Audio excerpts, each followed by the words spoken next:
they doubted us. They said there is no such thing as a pro Street Fighter player. But now we've got to ask, do you stand on that? Because we've got 2 million reasons you're wrong.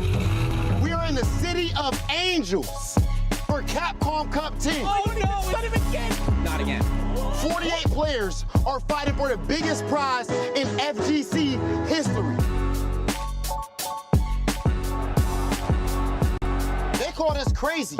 They said we wouldn't eat. They said we were wasting our time. You will never make a living playing fighting games, they said. Imagine. But we stayed down. We piled in the cars and drove the locals for years. We flew all the way to majors, sometimes packed 10 to a room. Even if you did make a profit, it was only enough for you to make it to your next event. We all have our origin stories. These players all have different backgrounds, but they also all have the same goal. This is Capcom Cup 10, and it is time to crown the first FGC millionaire. Welcome to Capcom Cup Day 3, baby. We are indeed in the City of Angels, and that's fitting because 32 people are getting sent to the heavens today, Sankola. We are narrowing it down to top 16, and I couldn't be more excited. We are in the building, of course, Ringe. Sankola to bring you Group A. How you feeling, dog? Dog, I am feeling electric. I am feeling on fire as we're gonna get closer and closer. That top 16 spot on that dot, it's about to be hot. And I'm telling you right now, there are about to be some people sad, but some people real glad, depending on what goes down these group stages. A lot of things are in contention. A lot of things are at a very close level. But today, at the very end, we will see who's that top 16. Oh. Man, it's gonna be some shakeups, it's gonna be some stir-ups, it's gonna be nasty. 48 qualifiers that are being narrowed down to a top 16 for the Capcom Cup, which we will decide on Sunday. Of course, tomorrow will be that big SFL championship, which everybody is looking forward to as well, man. But as you mentioned, there's a lot of close groups today. We're gonna see who makes it out in the winner side, who makes it out on the loser side, and who gets closer to that milli, baby. That first place prize of the $1 million. Of course, second place, third place, fourth place. The rest of the money ain't no slouches either. Second, 300, third, 200, fourth, 100, fifth. I'm so excited. Tied with $10,000, seventh, $7,000, nine, 5,000, 13th, 4,000, and even if you don't make top 16, you're still catching the 2K. That's cool, but I want that 1 million. Oh, of course. All of them want that 1 million. That's life-changing right there.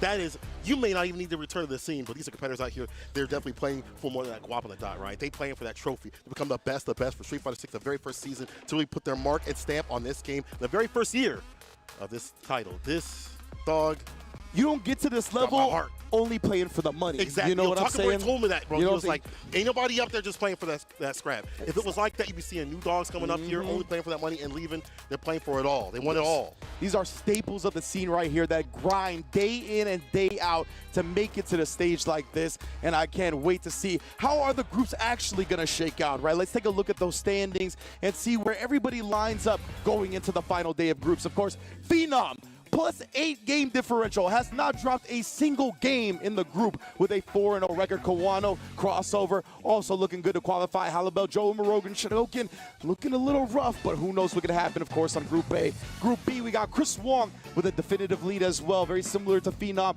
lacking a game, lacking a win, but it's still looking good. Big Bird, Nephew, DespairKing, all still in the mix as well. NuckleDu and DCQ running Group C so far, but you see, Mr. Crimson also within striking distance. Fandroid looking a little rough, but I know he's going to be here to upset the bracket. And Group D, of course, Mikex and NL at the top, but Gachikun is right there with them with the same win-loss, just a slight game differential disadvantage. Take me through the bottom, Cola. Of course, Shin and Fudo, the top position, of course, not dropping any games and having the maximum amount so far for the games that they have played. But Snake Eyez, depending on what goes down, could pull Fudo outside of that loser's run.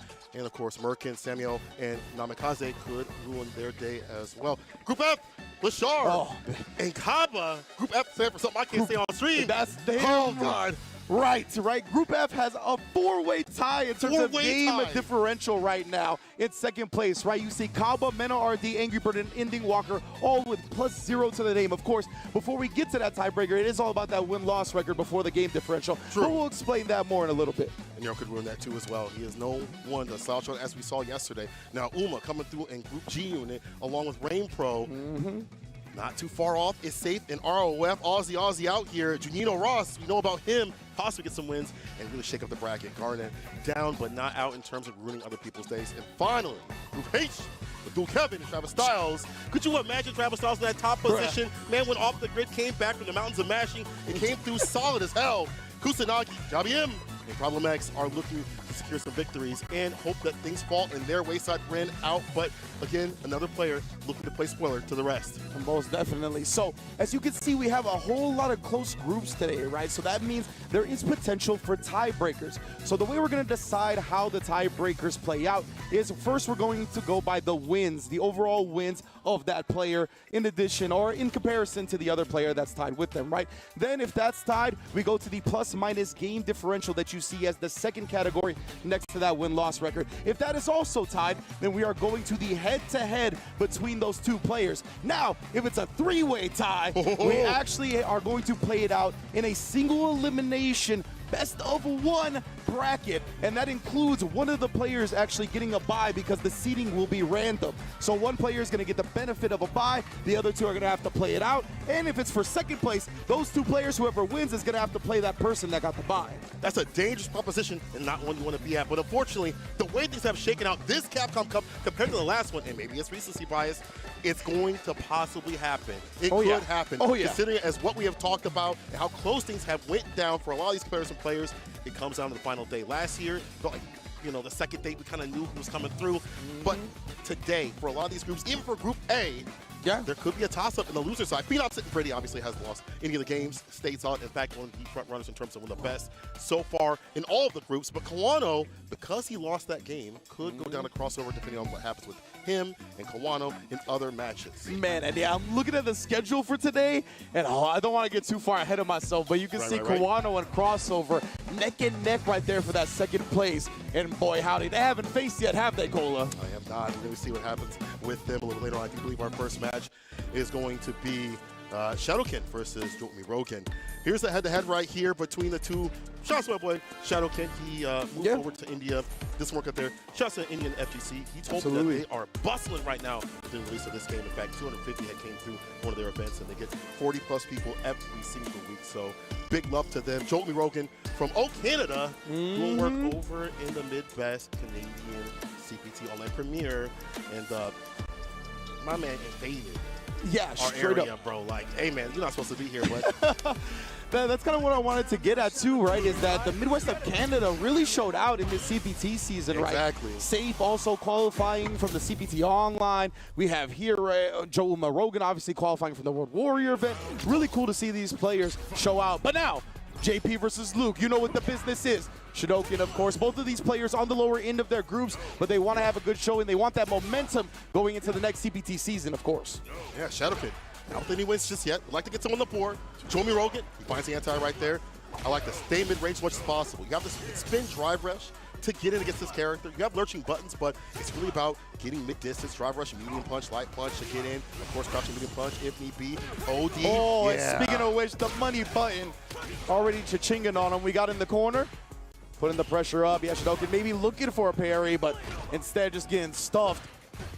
Drive rush. Nice interruption against the grip. Yeah, that was off of a light, right? So not too much blocks done on the drive rush cancel. Good recognition for Shadoken right there, willing to challenge.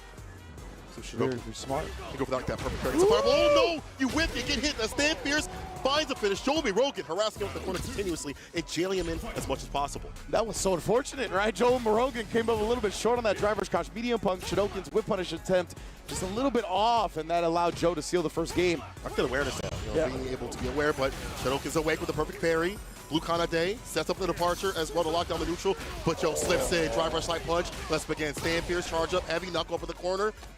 Just saw this move. Spine busters, you already know. Carl Anderson. Oh, and the overhead.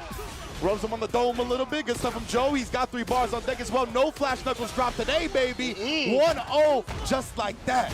With the quickness, ground and pound, you're going down. UMEROGAN, a lot of dominance in this matchup. We've seen him play against like Flux Waves when he enters the local tournaments continuously. He's built up a strategy against JP. You can definitely see it. Shadoken, a little bit lost on how to fight this sort of style of loop. You can fight a loop, but someone is confident as UMEROGAN. He's consistent with that momentum right after. It's hard. the defeat.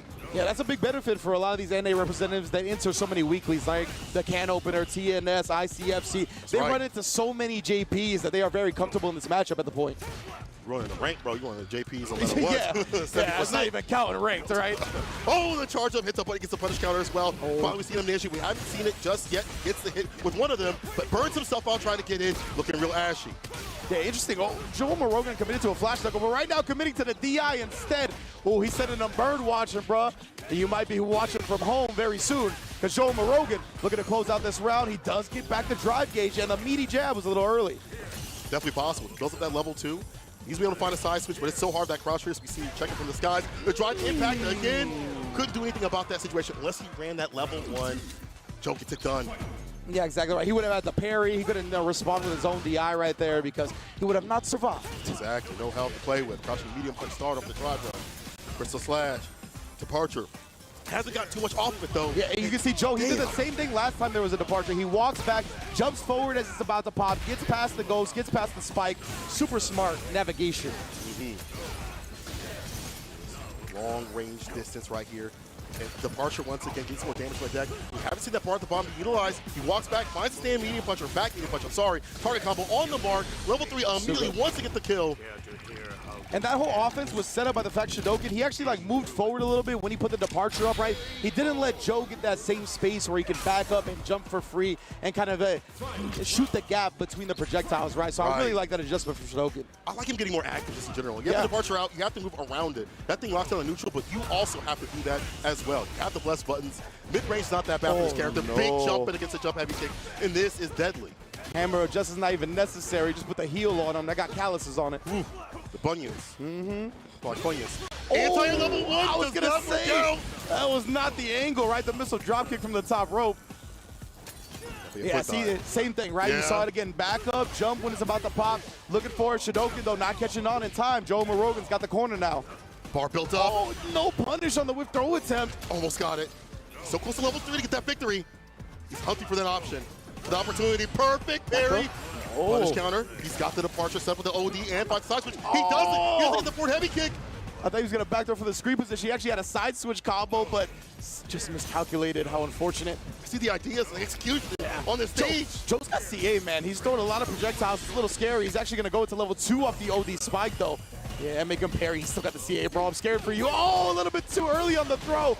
Joe beats him to the punch when he tries to press something else. UMEROGAN going 2-0 to start Group A. Jamie, pull up the CA. Joe UMEROGAN 2-0 over Shadoken to start off the day. And again, you can see the game plan, as you pointed out, maneuvering around the departure in the reverse. I would like Shadoken to kind of maneuver around that situation as well. That's what the strongest JP players are doing. They're using that to lock down the neutral and have that approach on their own. Be able to leave the corner, find a side switch. That variance puts you on notice. And it's one of the things, too, for JP, that he actually has a pretty far-reaching anti-air with the forward heavy kick. I can't always remember which normal it is, but that range that Joe was jumping at, right, it was a little far for crouch heavy kick, or crouch heavy punch, excuse me, but because of that longer range anti-air, Shadoken definitely could have threatened with that a little bit, and it's a super rewarding anti-air. He gets so much damage off of that, but nonetheless, Joe UMEROGAN did what he needed to do, right? Mission accomplished, playing neutral, as you mentioned, suffocating the pressure, not letting JP really play this range game that well. That was beautiful, right? He was just so aware that because that didn't connect, Shadoken was probably going to try to whiff punish, and he was just ready to respond. Bar built up fantastically from the side of Joe UMEROGAN, recognizing that my man is looking ashy, gets him with a drive impact, with the back fist, getting the pickup, and utilizing that bar at the bottom with utility. You know, if that's not going to kill, no big deal. If it's one hit, that's absolutely fine. Using the bar for close to victory or level 3 for that victory. Either way, Joe UMEROGAN using the bar at the bottom the correct way. Shadoken not having so many opportunities for level 2 to come through. I did like options like this, like perfect parry. You saw the OD, but just the miss and the whip with the forward heavy kick. That could have been so much more to lead into that side switch and maybe take that pressure off him. But Joe UMEROGAN, you definitely see the game plan against JP, even beyond just fighting JP, fighting good JPs at a high level. Absolutely. Good stuff right there from Joe UMEROGAN showing out. I believe that is the last we are going to see of Joe UMEROGAN for the group today. So another fantastic showing from him at his second Capcom Cup, right? If you got familiar with him through Street Fighter 6, you might be new to the Street Fighter series. He actually qualified last year in the last edition of the Street Fighter 5 Capcom Cup. So love to see him continue to come up on the rise, and I can't wait to see what the future holds for my man. Consistency, man. Be out here on these stages, these big stages, fighting the best. He deserves to be here. Absolutely. But Talking about the best, we have to talk about the Evo champion himself, Kawano, coming up to the stage with that Luke, going up against Salt Mine's own GGHalibel. That's where you read this. Most definitely, right. And we talked about it a little bit yesterday. I think it was me and Tasty Steve, where we gave major props to the Salt Mine League and GGHalibel's experience coming from that, right? We talked about the NA weeklies and how important it is to compete in those, to build up that tournament level experience against these high-level characters, high-level players. Halibel's got the same thing with that Salt Mine League, right? The likes of Problem X, Hurricane, countless top EU players. Walker, too. Yeah, Ending Walker. Countless top EU players play in that weekly all the time. And in addition to that, as you mentioned, some of them are qualified for Capcom Cup, right? That's true. So you can see the level of experience he's getting, and Halibel has had a great showing so far. Of course, Kawano's right here looking to make sure he gets this dub because he's in second place. Phenom's the one that's far ahead of this group, so Kawano cannot afford to drop anything. Looking at his history, he hasn't had the best time with Street Fighter 6 thus far. You know, in Street Fighter League, his team wasn't able to make it to the second part of the season. And honestly, it was a hard season in general. Oh, yeah. And it felt like it was hard for him to find a character. He went back to Luke. He was messing with Modern and Classic. I even asked him, will you ever go back to Modern? He was like, I'm sticking with Classic. My trainer, Tachikawa, has told me that this is the way to play. He's up here trying to move to top 16. See if he can do so. Man, that's so sick that Tachikawa's got like a sensei role out there, man. I'm a big fan of that guy. Hope he's doing well. But right now, Kawano, Halibel, and look at that. We saw that yesterday. Off of the throw text, people love throwing their projectiles off of that. You get so much space, but a very popular option is to jump because of the projectile popularity. And knowing where it's going to land is a little bit easier with this. The drive impact, meaty. My man didn't react. The Kawano, you get a lot of damage over the corner. Halibel can make a statement. He's in burnout. Can harass Katsuki with the Gen Y kicks, but did not get the jump, and the DP is there. Kawano alive for a little bit longer. Yeah, I don't know if he was trying to air or if it was an air Tatsu that didn't come out or what, a little funky, but he almost actually sniped the Sandblast with a DI. That's not easy to do, but he burned himself out going for the parry. That's scary. Yeah, I think that was still a burnout like Dragon Lash, so it was 0. They traded before Kawano got his drive gauge back. Backs up with the reversal. Fireball, safe option for the side of Kawano. See if he gets the bar at the bottom for level 1. He gets hit with the super auto reaction to Halibel. I like that a lot. He didn't have any yellow to slow him down with, right? He was burnt out, so he sees the drive rush. Super will do the trick just as well. Tell me that utility for all these characters for like Luke, especially with Kid. Way to use that when you're in burnout. Or at least not willing to spin too much of that bar. Man, striking first blood right now. And remember, Kawano and Crossover are only one game in the game differential as well. So Kawano's trying to 2-0 this. He does not want to drop the game. It's true. Talking to Halibel before we got in here, my man was like, there are things I need to clean up. He knows that he is at the precipice of where he needs to be. He doesn't feel like he's on the stage. I do. But he doesn't feel like he's there yet. Just needs to change some things. But look at this. Look at the switch up right now. And that's because he holds himself to a high standard, right? That's the type of stuff you need. He baited it out. Super sick from Halibel. And the optimal starter on the punish. 1-0 to start it. And again, Kawano, he cannot afford to drop games right now. Nah, my man nods like, yeah, I see that smile. You ready and steady right there. Oh, you see the way he flicked that button to start it? Just a flick of the wrist. No, man, this man is feeling the electricity right now. He is in the zone. He knows where he's at, finally. Oh, look at that. Even the walk forward, walk back, trying to catch Kawano, reaching in the neutral. High-level tactics. See what Kawano does, though, how he adjusts. As he caught up in the corner, he needs to make the most of this. Perfect parry, but too far out to make anything of that. Exactly. The recognition on checking the drive rush after the projectile has gone so much better from the top level players. People are not able to get away from that for free anymore. He tried the triple platinum on the crouch medium punch, but nah, you only get 2 times. Halibel with a nice parry. Side switch. Is it with the DP? Oh, he wanted the bait again. Yeah, looking for it, but now put off in the corner. Still has a lot of drive gauge to utilize. Nice little drive impact would work out, but the reversal jab from Kawano. Kawano, yeah, he does not want to let him out of this corner right now. This is locked down. Get him in solitary confinement, but Halibel gonna even side switch, carry him to the other side, wall to wall. Baits out the ODDP. Optimal starter again. Let me see it. He tried to reset. Oh my goodness, Kawano was ready for it though. Good stuff. Bro, that would have been different if Halibel got that reset. He actually would have been on life support. I already hear the crowd right now popping off. That would have been insane, but want to stay solid. Staves off set point. There's a crouching kick driver, a starter. A sniper. Give me the max amount of Oki. Oh, side switch. What in the world? Yeah, I have not seen that one before, but a nice perfect parry on the drive rush pressure. And Kawano, he wants to slow this pace down and put Halibel very low on his drive gauge. Open up, daddy's home. Kawano, you allow that drive gauge and has him caught up in the corner. I want to see more of this. Wake up, drive impact. Here's the clap back. It's just like that. You're burnt out. Kawano cancels just in time right there. Got very close to being too late, but don't test the kid. backdash. He almost got punished for it. Whoa, really late Tatsu right there. Escapes, but need to make use of that bar at the bottom of that CA play. And Halibel, you can see him starting to buffer a little bit as well. He's got his drive gauge back. And Kawano, he can't bully with that flash knuckle anymore. Oh, he tried to punish right there. Both players respecting the ground game of each other. Halibel, he smells how close he is to victory. And Kawano, like we said, could not afford to drop the set. It's a rip the OD. Try Oh, the air punish too. Nah, Halibel, you are different, fam. This man is insane. The air punish, that is on Hi-Fi Top 10, for sure.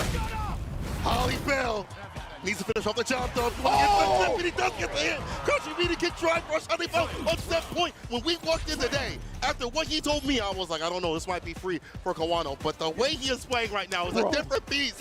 The dash, oh, and then the perfect parry on the sandblast. Reset with the overhead. Yes, sir. This man is inching out every piece of damage he can get. I like it. Oh, that was scary. Was able to find a jump in. Here's the throw. Lay him on the mat. Drive rush again. He attacks it this time. No spine buster party for you. Uh-uh. Oh, yeah, he tried to match it with his own fireball that time. We'll see if Halibel maybe schemes on an OD fireball. Interruption. No follow-up, though.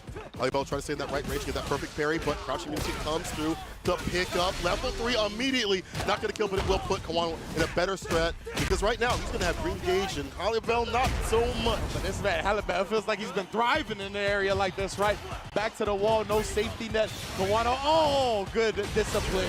Baiting out the reversal level 1 and tying up the set.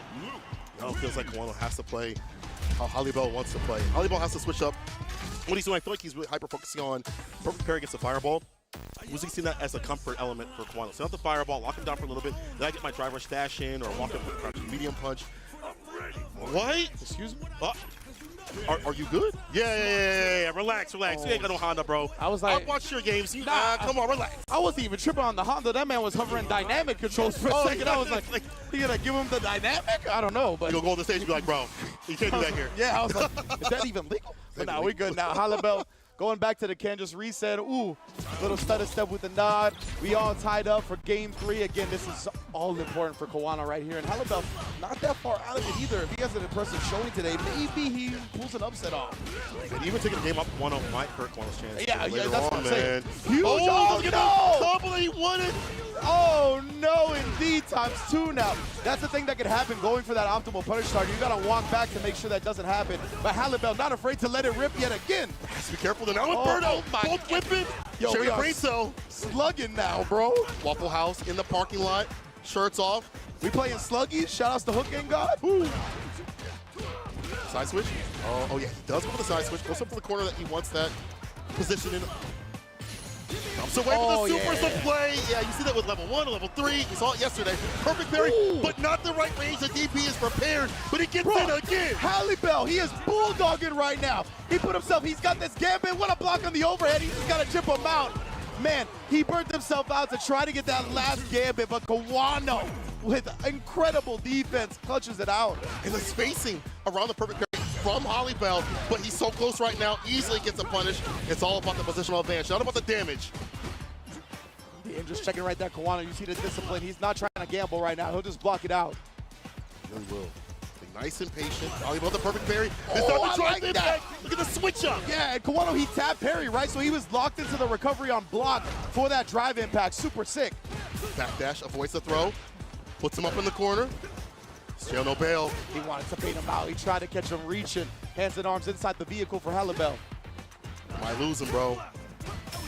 Drop reversal. Too far, yeah. I was going to say, that's going to be very hard to punish, even at -8, just because of the distance. Maybe would have been able to do stand medium kick. True. Throws the parry attempt, and that burns Halibel out. Look at the Yeah, he waited for buffer, level bro. 1. He's pumping, but we gets just in. saw it. And Kawano waited, right? He was like, all right, the buffer's over. Now it's time to DI. Yes, sir. Beautiful calculation. Damage stuffed out right here. Won't kill.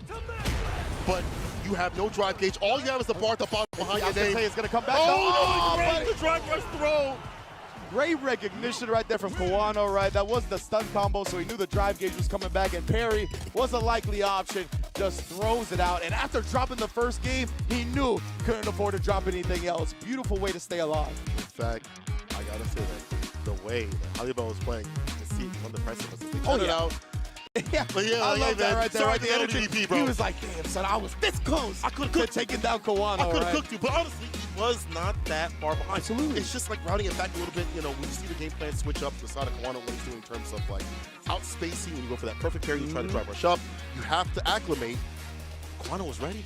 Yeah, absolutely. Kawano really, after that first game, I think maybe he was just, I wouldn't say lackadaisical, but just the first game of the day, you know what I mean? You have to take some Warm time up a to little adjust and and get warmed up, really get into the mood. And that's what we saw, right? Halibel came out, did a great job baiting multiple things out, punishing him heavily. Even I think going up in the round in the game after that, it was just really sick to see him just explode onto the scene. And Kawano, I mean, he had to adjust, right? He's a champion. He showed off the champion mindset, and that's why he was able to clutch out the set regardless. I mean, yeah, I know Kawano won, but that was a sick punch from Halibel.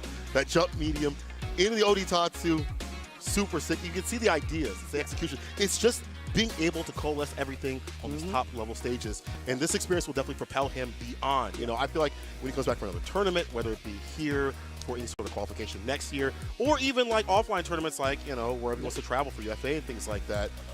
Yeah, I can't remember if it was game 2 or game 3, but he baited out a DP and he just missed the optimal punish starter, right? It was right here, yeah. Oh, yeah, you're right, yeah. So he missed that. I mean, this could have been completely different in the game 3 if that happens, right? Because then he again tries to pop off with the OD DP. That gives Kawano even more damage.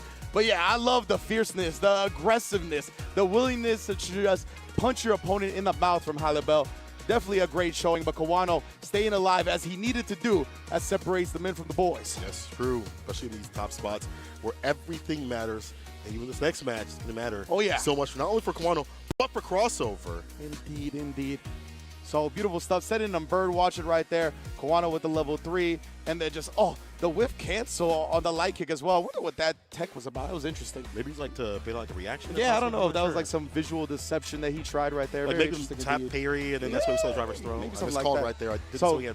good Drive stuff gauge. from Kawano right there. But before we get into the next match, let's take a look at those standings already. again, because as we mentioned, Kawano, he's right there in that second place spot. So he's going to be 3-1 right now. But because Halibel got a game, it's only a +2 game differential right now, right? And the next match includes crossover. So if crossover is able to 2-0 his next match, it will be 3-1 +2 for both Kawano and crossover. But this is going to be a mountain of a task to ask the 2-0, because you're going up against 00 Nation's own Phenom, who is 4-0, 8-game plus differential, has not dropped a match yet. Has not dropped one yet. However, if you go to crossover's Twitter, my man Bruh. is sitting by the window I think that. with the aura around him.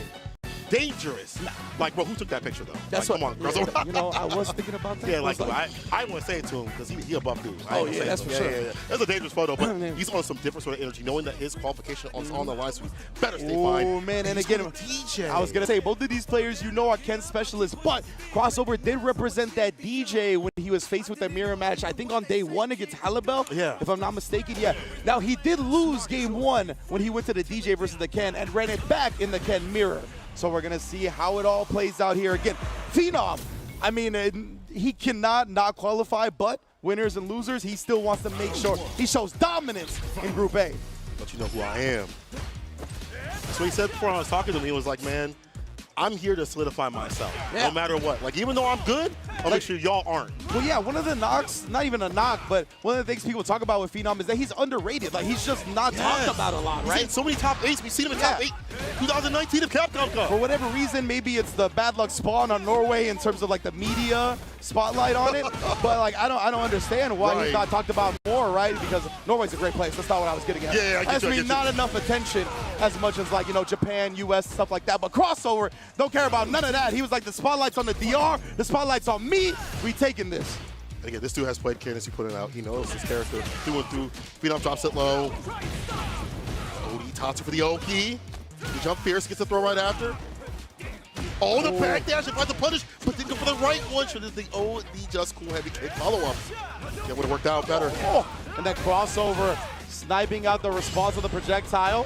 You gotta say, it looked high enough to actually get a true punish on. Nice job from Phenom, side switching. Perfect parry. But it was the heavy air slasher, right? So he only perfect parried the first one, regular parry the second one.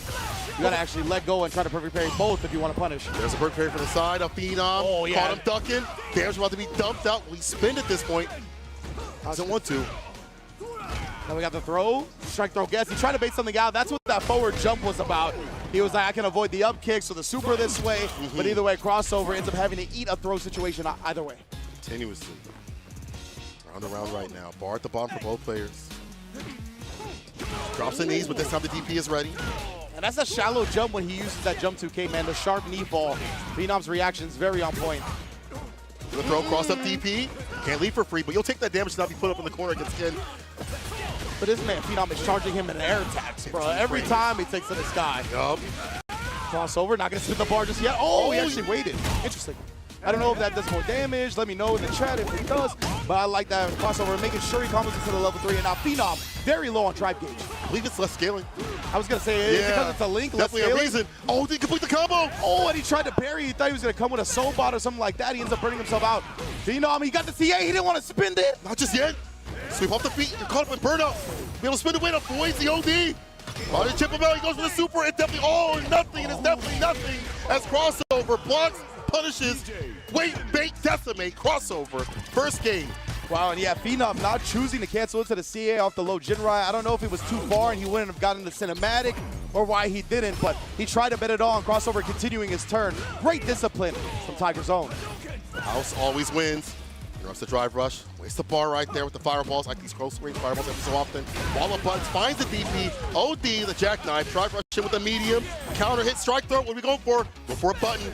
All this pressure is putting Phenom on notice. The area right there drops him right back down to the ground. Yo, but the jump heavy punch immediately decimating the anti-air attempt. Crossover still staying aggressive, waking up with the drive impact, knowing Phenom can't respond with one of his own. Phenom back with bar. Does mean that crossover has to be careful. A lot of buttons from DJ are drive impactable. Even that soul bot right there can't get clipped. Did you see the walk under? I'm so surprised he didn't follow that up with a special, because that looked like a deliberate walk under into a punish on the landing frames. But we have the corner situation regardless. Safe style from the side of Ken. Phenom different with it. Blessed with the medium starter. Just cool. Oh, let me see if we have that season in the sauce. Extra oxtail for crossover as he is on set point against Phenom. And remember, it's so important for crossover to get a 2-0 right now so he can tie Kawano in the game differential. That aura man, that crossover head. Try to go for the overhead. Reset this time. Phenom interrupts. Frame kill. Stay Pierce. Hella meaty. Overhead. Perfect parry. Yeah, holds it right there to get the bar and keep going up in the corner. Great sweep spacing as well. Crossover willing to pop off with the jackknife now. He's kept it holstered for most of this set. That's why it worked here. Oh, but the whip is going to get punished heavily by Phenom. Well, you'll benefit from that button if you get it, but it can be whip punish. He's been that distance, so let him whip, get the hit. You pointed this out previously, that Phenom is a master of whip punishing continuously. Yeah, you cannot whiff a button on this man. He is ready with the reactions. He's so clean on the ground. Ooh. And crossover, knowing the range that time, but he does stuff that. Big punish right here, too. He did the stand medium punch punish counter into the crouch fierce link. Perfect That's only parry. -2, but he's still trying to take his turn, so crossover got the bot. Crossover bleeding a little bit. Phenom leading. He backs off, get that bar back just a little bit. Walking back doesn't gain as much bar, but I like him creating some space for just a little bit. Crossover harassment with the fireballs. Try to dog walk him to the west side of the screen. Crossover, I mean, he's got the level 2 as well. Oh, Phenom, he will spin the meter this time. Best believe he's trying to force around 3. But hey, that's an Alpha Academy strat right there. We have baited the meter for the final round. That's true. Crossover working on 3 bars, and you've seen DJ love to rely upon that level 3. It's the lead up to the level 3 for that victory that people hate so much for his characters. Oh, that was so sick. The drive rush into the OD so bad. You saw Phenom try to check the drive rush. Yes, That's he had. exactly why he did the OD right there. So good. The switch of the trickness of his character. Crossover accessing all the tools of the trade. Oh, Crouch no. fierce for the shimmy. Great starter. Enhanced Tatsu. So keep back rise. Perfect parry. Blue kind of day with that back throw play. That's the monkey flip right there. Able to put him in the corner. Oh, and he punished the landing frames of the OD Tatsu. Not easy to actually dodge that move. He might burn Phenom out. I think that he not quite. I didn't see where it started. Oh, yeah. indeed. This is a great day, all right. Interruption against the drive rush. Had to get the momentum back in his hands. Oh man, crossover, this is huge right now. Again, remember the 2-0 is so important. And he gets the counter hit. He just has to close it out here. Another drive rush, another machine gun punch. Crossover wins 2-0. This was imperative for crossover to move on in this bracket and Oh my possibly God. take the seat from Kawano. But if I am not mistaken, that means the standings are Kawano and Crossover perfectly tied. Neck and neck? And man, our next match is GGHalibel and Shadoken, but our last match of the day is Crossover versus Kawano. And that could literally decide who makes it out of the loser side of the group. This is what we want. This is the ideal outcome for the group stage. But let's talk about how Crossover got there. There's an amazing skill set on Phenom, and we talked about it, right? You can't whip buttons against this guy, and he rarely ever did. Yeah. I mean, we saw Heavy Kick get whip punished once, and then it was off the table. It's like, I'll switch it up with other things. We saw the OD Sobot coming through to catch Phenom's reactions. A lot of perfect pairs from both sides. I like Crossover surviving up in the corner against Ken. It happens so continuously, so you have to have a game plan when that lands and you're caught up in the corner. You have to figure out, how am I going to leave without taking too much damage? And that got better and better as these rounds went on. The way Crossover utilized the switch-ups on his general strats were just so good in this set, right? Like, you abuse the drive rush as Dee Jay. It's so fast, it's so good, it's so quick. And then we saw towards the end, right? He does the drive rush. Phenom's getting used to checking it. He's getting used to the timing. Drive rush, immediate OD Sobot. Punish counters the attempted check. In addition to the jackknife maximum, we hadn't seen that a lot as a reversal attempt, right? True. But in the clutch moment, Crossover pulled it out literally, I think, one time. So it was just such a good balance. Look and the at that cool, calm, punish. collected composure to know he was gonna whiff on the OD Tatsu and punish the landing frames. My goodness, bro, I couldn't be more impressed with Crossover. We see him develop that character throughout all of the other places that he has played at, TNS, Casa, all that. I love the fact that we see a lot of players out here, such like Kevin, having another character that's not just like a secondary, but like another primary, you know? It's not like a matchup to matchup kind of thing. Maybe you don't want to play mirror, maybe you want to be more beneficial with another character. Whatever it may be, I like to get the same level, especially at this kind of stage of Capcom Cup. Now, let's take a look at the standings real quick here. Ooh-wee, you were spit, bro. Oh my goodness, look at this, bro. Phenom at 4-1 plus 6 game differential after falling to Crossover. But as I mentioned, right, Crossover, he needed the 2-0 to tie Kawano outright. That means our last match of the day is indeed deciding who moves on in the top 16 between Kawano and Crossover. But before that, of course, we do want to celebrate the rest of the players in this bracket. Yes, sir. So next up is going to be GGHalibel versus Shadoken. These two have been cooking out here. Absolutely. Scores be damned. Yeah. Seeing how they've been playing when the lights are on them, when they're facing Evo champions, players, killers that have traveled around the world, shows that they deserve to be here. It's just that this bracket is always so stacked. Doesn't matter where it's at, right? Exactly, right? These are 48 qualified players at the top level of their game. They're all going for the milli. They're trying to change their lives. So everybody is out here grinding tooth and nail. And players like this, Halibel, Shadoken, players that don't get as much limelight and spotlight as the rest of the players, they have made everybody earn anything they got, right? Shadoken has made the best of the best sweat. We saw Halibel take the first game off Kawano and make it go down to the final round. Like, both of these players are very worthy of what they're at, and I can't wait to see them duke it out. On this stage, let's see, we'll walk away with more victories underneath their belt. You know, for Shadoken, he needs it a lot more. He hasn't had one just yet. He's been close, but he needs to be able to capture that moment. Halibel has had some great moments. He's had a few victories, but he wants to live with more, even more experience. Ken versus JP, not so good for Ken as the meta has developed, and that's not just Angry Bird downplaying. It's literally the fact that we've seen his characters mid-range be more developed, more deadly inside of JP. Yeah, for sure. The JP players got used to playing at a mid-range and using his great buttons. Definitely has become more of a frustrating character to fight against, right? Because it's not just about getting past the projectiles anymore. And they're getting great at utilizing that. The ghost fade, fading out the parry, drive rushing and throwing you. Good or not reaching from Shadoken, though. You saw that disciplined defense. Definitely was one of those situations where he could have tried to throw, but stayed disciplined.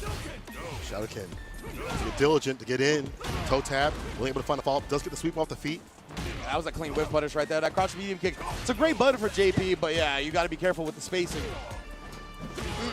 No escape from the corner here. You locked down. I'm your PO.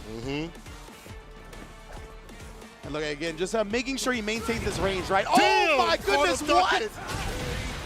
The run Tots, or excuse me, the run a Dragon Lash? Just gonna let that rip? He got the hit? Maybe it was OD Dragon Lash because he burned him out. I don't know, either one. I was just so surprised to see that bust out from Halibel from that distance, and it actually punished. We've seen Shadoken down back for down back continuously, like trying to block his toes as much as he can because he don't get hit with drive rush. So I get the idea, but the call to hit the button, first game to Halibel, but he's getting caught up in the corner. Has to be careful. Punish counter. Gonna take some of that drive bar. Stand fierce trade. You'll take that if you're Shadoken. Because I think he drive rushed before that last Dragon Lure Ash at the end of the last round. So very surprising to me. Oh, Shadoken, no anti-air that time. Chris would have worked out. Let's see it burn up, but it doesn't matter. Halibel, get nasty up in the corner. Stand fierce, OD, fireball. She's gonna hold on to the bar. Oh, and that could come back to bite him. Just walks up against the stand fierce. And now Halibel's gonna burn out Shadoken with the CA, and he's gonna have his drive gauge back at the end of the combo. 3 bars for Shadoken, though. How you gonna defend this? Oh, he just walks up in his business. OD fireball, backs up for a little bit. Oh, he just pressed after getting hit by the low Jinrai. The spacing of that stand light punch is insane. It goes for miles upon miles. I don't want to talk about it. Like, his jabs, ridiculous. The range on him catch so many people off guard because they're not used to the range on the lights from any other character like that. It's slower, but the reward a lot more than crouching light punch. Yeah, that sweep, perfect parry, finds a punish. Here's the corner carry. Oh, he didn't get the run toss. You see the mistake right there with the run, but no follow-up. Jump medium punch, gets the punish counter, and into level 3. This man, a bedtime story. Indeed, Shadoken really going to be putting himself in a prime position right now. Significant life lead. All the drive gauge in the world, and he just goes up, tries to get the overhead. What a spacing trap that was! The overhead pushback, you saw Halibel try to respond with a light, and it was a perfectly timed punish counter from Shadoken on the normal after. That was slick. Showing what he's learned from the side of India when he had moved over there for years upon years. Spacing traps are one of my favorite parts of fighting games, It's right? so Frame traps are sick and all that, but seeing somebody like know the Purposely do that. range Yeah. of like how much is gonna push the character back, knowing that the common response would be a light button, knowing the timing to punish that, so sick. Halibel is gonna beat up some tires. Huh? No way you're gonna hunt it like that, bro. I mean, it's not. This man, is Nah, this man. a regular sumo regiment? Just 100 hand I slap think in the rubber? he just wanted to see the cutscene, bro. He just okay. he just really wanted to just watch this for a second. Fair enough. But Shadoken, though, talking about that space trap, we saw that stand light that punch was cool. after the Jinrai hit. You see that interaction happen so often. I think that stand light punch was definitely purposeful from the side of Shadoken. Yeah, exactly, right? Like, people will try to spacing trap you with Ken and the Jinrai low, but it's so hard to do that with JP. His light just goes so much further. So the regular spacing traps against lights don't necessarily always work against him. Now, Halibel is hovering Manon, which I didn't even know he had this in his arsenal, personally. But it looks like he's really wanting to pick the exact color and costume. And he gives the shrug. Yeah, and he's let's going to go go off with the Manon against the JP. Hey, I salute you, my man. Godspeed. Yeah, definitely Godspeed Like, to you. you know- God watch over you, because it's going to be a difficult one in this I matchup. hope you got the nos on that drive rush, because hers know. doesn't go that far.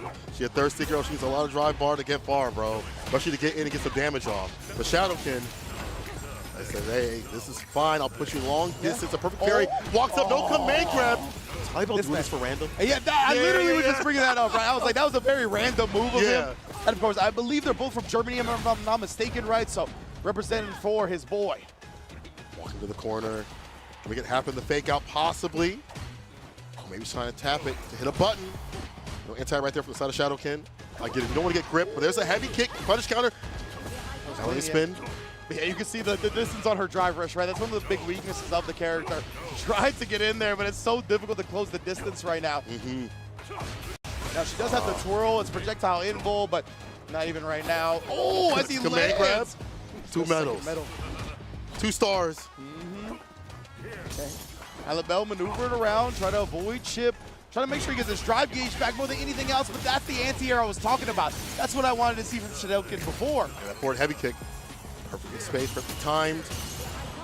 She can't get in again, as you keep pointing out. There's no range on that drive rush. It's tough for It's sure. real tough. She's got like, some good distance on her buttons. The crouch medium kick, the stand heavy kick.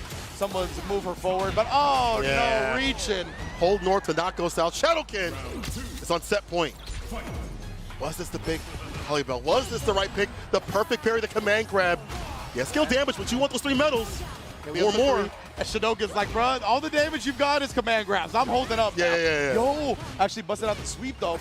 That's very punishable special move, but nonetheless, not scared of it. Oh, Too far out for the grip. Unfortunate.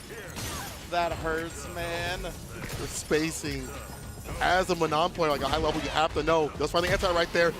OD Amnesia doesn't get grip. No Sam Fierce follow-up into level 3, possibly. And that's another big reason why this character is so good against Phenom, right? Is because you don't have to guess between strike throw. You're just going to do your reversal, and it beats both. Must be nice.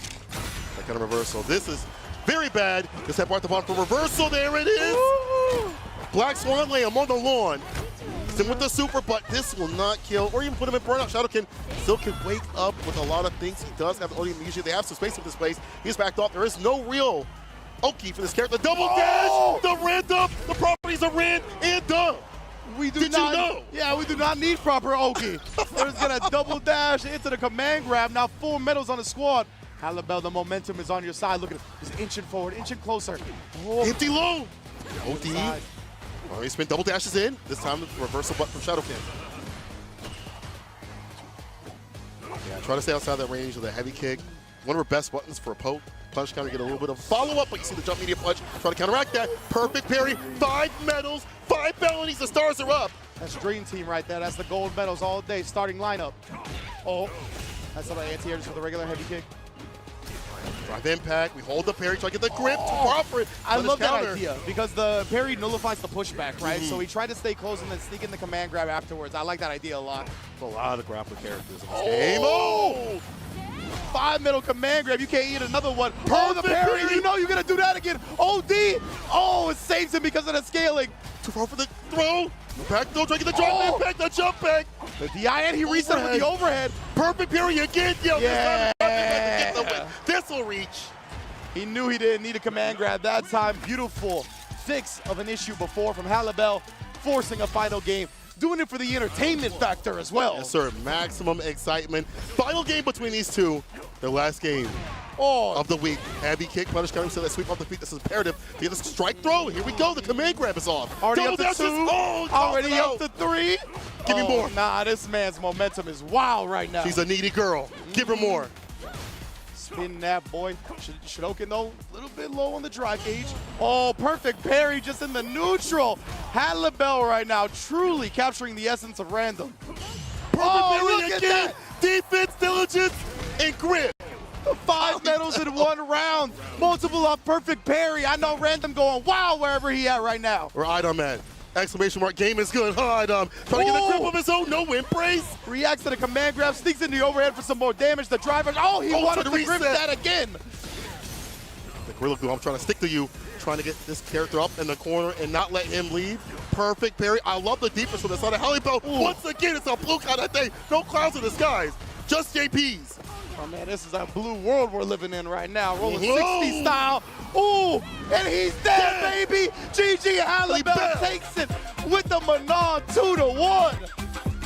I'm sorry, Halibel. I didn't know your game like that. My man coming through with the Manon to seal his last game against Shadoken. The Manon pose as well. Oh man, beautiful stuff, man. Please don't fall off the stage. That's what I'm saying.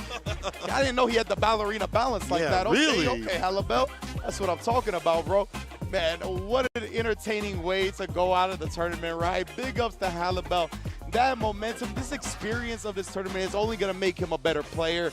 And man, I love the showmanship personally. Yes. So he earned a mad notches in my book. Oh, 100%. You definitely get a follow from me, my boy. But one of the things I really want to point out is not even the character choice. In these last 2 games with that Manon, forget the Manon. It's the defense overall against JP. It wouldn't have mattered what character he picked. He definitely had the defense on the deck. Listen, the Ken, I see it. I see the game plan, but he wasn't able to get what he wanted.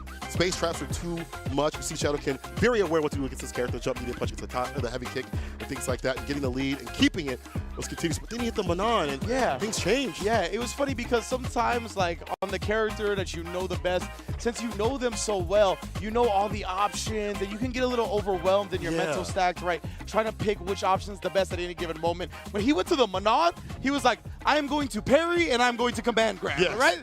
Simple game plan, and it worked to perfection. And that allowed him, I think, to dissect the game in a more clear and understandable way. Yes. So beautiful adjustment from Halibel. And look at this. He was so close to losing 2-0. He's burnt out here after this level 3. You should have died, bro. Yeah, and he somehow turned it around. With the super. Oh, man. This was just an impressive performance, to say the least. I just love seeing players, when they have their back against the wall, when they have no more safety net, show out like this. I think it really shows the grit and determination of the player.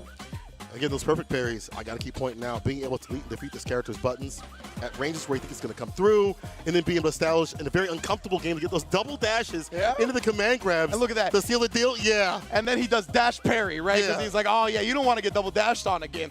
So the way GGHalibel just adjusted his gameplay, kept it simple, but at the same time, still cycled through the options, still conditioned his opponent to think about certain things and use that against them. Look at that, right? And then because he saw the parry got baited out last time, he's like, oh, maybe I'll try to OD Amnesia. Try to switch it up. And then just the weight from GGHalibel as well, right? The discipline. There's another perfect parry. So many in this last set. I've not seen so much blue in a long time. But then again, this shows a defensive mindset of GGHalibel. Look at that. I'll tell you what. I bet you Rickman's Barnett saw a lot of blue when he walked to the LA venue last year. You know? And not since then have we seen so much blue in a single area. GGHalibel taking it 2-1, man. Yeah, a beautiful celebration as well. Well deserved, well deserved. You just love seeing that, right? That's what fighting games are all about. That's what these events are all about. I mean, we talked to Random at the LCQ, and he was like, bro, this is like one of the greatest moments of my life. Just getting to be a part of this atmosphere, this electricity, and, you know, GGHalibel. Players and stuff, that practice. Man, GGHalibel's going to hold this for a long time, close to his heart. So, beautiful stuff now. Before we get into this final game, let me see the standings. Because going into this, we know Phenom has qualified in the winner's side of things. But our last match is that tie for second place right there that you see on the screen. Kawano versus Crossover. Both 3-1, both with a 2-game plus-minus differential, and they have not faced each other yet. So whoever wins right now is getting into top 16. This is it. The final game determines who moves on to top 60 after a grueling week of battles. We couldn't have asked for anything better. We really could not. When you get the last match of the group as one of the deciders of who makes it out, ideal. Ideal to say the least. Crossover, what a showing on that Dee Jay, taking down Phenom, who hadn't lost a single game up until that point. First one to make him bleed. In a 2-0, in which he needed because of the plus game differential to tie Kawano. And then again, that's why we talked about it. It was so important that Kawano didn't drop a game to GGHalibel, which he did. That gives Crossover that little buffer to where if he 2-0'd, he would tie, and that's where we're at right now. If Kawano 2-0 GGHalibel, then he'll still have the 1-game differential advantage, right? Exactly, where now Crossover would kind of have the 2-0 Kawano, but regardless of that, we got whoever wins right now is making it in the top 16. The storyline for this, for both players, is insane. For Crossover, finally able to reach that stage. Shouts to SolVNG. Shouts to SolVNG. Getting him here, man. He had qualified, wasn't able to come to Capcom Cup years ago. This is his time now, but for Kawano, an EVO champion. Imagine if he secures a Capcom Cup underneath his belt for Street Fighter 6. That would be super sick. Absolutely. You know, that is one of the holy grails of this scene that I think we have yet to see be accomplished on the Street Fighter stage, right? Where the player can win the World Tour Finals and EVO. We obviously have the 2-time Capcom Cup champion, Mena. He was in Grand Finals of EVO last year, very close to doing so, but I don't believe any player has accomplished both as of yet. I don't think so either. Yeah, he might be making history this week, bro. So we're trying. Getting that milli, man. Yeah, we're trying, right? Of course, Angry Bird's still alive in that Group F as well. He's one of the players that can accomplish it. That's but, true. I mean, he's the only one technically that can accomplish it for Street Fighter 6, right? Because he is our first EVO champion. But, of course, we're looking at crown champions left and right here. 32 body bags are getting stacked up today as we narrow it down to a top 16. One of these players is looking to join the living. The other is looking to join the grave. Bro, we'll be digging ditches all damn day.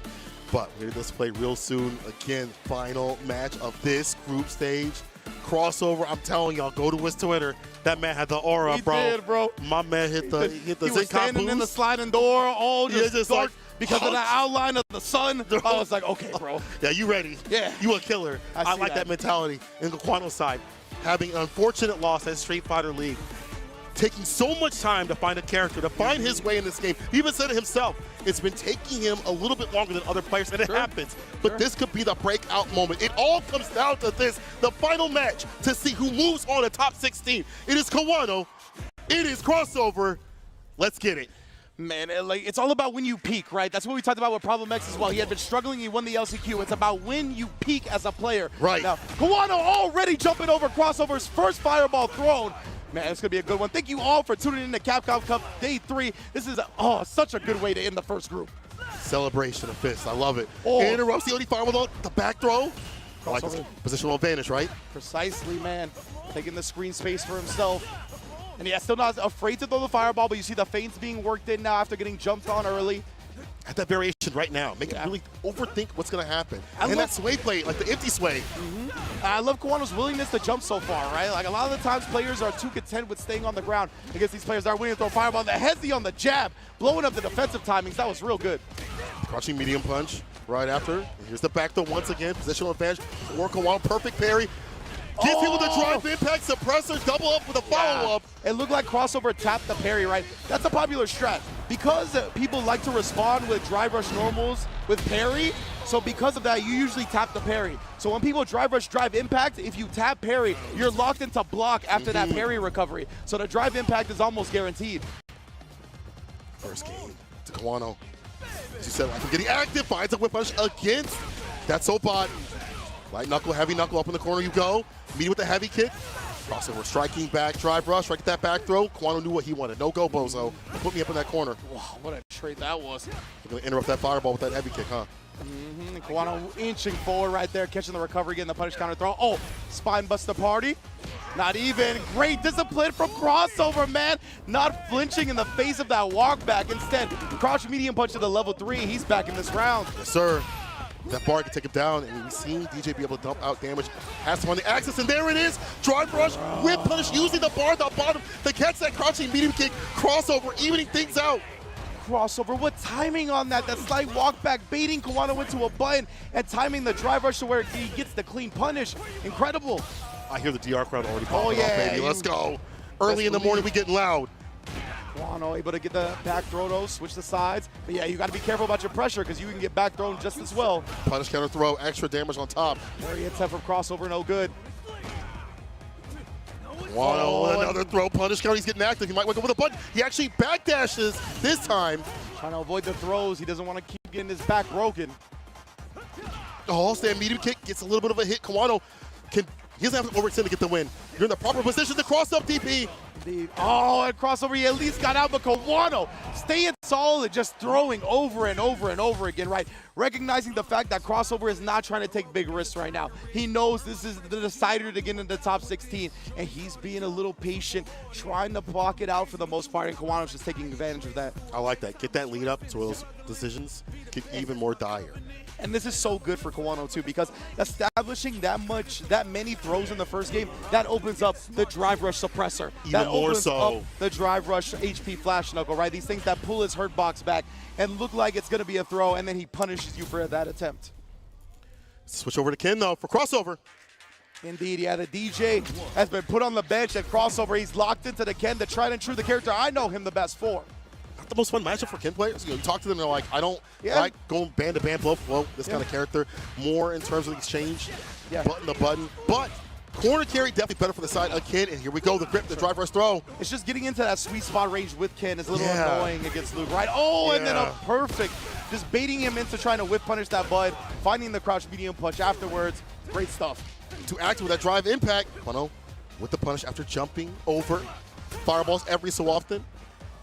Wall buttons too as well. This is what you don't want to have, is Luke to have a lead. You have to kind of break down that wall of fireballs and buttons. If you get blessed with them, it's going to hurt. You'll take that trade, actually. Not bad for Kawano. That was an extended hurt box on Ken's fireball, bro. Oh, and he actually recovered in time. And now trying to catch a flinching right there. Crossover has been really good at now walking back and getting sniped by crouch medium kicks. And then he uses the OD. He knew Kawano didn't have that available. So smart the bottom. Oh, he actually got that at no punish. I mean, he wasn't burnt out, so it's going to be not an actual punish. It's true, but it might be chip, though, dip. There it is, chip. Yeah. Good stuff from crossover, recognizing the OD. Juri all the way to the level 2. Crossover, back in business with a character that took him here. You see him develop that DJ, but this Ken is what got him in the Capcom Cup. And the crowd starting to get rowdy again, the loudness. The DR representatives, I want to hear them. Oh, yeah, they standing up, baby. And they get, perfect parry. That simple stuff, get that out of here. Kawano ready for it. Man was trying to do a whole lot of bullying right now. He's going to continue to try that in the corner. Drive rush, great discipline and jump out timing from crossover, though. For the parry after the minus frames, ODDP, burns himself up. He's got the bar at the bottom. Yeah, he'd love you to drive impact right back. Exactly. Hit you with the Noah. Good stuff from Crossover right there, recognizing that the 3 bars were there. Jinrai, oh, the counter hit, but no commitment. Not much off of it just yet. Crossover kept trying to take his turn, right, because he saw Kawano was in burnout. Oh, what an interrupt on the overhead attempt. Kawano would love to kill without using that bar at the bottom. Hit us with a jab. Oh, he's going to be able to do so. Yeah, double drive rush combo, instrumental style, no bars necessary. And they talked about this, the corner pressure, even more deadly after what had occurred previously with all those throws. Eyez throwing out the blows. ODDP from the side, a crossover, drive rush, stand fierce.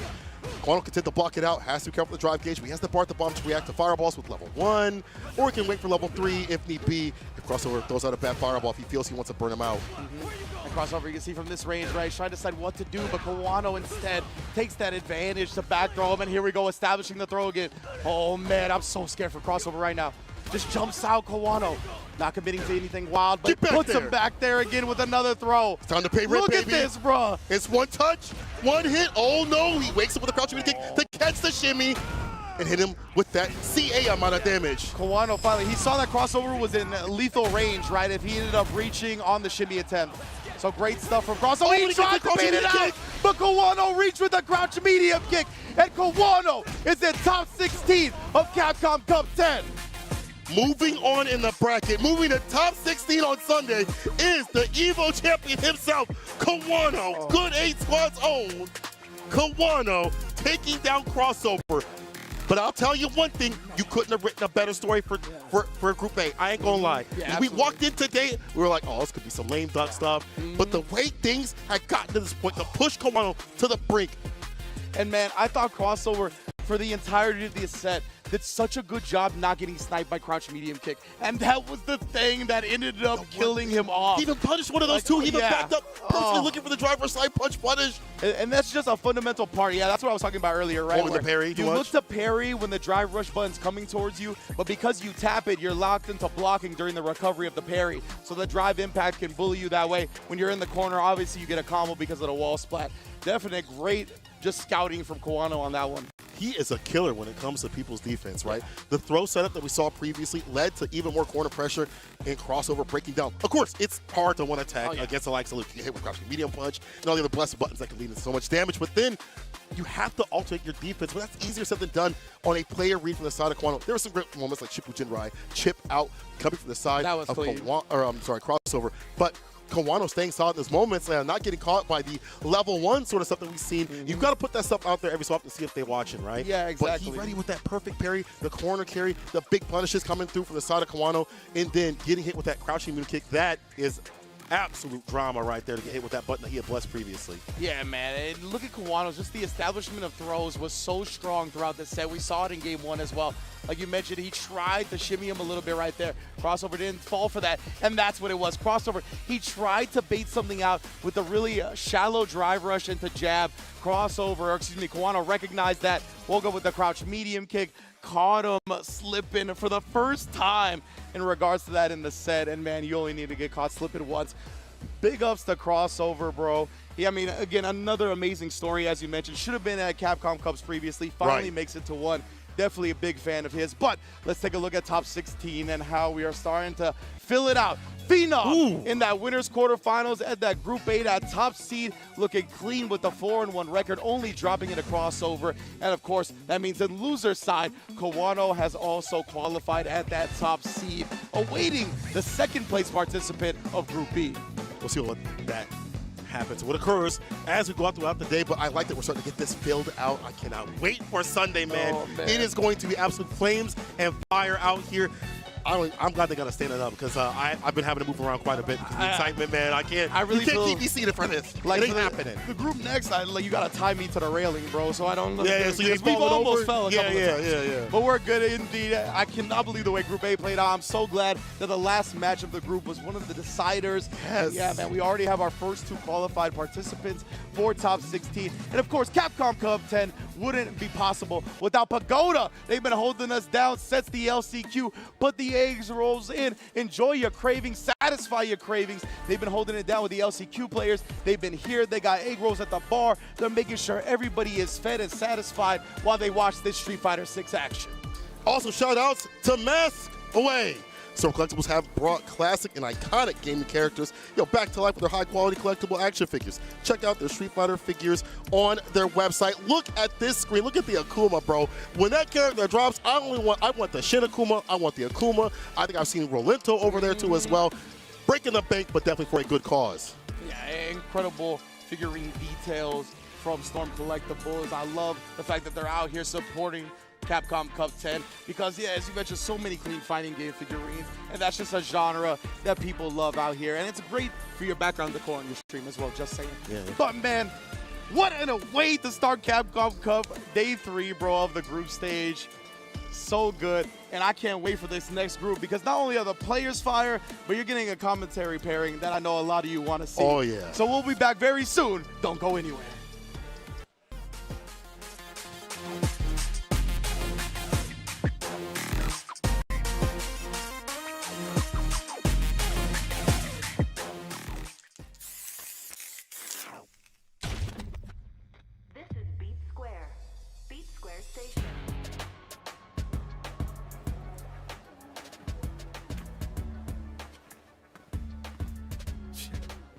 Seriously? I'm not interested in whatever you're pitching.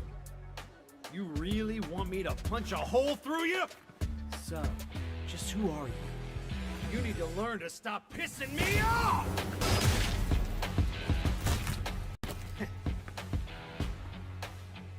I knew there'd be more of you.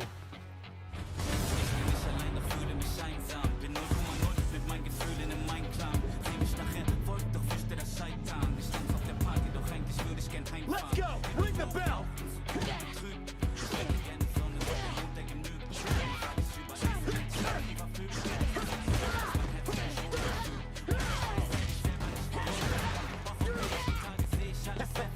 I'd be scared too.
Potential.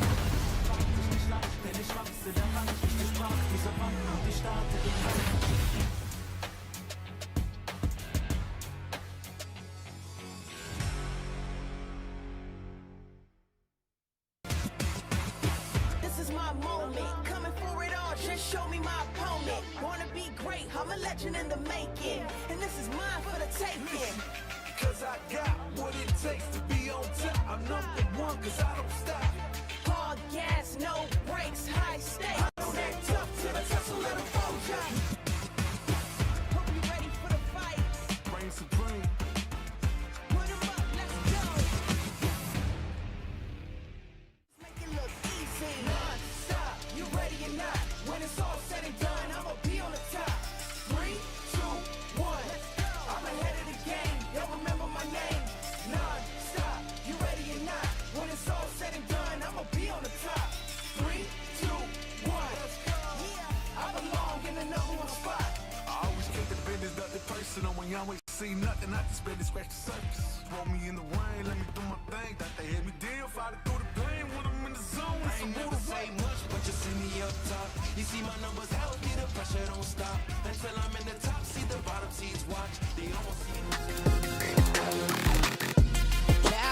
Phenom Cup Day 3. We're getting down to the nitty-gritty. This is beautiful Los Angeles, California, and we are at the Avalon, and it's about to get crazy. And hopefully you guys are in building and getting an opportunity to try out the Ed build here for Street Fighter 6. He's been all around the venue, and we have only been talking about how cool Ed is, how cool he is to play, how cool he looks, and hopefully you guys get some time with some hands-on. And of course, a bunch of the people have been out there streaming, and I got one of my favorite streamers out there. I think he's out here forming IRL will it kill submissions in real life, and one of my favorite people in the world, Say Jam. How's it going, Brody? Very, very well. It's really nice to be here. Yeah, I got to play some Ed. Also, the character's really fun. I'm excited to play him. We were workshopping some names for when I inevitably play him. You know, Freddy Flicker. I like my name. Johnny Jabber, whatever it's going to be. That was me. That was me. That's this the is name I like. version Ed, so hopefully you guys try him out. He's a really fun character. I don't know how Capcom made him so cool. They did a good job. Look, I saw like the little concept when they put it on like Twitter, and I was like, you know what? If he looks like this, there's no way he's not cool. And they really, really leaned into it. He's got the jab. He's got the Ali startup. He's got the speed bag punches with the OD. I can't wait to get my hands on the character, in all honesty. I got to play him a little bit on the Ed build. Make sure you guys take a look and get your hands on while you're here if you can. But let's take a look at the standings so far for Group B, because it's getting a little hairy out there. As you can see, leading the pack, we got Chris Wong, 3-0 +5 at the head of the pack. We got Nasser Big Bird, 2-1 +1 right there at second place. Nephew at 2-2 with the +1. And then, of course, we got DespairKing at +0 because he's at 2-1. Shaka is at 1-3 at -2. And DestroyGodz is at -5, rounding out the pack. Yeah, so big, you got to pay attention, right? So Chris Wong is obviously looking good, but all three people under him are really in a like nasty, scrappy contention here, right? So Big Bird, Nephew, and DespairKing, you have to keep an eye on their matches that they're going to be playing right now, because it's going to be really spooky, honestly. These three are really the people to keep an eye on. Chris Wong is looking pretty comfortable. And that leads us to our very first match, DespairKing versus Nephew. Huge implication on the group here. This is going to be scary, man. DespairKing is one of those people I feel like a lot of people didn't sleep on, but I feel like he kind of got under the radar, especially if you weren't paying attention to everything, all these World Warriors that was happening. Of course, Nephew, one of the big names I feel like stateside that you always pay attention to, and I feel like he's always been in this spot where he can upset a bracket and potentially just take the whole tournament if he gets the right standings. Yeah, really, really solid player. He obviously did a little training arc. He went over to Japan to study and prepare for this as well. And these are two players that I really like watching. I think a lot of people are familiar with how strong DespairKing is. And it's not a surprising name to see doing well in this bracket. Same thing with Nephew. We have a Juri, Mir, everybody in their PJs ready to go. But nobody's going to be napping. I love them playing with the faces. But here we go. PJs on the beach. Never thought I'd see it, but here we go. That's very Californian for sure. This is Venice right here. How they do it. Both of them throwing the fireballs and leading behind it. Wow. I love the try from Nephew early, but DespairKing blocked, no punish. I mean, if you're a Juri player, you're pretty used to seeing that and going for it yourself. Both of these guys trying to find an opening. Nice whip punish right there. Gets the big punish counter. Takes the ground. No anti-air there from Nephew early. Just not ready for the jump in. Using that OD fireball to try to store up some more stocks. And there's the lead-in. Classic little overhead after. This is where Nephew really likes to shine. This time, DespairKing at the ready, gets a knockdown in the corner. OD uppercut bust out here. And they're going back to the middle of the screen. Sneaks in, tries to get a throw in. Not going to take the bait. Nephew in full advantage right now. Spins a little bar, gets the advantage and the corner, and really close to burnout. And just sends it right away. Knows the heavy punch is going to force it. Immediate drive impact for the stun. Very nice first round there from Nephew. Strong offense. Strong offense from Nephew. He's really one of those players that likes to snowball. I know we said it a lot, but like if you let Nephew get started, he definitely becomes one of those players that takes the lead. Goes again to the drive rush overhead, spins the meter early, positioning already in his favor. Yeah, this spot is really tough to fight out. So spend some drive gauge to do it. Miss! And that can happen this character.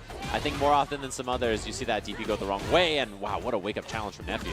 Yeah, it really moves her forward on wake-up, especially when you use the heavy. Double store. Pressure here in the corner. DespairKing just keeping it nice and simple. And Nephew attacks his way out. Dive kicking to escape. Punish counter. I imagine we might see the level 1 again. Yeah, try to strip that drive gauge. Man, he's been holding the screen hostage.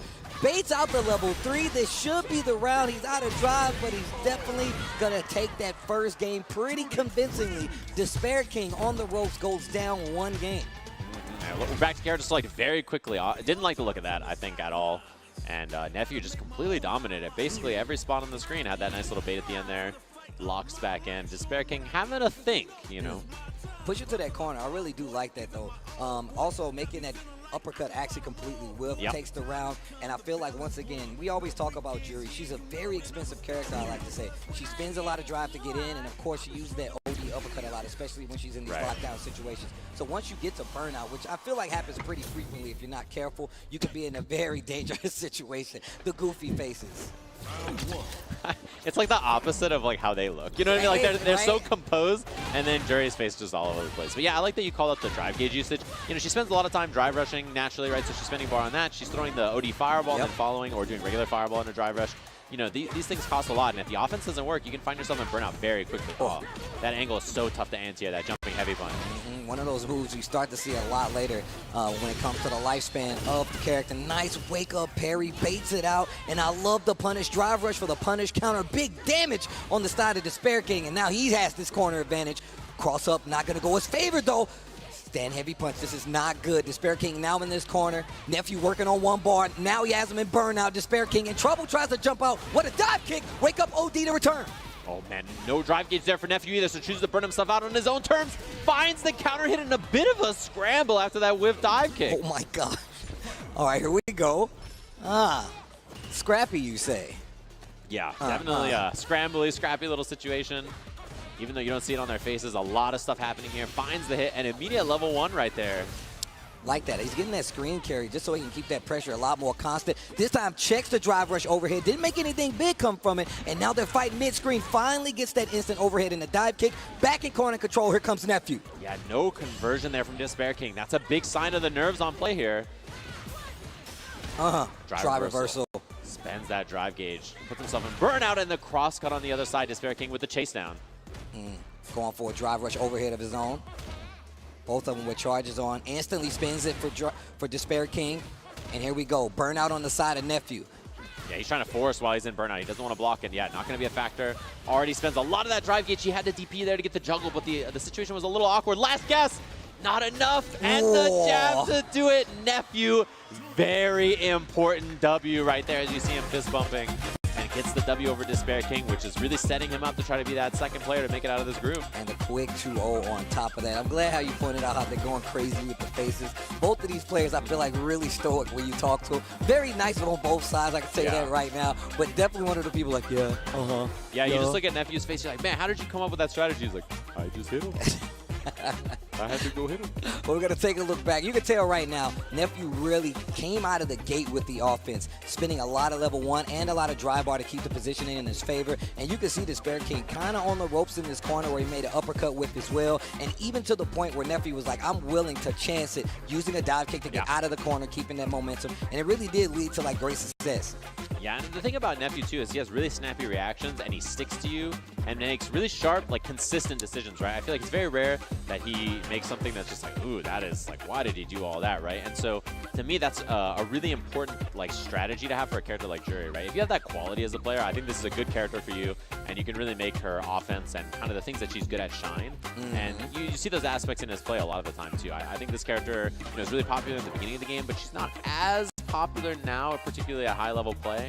But players like Nephew and DespairKing, you know, you can see them making it work. Yeah, she's one of these characters that I feel like she kind of fits that archetype of kind of like, yo, I need to know how to fight these characters. Really strong all throughout the betas as well. You saw a lot of that character. And of course, Nephew, one of the people that always pretty stays consistent when it comes to these character picks. And it shows very well in his mirror match versus DespairKing. Another strong Juri player himself, but even still, Nephew, a very important win, like you pointed out, in this Group B. Yeah, I mean, this is like that was one of the most important matches to watch out for in this group, I think, because you know they're both trying to fight and scrap for it, and yeah, I mean that's a huge W for him to get in this group. He really needs that one. Winning out is such a big deal, and we're gonna take a look at the standings here. You can see that Nephew, you know, gotta be feeling pretty good about getting a 2-0 there, right? That's a really solid spot to be. But there's still a couple of matches to be played in this group that really matter. Obviously, Big Bird's only played 3 of his matches, so you know, depending on how he does is very, very important. And then the same thing for DespairKing, right? Like, you know, he needed to win that W there, I think, against Nephew, but Big Bird, you know, we'll have to see how he does. Nephew is going to be sitting, watching, waiting for that to happen. So let's take a look at our next match. Speaking of Big Bird, he's going up next against DestroyGodz and the Guile. The Marisa Big Bird pick. I'm not sure if he's going to go with it, but if he does, I remember being in his chat asking him about like the Guile matchup. And he says, look, it is a little difficult to navigate, but once you get in, once you close that gap, man, it's nothing but hurt on the other side of that fence. Exactly, yeah. It's one of those things, too. Both of his characters, I think, can navigate a lot of different matchups. I like the spread that he has. I think it makes a lot of sense to play Marisa. It makes a lot of sense to play Rashid, and he picks them both depending on the matchup, right, for sure. And, yeah, I would be surprised. I think we'll see the Marisa here. You know, I'd be surprised if we see the Rashid. But, you know, he might try it out. Who knows?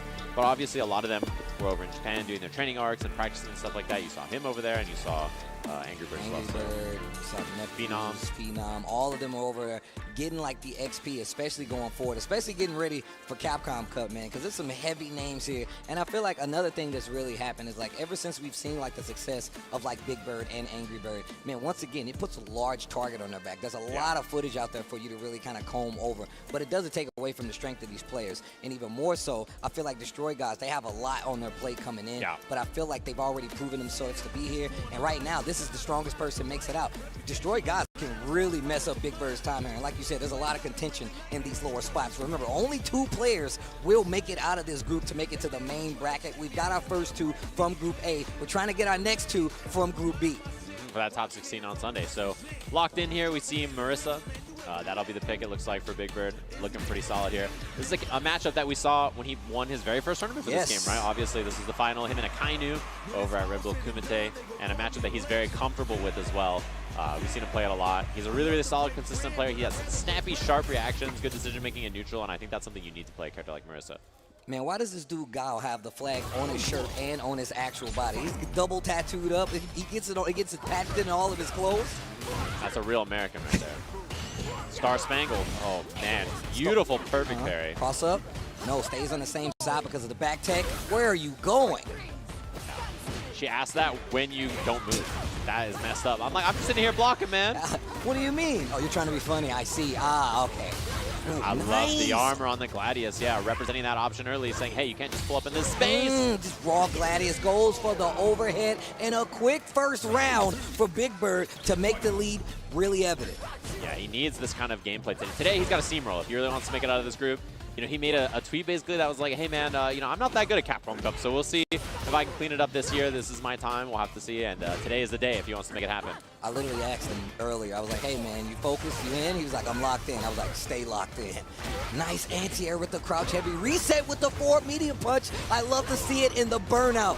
Oh, no, this is going to hurt. Mommy muscle in the building. The first game under his belt. Big Bird with the Marisa. That's when put him to sleep. He's on his stream, and he takes a hit of the vape and goes, someone clip that. Instantly. Somebody clip that. He just yells it right away. With a big smile on his face. That's how you know he's evil. Oh, I love that little pickup right after. If you don't have charge, take the forward heavy kick. And it's a nice little reset, too.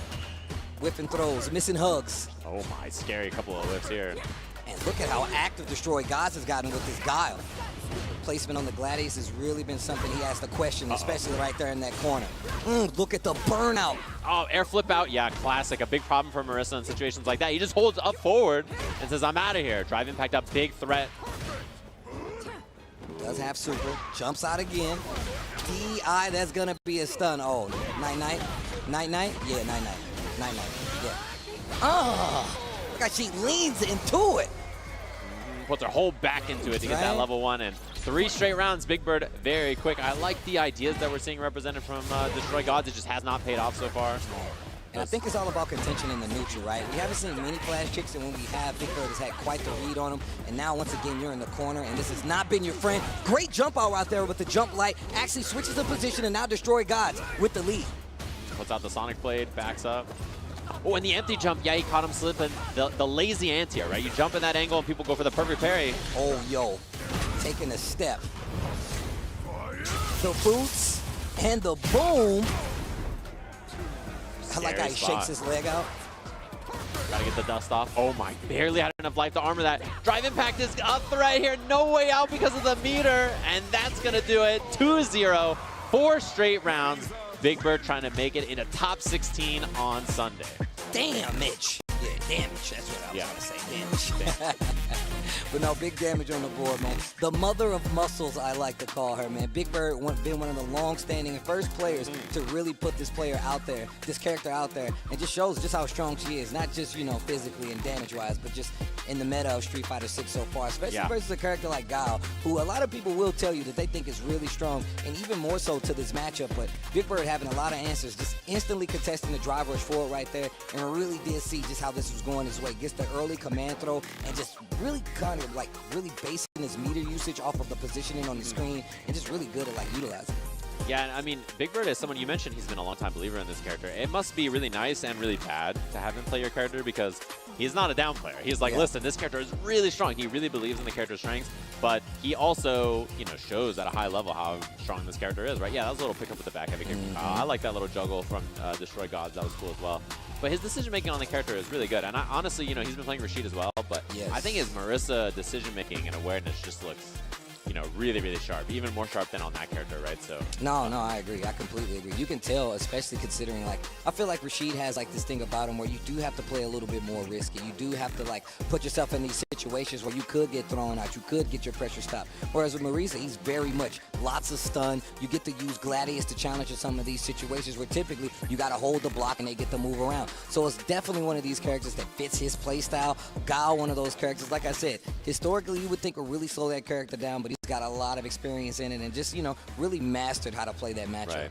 Yeah, and it was really impressive to watch how quickly he just adjusted to little things like, oh, you're going to represent one new option, boom, immediate counter, right? He was just ready for it too. And so, yeah, when someone's playing that sharp, it's really really tough to stop for sure. But that has a big implication on the group, obviously, right? He has another match to play, so he's going to have another one. We see the standings here. Big Bird feeling very good, I'm sure, after that W. He really needs things to go well for him here, and that was a big loss for DespairKing earlier as well. So Nephew not going to be playing anymore. DespairKing still has his match, and Big Bird, obviously, and him, that is, yeah. Oh, that's going to be a big one. That's definitely going to be a big one coming up. So now we're getting to this next match. Is going to be Shaka, a very strong player, going up against another very strong player, Chris Wong. And like we said, there's a lot of contention in these groups. Shaka, one of those players a lot of people were talking about leading up to this, and his Dhalsim has definitely been doing work. Chris Wong, just the same, very much in contention for being one of the strongest players here, especially in this group. One of the favorites to make it out, if you ask me. And my man is clinical with the Luke. He is so strong with the Luke and just very precise with his input.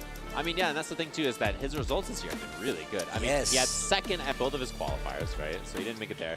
Then second to Gachikun in Singapore as well, right? So you're looking at Chris Wong like, dude, is this guy not going to make it to Capcom Cup by being really, really good and getting second like 5 times? Like, what's going on? And then he cleaned it up, got the qualifier offline over in France. Very impressive, I have to say, to get second in a huge major like that and then show up the next week and win. You were there for that, so you saw with your own eyes. Yeah, I was really impressed with this play. I think he's an incredibly solid player, and he's really fun to watch, of course. This is a matchup you don't see that often, not because of Luke, but because of Dhalsim, right? I mean, Sim is not a very common character at a high level. So it's cool to see Shaka out here playing the character. Really strong player I'm familiar with. I've seen him enter a lot of tournaments, seen his play a lot before.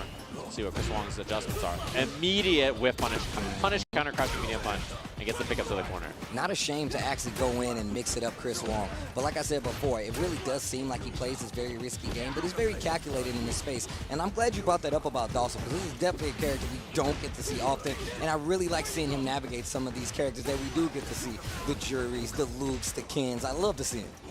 Baits the throw immediately, and he's going to drive rush, push him to the corner here, and drive impact is checkmate. Oh, drop knuckle, though. Scary.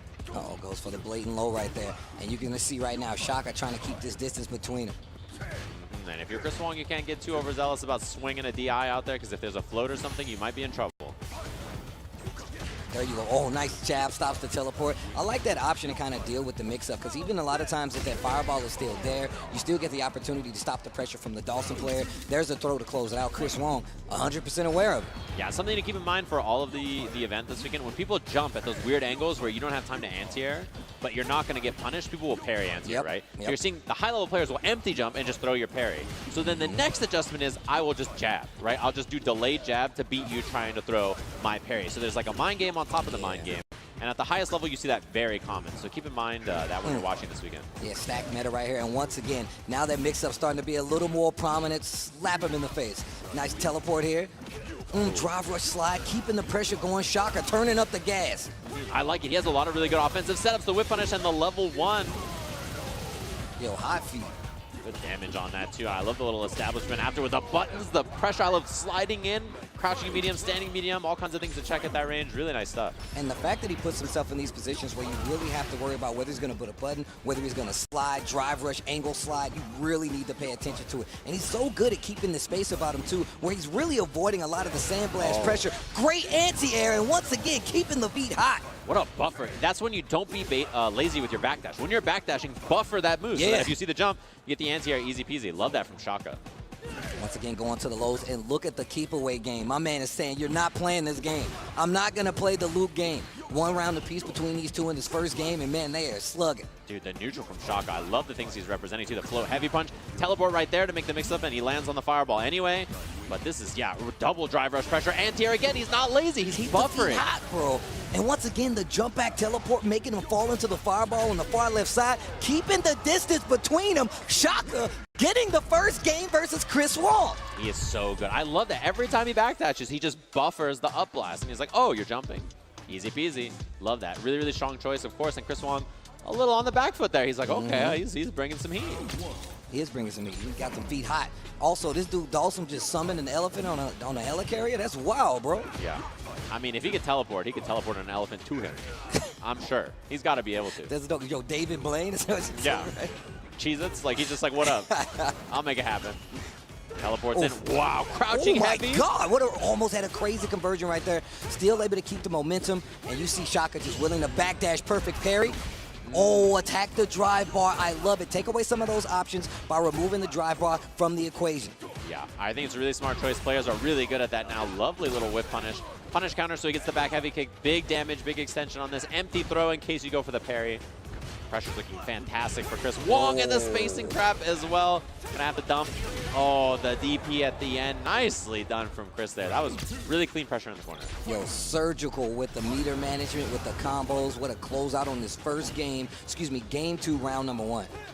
Little float action. Shaka trying to represent some different looks. And he jams it in. That's a good button. It's the God button. The right hand of Exodia. Teleports, fireball gonna keep him safe, tries to drive rush, and steal the check from Shaka. These long-range limbs, these textbook limbs. Wow, what an option representing the fireball right there. Stops the drive rush once again. I love that part of the Street Fighter 6 meta where people are really starting to interrupt those drive rushes. Not this time, though. Knockdown in the corner. Chris Wong tries to go for the neutral jump. Back throw. Shaka in control. Oh, my God. Chris Wong is in burnout once again. That was sick. I love that little bait to set up that burnout from Shaka, although he's got the challenge into the critical art, and he says, let's wrap this up. Huge damage on this. This does so much. Oh my God. Yeah, because of the critical art there. Beats him up, gets the game. And I have to say, Shaka's decision-making there was so clever. He had the anti-air, and then he didn't do the real blast, and then Chris Wong tried to parry to get out of it, and then did drive rush throw to punish that. So really cool setup there, but then Chris Wong just finds the hit, gets the job done, one apiece. I like these mid-screen fights. It seems like Chris Wong really started to turn up the neutral game right here. Whether it comes down to a scramble, he just does not want Dhalsim and Shaka to get away from this situation where he does have this control, or at least he can make these big conversions happen. Yeah, and he's representing some cool stuff. Shaka's doing a lot of like drive rush and a fireball. If he sees you landed on one, or a light kick check, he's doing some interesting options. Okay, representing his OD fireball right now. From Luke this way, he's going to make sure that Shaka is locked down with Dhalsim. He's going to be able to lock him down, gets the corner, tries to bait something out with the jab there. Shaka keeping his wits about him and is playing so calm right now. Teleports out. There's that jab I was talking about, and a great anti-air to stop that option that we saw Chris Wong go for last time. Twice in a row, too. Saw the neutral jump. Stuffs it with the back medium punch, and man, he is so good. Beating up his legs in this mid-range. Every time he goes sandblast, he just checks him low. Wow, this dude Shaka. OD fireball clash with the sandblast. And you can see Chris Wong, not sure about some of these situations. Double jab, did not get the confirm. Catches him out of the air, gets the flow. What a conversion. Chris Wong? I already know Phenom's making a tweet. Bro, I'm not listening. You play Ken. Don't even say anything. Don't do it, bro. He's like, see that? He's like, look at this. It's like, he can do that? I'm like, come on, man.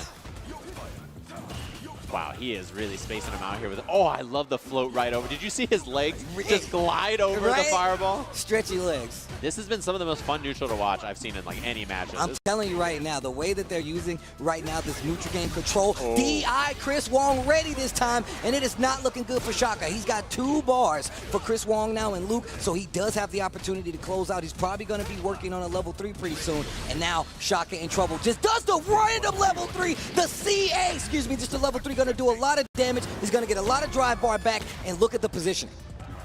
He's going to be first out of burnout here, which is big. He's going to have EX Fireball or Drive Rush or setups or whatever he wants. Chris Wong has to respect for now. About to be out of burnout. He has Drive Gauge back. He was about to spend it. He actually checks the Drive Rush forward. This dude, Shaka, is actually ridiculous. OD Fireball clash in the mid-screen. You seeing him using the float just to get around possibly. Oh my God, perfect parry. Goes for the long range. Another perfect parry. This dude, Chris Wong, is in trouble. OD Fireball gets the knockdown. But he's about to be in burnout again. He teleports in out of nowhere. Chris Wong just not ready. He didn't believe. My man Guile got out of the ship and was like, hold on, bro. Yeah, look at Guile back there is us right now. He's like, bro, what is happening on this helicarrier? What's even going on? Teleports in, trade. Good for Chris Wong, though. But good defense again from Shaka. Not biting on these throws. The left arm of Exodia doing some work right now. Once again, go straight back to that neutral. Shaka just playing so great in this position, but not in a great position now because he's in the corner. Great tech on the throw, the fireball too far to actually interrupt. Oh, big jump in. Goes for the back throw. Not going to work out. Level 3 is on the table. Chris Wong is going to cash out. It's time to go to work, or it's actually time to clock out. Chris Wong takes it 2-1 over Shaka, but man, that was a really entertaining set, man. Like you said, that was some of the most fun neutral I've seen, especially versus a character like Luke with Dhalsim, which we typically don't get to see, and just well played all around, man. Man, I was believing too. I was like, Chris Wong is getting beat up there. I was like, this is a sick match, and that was really well played. I mean, that just shows you the strength of Shaka as well, because Chris Wong obviously done really, really well. Yeah, Shaka. Can you guys make some noise for Shaka? Make some noise for Shaka, bro. My man is actually ridiculous. The Dhalsim looking really strong out here.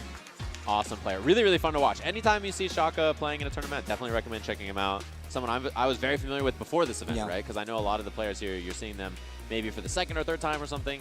Really, really fun player to watch. And that was a sick set. I think one of the most fun sets I've seen this weekend. Of course, man. And it all started with just the way he approached the neutral. Because you were very much afraid a lot of times when you fight Luke. We talk about that crouch strong, talk about how fast that sandblast is, but being able to check a lot of the drive rushes, as well as kind of negate just how strong that Luke fireball is with the just blatant lows, whether it just be the float over. It really did change how this matchup was played. A lot of clashes with fireballs and instants. Perfect spacing right here for Shaka. Great usage of meter. I mean, what he played so good, and still just was not enough to close out the set. Yeah, Chris Wong just really, really solid in those moments where he needed to be. And I have to say, like, that was some world-class gameplay from both of them, right? I mean, yeah, that was sick, really fun to watch. I love the little backdash blast buffer as well. That was really cool. Expensive, but like really reliable. And, you know, it cleaned up a lot of those clutch moments for Shaka as well. So really fun set to watch. Yeah, the spacing on that. And there was that scramble where they both survived burnout. I mean, this could have gone either way. This set was really, really close. And you just instantly kept seeing the adjustments from both of them, right? You start to see Chris Wong like, all right, I know you like the drive rush forward and actually try to use slide to keep me honest. And then when you are standing there, it's going to come down more to these these long-range pokes. And he really shifted his game to be able to deal with it, whether it be just pumping on the brakes a little bit, adding a little more fireball to his game, and just waiting for Shaka to actually overextend. That's what ends up happening when you see these kind of players clash, especially when you see a character you're not too familiar with the Dhalsim. What a conversion for Chris Wong, and man, the turnaround was ridiculous as we get to this last round. And you see, this is where really Chris Wong really was on his game, ready for the DI, goes for a clash of his own, work back up to this 3 bars, especially with his positioning. I mean, it's just masterclass play here from Chris. Yeah, and I mean, this is just a really, really fun set to watch for sure. Man, that level 3 and the scrappy scenario. How is it, like, you're looking at this, how is it that we're going the distance here? Like, how is, exactly. You see how much Shaka was down to make that comeback in that game? Like, that is unreal for sure. And then this bait, the backdash right there was Yeah, that was really clean. Really, really smart awareness from Chris Wong right there to know that the jump was a little high, perfect parry happened, and then he's like, oh god, I gotta get out of this throw range. So the backdash was really smart, but really fun match between those two. We have the next match already set up, ready to go on the stage. I don't know if you see it behind us. We are just moving, cruising right along in these groups. We gotta get everything done today so that we can set up, get everything established for this Sunday. So I'm excited for it. DestroyGodz and DespairKing, another very important match for the standings here. I don't know if we're gonna end up with some kind of weird tiebreaker situation in this group. I like it. It might end up happening with how things are shaken down. We'll have to see. And particularly the next match will have a big impact on that as well. So yeah, here we go. We're right into it here. Costume change for DespairKing. No longer in the PJs. He's woken up. Nah, this is business mode. SF5 Juri in the building. Here we go. Now let's see how he deals with this neutral game. Just jump, dive kick instantly to carry to the corner. And I like the check by DestroyGodz already. Knows the Juries like to play that game where they shimmy just a bit, checks it with a jab right out of the gate. And I know this is a matchup a lot of Juri players don't like. This is one of the matchups you hear talked about more frequently as being a problematic matchup for the character. Mostly because, you know, she can't cover horizontal space in the way she normally wants to because Guile is just going perfect, just like that over and over. And I was literally just about to say, that's why it's good that he represented that dive kick right out of the gate, because that's going to be one of the tools to get you in to get the kill first round to DespairKing. Yeah, really good job. You got to smother. Every time you get in, you got to make something happen, make that offense really just overwhelm Guile. It's very important in a matchup like this. Great usage of the normals right there. Actually just jumps up, meets with an actual knockdown, medium punch, I believe it was. Just walks back, gives up some space there, trying to find Juri with it. Didn't get it, but I like the idea. Well, great reaction. Great check on that drive rush. One of the big strengths about playing Guile, you know, if you have that down charge, you just see the drive rush and immediately do it. I love that that's where the meta is actually shifted. You see a lot more players starting to check that drive rush, especially in neutral where you have to be careful. Guile definitely has the tools, go straight in the Feng Shui engine, and this is not looking good for DestroyGodz right now. What a long extension, too. Is there going to be another drive rush? There is. Wow. Spins it all to try to get the kill here. Got plenty of Feng Shui engine here. Oh my God, yo! That combo was ridiculous. She was burned out tired, but that was a long combo, bro. It was a long day. The whole time I was watching, I was like, is this going to take the last little bit? There was only a little bit of life, but the scaling was so much. Wow, what a first game from DespairKing there. No. Normal flash kick right there. DespairKing at the ready. And so the DP chooses not to take the store and then just drive rushes in for the pressure. Yeah, opting for that just to keep the momentum, get the screen positioning, and now has that corner. And look at DespairKing go. We saw how he ended the last round with a long combo. No Feng Shui this time, but the combo just is whoa, nice neutral jump to bait the throw. And DespairKing is on a run right now. You see the confidence too. Just knew, like, I'm not even going to spend the level 1 to kill. I don't need it. I'll just save it for the next round. Oh, a little too confident maybe. Okay. Goes for that OD uppercut. This time DestroyGodz ready. Perfect parry, gets the store afterwards, so now DespairKing locked and loaded. A lot of drive gauge, but a big challenge. Oh, what a check. Punch jab. It's the knockdown dash up again. Wants the space back, the jump heavy punch. Well, these buffers, it's going to be a combo off of it too. No level 3 confirmed, but next hit could do it here. DestroyGodz has to be very careful. Pops the level 2 instead. I like that. Goes straight for the pressure, goes for the burnout, and this is not a good situation to be in. No reaction at all by DestroyGodz. DespairKing put himself in burnout. My man is holding down back for his life, but he's got a level 3, so you better be careful. I can tell you that right now. Bro, he's gonna get this bar back just completely blocking. Help, man, I'm just Please, stuck. somebody help me. Don't sell your fruit, help me. Help me. The person in the background's doing nothing. Just watch that all happen. Sitting on the ground, you see me down backing for my life? DestroyGodz gets the round. I like even Guile popped off like, yeah, jeez. Looking like Luigi on defense, just sitting right? Just sitting there, help. Please. Oh, set up. This is a rough spot in the corner. Classic Guile spacing spot, but then chooses to take some approach action instead. Ooh, backs away. No confirm. Burns himself out here. Goes straight for the level 3. Gonna get some of that drive bar back. I'm liking the position he's gonna get here. Early cash out, and this is the final round of this match. So I don't blame him. And a big lead on this side right now. Setting up the obstacle course with the booms. Making sure he respects the space, and I like how he's stepping back to do so. Opts for the parry just to get a little bit of the drive back, and there goes for the drive rush overhead. Here comes DespairKing. Gonna checkmate with Dee. No, not quite, just because the burnout barely ended. Very fortunate. What the? That side? Level 2. Plenty of drive on top of it. Definitely gonna get the corner here. Extension as well, yeah, off the X dive kick. I love it. These Feng Shui combos are so cool. Jump in, double jump on the overhead for the cleanup. 2-0, DespairKing gets the win. Very well played, and man, what a sequence that was. That was kind of dirty. That was a little slimy, bro. I don't know. That shit, we need to talk about that. That was not nice at all. My man was blocking for like 20 seconds, bro. Just down backing in the corner. Just help me, please. Don't just sell your fruit. Do something. He's just sitting there steady. Easy, easy. Hold, hold. Yeah, great activation here. And man, his meter management, DespairKing's meter management. Obviously, a lot of times you see Juri's get in a situation where it was like, look, I can close out with level 3, so I'm going to look for this one hit to confirm. He's like, no, I'm going to go to Feng Shui, burn you out, keep you in this position where even if you do get this level 3, you're on the ropes. It's going to be a gamble. I might block it. I might be looking for it. So it's really smart that he actually did that. But I also love the fact that DestroyGodz really kind of kept his approaches really simple. Sometimes he went for jab. Sometimes he would just wait, hold his ground. So, I mean, obviously it was one of the better calls to make, but DespairKing just seemed like he was so ready for every option that DestroyGodz was going to go for. Yeah, and these sequences like this, I mean, a lot of times, you know, it's very like, yeah, you're just stuck. Please. Help. Please. Someone call the authorities. What is this engine she's talking about? Can Look I at the buy lady one of clapping these? above Guile. Like, That lady in the this is background sick. is clapping. She's like, oh, this is so funny. Look at you just getting robbed in the corner. Man, that's all of you in the audience right now. You know that? That's Look, literally that's everybody watching right now. They were cheering. Yeah! You're not going to survive this, Guile. Yeah. She's just sitting back there clapping. Like a man is dying in front of you. Oh my God, gets the knockdown with the uppercut in the corner. And once again, this is exactly what I was talking about. Really opting to go for Feng Shui, not use all his meter, even though the level 3 is there on the table. DestroyGodz, absolutely one of these players that you need to look out for. In this situation, though, DespairKing, which is so prepared for the Guile matchup. And we talked about how expensive she was, how explosive she is, and just the preparedness on the table by the DespairKing. But we're going to take a look at the standings going forward. This Group B definitely getting spicy. Games like that make it go quick, but it doesn't take away from the importance of some of these wins for these players still involved in trying to make it to this top part of the bracket here for Capcom Cup 10. Yeah, when we look at the standings, obviously you're going to see Chris Wong at the top, but it's the next 3 that you really have to keep an eye on here. Look at this.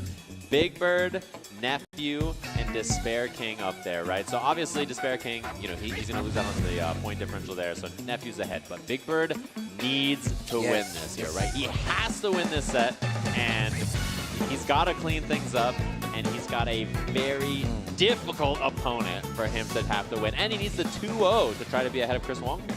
That'll get him out on winners if he can get the 2-0. Right. But I'm going to tell you right now, this is not going to be an easy spot to be in. If you've been checking Big Bird's Twitter, you know he's definitely in his headspace thinking about this. But he told me he was locked in, and he better be locked in here because this is not going to be an easy match at all. This is going to decide who makes it out on this winner's side. Big Bird needs this win, and I feel like it's just good for the morale heading into the main bracket. But once again, we always talk about these other groups, these other, you know, the Group Fs and the whole 9. But if you look at the spread of some of these groups and the players that are in them and who you have to make it past to make it out successfully, it is not an easy walk for any of these players. No, this is a really tough one. And, like, you know, if you're sitting here, if you're Nephew, this is all on Big Bird, right? You don't even get to play the game. You're just sitting there in the audience going, I hope he loses. Like, that's all you can do, right? Like, what else is there to do? You're just sitting here stuck, hoping that Chris Wong shows up and gets the dub here. And he himself needs to do well so that he makes it out on winners. So this also matters for him, right? He really needs to clean things up here, because if he shows up and he loses the Big Bird and it's a 2-0, he's no longer in the winner's bracket on top 16 for Sunday.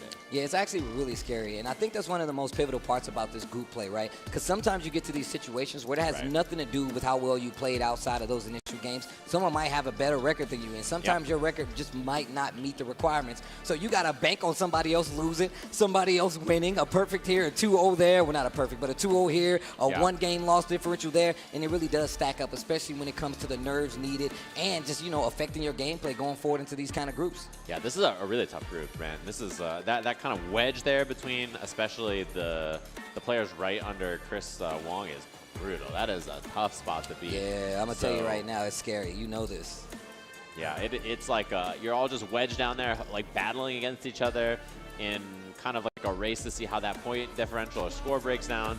And it's looking like, which makes a lot of sense to me, is it the Marisa pick? Yeah, the wedding dress. Mommy Muscle returns, and it's not going to be easy. I want to see how they're going to deal with this neutral game, right? Once again, one of the main things you got to look out for, Samoel, crouch strong, things you really have to be aware of. And you know Chris Wong's got some XP, or at least did his homework. Let's go. Chris Wong, Big Bird. This is a big one. Crouch strong already, and then instantly goes and puts you to this corner. Spends a lot of your drive bar, though. Speaking of, OD uppercut to get out of there. Yeah, notice that Chris Wong empty jumped, right? Looking for the parry. Big Bird doesn't go for it. He jab checked on the landing. Very smart awareness early on from Big Bird to know that that's a common thing people are looking for. Oh, nice. Hits 4 medium punch just to get a reaction. And that's the reaction you need. A simple approach to the win. Forward throw. The crowd likes what they see. Big Bird up 1 round in this first game. Yeah, oh, nice whip punish. Doesn't complete off of it, though. And a big thing in this matchup is obviously the airspace. You know, this is a big problem for Marisa. She really struggles to anti-air that jumping heavy punch from Luke unless you're super ready for things or you have armor from Gladius or something. Well, it doesn't commit off of that, but yeah. The overhead is safer than going for the low, so people will do that if they have the stance out there. Actually got the OD follow-up. They would have had the knockdown had he just hit the other button, but no. Neutral parries here. Oh, wow. Counter hit confirmed by Big Bird. Gonna spin that meter once again. Superman punch to the corner. Very scary. He has level 3 available now, too, which means one hit could do it here off of a big drive rush confirmed. So you have to be very careful if you're Chris Wong, although puts himself in burnout. And this is not good. You see him backing up. That low forward is a threat. Still, we have not seen big jump in coming from Chris Wong. And he's going to get level 3 off of this. I'd be surprised if he doesn't use it. And yes, he knows it's time to go to work. He did the easy peasy tournament combo as well. Did not extend at all. Didn't end up mattering there. So I like the awareness of just being like, you know, I'm not even going to try hard combo, do the easy stuff. I'm trying to qualify for Capcom Cup. And this is huge advantage. I would say in this round, Big Bird is ahead maybe 60-40 or 65-35 because he has a level 3 and Chris Wong has no meter. That's a huge lead. Drive rush overhead. And you can tell right now he's really looking for some of these projectiles. A lot of Superman punches from Marisa, especially around this range right here. And Chris Wong knows that, and that's why he's holding back. You see him going for more of these buttons, trying to whip punish. In some of these situations, crouch strong right there for Chris Wong, and this is going to be a good lead for him. Throw on the ground there. Nothing from Big Bird. Doesn't try parry. Gets the back throw, corner position, very scary if he hits a level 3. Uh-oh, that drive gauge looking dangerous for both of them in the armor and the level 3. Level 3, take him to the corner. Tell him about history, send him to school. Kiss the fist. Boom, he is dead. It did so much damage off that. Peep the shoulders as she walks up though. Now you know history. And she finna tuck him in, look at him having a nap. Let me go put him in the bed. Still got his braces on. Make sure you take your retainer out. Tuck you in, read you a story. Yeah, that was a brutal one. Just you get clipped by that anti-air one time, and there's very few people that are in the world with Marisa who can do that, right? Like not very many people are as consistent with stuff like that as Big Bird. So brutal. When you get hit by it, you're like, I died. Right? I dead. Look, I'm always every time I see Marisa get hit, I just think about Kaba in the SFL clip. Yep. Like, bro, the equations. I died. The drop. That's a big one for Chris Wong there.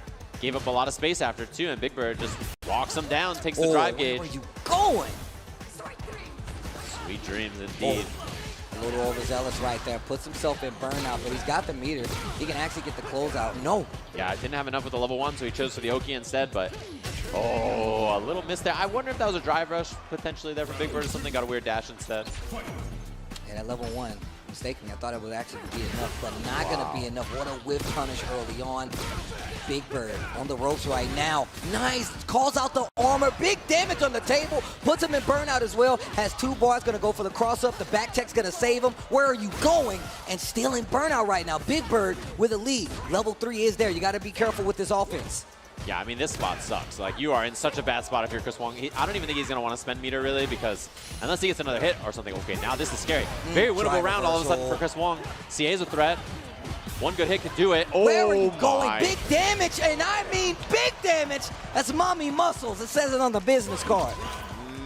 And this is a chance for Big Bird here to 2-0 Chris Wong. Take that spot in winner's side of the group. I love that. Very few fireballs in the set, and it's because of that move right there. And man, the steamrolling. Nice. Wow. What a response. Pick up. We got a lot of drive gauge back from those parries as well. Oh, what an anti-air call out. Where are you going? Dude, Big Bird looks so sharp, and it's on Chris Wong. Oh, back throw? No. Not what he wanted, I think, actually. I don't think he wanted raw heavy knuckle. Maybe it was heavy punch, and he just went to back, and that's a huge opportunity. I mean, oh, man. Oh, and look at that drive bar being a confused right now. Big damage on the table.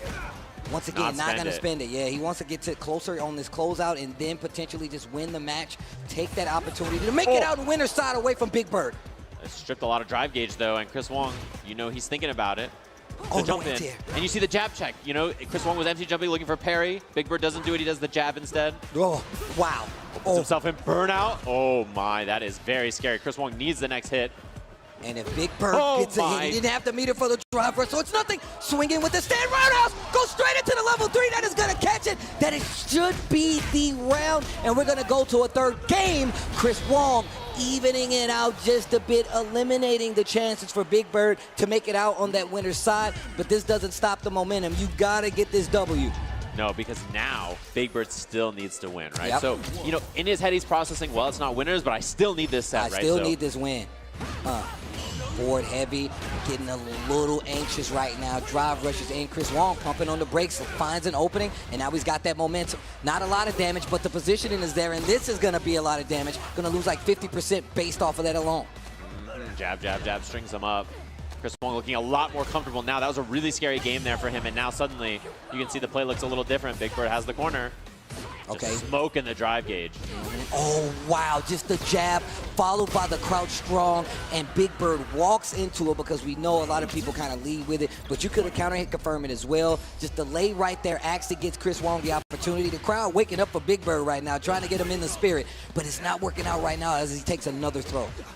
Yeah, and I mean, look at this corner position. Crashing medium, immediate level 1. Doesn't want to drive rush because it'll put him in burnout. I like that choice. Okay, Sparta kick, goes back mid-screen, jumps the overhead into stand fierce once again. And Chris Wong has really woken up here. Double drive rush, has the level 2 available. Air knuckle combo right into it. Beast mode, baby, to clean things up. Headphones coming off. 2-1 for Chris Wong here over Big Bird. And still an electric set right there, man. Big Bird, an amazing player, guys. Make some noise for Big Bird right there, man. One of my favorite players to watch. You know I'm a fan of Mommy Muscles, and I'm just a big fan of Big Bird. Chris Wong going to take the set, though, and he is definitely going to be moving on in that winner's side, and this is a scary group to be in just the same, as you can see our other competitors down there watching. It's Nephew. He's like, hey, it's Nephew. He's like, he did it. I saw him. Nice job. Love that for him. Moving on by process of not playing. Sometimes that's how it goes in these groups, man. You know, the scariest place to be is where you don't have the impact anymore, and you just got to sit there and watch. That is a dangerous spot. You know, you're just a spectator at that point. But very well played. I have to say, Chris Wong, a lot of people would fold and lose that 2-0. I think it was very, very likely that he loses 2-0 to Big Bird right there, and the whole group gets shaken up. But nerves of steel. There's a reason this dude got second at a bunch of tournaments and then showed up and won one of the 3 offline qualifiers for the year. Incredibly impressive steel right there in your nerves to just be like, okay, I am fine. I'm down a game and a round here against this very scary player, very scary character, and I'm going to be okay. And I think that's one of the things that, like, we really should, like, highlight for Chris Wong. Like, it was one of those things where, like you said, it was all about staying calm. He was down a whole game and was still able to kind of slow this pace down. And I feel like that's what really hurts Marisa, right? Like, if the game is still going on and you haven't found a way in, it is very likely that your opponent's going to find a way to open you up, get that momentum. And it was just small things. It was just keeping the corner advantage, making sure you block long enough. Even putting himself in burnout really didn't stop that momentum, because you know it's going to take a lot for a character like Marisa to kind of spin that meter, get in, and keep that pressure going. And we saw, like, a lot of usage of that drive bar where he was really like, hey, I'm going to spin half of my drive bar to get in off of this, you know, target combo medium punch. And that is a situation you really don't want to be in, because then you second guessing some of your buttons, and it puts you in these situations where you're in the corner and you can't defend yourself. Yeah, and I mean, this spot was so scary. This is very close for Big Bird to just clean things up here. The rounds were looking spooky. He gets the command grab, which kills. It did enough damage through that little bit of gray life there. And if you're Chris Wong at this point, it is looking bad, right? Things are looking and look at this. You're down around. He was on set point. And look at this bad punish. I mean, that's not good either, yeah. Goes back to it, gets the round under his belt, double level 3 on both sides, and you were talking about that bait right there, and that's exactly what I was talking about, using the target combo. Chris didn't budge when he saw him go for that Gladius combo as well either, and still puts himself in burnout, and still manages to hold it down the entire time. The armor is eating on the Superman punch, and the level 3 is gonna close it out, and man, what a way to bring it back and put yourself back in contention to take this set. I love that as soon as he got that, Chris Wong took off the headphones and clapped to himself, because he knew as soon as he got that game, he's like, okay, I'm cool. Like, I can clean things up now. but he knew he was in winter side, right? He's like, okay, I did it. I'm cool. Everything's fine. Like, I don't have to worry about stuff. So, good. I mean, he knows the scores too, right? He knows how this is going to work out. He really knew that he needed to clean that up. And yeah, he was very close to just losing right there in a pretty rough spot. Look at how much slower he started to play these games in the later half. He was like, you know what? I'm just going to stay calm. I'm just going to wait to get these big openings. The meter usage was perfect right there as well. And just the amount of times that Chris Wong puts himself in burnout in these situations and still has great fundamentals. He doesn't go crazy. He doesn't start jumping. He doesn't even overextend. He literally just holds his ground. And he holds his ground as he moves into winner's side here of Capcom Cup. Nephew, by the graces of the fact that Big Bird went down to Chris Wong and him doing a great job, is going to stay alive on the loser's side. But unfortunately, that sends home Big Bird, DespairKing, Shaka, and DestroyGodz from Group B. We have our two from Group B moving on, and still an electric group to be a part of. You're going to see the spread here on match results for day 3, and you can just see basically the tail of the tape and how it all kind of went down. Yeah, very, very scary stuff there for sure. And I mean, 3 players in the group at 3 and 2, right? This is a really contentious group in the middle there. And I have to call out Chris Wong, 5-0ing this group. That guy is a beast. Ridiculous. That guy is a beast, right? I mean, very impressive stuff. He's up against Phenom. Of course, Phenom, a big fan of Luke, so I'm sure he's really happy to see that matchup as his first round match in winner's side top 8, which we have up there. And this is the loser's top 8. So Nephew versus Kawano going to be our match from that group, which is going to be really fun to watch as well. And this is just the beginning of the cake that's going to be this main bracket for Capcom Cup. We have our first 2 losers. We got our first 2 winners. Obviously, all of these guys right here still in contention to be that big $1 million winner, to be that big 2nd place winner, that 3rd place winner. I say that because there's still 6 O's attached to those bad boys. So you're still winning no matter what, but obviously you want the big dub to go home with. And of course, these guys are still in the running. Right, and you know, it's really fun to watch. Obviously, top 16 is going to be on Sunday. Tomorrow's SFL finals, which should be really fun to watch as well. Some of the players down there, Bonchan, Tokita from Japan, a bunch of really strong players from Europe, all over the world. It's going to be really, really cool to watch. But that does it for you and I on Group B. We're going to be back later for what group, Steve? Which group? Which group are we doing later? Is it E? You know me, bro. I can't. It's F. We're coming back for F later. We got that one, F, dude. that's the one. We got that one, dude. F, but hopefully you guys got some SteelSeries headphones. Thank you to SteelSeries. The SteelSeries Arctis Nova Pro is the official headset of Capcom Cup 10, enhanced with premium high-fidelity drivers and sonar software. That's like what they use in submarines, right? The Nova Pro is ideal for any fight you take on. Shout-outs to SteelSeries for holding us down. And, of course, make sure you get your very own. All the setups here will be using them, so make sure you show them a little bit of love. And the SteelSeries, shout-outs to those guys for holding us.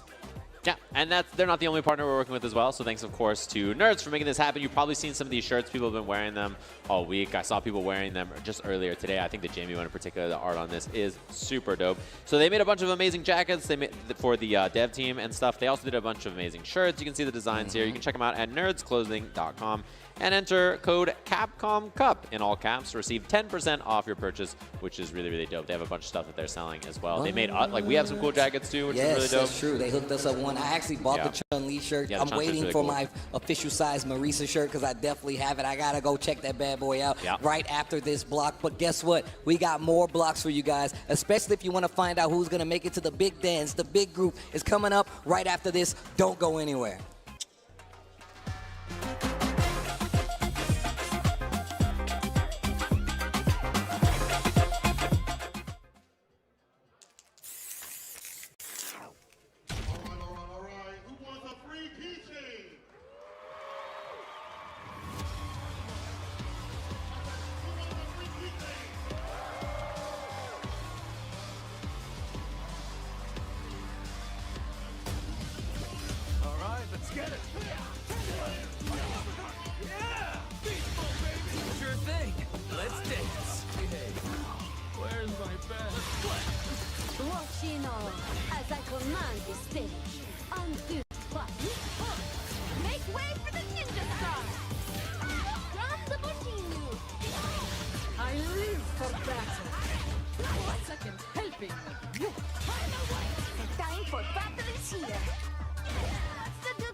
Shall we begin then?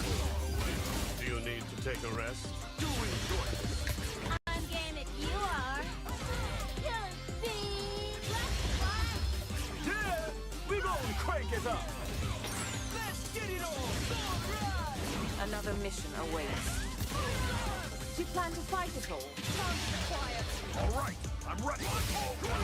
Your footwork's sloppy. This some kind? Behold this body of you are lucky. Get ready. I'll show you strong. Allow yoga to guide you. What is it? The power of yoga. I'll show you the power of my kung fu. I'm ready for you. Just bring it. Think you could break my defense? Got you in my sights. Smart choice. Bring it.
Time to shine bright, and if you try to stop me, then you're gonna pay the price. All them late nights finally paid nice. Awake in my dreams, but you could call me the greatest of all time. Yeah, I'm focused. You know how bad I want this. I'm giving it my all, and before this moment is golden, I control it. All eyes on me, I see I'm watching. Once I'm locked in, ain't no way that I'm stopping. Clocked in, it's time to put in work. Go berserk. I'm in my zone until I'm first. Believe me, when I say nobody can see me, this a product of hustle. I just make it look easy. Non-stop, you ready or not? When it's all said and done, I'ma be on the top. 3, 2, 1. I'm ahead of the game. Y'all remember my name. Non-stop, you ready or not? When it's all said and done, I'ma be on the top. 3, 2, 1. Yeah, I belong in the #1 spot. I always get the business, nothing personal. When you always see nothing, I just barely scratch the surface. Welcome back. Wait, huh?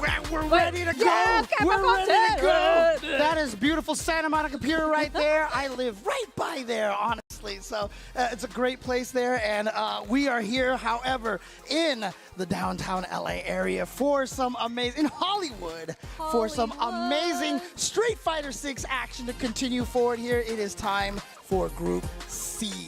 Oh, C. Wait. C. Yes, we are here for Group C, and again, you know, this pool is also really destructive as well. So, you know, we got like NuckleDu, and we also got DCQ, Dookie, Garnett, and no, not Garnett, sorry. Oh my gosh, who was it again? Let's bust out this list over here. Yeah, exactly. But actually, we can actually just take a look at it on the stream over here. We can see it. And I'm pretty sure NuckleDu is in a very, very good situation right now. Yeah, because he hasn't dropped the game at all. Yeah, NuckleDu has been looking in great form right now. Fandroid. As you can see here, 3-0 +6. NuckleDu has been killing it here at Capcom Cup in Group C so far. And so right now, obviously, one of the ones that you're going to look at here is Mr. Crimson and Fandroid, both of them at 1 and 2 right now. I'm sorry, Mr. Crimson and Bravery, both of them at 1 and 2 over here. Dookie in third place, and DCQ in second place with 3-1. Fandroid at 0 and 4, you know, effectively eliminated. But the best part about this is, you know, he has one more game today. He can definitely play spoiler at this point. Oh, that is actually true. Yeah, because, at this point with this standing, I feel like NuckleDu is kind of like, he secured that spot, right? He is so up there, hasn't dropped the game whatsoever, so I'm pretty sure he is going to get out of Group C here. Yeah, I mean, it looks very likely. I mean, obviously, he could lose 2 games. That's and then, true, yeah. You can't count anyone out in this group, too. Like, we do have a bunch of very strong players. Of course, Mr. Crimson, we've seen him in multiple CPTs, and then there's Dookie and a DCQ. But let's get into that first match. So, James, who do we have next? All right, coming up here, it's going to be Mr. Crimson, and this is, as I mentioned, Fandroid's last game over here. So already at 0-4. But Fandroid from Kuwait, I'm really happy to see him here. One of the things that, one of the stories that I love to tell, and I'm really glad I get to talk about Fandroid here, is that the very, very first big Street Fighter gathering, Battle by the Bay in Northern California, we had a bunch of players come from Canada and from, NorCal, SoCal. It's the best we could do. Right. The only real foreign players who came out there were 3 players from Kuwait. That's actually really sick. Yeah, shout-outs to Marwan, by the way. I don't know if he's still playing or anything like that. Or maybe he's watching. Yeah, exactly. If you're watching and rooting for some Fandroid. But again, Kuwait's always had a fighting game scene out there. So again, really awesome to see Fandroid out here and being able to show up here. Yeah, and he's already starting out super strong. Mr. Crimson finding that punish counter just to capitalize off of Fandroid. Yep, onto the other side. Nice with the sweep. And that conversion or the juggle afterwards. Yeah, always being aware that when you knock down Dhalsim out of the teleport, you get the knockdown. So he gets the full combo off of that. Oh, you're dead. Again, that's like my number one thing that I say whenever I watch a DJ match. Anytime he hits you, you're dead. Yeah, that's it. Just cut it off from there. You're dead. Guy does so much damage, so. Yeah, he definitely does, especially, through all of the normals that he has. I'm very surprised that it doesn't scale as that bad. But yeah, again, with Mr. Crimson, just finding ways to get that teleport, get in that bait too. That is going to be some good damage and a little shimmy, but that is not going to fall for Fandroid.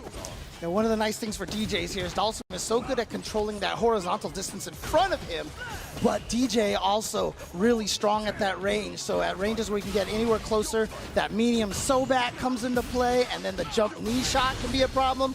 But Crimson is going to just empty everything he's got. Oh, yes. There you go. Not going to kill, but going to be very close. Yeah, very close to kill, but again, going against Dhalsim and trying to live with that much health is not going to look good. Tries to go for maybe a slide to maybe not trade. Well, it probably did trade, but just hit him. I think he was probably looking for a standing heavy kick. Yeah, just to whip that. it, right? Yeah, because especially if you're full screen, you're going to try to whiff buttons from Dhalsim, but that is not going to work out from Mr. Crimson because he knows what he's throwing out here. Here we go. ODDP coming in from Fandroid. Does not want to deal with any shenanigans. Wow. Ooh, the little leggy anti-air. I was definitely told about that anti-air from Mr. Zaffarino. Definitely tuned me on to how good of an anti-air button is. Obviously, a little bit slow to start up, but has great priority. All right, Fandroid trying to find a way in. Double dash gets in there. That's actually really smart. Let's go. Yeah, Fandroid in the yellow. This is going to do extra damage. And of course, slowly regaining that drive meter. This is going to be a really good spot for Fandroid because he has put Mr. Crimson in the corner. Missing the shimmy. And that's a huge punish off the sweep. Not going to be enough to go. Trying to shimmy him again. Oh, but again, the counter to shimmy. Wake up with a low button. That's exactly what Mr. Crimson did. Caught him walking backwards, and he survives game number 1. Ooh, that was actually really sick, but it did not get a juggle off that teleportation. Yeah, I kind of like the idea of just kind of backing away, not get super close to the levitation, but Mr. Crimson is literally trying to get into his bubble. Tell him a little something. Yeah, and so far, Mr. Crimson looking strong here. Oh, that is going to hurt right there. And again, crouching heavy punch for DJ, one of the best whiff punishes in the game because it leads to so much damage. Here it is again. Yeah, that's what he wanted for that very last round in that very small scramble. Grabs the drive impact, but no counter. We're going for another Fandroid. All right, okay. So again, Fandroid started really strong in game number 1. Went up 1 round again there as well. But let's see if he can actually keep this up here against Mr. Crimson, who was able to take game number 1 still. Ooh, I kind of like the low levitation and the jump over the fireball. Oh, okay. Mr. Crimson getting that full combo off of that from the punish counter. Now with the anti-air, it trades through, but now Fandroid needs to go back in there. Oh, I love those like kicks going in because like it trades, tries to go into like another mix-up or conversion. That's what he wanted to do earlier too.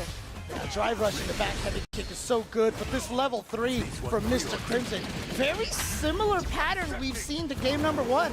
Fandroid taking round number 1, Mr. Crimson essentially taking round number 2 with the level 3. So let's see if Fandroid can break the script here and actually tie this up 1-1. I notice he goes for that slide a lot. Wow. He's whipping that too much. I feel like he needs to hold back on that just a little bit. Yeah, I think he's just being very wishful, just hoping that Mr. Crimson is going to throw out a full screen normal, but that's okay. Fandroid finding that way in, goes for the grab, but Mr. Crimson jumping right up ahead, going for that drill. And such patience from Mr. Crimson. He is reading Fandroid like a buck. Oh, like you mentioned before, that slide, that sweep, he is doing that a little too much, and Mr. Crimson is downloading him as we speak. Yep, just needs one more hit at this point. And there it is. There's the that throw grab. loops, and not whiffing a slide in front of it, masking the throw loop a little bit more. And sure enough, Fandroid is going to exit this tournament 0-5. But again, you know, I just want to give a shout out to that Kuwaiti scene. I know that they've been playing Street Fighter forever, and it's awesome to see him come out here and to be able to represent Kuwait and really kind of show that that scene out there is still in existence and they're still putting in work out there. But again, Mr. Crimson, he's one of the best in the world, so. Yes, definitely. You know, like I mentioned before, we've seen it in multiple CPTs and in Fandroid coming in from the Kuwait FGC. It's also nice to kind of get that representation and just show what you can do on the big stage. And, you know, actually, watching Fandroid play throughout the group here, he has been playing so fierce in a very different way of DJ players, you know, where we didn't really see how he utilized the drive rush to kind of like close that gap. But especially with Dhalsim, it's kind of hard to do that, you know, because he has those normals to stop you. So I guess I kind of got the idea that he did do the slide sweep, you know what I mean? Right, yeah. But like you said, it was kind of like very wishful in a lot of ways. Exactly. You know? We call that wish punishing, you know, wish punish, and also hopesies instead of hopesies. So yeah. But obviously he had there's something about that matchup that he knows, you know, like that it's probably worked against a lot of other Dhalsims sliding over the standing heavy kicks and such like that. But Mr. Crimson, I mean, one of the things that, you know, top players do is they see what the opponent's doing a lot, and he's like, okay, you're sliding a lot, so I'll throw out less stand heavy kicks. And so it starts to work less. Yes, definitely. But again, Fandroid, you saw how he is. His DJ is still something that you can't mess with too. And of course, you know, playing on the big stage is very nerve-wracking because, you know, you have like those other tournaments such as like Combo Breaker, Evo, etc. Like just playing up here is literally like the Super Bowl of all like, you know, Street Fighter games, you know? Yeah. Trying to check over here. Yeah, so this is his first CPT here. He did qualify last year, but he couldn't go because of visa issues. Yeah, so this is his first time out here, so obviously the lights and everything like that gonna be tough to deal with. But as you can see right there, unfortunately, Fandroid with the 0-5. But you know what? That's the thing, right? You keep grinding, you keep working at it. So many of these players who are here, it is actually their second Capcom Cup because they were here last year. So keep it up, Fandroid. We will see you next year for sure. And now we're moving on to Dookie versus Bravery. Oh man, this is actually gonna be really good because we've seen Dookie play Rashid and then alternating with JP as well, and then Bravery.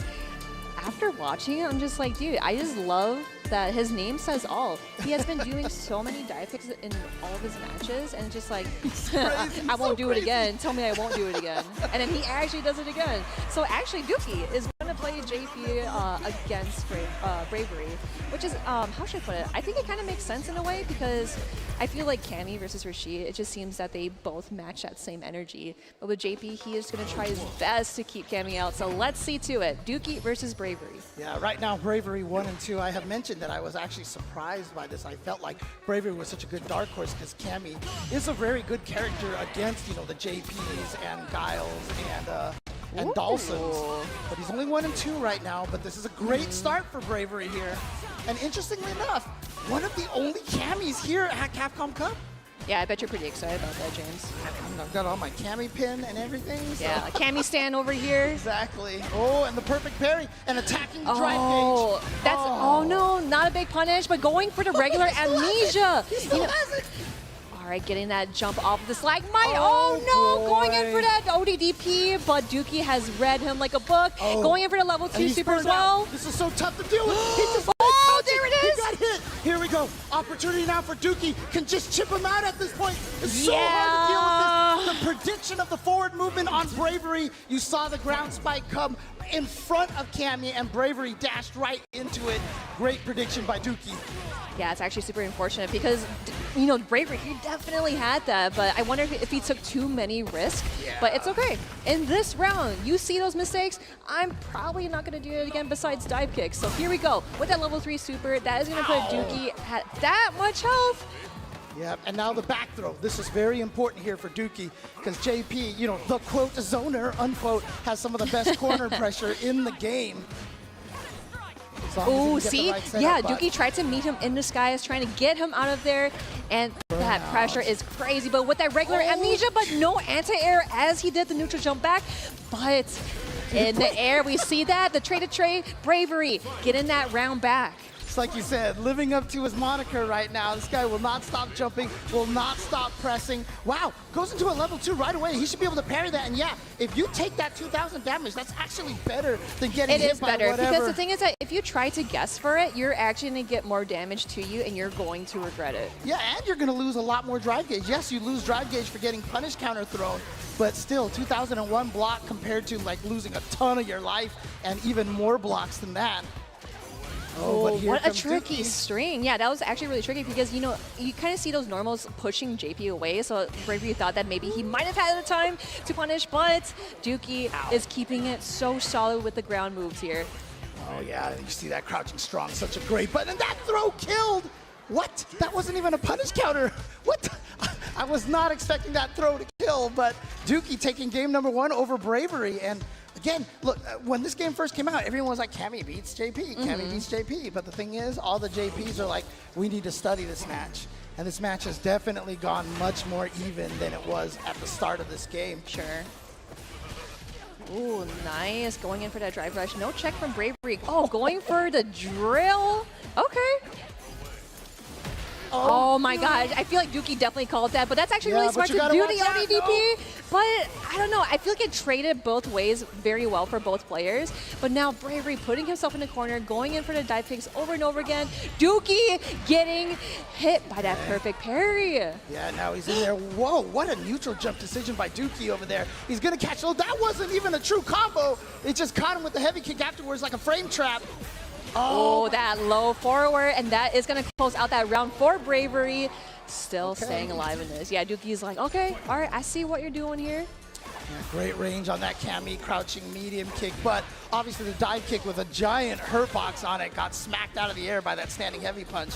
But look at this Bravery with the corner now, and he's going to go for the level 3. Wants to build back some of his drive gauge and drain as much of Dookie's as he can. Yes, for sure. Because the thing is that I saw that counter hit where he was able to kind of, you know, transfer that hit overboards. But here we go. Bravery, get in that match to him.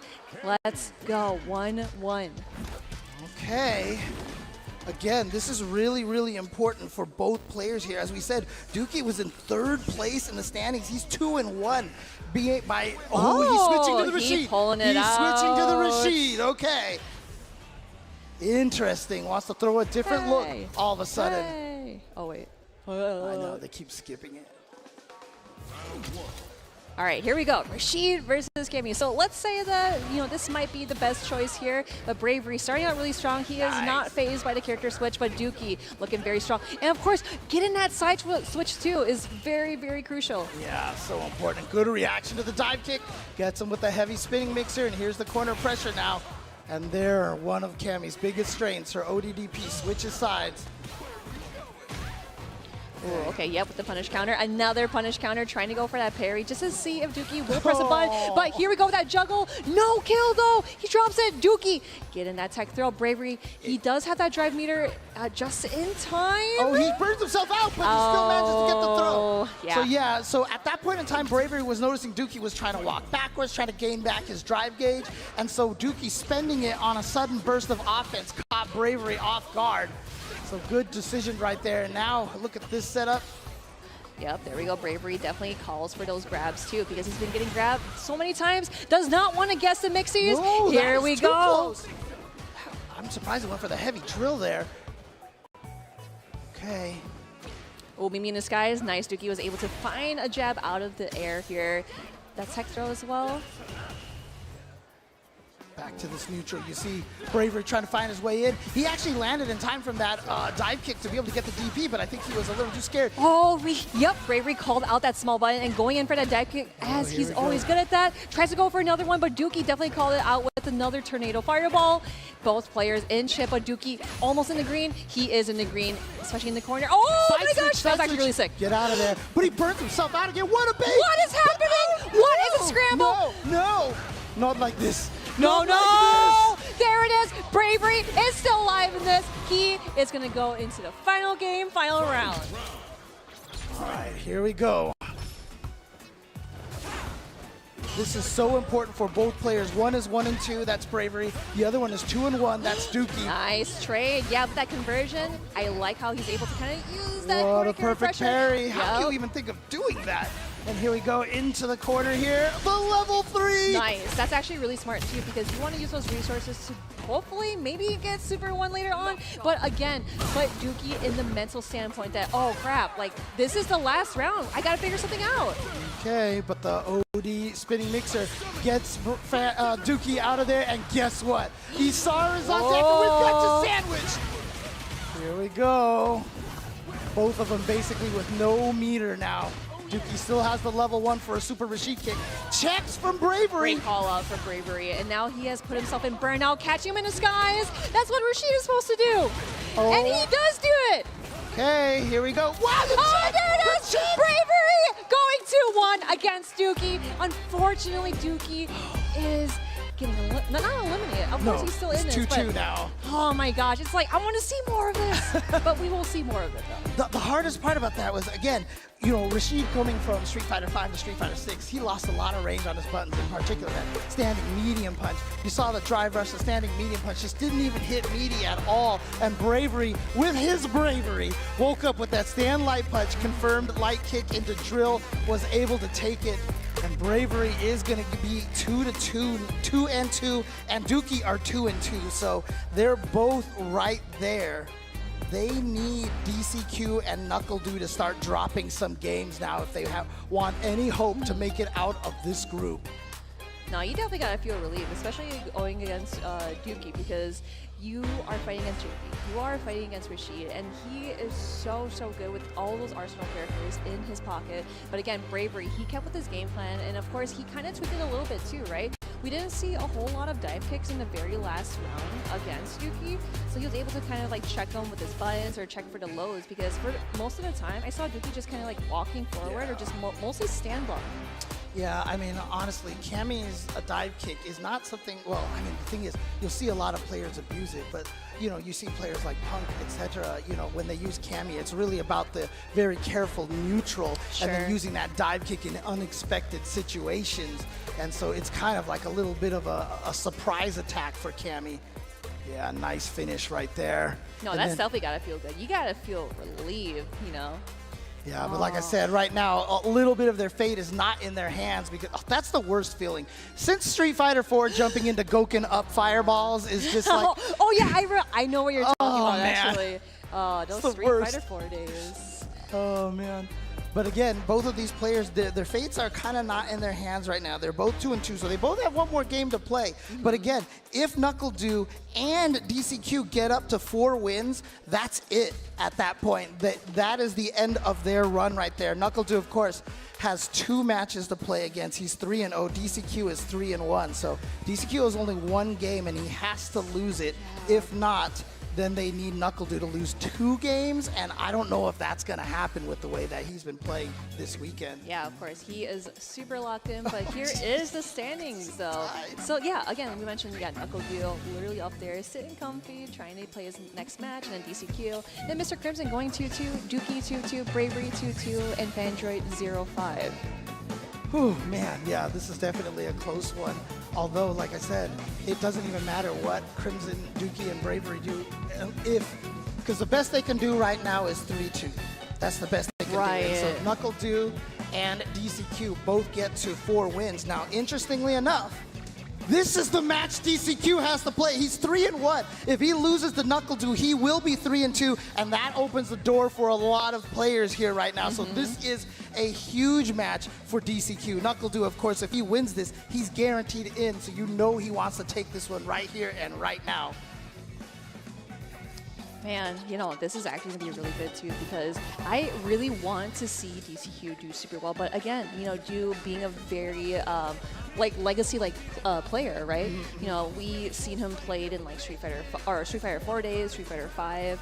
Kind of went absent at the end of Street Fighter 5, but then came back for Street Fighter 6, and now he is back here, very familiar with the stage because we've seen him at Capcom Cup so many times. Yeah, and obviously the first winner of Capcom Cup for Street Fighter 5, and also, you know, when he qualified, he had an interview on, you know, on the CPT online events, and you know, him talking about the support from his family and everything like that. I love it. It's so wholesome, and awesome like you know, people here in the U.S. like obviously we're rooting for our boy Dio, but you can't count out DCQ. I've seen him play so many times, and his play style is like so scary, right? It's kind of like the werewolf in the midnight of just like looking at you with those red eyes. Ow! No, I'm just playing. But anyway, style over here we go. DCQ versus NuckleDu. This is actually really good. I hope you guys will enjoy this. I know you will. Now, I do want to give a little bit of shout outs to Team China over there with their, I think they're all part of the Sgt. Pepper's Lonely Hearts Club band. I don't know of how many people out there can actually even get that reference because I'm old. What are you talking about, James? Okay, never mind. Match, continue. Let's go. Here we go, upside down kick from NuckleDu, and he is going with the Guile, interesting. Obviously, this is not a matchup that they prefer, but this is a matchup that NuckleDu has played a lot of. When he took out Banana Ken, he was using Cammy, but he's deciding to go with the Guile here versus DCQ. Oh, I definitely felt that, like, you know, he missed that flashing because he definitely saw that the first hit really went through, but then afterwards it kind of fell off. So DCQ is sitting at a very good spot here. Trey with that anti-air and trading in with that drive rush just to check him out of there. Tech throw, DCQ taking his time because he wants to savor this moment here.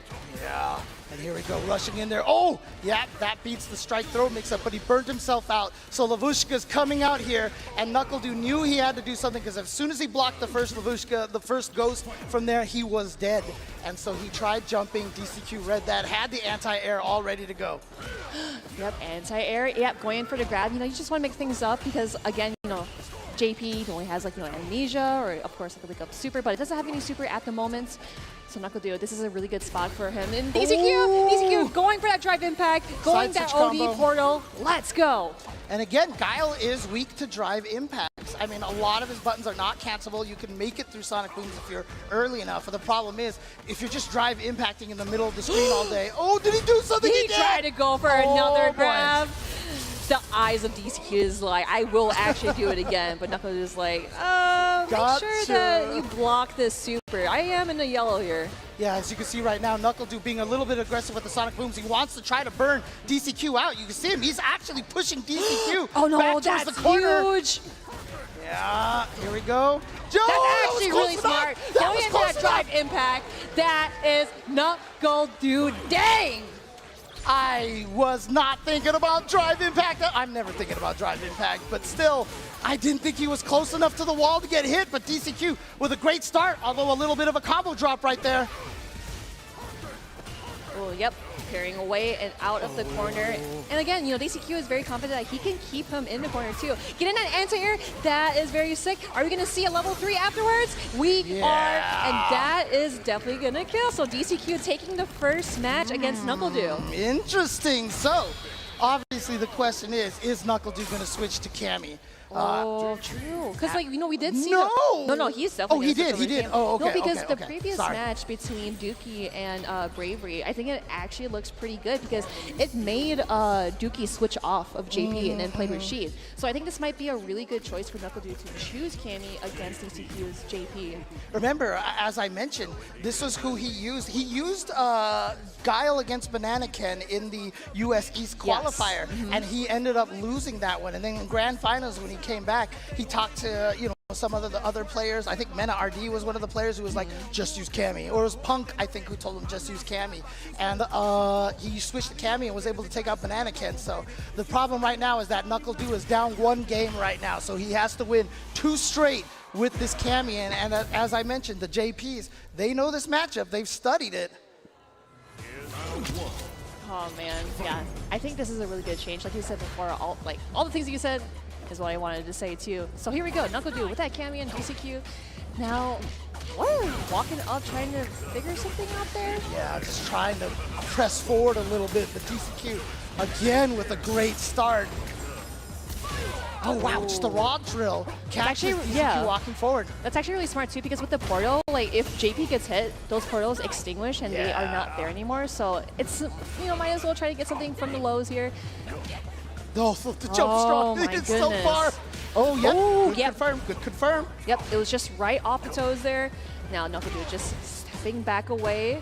Okay, just letting DCQ see what he's going to do right in his face, but it does not bother him whatsoever. Teleported onto the other side, but backs away. So is that the other side now? This is really good for DCQ, but cross up there, but still not close enough to the quarter. What a throw tech, but time to guess the Big micro punish counter, DCQ. He just took half a step to get out of that throw range from NuckleDu. Match point for DCQ. Oh man, this is kind of looking pretty peril for NuckleDu, but again, we cannot count him out. Going in for the Super 1, and of course that corner carry too really helps him a lot, because you know you want to get into JP's face because he's really hard to get really close to. But DCQ level 2 Super, this is gotta hurt. Yep, spike and then another one. Look at that. Just a pixel left, and so he goes for the wake up because he knew he wanted to burn him out. So he said, "I'll burn myself out on my own time."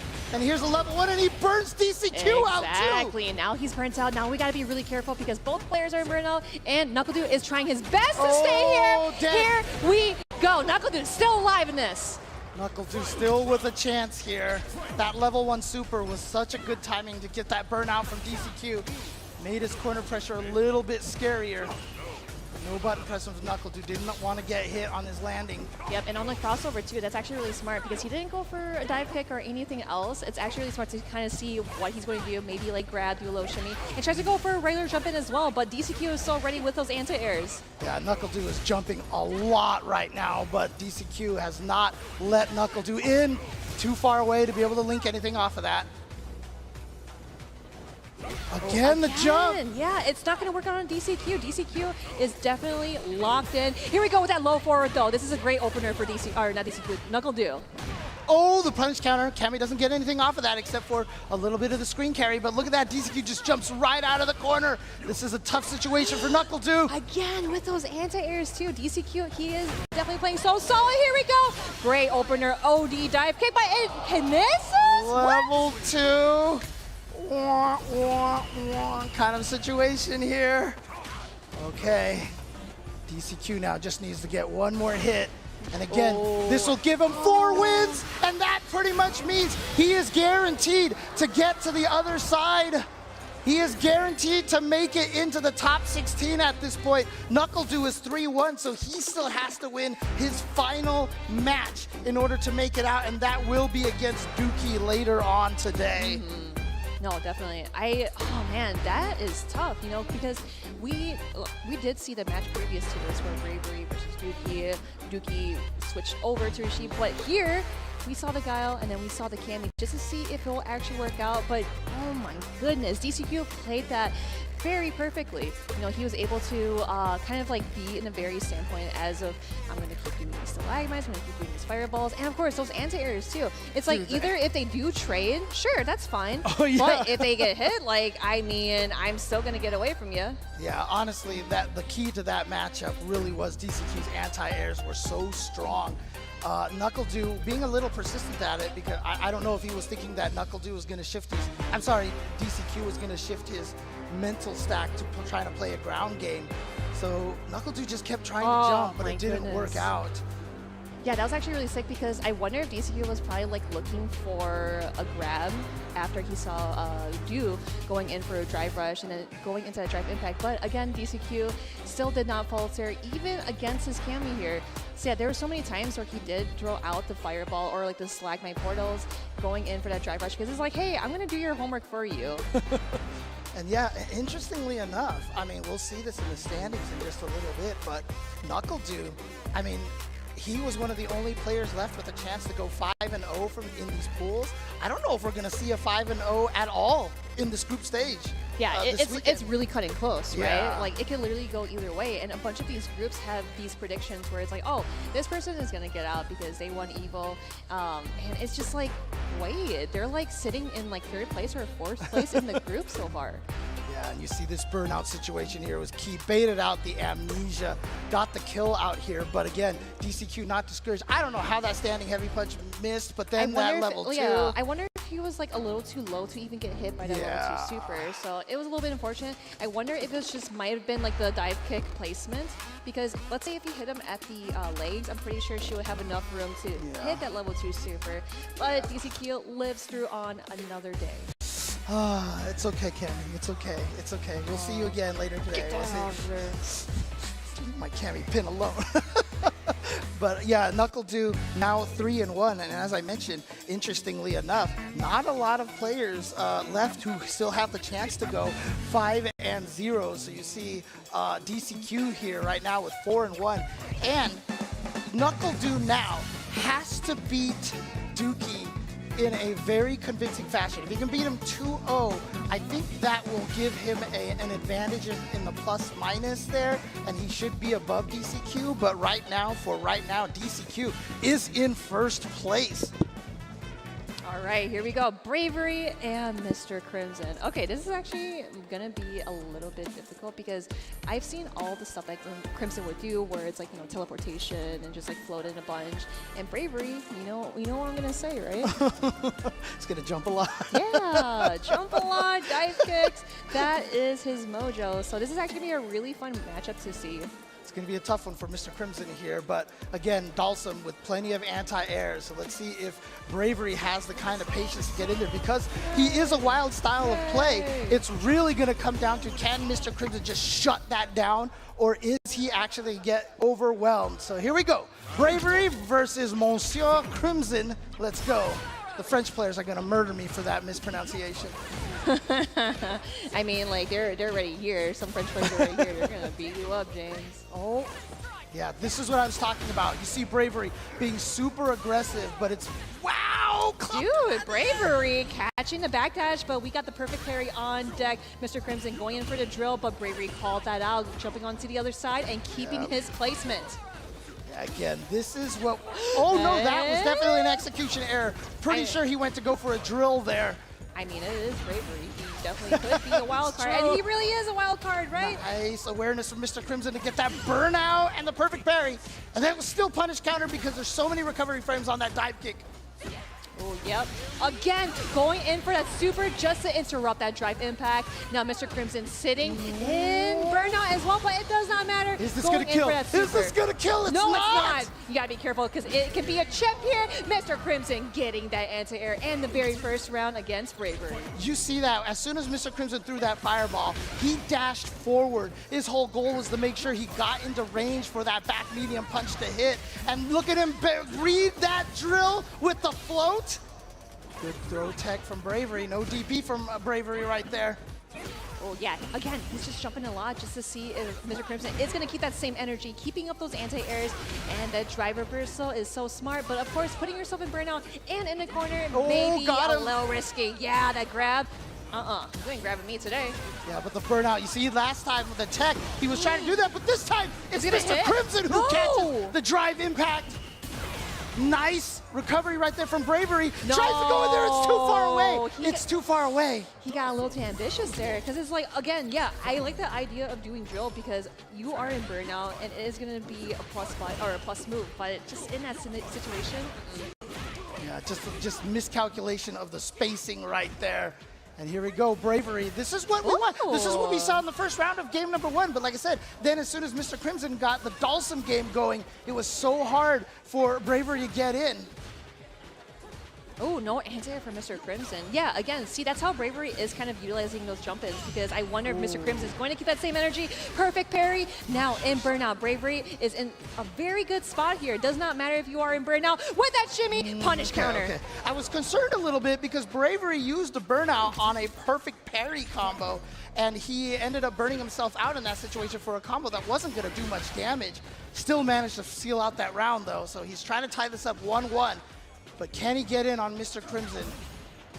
Ooh, no juggle, but of course, keeping it standstill, going for that meaty Mr. Crimson teleportation, hoping for that perfect parry, but Bravery, that's okay, no perfect parry, that's fine. Oh, here we go, Bravery with the pressure, even in burnout. Remember, burnout, your offense doesn't change. That was actually really sick, especially like if that was in the corner. I know he could have got like a DP conversion afterwards, but still, any damage is good damage. For sure, and making sure you take advantage of, you know, punishing that teleport as much as you can. All right, he just got his life back, but look how much life he lost being in that burnout. Another throw for Mr. Crimson. He's at 1 round away. He's at match point. Let's go. Yes, he is doing it for his FGC, for his people. This is Mr. Crimson. But again, Bravery finding that way in at the jump. Nice. Yeah, with a wake of jabs. That's perfect. Yeah, here we go. Level 3 super. Mr. Crimson really wants to close things out. Bravery's got to think of something. He's closing his eyes. He's just like, okay, I think I kind of know what to do. Maybe gotta stop jumping less. Remember, both of these players are 2-2 right now. Whoever loses this is officially eliminated. Ooh, just on the toes. That's actually a very perfect dive kick there. Yep, grabbing it. And oh my goodness, almost falls out the whip grab. Oh, he's got the level 3. He's got the level 3. He's going to try to gain back some of that drive gauge. Going to put Mr. Crimson on the verge of burnout, but more importantly, on the verge of death. Yeah, the meaty spiral arrow. There it is. Bravery still in this. I knew for a fact that when he closed his eyes, he was like, all right, I know what I need to do. I know it. Focus. Focus. So Bravery does tie it up. And you see these raw drills. The raw drills are very effective. They can be, you know, safe on block. Hardest part is obviously there's no proximity guard in this game. I like that idea because Mr. Crimson, he blocked it and grabbed them afterwards. Yeah. But here we go. Bravery is not scared to do those DPs. Dude, he is not scared at all. Gets away because that wasn't a true frame trap string right there. It was only a lighter button. I think it was a medium into the drive impact. So enough room to jump out of that one. Oh, there we go. That's actually really huge. Going in for that super, but that is not going to kill. Just a very pixel-like help. But onto the head. Bravery sitting at match point against Mr. Crimson. What did Mr. Crimson try? Did he try sliding out of there and it was just too late? Maybe it's like a little too slow. Maybe it's a little too slow. Ooh, you are getting toasted. Here we go. Toasted. Oh, perfect parry. Man, so many perfect parries in this match. It just kind of tells us like, okay, I got it down, but it might be your turn soon. So here we go. Bravery just blocking all these hits. No. He saw that fireball going off the screen. It was his opportunity, but what are we doing here? Definitely didn't mean to do a yoga arch there. And this one he meant to do. Yes. Oh, but busting right out of here, Bravery. One of the hard things about Cammy, though, is that she has to spend a lot of meter to get damage. Oh, no. Drops Crimson drops a combo. Oh, no. Drops the dive kick. Bravery.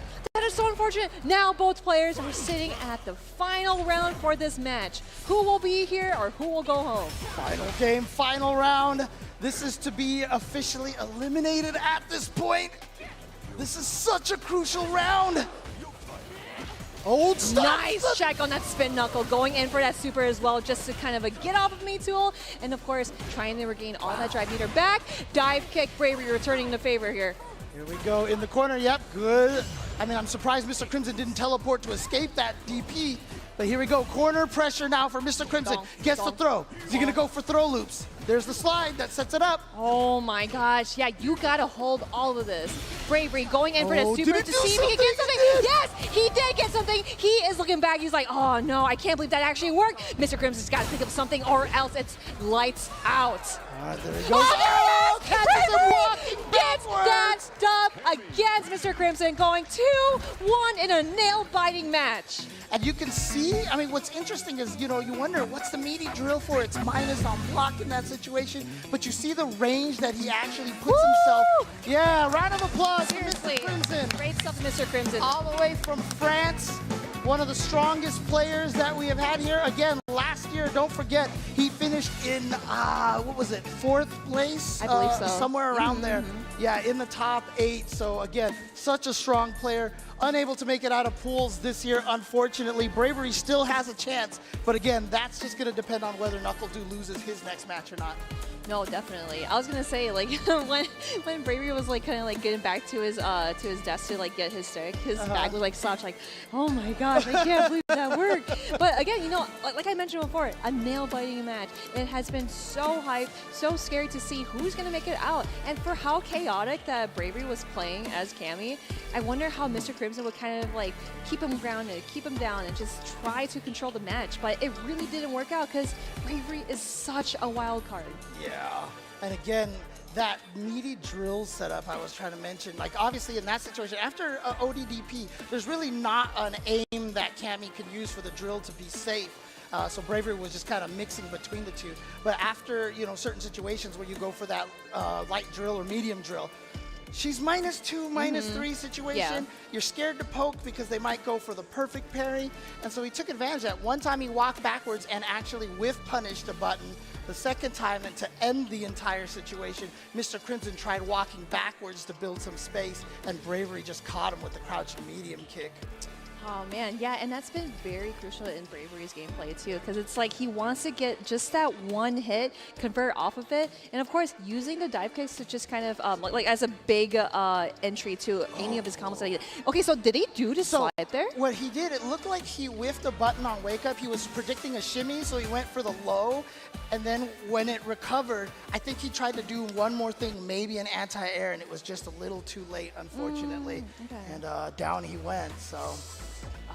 Yeah, super unfortunate. But again, we are going to see more Mr. Crimson in the multiple CPTs that you will see here. Yeah. Seriously, yeah, like he's going to keep competing.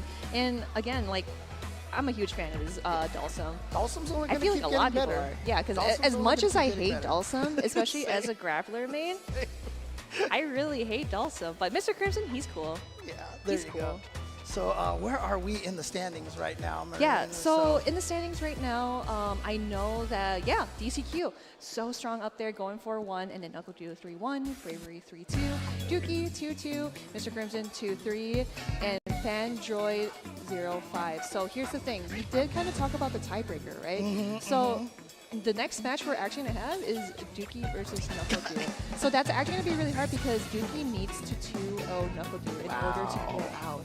So it actually comes down to this last match over here between NuckleDu and Dookie. Yeah, so again, Dookie, I said that the fate kind of wasn't in his hands. Well, it wasn't, but when DCQ beat NuckleDu, that gave him the keys to be able to try to do this. Yeah. So if he can Right. win 2-0, again, if he loses one game, if it's 2-1, then the tiebreaker goes to NuckleDu. He has to win 2-0 over NuckleDu. And I'm curious to see what NuckleDu's going to do. Do you think he's going to do it with the Cammy or with the Guile? I feel like he might go with the Cammy because he wants it to be short and sweet. Yeah, looks like you're right. Here comes the Cammy. Okay. Wants to be able to have the mobility to match mobility. Man, I love those like emotes and such. See, the faces are the best. I know, Faces but are- here we go. NuckleDu, of course, like we mentioned before, Dookie needs to get that 2-0 against NuckleDu to be able to make it out of Group C, but NuckleDu, you got to get through him. NuckleDu was a former Capcom Cup champion for a reason, but again, Dookie here trying to play spoiler upset. Dookie from Argentina. Here we go. Throw into Onto the other side too. Yeah. But I guess it doesn't matter for Rashid because he is very flexible and mobile to just kind of like get anywhere on the stage. See, one of the things that NuckleDu really likes to do with Cammy is just to do the jump light dive kick just to try to bait out an anti-air. So far, a lot of his opponents haven't been biting on that. Oh, Meaty, that's Meaty. He's going to be able to get the combo off this. Can he kill with this with a super Rashid one? kick? There it is. That's actually very good. That's actually very good. Because again, I love utilizing the resources, right? You want to be able to use it to secure that kill. You do not want to risk it because, again, you don't want to drop anything against NuckleDu because he's like, ooh, piece of candy, huh? Starts to fly over there off of the Arabian wind. And here we go, the back throw again. NuckleDu with the wake up DP actually puts himself into the corner. Oh, what a whiff punish. That's actually really smart. We've been seeing Duke utilizing that button so many times because it also pushes him a little forward. So I saw that Dookie, he did a neutral jump, and then he went ahead and do DP. Yeah. Because it pushed him a little forward. So here we go. Dookie throwing in the fireball just to get something out of there. NuckleDu finding that spin knuckle, and then into the DP. Yeah, the good patience there to empty jump right there. If he had to hit a button, he would have gotten landing frame punished. Great spacing on that dive kick. And you see right there, again, lack of proximity guard means that it's easier for them to walk out of range. Here comes Isar. Rashid's wind condition here. Can he take this? Look at this, gets a forward throw. Oh, interesting. Now I know for a fact that tornado is gone. Oh, and tries to go for a punish there, but again, it's above the waist. It is OD dive kick. And with that super! He knew that Dookie was plus and was going to try to keep pressing. NuckleDu here with an opportunity. He's still in burnout. No anti-air from Dookie. The tech on the drive rush. My goodness. That is NuckleDu. He is not sleeping at the wheel. He saw those checks. He saw the green. He is also alive in this. But yeah, again, round 1 over to him, or round 2 actually. Yep, and here we go. Throw into the corner. Throw loops up this time. He does try to go for it. Out of there. Tries to chase down with the drill. But Rashid gets out of there so fast. And now Dookie with the corner position. This is huge. Here we go. Ooh, that's actually really sick. Nice. Yeah, going jump. for the parry and then getting grabbed by the punish counter. Here we go. Side switch. NuckleDu. Again, having that jump dive kick to blow up meaty throw attempts is such a powerful tool to have. But now, speaking of powerful tools, I love the perfect parry on that. Dookie didn't push him out of the Asar range. He went. Again, are we going to see a level 2 super? Level Yes, 2. we are. And this one is actually going to hit him. Is it going to And kill? it's not going to kill. Very close, though. You want to be really careful. And with that whip punish, NuckleDu 1-0 against Dookie. Wow. Again, level 2 scale down to 40%, whereas level 3 scale only down to 50% minimum. And so those level 2s oftentimes don't do enough to kill, but NuckleDu still able to make it out 1-0. All right, back to the neutral here. NuckleDu playing very careful. Yeah, I kind of like how Dookie is trying to get a bait out of NuckleDu, but is not breaking him whatsoever. So yeah, again, utilizing that button once more just to push him a little forward, just to apply more pressure. But perfect parry and goes for the grab instead, but onto the other side. So Dookie really likes the back throw from Rashid. I wonder if it's like a setup thing, Yeah. like specific wise. All right, NuckleDu braving it out with that OD DP, and this time try to go through another wind shot, but this time Dookie able to punish it. Oh yeah, tried to interrupt with the charge fireball, but now that NuckleDu, he is trying to wait things out. Going for that spin knuckle, we've seen him do that so many times through that. And the neutral DP. Ah, there it is, but actually didn't get the combo off of that. Might have been just a little too high up. Perfect. Oh, perfect parry on the land down, blocking the ODDP. That is huge. Dookie getting that round.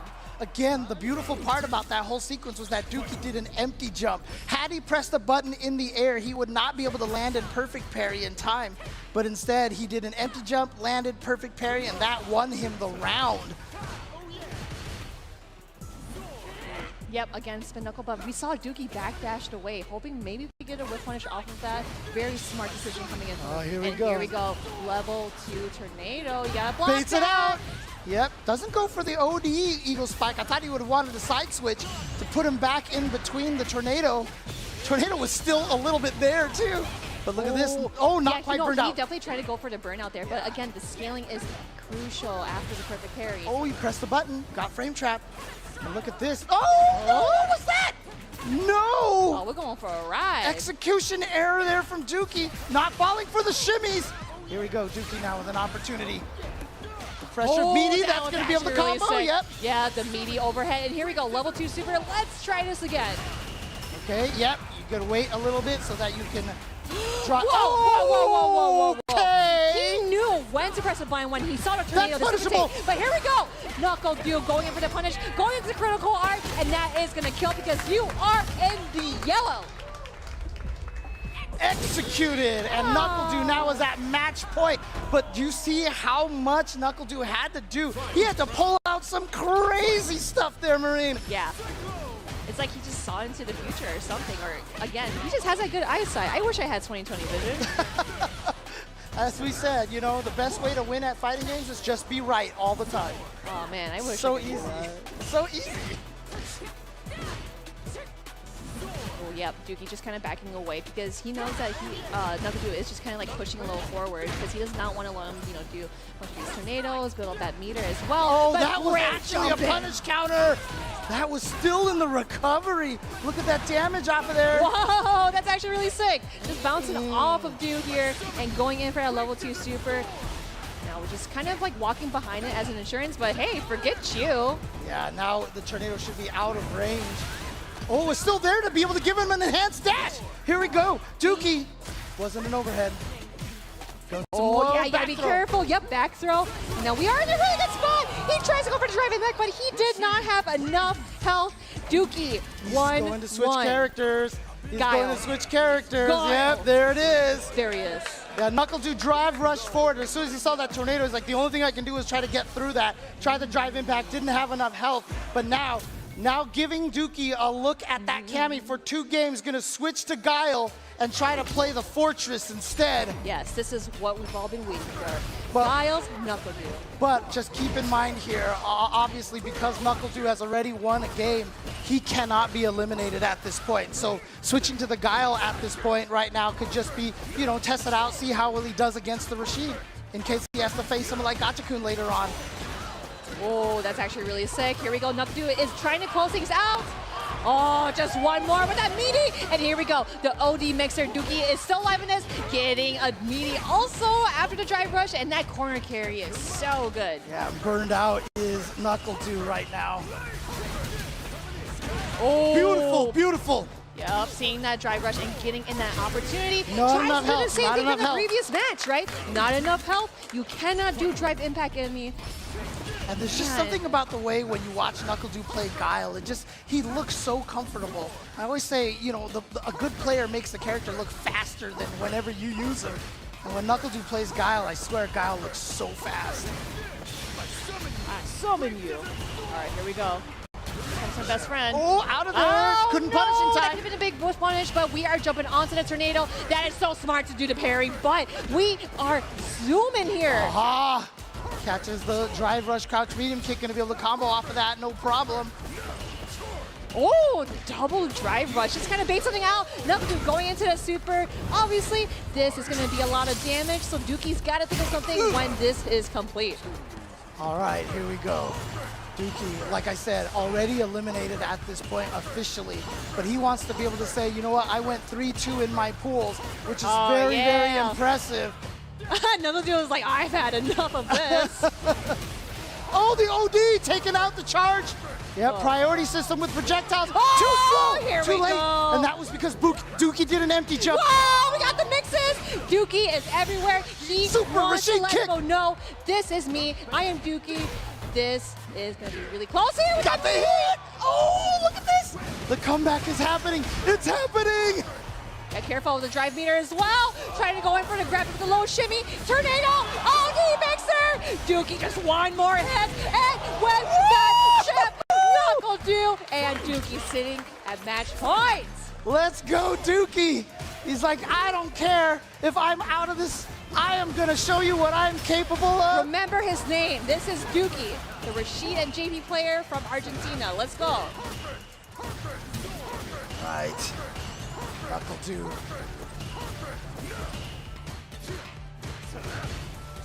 Sticking with this Guile obviously can't change here. Trying to play this projectile game with him. But you can see one of the reasons why that NuckleDu kind of wanted to go away from Guile in the first place, why he went with Cammy.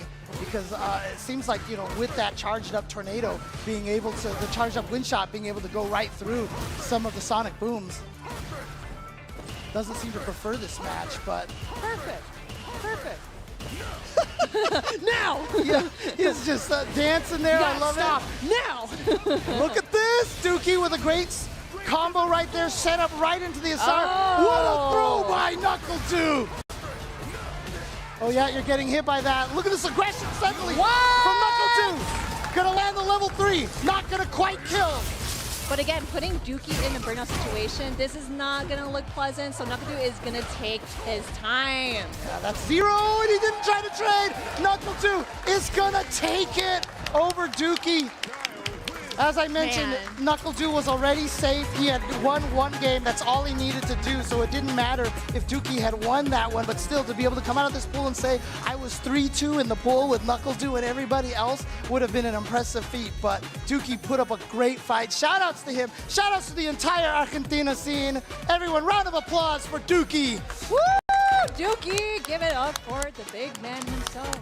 So, again, yeah, he definitely put up a really great show because he knew that, like, okay, I gotta win 2-0, but then when he saw NuckleDu won that first match, he's like, all right, you know what? I want to make sure y'all remember who I am, remember my name, because you cannot mess with me. So, again, NuckleDu, like, he really wanted to solidify that dub, right? Because he wanted to get into the top 16 of here. Yeah, and as soon as he won game number 1, he knew he was good. And like I said, I think that was kind of why he switched to Guile. He knew he had the win, and he's like, you know what? I want to practice and see which of these characters I feel more comfortable with fighting against a strong Rashid. Again, this is what top players do, you know, finding every opportunity to learn. And so he's like, you know what? There's going to be a Rashid in this top 16. So let me practice both of my characters against a high-level Rashid like Dookie. Yeah, and it's actually really cool to see that he did switch over to Guile too, because I thought that maybe like Cammy against Rashid, it might have been kind of like duking each other out to see how fast we can get to you. But yeah, with the Guile switch, I thought that was really nice too, because yeah, he kept doing sonic booms, negating the tornado fireballs, and seeing that he jumped up into the air, he would do flash kick, anti-air, and do all the things to keep Dookie out. Yeah, and you know what? Shout outs to Dookie with that round 2 comeback. This round 2 comeback was so great. It was so good to see great reactions here. And then he was able just to do it with the eagle spike to chip him out. As you can see the C up there. But again, NuckleDu then just suddenly went on a blitz and it was over. That was pretty sick. That was super sick because, again, you know, like I'm so proud of Dookie, and I literally watched him play in like my very first CPT that I promised. So again, like, you know, it definitely hurts my heart, but I am always rooting for Dookie. So yeah, as you can see here at this point, this pool has concluded with 2 players at 4-1, DCQ and NuckleDu. NuckleDu only losing to DCQ, and DCQ only losing to Mr. Crimson. And again, that Dhalsim JP match, a lot of JP players will tell you they don't really like that match. Oh, sure. DCQ, however, because NuckleDu did not 2-0 his opponent, he will actually be seated on the loser side of the bracket. Yes. So him losing to DCQ was a big, big situation here, which allowed DCQ to get into the top spot. So DCQ is the one who will start on winner side. NuckleDu has to make his way through losers. Oh man, no, this is gonna be really good because again, I want to like reflect on the outcome of both of these, you know, all the groups that we've seen. So yeah, here we go with the bracket in winners quarterfinals. We have Phenom versus Chris Wong, DCQ going against whoever gets out of Group D, and then so forth there. So again, like also the losers here too. So we got Kawano versus Nephew, NuckleDu also facing whoever comes out in second in Group D, and so on. So.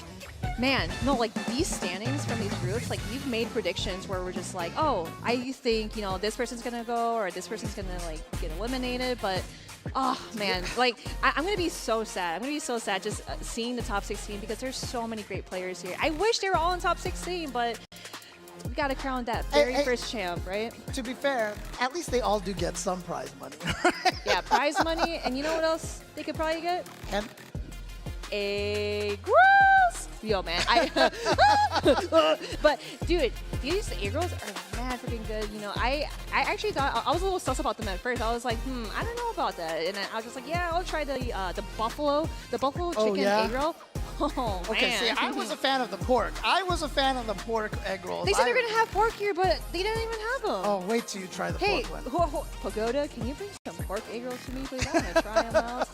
And then also, as I've said before during all the LCQ, key factor, air fryer. Get those little air fryer. Can I air fry these? No, you don't want to air fry these. Okay. I don't think that would be a good idea. But Look, PCS is making these. Look, they have a bunch of these on display over there. I want to tell you the Rolento and the Dan and the Ryu that you see there. The detail is crazy, yeah. They are all based on a really famous poster that was created by Udon that has existed for so long time.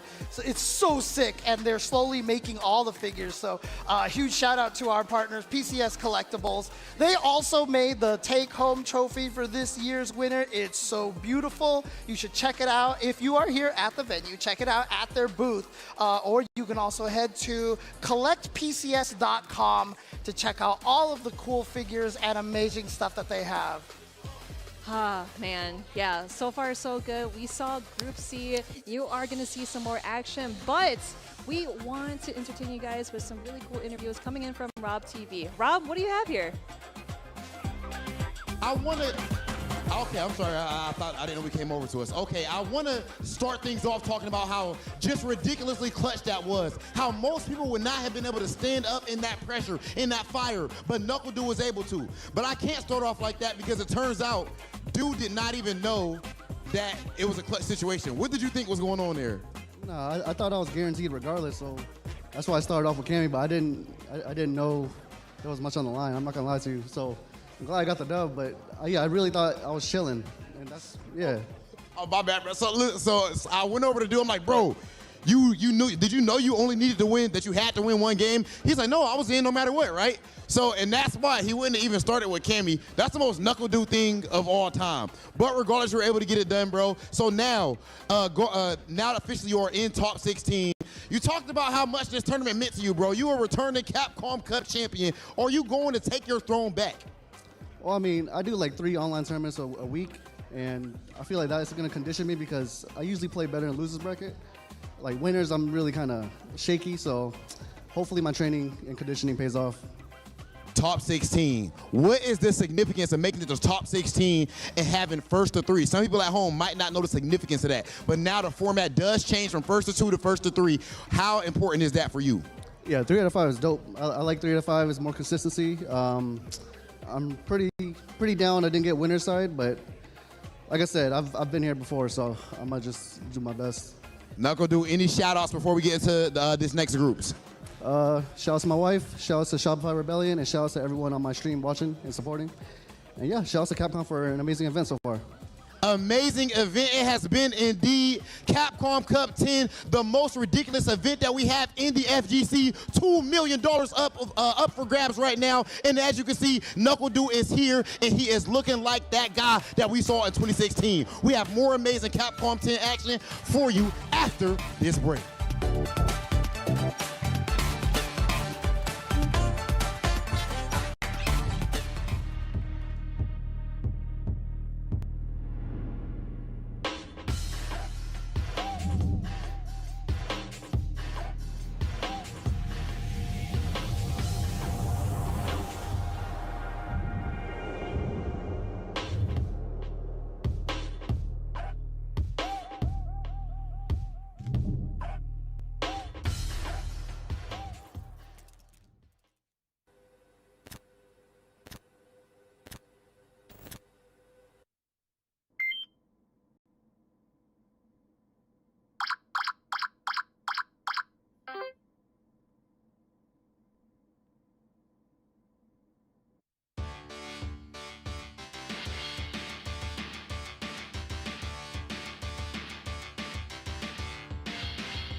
try to stop me, then you're gon' pay the price. All them late nights finally paid nice. Awake in my dreams, but you could call me the greatest of all time. Yeah, I'm focused. You know how bad I want this. I'm giving it my all, and before this moment is golden, I control it. All eyes on me, I see I'm watching. Once I'm locked in, ain't no way that I'm stopping. Clocked in, it's time to put in work. Go berserk.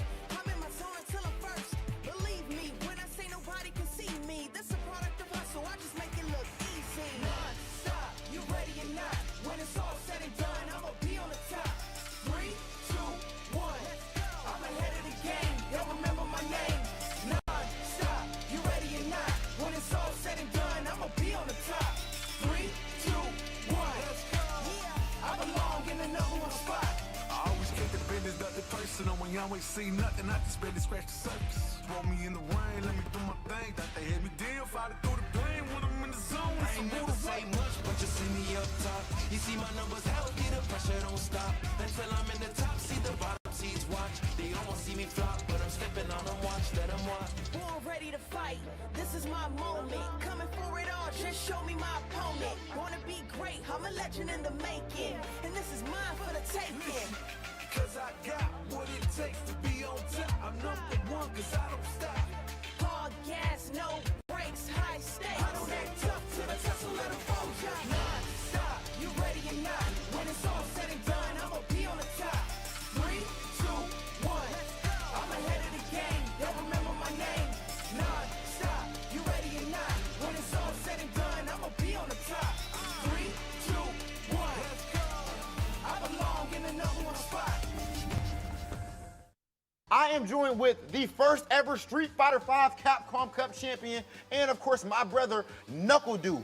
This is Fire fueled by Pagoda. Now NuckleDu, before we get into these questions, we do gotta go ahead and make sure we dab up some of these good Pagoda egg rolls. Okay. Sound good? Yeah. And you wanted to go with the hottest sauce, right? Yeah. So that people know. This is only the second person who decided to do this. He's a madman. But this is spiked with the last dab sauce. So just so you know what's at stake here.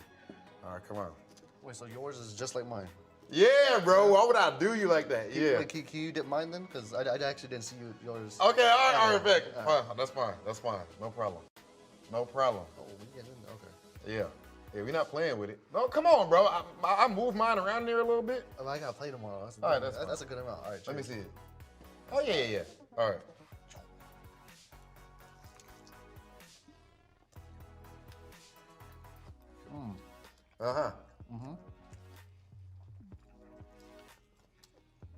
Oh, that's pretty good. Did you just dip it again? No. Oh, okay. Are you about to? I'm hungry. This is my breakfast. Oh, okay. Oh, yeah. Please, indulge. So that's definitely hitting there. This is my breakfast too today. I ain't gonna cap. Yeah, it's hot. NuckleDu, as I brought up, you are, of course, the first ever Street Fighter V Capcom Cup champion. Now you got the potential to do the same thing with Street Fighter 6. Yeah, I mean, obviously I'm gonna try to be the first one of this spicy product. I've never done this. That's spicy a little bit. Okay, let me try again. Yeah, I'm gonna try to win the first year of Capcom Cup for this game as well. I think I got lucky with this game because Guile is in the game. Yeah. And he's really similar to Street Fighter V, so. CPT NA East. That's where you qualified through. Yeah.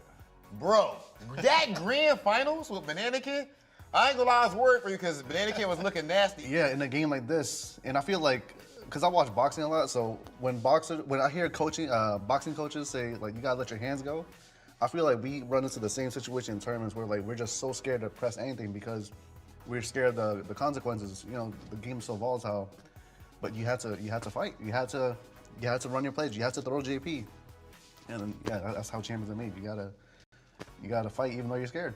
Dude, couldn't be more proud of you, dog. You've been absolutely killing it in Street Fighter 6. Been a pleasure watching you play, and good luck in Capcom Cup X. I've been your boy, Big Hollywood Rob TV with NuckleDu, and this is Fire. Ooh, what a beautiful view of Hollywood. No rain whatsoever. Exactly what we're looking for on this beautiful day here at the Avalon for Capcom Cup 10. Continuing off with the group stage. My name is Vicious, here with Jammers, and you've seen what's unfolded thus far. We're still going to keep you up to date just in case you missed it. Again, we are going through Group D, and this one has so much on the line to it. It's not the only group that will be doing that here, but hey, there have been some juicy matches from this group. I don't think this group was, you know, eulogized or highlighted enough for what's been happening here. Eulogized is actually There literally was a player that was the favorite for a lot of us, but I think mathematically speaking, he has vacated the premises. So we're actually going to look elsewhere, but we're going to look at the table for Group B standing right now. Mikex is sitting pretty at the top, but actually, he is tantamount on scoreline with NL there. And it's going to be interesting because we'll talk about these fixtures coming up. Gachikun's got a 2-1 as well, with a +1 differential. SolVNG, he could turn something around here, but then there could be a glimmer of hope for Takamura, but his fate is not in his hands. So this is why the final their group stages can always be super intriguing, Vicious. So you're looking at it just based off the scores alone. You have to be a mathematician, right? You have to see Mikex facing off in his 2 games today. He has to face off against Gachikun, he has to face off against NL, and we already see that what could potentially be in terms of a maybe tie. But as it stands right now, Mikex, he's looking so dominant. And I gotta say, it was quite a surprise to see the way that he's been performing up until this point. Talk about performances. Somebody who's underperformed in the group stage, unfortunately, is one of the French Titans, Valmaster here. He'll be going up against NL. So his objective now is just to ruin NL's chances of even getting out of the group here. Now, it says Chun-Li, once he was mathematically out, once he mentally checked out, we saw the JP. We saw the Kimberly. The Kimberly versus Gachikun was insane. And he's picked the Kimberly Okay. again. So he knows the objective here. And that's it. That's what you need, that kind of side objective, not the main objective. You need that side one here. It looks like that's what he's going to do. He might try and kick things off with Kimberly and then switch back to the Chun-Li, see what happens. But hey, if you're going to go out with a bang. Bang indeed. And we're going to see a couple of those mix-ups. We'll see how NL plays against some of the things that Valmaster has been putting up on the stage thus far. When we come into damage output, opportunities are landing that damage. And of course the neutral game, Luke excels in all fronts there. No doubt. So I wonder what Valmaster's going to be cooking. You're going Already to does start a up run. with an OD into the overhead? Jesus. Sprints into the overhead there. And he's already got trapped in the corner. Hey, listen, one thing I'll give her props for, Kimberly, is her screen carry and her mix-up game. We're going to run in there. He might settle the canister early. There it is. And the bait. And Already fearing the strike throw game. NL taking the immediate risk. Going for the throw now. Does have the defense proper down below, but didn't get to continue off the light barrage. There you go. This is a man playing with no fear right now. Does the sprint into the slide there. Try to go for a throw there, but NL was identifying the light pressure. Perfect parry. And it was too early. Catched an airborne opponent. Go take again. Oh, trying to be sneaky with it. Not too bad. NL trying to stay within range. Does get the target combo. Flash knuckle drive up. No, sir. Valmaster is not going to be pressing any buttons, but he is close to the corner. Does have 2 bars to his name. Gets the back throw. The reaction to the drive impact. Valmaster striking first blood. That was literally frame perfect there on that grab, because if he didn't, he was going to get stunned and lose the round there, but there is a buffer from the crouch medium punch. He's going to rising uppercut his way into the corner. Oh my god. That is going to be a fast round if he decides to spend it now, but Okay. doesn't need to. Empty jump low instead. Level 1? No, he's going to do level 2 to play it safe, and the Eraser will close out this round.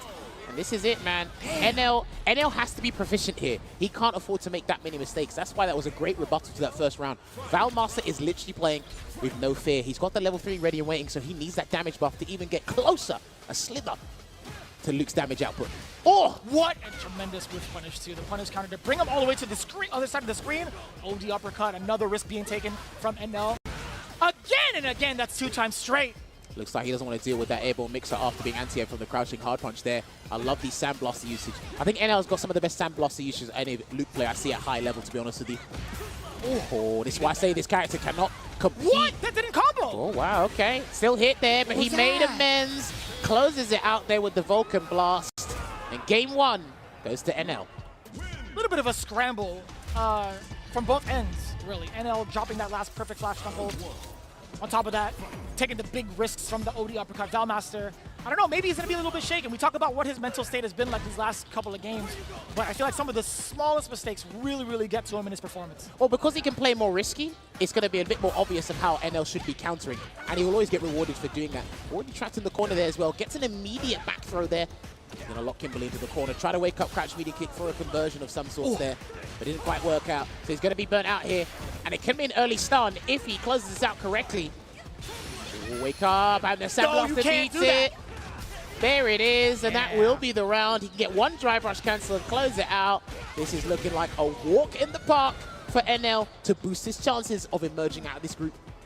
I did hear a couple of people in the stand going, what? Yeah, that does not grant her projectile invulnerability with her level 1 super art. So that was an excellent choice from NL, but again, the elbow drop to start things off. Valmaster has been very keen on taking that air approach, and NL has just not been ready for it thus far. Another OD uppercut this time, not finding the mark. Valmaster gets to set up again if he wants to. He's at one of the tank.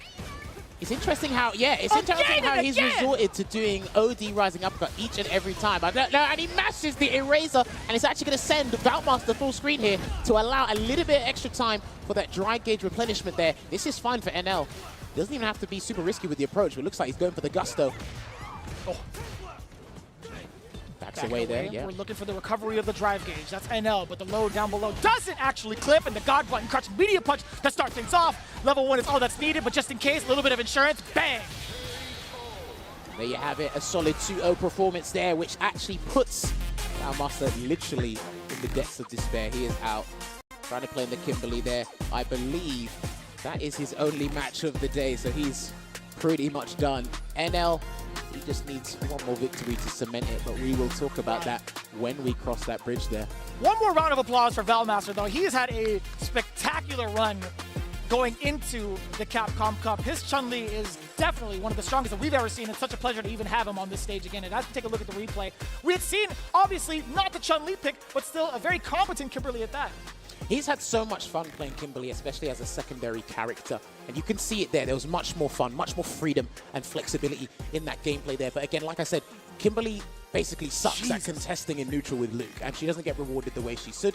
But even then, when Kimberly put Luke in the corner, what was NL always doing? Pretty much resorting to it, every single time. Always resorting to it, always having a good time, and that would just strike fear in Valmaster, but then even he knew what was going on, and that didn't even combo that flash knuckle there, but made amends. I like how NL was dropping things, but still made amends, but he can't do that if he makes it into the knockout stages vicious. No doubt, right? We're not going to get that many chances, but overall, I think, his pressure in the corner, actually his pressure in the neutral, despite whether or not it's a Kimberly on the stage, or Chun-Li on the stage, I think he does a really, really great job of analyzing what's to come in the neutral space with his Fireball game. You had mentioned that a little bit earlier. He's one of the best Fireball games in the business, but I think overall, we start to see a little bit of the highlights of his defense. He's willing to take the SA2 to your face just in case you try to get a little bit sneaky, but I feel like not too many characters in the rest of his matchups are going to be doing the same, because he has to face off against another Luke, if I'm not mistaken. That is true, but I do respect that he had all the knowledge checks ready for Kimberly as well, because obviously the big thing that Kimberly thrives off is that lack of unfamiliarity from the opponents there, and even if you interrupt buttons into the sprint, you can get a jab, but he went big and went for that super art too. So well played there to NL. He'll be actually going up against Mikex later, but we're going to be pumping for that matchup shortly. Here is what the table is looking like right now. NL at the top, +4 differential. That was huge, by the way, that he got the 2-0. Right. Mikex is sitting behind him with a 2-1. So that means whatever NL does, Mikex has to reciprocate in accordance. But we are rolling on the next match. Talk to them, Vicious. We got Gachikun coming up with that ever impressive Rashid coming in from Japan versus Mikex representing Canada West with that really, really impressive Luke play. Now, I did manage to watch a couple of his replays as we got ready for the Cup, but at the same time, it's like, I feel like we haven't really given him the spotlight he deserves. He's been playing out of his mind these last 2 days. That is true, and I actually had the pleasure of playing Mikex at one point, Rashid versus Luke, and he actually said thank you, because I don't think I'm going to play any other Rashid here, so it's good that I helped him a little bit. He's got great patience with the character. He doesn't use Sandblaster without purpose. Now, that sounds completely weird to what I was saying about NL. He has some of the best Fireball game in the business. But with Mikex, he uses Sandblaster with purpose. He will play the footsie game with you if he has to. And I like his defensive choices, but maybe Gachikun will identify them. He mixes between parry and throw and defense a fair bit here. And his defense, I mean, I'm a backup dancer with Rashid, but his defense against Yasar was pretty decent. Let's see if he can keep it up here. You can see it already trying to oppress Gachikun, trying to get some of these traits, or at least the advantage against the Fireball startup against Gachikun. Good awareness there not to cancel into any special. Went to the drive rush to assess the scenario. Notice Mikex was airborne. There's a throw tech there from Mike. He's got to be careful because Gachikun might snuff out a delay tech later. Get the First throw, Gachikun gets the charge off that whirlwind, but again, And I love it when that usage of the OD fireball, the sandblast, just keeping Gachikun in place. But even then, once he sees him charge, you just do that to get the projectile priority system in place. And there's a perfect parry like I was talking about. He converted to the shoulder tackle.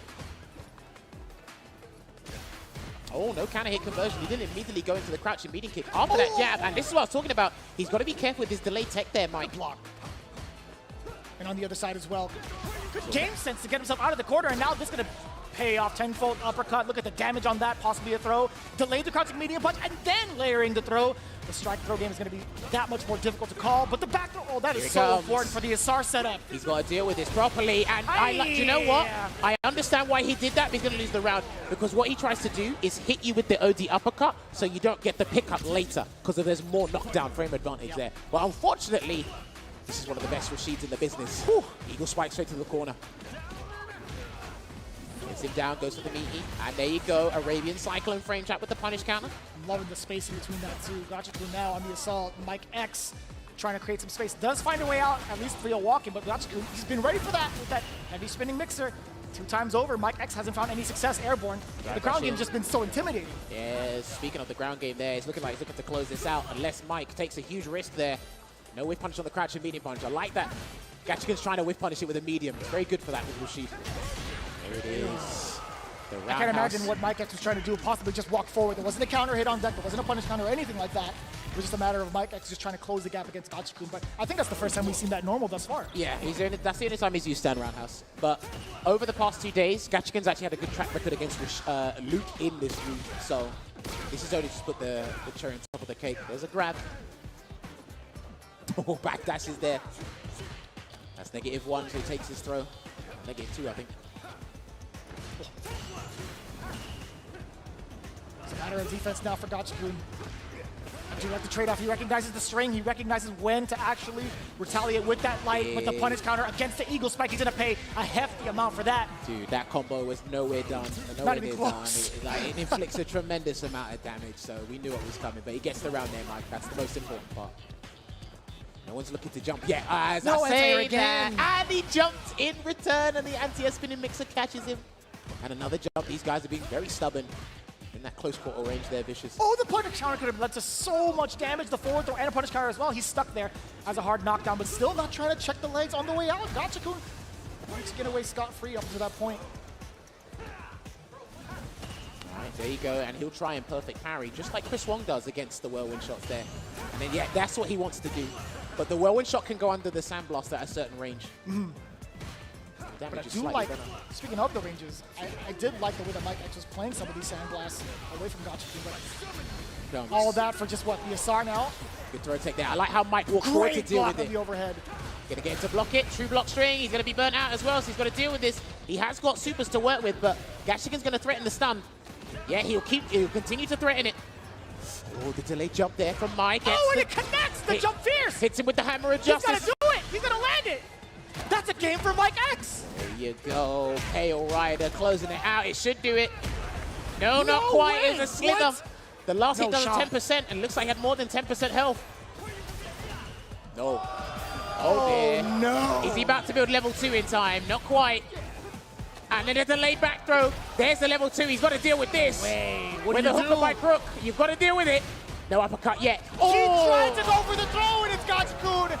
Just a pixel away and still managed to survive. Now looking at match point. Damn, that was a classic commentator's curse. My bad, Mike. My man pilfered that round, and he's going to get the forward medium punch into the OT. Gets him down. There's a throw. Mike he's shaking his head. He's worried about his defensive choices here. He's actually kind of stressed. You can see it in the player cap. Another throw to go. What do you do about this? He's either got to jump out the corner or fight tooth and nail. And he tries to jump out the corner and gets punished for his troubles. And that's it. And there you have it. Gachikun taking it there. Solid 2-0 against Mikex. I tell you, that round, that should have been Mike's to win. Gachikun managed to build up another Yasar and take it away there. But boy, Mikex, he still has a chance, but it's because it's 2 of his hardest fixtures in this group. And what a day to do it on the final day. He's already lost 1. How's he going to do against NL later on?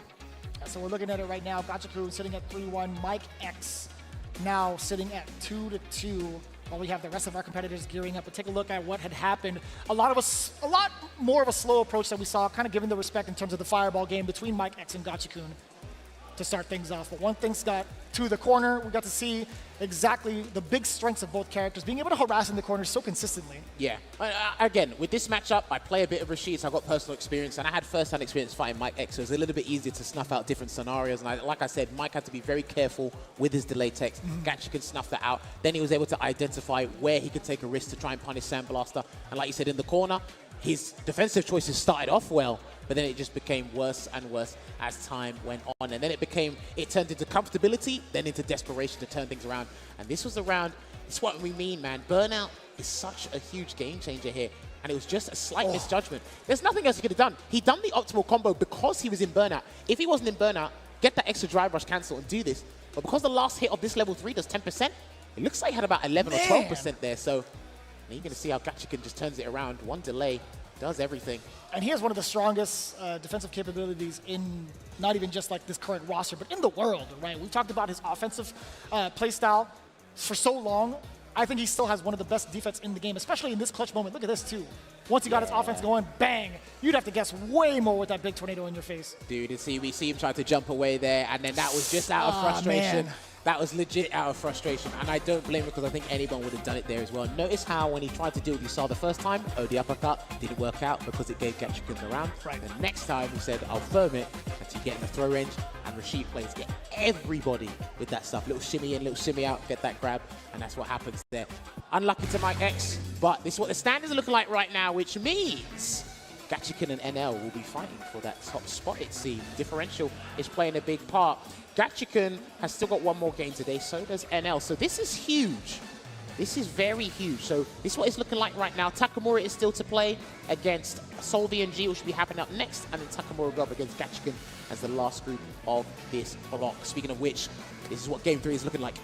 And it's so cool to see a modern player. SolVNG has been rocking this modern look at a very, very early stage, and pretty much off the rip when it came to the release of Street Fighter 6. He's been playing at so many different weekly events and terrorizing people. I gotta call him M. Luke for going forward. But Takamura, his tried and true character, Ken, he's adapted very, very well to this character. He had some really, really explosive rounds, but it didn't necessarily reflect the type of results he's wanted. He's currently sitting at 1-2 right now. Well, the thing is, with Takamura, what I've noticed by watching his replays and just studying him, I had a long chat with him as well. He's using Ken right now because obviously that's the other character, his sub-character in Street Fighter 5. His name was Akuma, which will be coming soon, later down the line.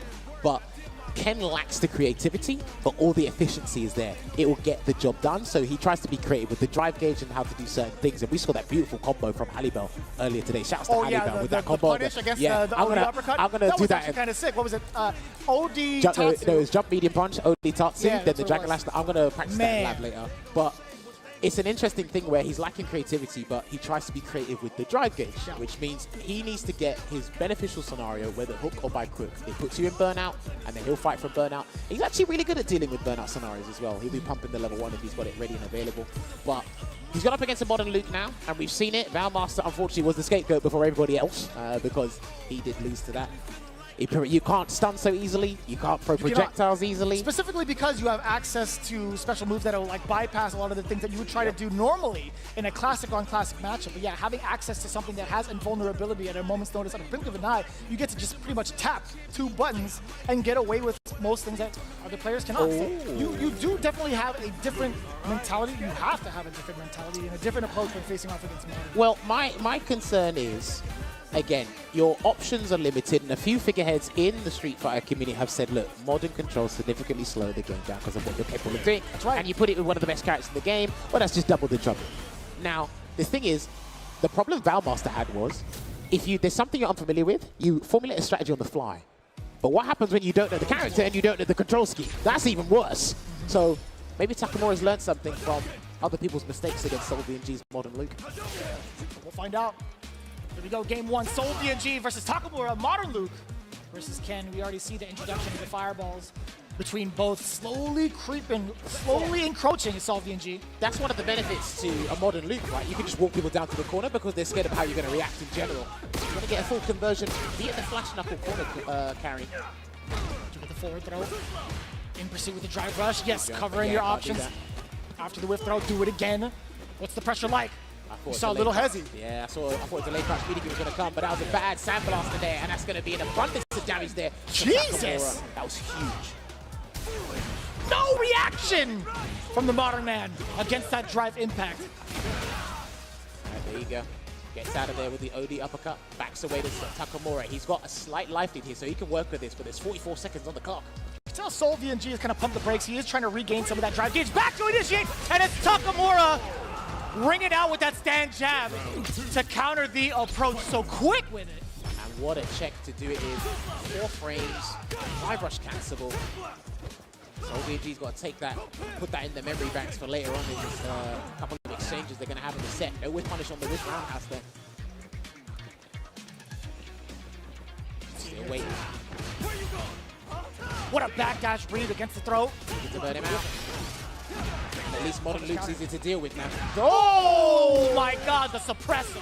He said he did a suppressor right up in your grill, my He friend. can do it again. Oh my God, fireball uppercut. Nice and easy for the conversion. SolVNG tying it up. Now it's down to, man, look at those 2 shining bars down below. 3 and 3 for both. Oh, we're gonna see a fat damage combo for sure.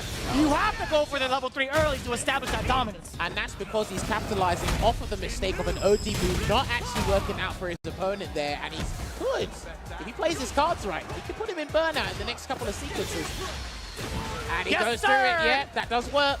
Oh dear, this is huge for Takamura. He's not going to burn himself out here, but it's 1 guess per game. I love the idea. Hey, those wake up low forwards catch a lot of people walking backwards. Takamura just 2 steps ahead, or I guess 2 flights ahead. He was definitely airborne. as soon as Anything would have taken the round there, especially with his throw capabilities to get the round. So I don't blame him for wake up crash beating kick. No doubt. In that scenario. Looking good so far. I noticed that SolVNG, even though he's using modern, don't really see perfect parries against fireballs. Up close anyway. He might do it this round, but we'll see. Oh. That was the fakest frame jump I've ever seen in my life. Yeah, that was a little delayed, though. That was so counterfeit, it was unbelievable. Trying to get perfect parry on the crouching medium. Good defense here from Takamura right now. Creates a lot of space to work with as well. Good response. The cost of the drive gauge, though, you might get side switched on you, though. Well, he wanted to maintain the corner, but he's lost it now. Gonna burn him out. Yeah, good bait there, and he's gonna go for the optimal stuff, Takamura here. That was really good. Meterless, optimal stuff, I love it. Ooh. All right, looks like the modern control scheme is not phasing him at all. If I can out-fundamental you, or make you panic via the psychological game, it don't matter. Second time he's running away with the Dragon Lash. OT uppercut finds the mark this time. SolVNG still getting run up on back-to-back throws. Pay the price for the mix. He's going to have to OD uppercut again soon, SolVNG, if he wants a fighting chance to get out the corner, and it didn't work. He's tried that again. That's how he lost the first game, Vicious. All right, this gets the game. What's the choice now? Your crouch medium kick didn't work. You got to try something else, buddy. No way. Sandblaster. That was a very dangerous Sandblaster, by the way.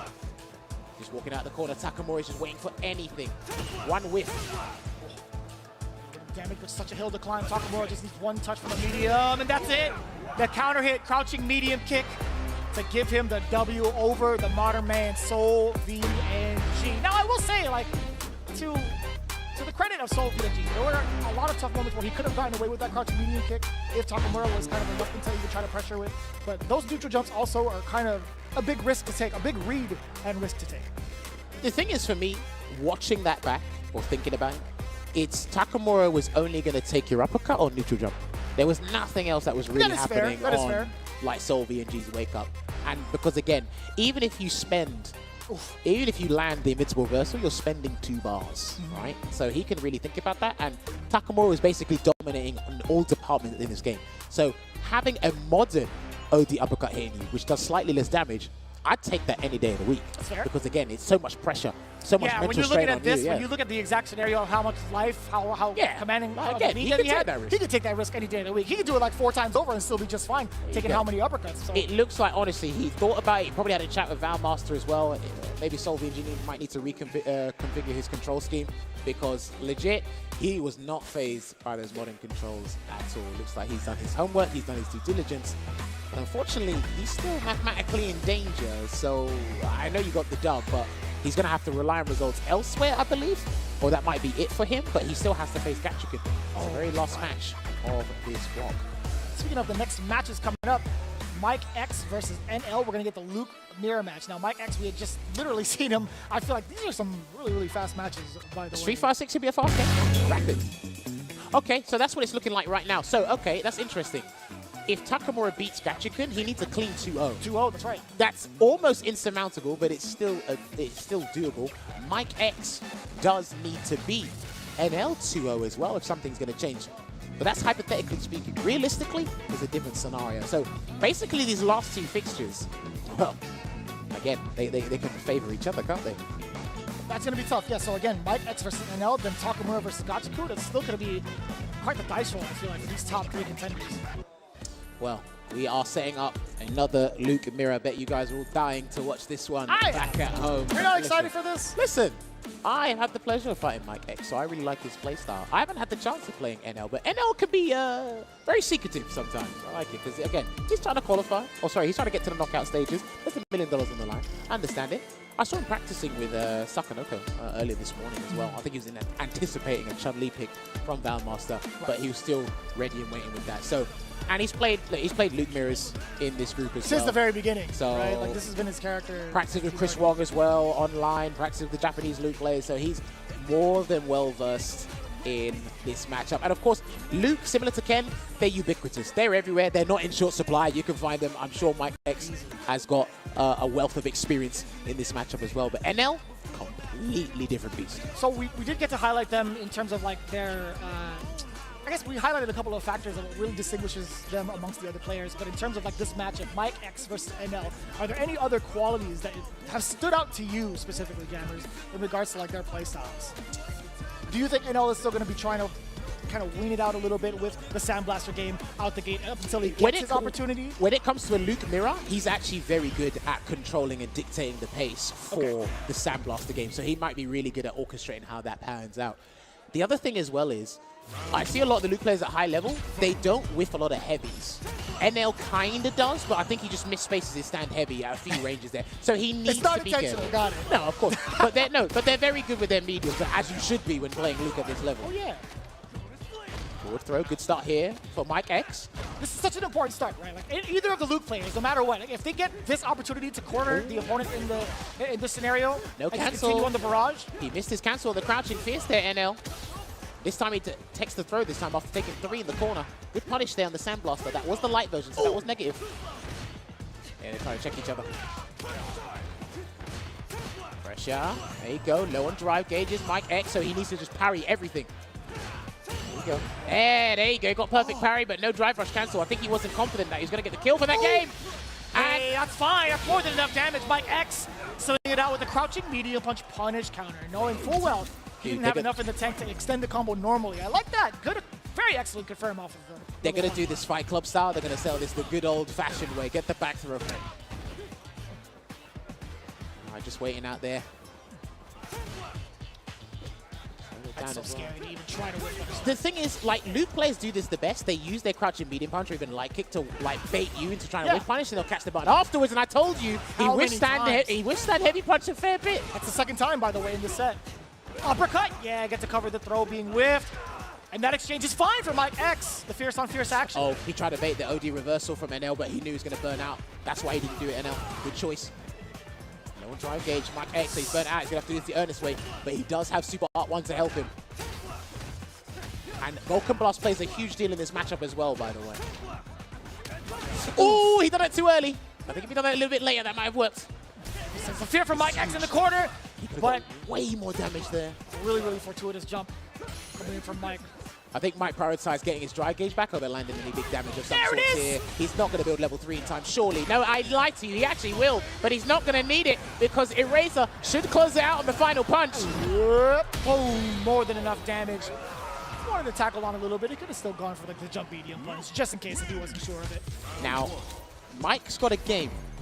So, regardless of the outcome, this could change where NL ends up in the top spots anyway of this group. And Mike off to a fine start once again, Vicious, but he misses a fireball maybe. No, that had to be heavy knuckle. Probably. 100% had to be heavy knuckle. Chase him down. Delay back throw. Still no, there's been rarely any jumps from NL as well. I've noticed that. Mike's been the one that's been airborne more often than NL. NL's just playing it on the ground. Just needs to slightly adjust his spacing, make it more meticulous. I think if anybody, yeah, NL would probably be the one to kind of initiate that, to get the guess going with the jump ins against the fireballs. But either way, still, gets the attack on a bunch of damage too. I don't know what that was. Yeah, it was possibly the backdash. All right, there you go. Volta Blast gonna close this one out here and give NL the round in this game too. Mike, I sense a little bit of panic, a little bit of impatience from him. Oh, you gotta punish that. Oh, this is a fat punish. Look at that beefy damage. He didn't go for the perfect one, hence why he ended it with the medium punch knuckle. You can see a little bit of the flash or the sound back. Oh, trying to get crouching medium punch into the buffer there, but the Sandblaster saved him. Perfect parry encroaching on that space, and they both of them. Whiff punish. I'm telling you, he has some of the best buns in the game, but they do have a fair bit of recovery. And since you're going up against yourself, it will look pretty bad when you get whiff punished by yourself. Oh, that's a huge error from NL. He didn't burn him out, though. He didn't prioritize the burnout there, Vicious. Oh dear, that's going to be the game, unfortunately. And the more games, the better for NL. I feel like, you know, obviously it's 1-1, but in terms of a differential when it comes to the tiebreaker, if the tiebreaker scenario happens, he's not under his belt. He's not panicking, Mikex. It's turning into desperation right now. And I understand why, because of how the group stages, the group results are turning out to be. And his fate's in his own hands with this. But right now, he's on the back foot. Yeah, and I love that. I love that he actually used the light this time and not a medium. He's still got the drive rush cancel. That's a big risk, by the way, because if that whiffs, the drive rush cancel was coming out. Side walk. What a setup, too. NL just walking away casually, crouching heavy punch too as the anti-air defense has been so pristine. And the offense even more so, more than enough damage if you do not drop the rest of it. And I like that. So that really secures it. Doesn't have to really gamble the timing on it. I understand they're pros, but sometimes they do miss it. The crouching heavy punch with the light knuckle, don't have to really rely on the timing. You just hold it down, let it rip. Dude, keep it simple, man. He's in pole position now. What a turnaround for what Mike showed us in the early stages of this set alone. Still went for a delayed throw tech there, waiting for the OD reversal. Out here. Good check there with the target combo, and this time an OD reversal comes out. And when NL lands those, he always looks for the Oki, but he backed off this time in respect. Ooh, heavy uppercut.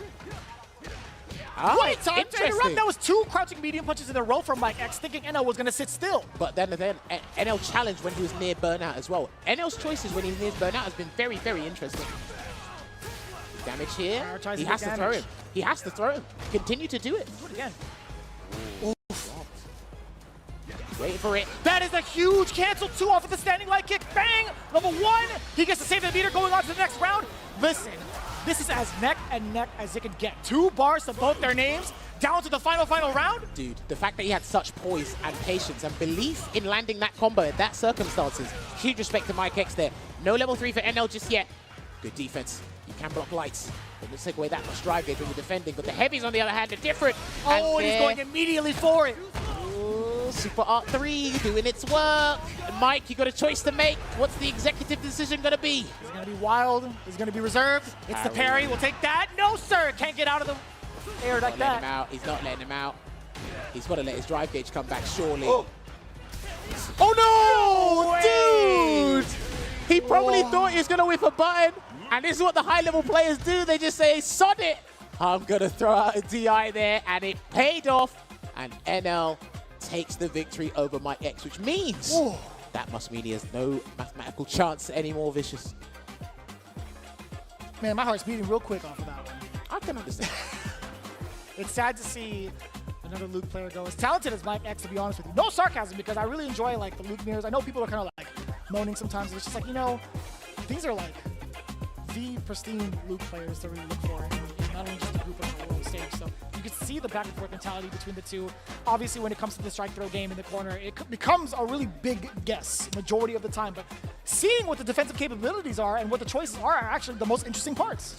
Well, Mike, he illustrated a very good start for us, right? Everything I was saying about NL's gameplay from what I've noticed, and obviously having that personal experience against Mikex, he actually showed that NL, slowly but surely, listen, the top level players know how to learn and adapt on the fly and formulate the correct game plan, and that's what he did. And I did say within game 2, I could sense a little bit of desperation in a couple of interactions, especially in the corner from Mikex. And again, you're looking at yourself in the mirror, you're going up against yourself, so you know how deadly and fearsome your character can be. So it's like, okay, how would I try to escape this scenario? And it just comes to battle of the minds. Who's more patient?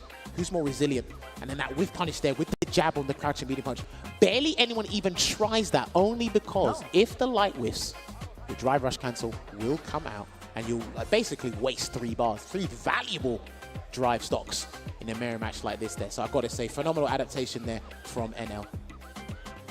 We see the damage output being put down really by both of Mikex. Again, very explosive rounds that he had.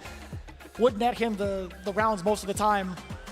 But when it came down to having to play defense against NL, he was just prepared for like majority of the things that he was trying to look at. And you see opportunities to like backdash, even trying to jump out of the corner, but NL stuffing it out each and every time. The problem is in a matchup like this, or sorry, in mirror matches in general, there you go. That was such an audacious DI, but it was respectful as well. The thing is, in mirror matches, when it comes to defending, you assume that the opponent is going to do what you would do in that scenario in terms of offense. So let me try and shake it up with the defensive option. So where Mikex backdash, he assumed that, oh, NL would do this as well. And it's like, no, that's completely wrong, because I'm going to be a bit more patient and watch you capitulate on the spot while I take advantage of that. So well played to NL. That leaves him 4-1. So he should be fine, but there's still one more game to... Oh, hang on. Wait a minute. Yeah, if Gachikun gets a 2-0 here, yeah, okay. That's crazy. Apparently, Gachikun needs a 2-0 to be in first here, so let's see if Takamura can be the ripple in the waves here. So as we can guarantee it right now, Valmaster no longer in the equation, SolVNG as well as Mikex, but Takamura could be the big upset here. Yeah, Takamura needs a 2-0, and he's changed the whole bracket. So, okay, this is basically a must-win for both players. Let's just put it in layman terms for that. This is a must-win. I'm not going to put all the formula and put the memes up. It's a must-win for both of them. I don't have the Google Sheets open. I can't type in the formula for you. Know, crazy. But Gachikun has a wealth of experience against Ken in Europe. We basically don't have any Rashid players. I know KillsU, shouts to KillsU, he dabbles with Rashid. I know Marsky the Beast, another French player, he plays a bit of Rashid as well, but he's not on that level. We've got people dabbling with the character, but not to the level that Takamura needs to be practicing it. You got to step up to the plate, Jammers. This is your boy. It's your character. I'm a cheerleader. Don't put me in this equation. Come on, man. I can press crouch media kick with Rashid, and drive rush cancel comes out. I don't know. You're pretty good. You're pretty good at whiff punishing, but it's not about us. It's about these guys right now. Takamura, the fight of his life. Gachikun. Let's see if he can get that 2-0 done. Well, I do like the way that Gachikun does use whirlwind shot, but he's got to be careful of the placements, only because of how Takamura parried, and he's going to counter with a counter DI here. He's going to side swap. No, he's going to go straight to the corner. He had 2 buttons prior to countering with that driving back over his own. But that's an easier way to see it, to be honest. The more buttons you use, the easier it is to see it. He's already trying to be disrespectful with that, and I love that. Stun, early stun, I love this. That roundhouse was everything for the chip. I love how Gachikun set up the burnout in that scenario, not go for the typical meaty setup, but here comes the safe jump. My God! And oh no, that was a counter hit as well. Takamura, I can't imagine what he woke up with, but it immediately knocked him out. Listen, he's probably tried to block low, and because of the low altitude of the, Arabian Cyclone follow-up there, it gets everyone, man, especially if you're not used to it. Here comes the Yasar. He can just walk behind this now. No parry. Oh, you got to be back. That's what I was talking to you about off camera. That's not bad, though. It was only 1 hit. You're lucky, because he could have got the light Eagle Spike. I was literally explaining that scenario to Vicious off camera. There you go. Eagle Spike straight away there. Good jump back. Jump back roundhouse, too. That was sick. I think he saw the flip and then just went in to do a delay. Backs away there. Well, wind shot, got to be careful as well. Yeah, he's trying to do the option select. Immediately stuffed that out. Not holding up here. There's a throw. Still trying to parry these whirlwind shots here, Takamura. Okay. And he's gonna let it rip now. Okay. Interesting choice here to spend the CA now. Recover as much dry gauge as possible. I don't think Gachikun will do an OD spinning mixer for the round. It's not worth it. Oh, but he waited. And he got the DI again. Takamura's been a little bit too obstinate with those drive impacts. And Gachikun's been ready for all of them in some way, shape, or form. It's got to be a little breath of relief, too. When it came to Takamura drive rushing forward, you'd have to guess. But as soon as that crouching jab got out, I'm sure Gachikun was like, you know what? I'm going to look out for this drive impact. Forward thrown out. He's trying to perfect parry everything. Anything that shows wind, he's trying to perfect parry it, and he hasn't got the timing right. Oh, dear. That was so sneaky. Hey, man, it's the best frame trap in the game. Not going to go for the side swap here. Going to go for the overhead setup. No, dash up throw instead. Charge up the whirlwind. So in that range as well. Got to be careful. Takamura's pouncing. Slowing the approach.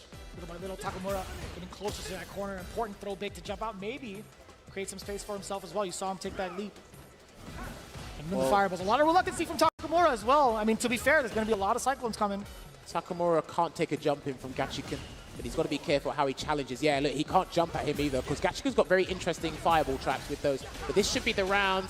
Won't even need to spend his super bar. Preserves the hurricane for the next round. We'll see how Takamura tries to bounce back. I want to see what happens when Takamura kind of walks up within the medium range, but we're not going to see that just yet, as Gachikun already on the offensive.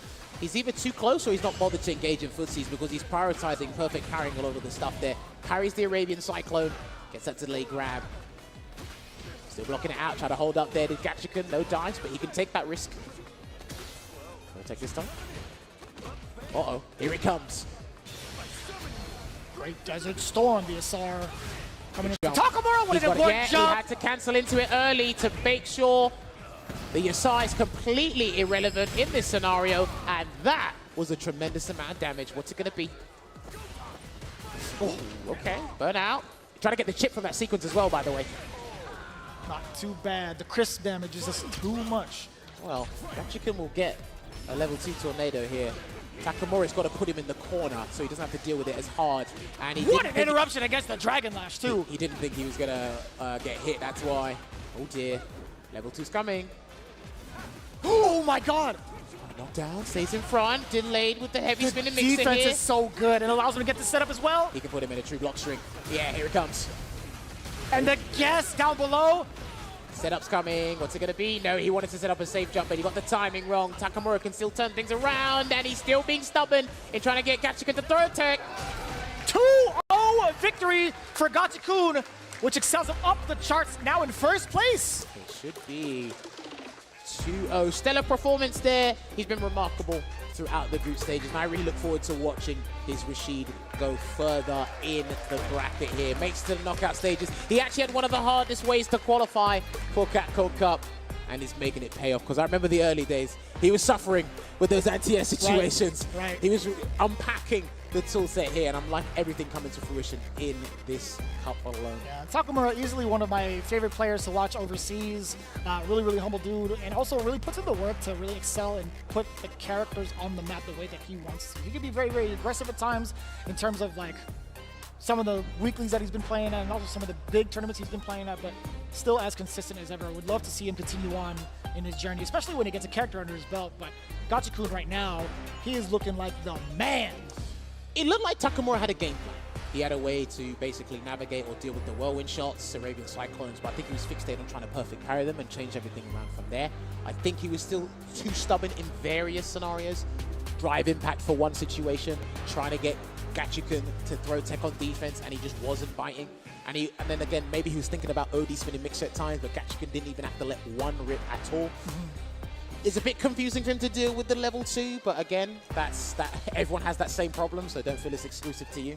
So unfortunately there for Takamura. I feel like even in the neutral space, like there's different looks that you were talking about, different types of strategies he wants to implement on offense, but I also wanted to see what else he could have done in neutral a little bit better, right, in comparison to what he's been doing in the previous games that he's been playing.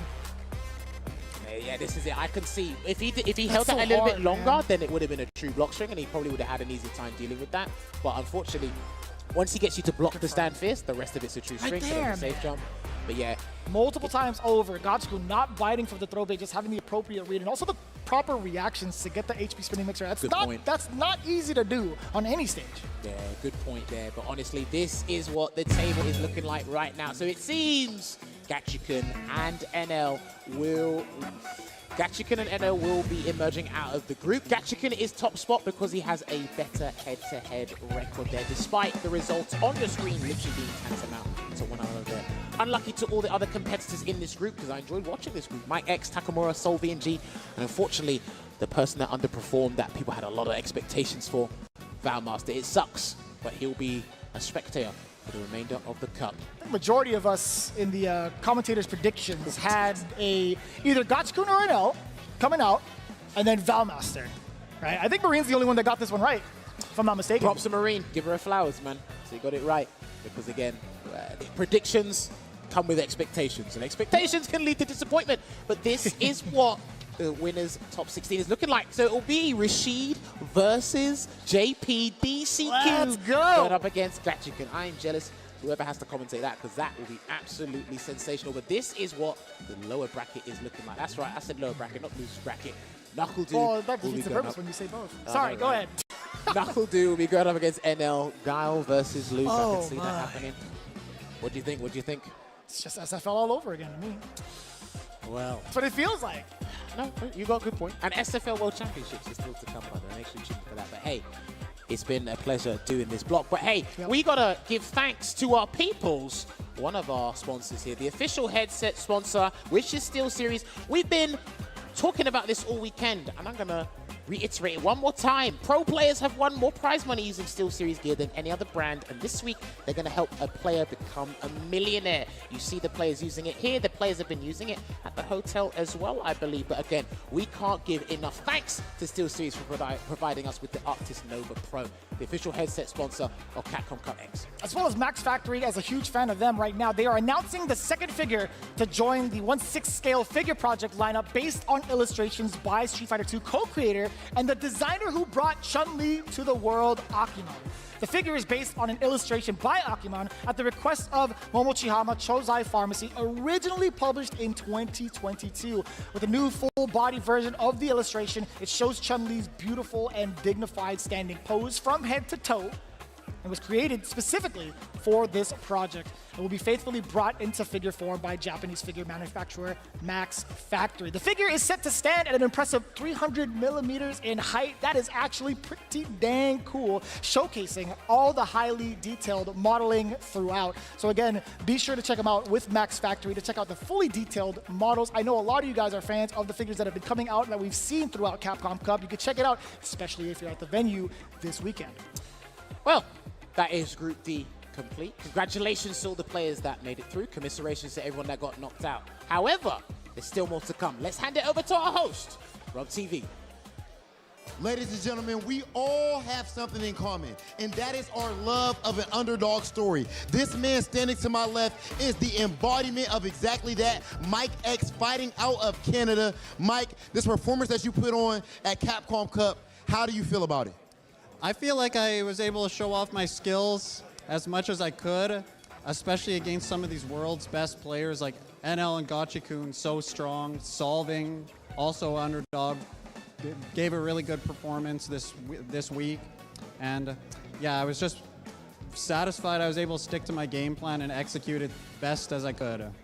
Mikex, you went up against Takamura. You went up against Valmaster. If we look and check to see where people's bets were, where they put those channel points, surely, respectfully, I doubt they put them on you. But they were sorely mistaken. How was it getting those huge wins over Takamura and Valmaster? They were huge confidence boosters because I know I was probably one of the players pegged to go 0-5 in this group, or 1-4 in this group. But to get those big wins, it just was a huge reinforcement of why I should be here.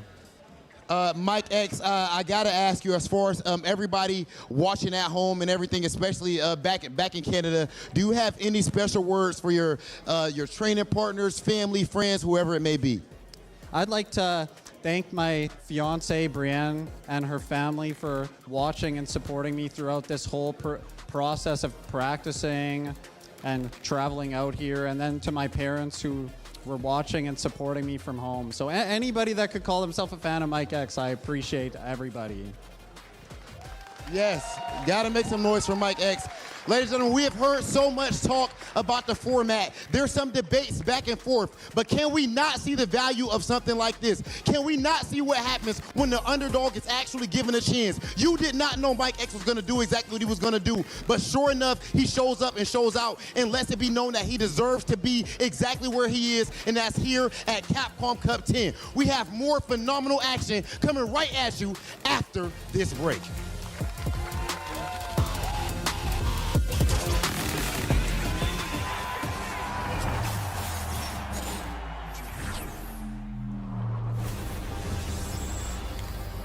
Red Bull Kumite, New York.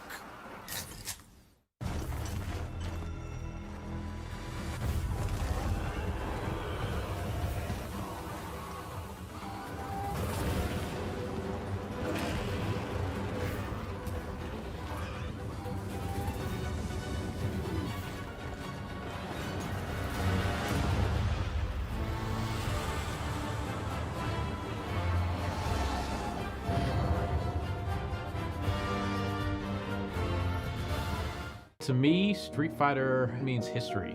It's what got me into fighting games. It's what got most of my teams as well. And it's good to see just multiple iterations through time as the game continues to get better and better, new characters, better graphics. We do this because not only we love it, but the rest of the PCS family that buys from us. PCS really started getting into the statue form of Street Fighter back in 2007. We've continued to grow and expand our Street Fighter offering from everything from quarter scale to third scale size. Kind of my baby or my favorite is this new fitness line that we have coming out. So we continue to expand and change it up and not just do something that everybody else is doing, but try to make it unique to PCS. It's one thing to be licensed and create statues for the fan, but to us, creating the trophy that the winner will take home, I view that as a big honor. So we look forward to seeing it raised high. This is my moment, coming for it all, just show me my opponent. Wanna be great, I'm a legend in the making, and this is mine for the taking. Cause I got what it takes to be on top. I'm #1 cause I don't stop. Hard gas, no brakes, high stakes. I don't act tough till I tussle, let them fold ya. Hope you ready for the fight. Reign supreme. Put 'em up, let's go. Put 'em up, let's go.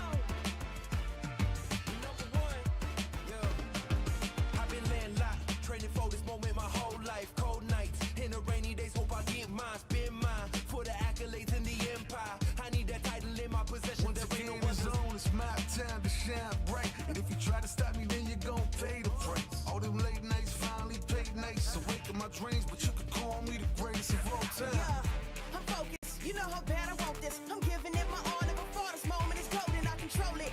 All eyes on me, I see I'm watching. Once I'm locked in, ain't no way that I'm stopping. Clocked in, it's time to put in work, go berserk.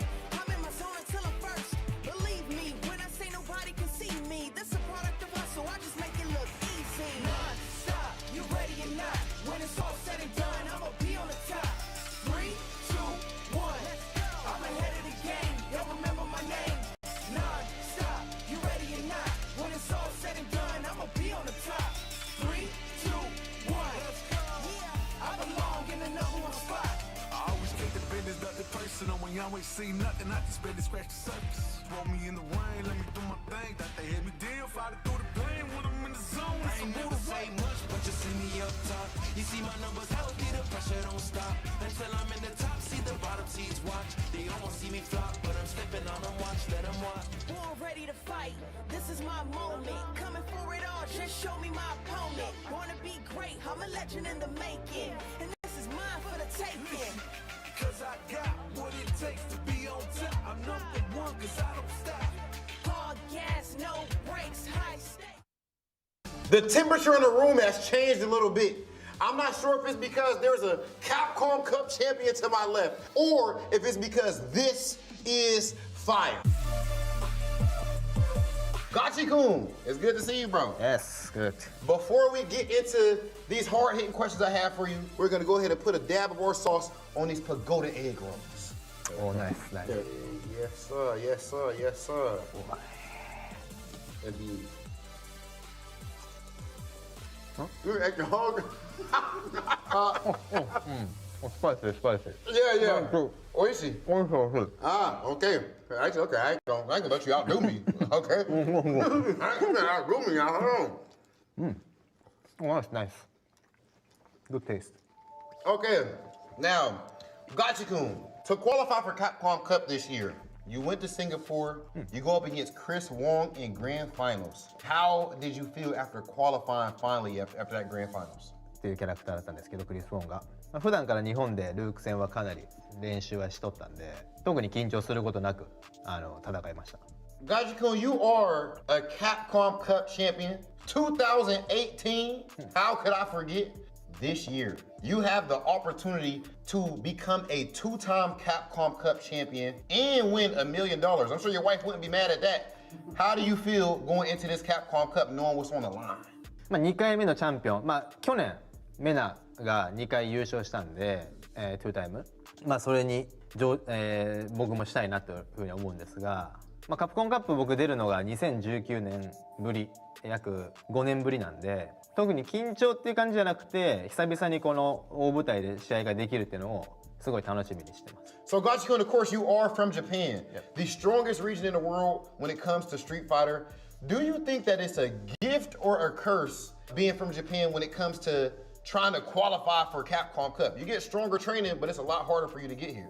まあでも普段その強い人と対戦できるんで、最初は、日本より海外の方が強いんかなって思ってたんですけど、今はやっぱり日本の練習がすごいレベルも高いし、なんていうかな、プレイヤーがすごい増えて、たくさんいい練習ができるんで、まあそういうところで自信がすごいついて、カプコンカップも頑張れるかなって思います。Gachikun, with good reason, you are a fan favorite, and you can consider me a fan as well. Good luck this year in Capcom Cup, and hopefully for you and your wife, you can get that $1 million. Big Hollywood Rock TV with Gachikun, and this is Fire. And welcome back to Capcom Cup 10. We are in Group Stage E, or as I like to call it, Ebony, as there's a lot of DJs in this one. We'll see who gets it done. My name is Saint Cola. I am joined with Ringe, my boy. Let's begin the action, baby. Let's go. My goodness, man. This is the second half of Group 3, or I should say Day 3, Group E at Capcom Cup 10, man. We already have solidified 8 participants into that top 16, right? 4 winners, 4 losers, and now we get to the second half, and that means the second half of body bags as well. Time to zip them up and ship them out. Let's see the standings real soon here. But again, we got to go back to the fact there's a lot of DJs out here. Oh, yeah. There is a Geef. Look at that Snake Eyes, the lonely Geef out here at Capcom Cup. Myrken getting in with that Luke Samoel out here representing Spain. And Namikaze at the bottom, we talk about the DJ players. He has been one to really put a dent in people's plans. It may be hard to make it out at this point, but could play spoil it. We talked about how important that is. We've seen it happen and progress throughout this tournament. We'll see if it happens in this stage. Yeah, the big tail of the tape for this standings is Fudo and Snake Eyes both having only played 3 matches so far, right? So we're going to see 2 matches from each of them today. And of course, Fudo's got that commanding lead, but if he loses out and Snake Eyes wins out, then we can see a shuffle at the top of that leaderboard right there, 100%. I'm just so excited to get the action started, my man. Fudo 3-0 as well. And we're going to see him in a little bit because we're going to start with Namikaze versus Myrken. Yes, sir. Namikaze on the DJ play from Brazil, representing a very, very big scene, a very populated scene, having their own special kumite, local kumite, and things like that. Also Myrken on that side of things, Northeast representative from the EU. I know that Mr. Saltmine himself is down there cheering for his boy. You'll probably be able to hear that German accent from down here. And Myrken representing Poland as well. Big ups to Myrken, man. I always got love for Poland since, you started a music video out there. Yeah, you know what I'm saying? So we got love for Poland. We got love for Poland for sure. And the ice cream too. Yeah, we can do a whole podcast on that. But anyway, Namikaze versus Myrken. I'm very much looking forward to this one. DJ versus Luke. I want to see who shows out right here, right? Because it's all about building that confidence. You're able to perform at the top level on a stage like Capcom Cup 10. You know that going forward, everything is going to be small potatoes compared to this, right? Oh, you'll be able to go into whatever major, whatever weekly, online, offline, and you're going to be like, bro, I've been higher than this. I've been at the pinnacle. This is nothing to me. So both of these players looking to build that confidence. Let's get it. Namikaze Myrken. Namikaze trying to initiate with the driver's jab. Anti-air's ready against the knee drop, just allowing that approach. I like that, showcasing that he has the anti-air's ready, backing up to make sure he's steady. But don't get caught up in the corner against like the DJ. Nice interruption against the drive rush. Crouching knee punch, always got me. Yeah, Namikaze, he tried to get real aggressive after that air hit on the stand medium kick by drive rush in. Myrken ready with the check. Players have gotten so good at checking the raw drive rushes, man. Very difficult to pull off nowadays. Jump medium kick, and you see, again, the punish counter follow-up for the strike throw. Myrken backs off, defensive style. Has to be careful to only call up in the corner. Almost got that back heavy kick. Gets that sway in play. OD side switch. Look at the damage. Perfect time to sway as well on that stand. Fierce moved him right out of the way. Manipulation of the hurt box, baby. Both of these characters have that in spades. Antares have definitely been on point. Just allowing that entry point. Finds a jumping of his own. And owns this man's soul with the jump fierce. Blessing the dome. Myrken with the first win. Keep that air slash into yourself, fam. Gotta be careful about throwing the projectiles, but Myrken feeling frisky. Put the team on my back real quick. This is a nice lead.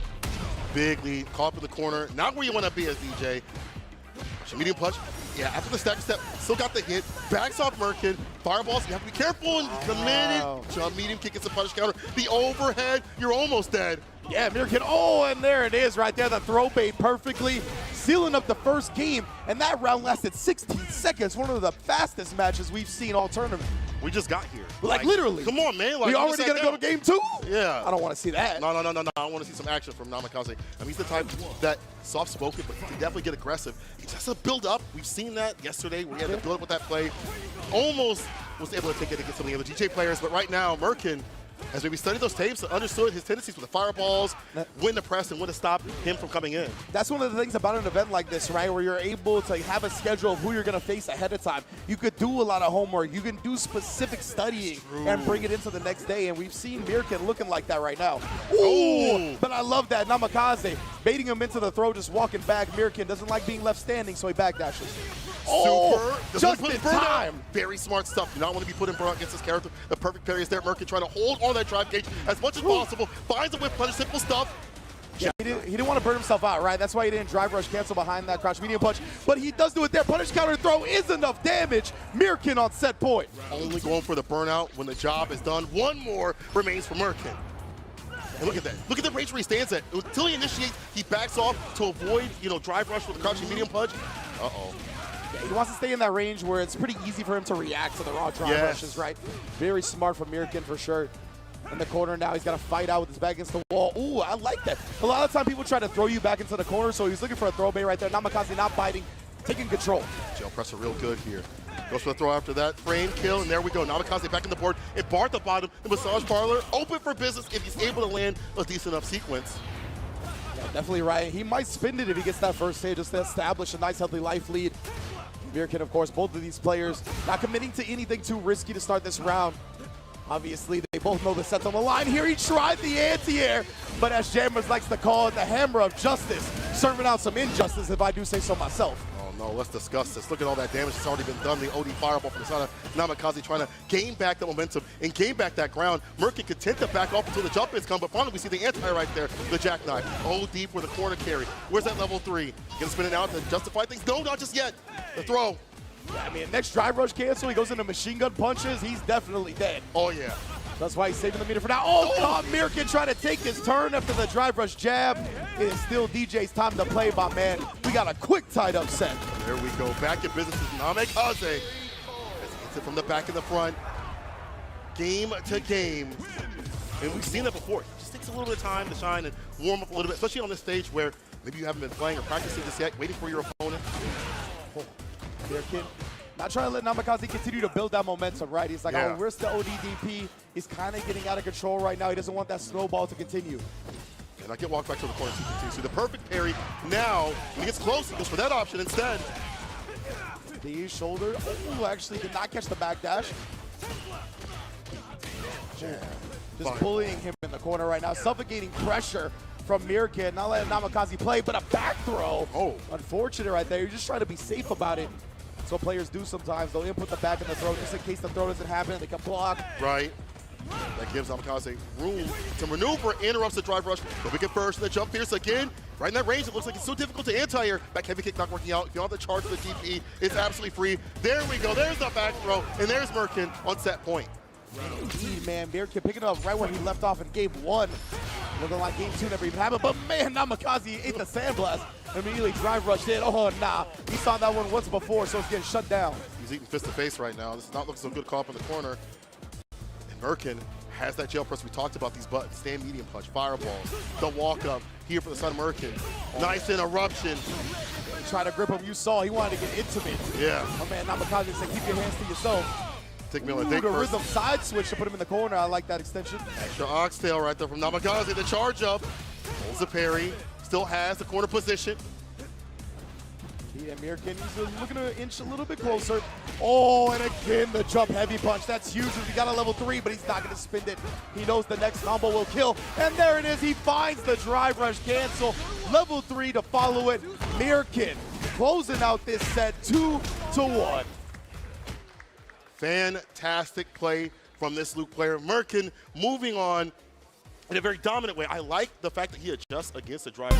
That's been a very typical thing to have to deal with in this game. A lot of complaints for people, oh man, drive rush is so difficult. You see how he spaced it out for the crouching medium punch at certain ranges. We got close and comfortable. He was able to run that perfect parry to interrupt.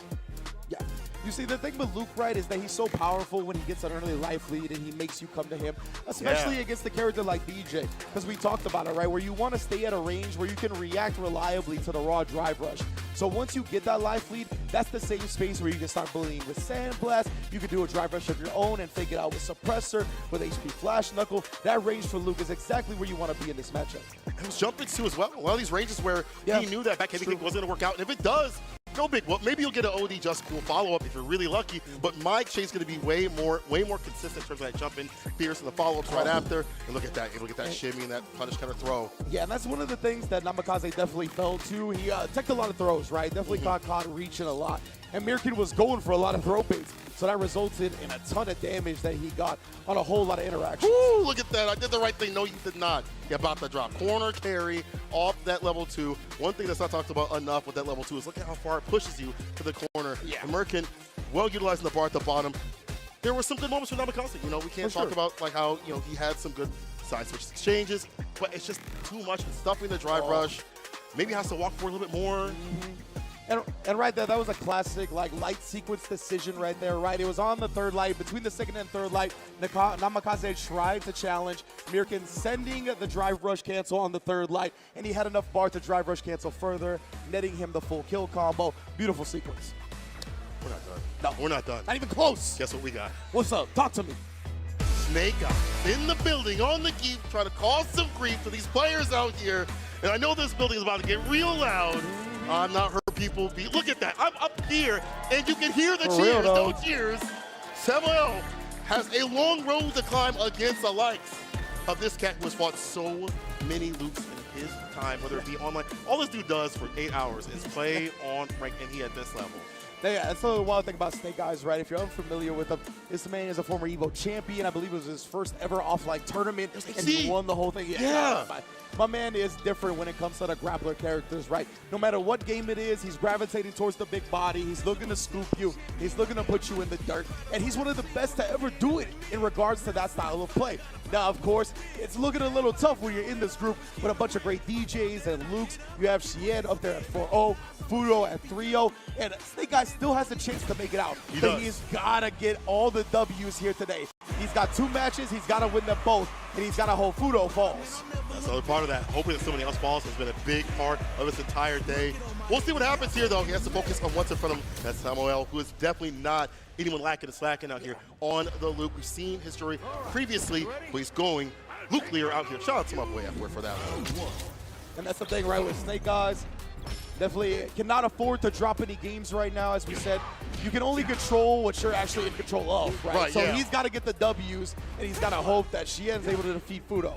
Careful now, this man, risen from Spain. Very powerful scene as they had their offline CPT premiere.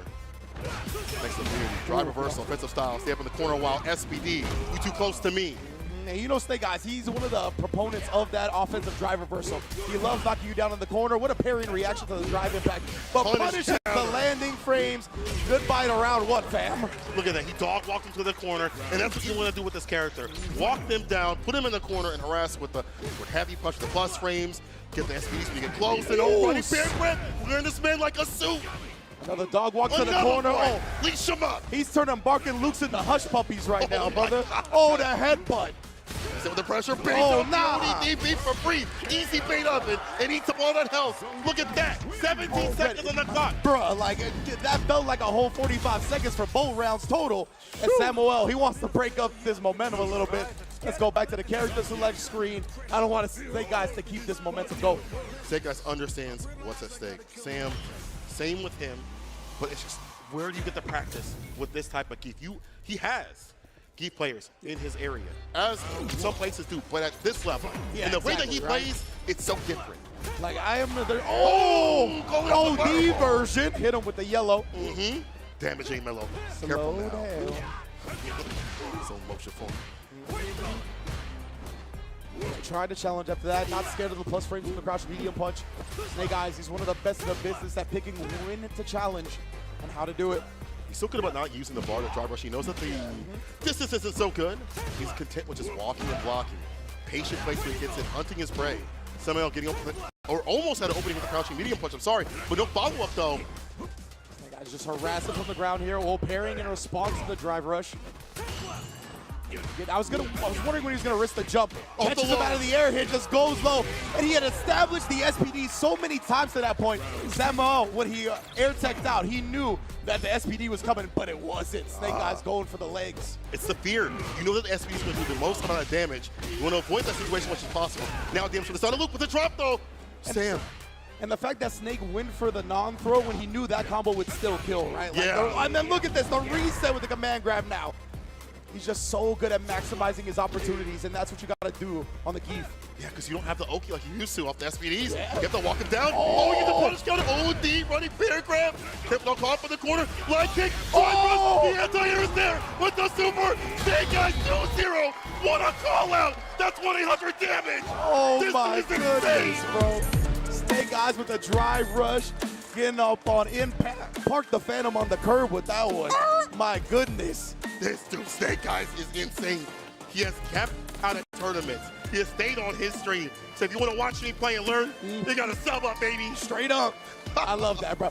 And we talked about it before. Coming into this tournament, Snake Eyes really approached the preparation, I think, in the best way possible, right? He's avoiding all these players that are here. Yeah. I don't need experience against y'all. Y'all need experience against me. It's the reverse. Exactly. You don't know how to play against a Geef of my caliber. And that's what he's looking to really bank on here. Taking down Samoel real quick. And again, this is all important for Snake Eyes because at 1 and 2, he cannot afford to even drop games. So 2-0ing Samoel here is huge for his possibility of making it out.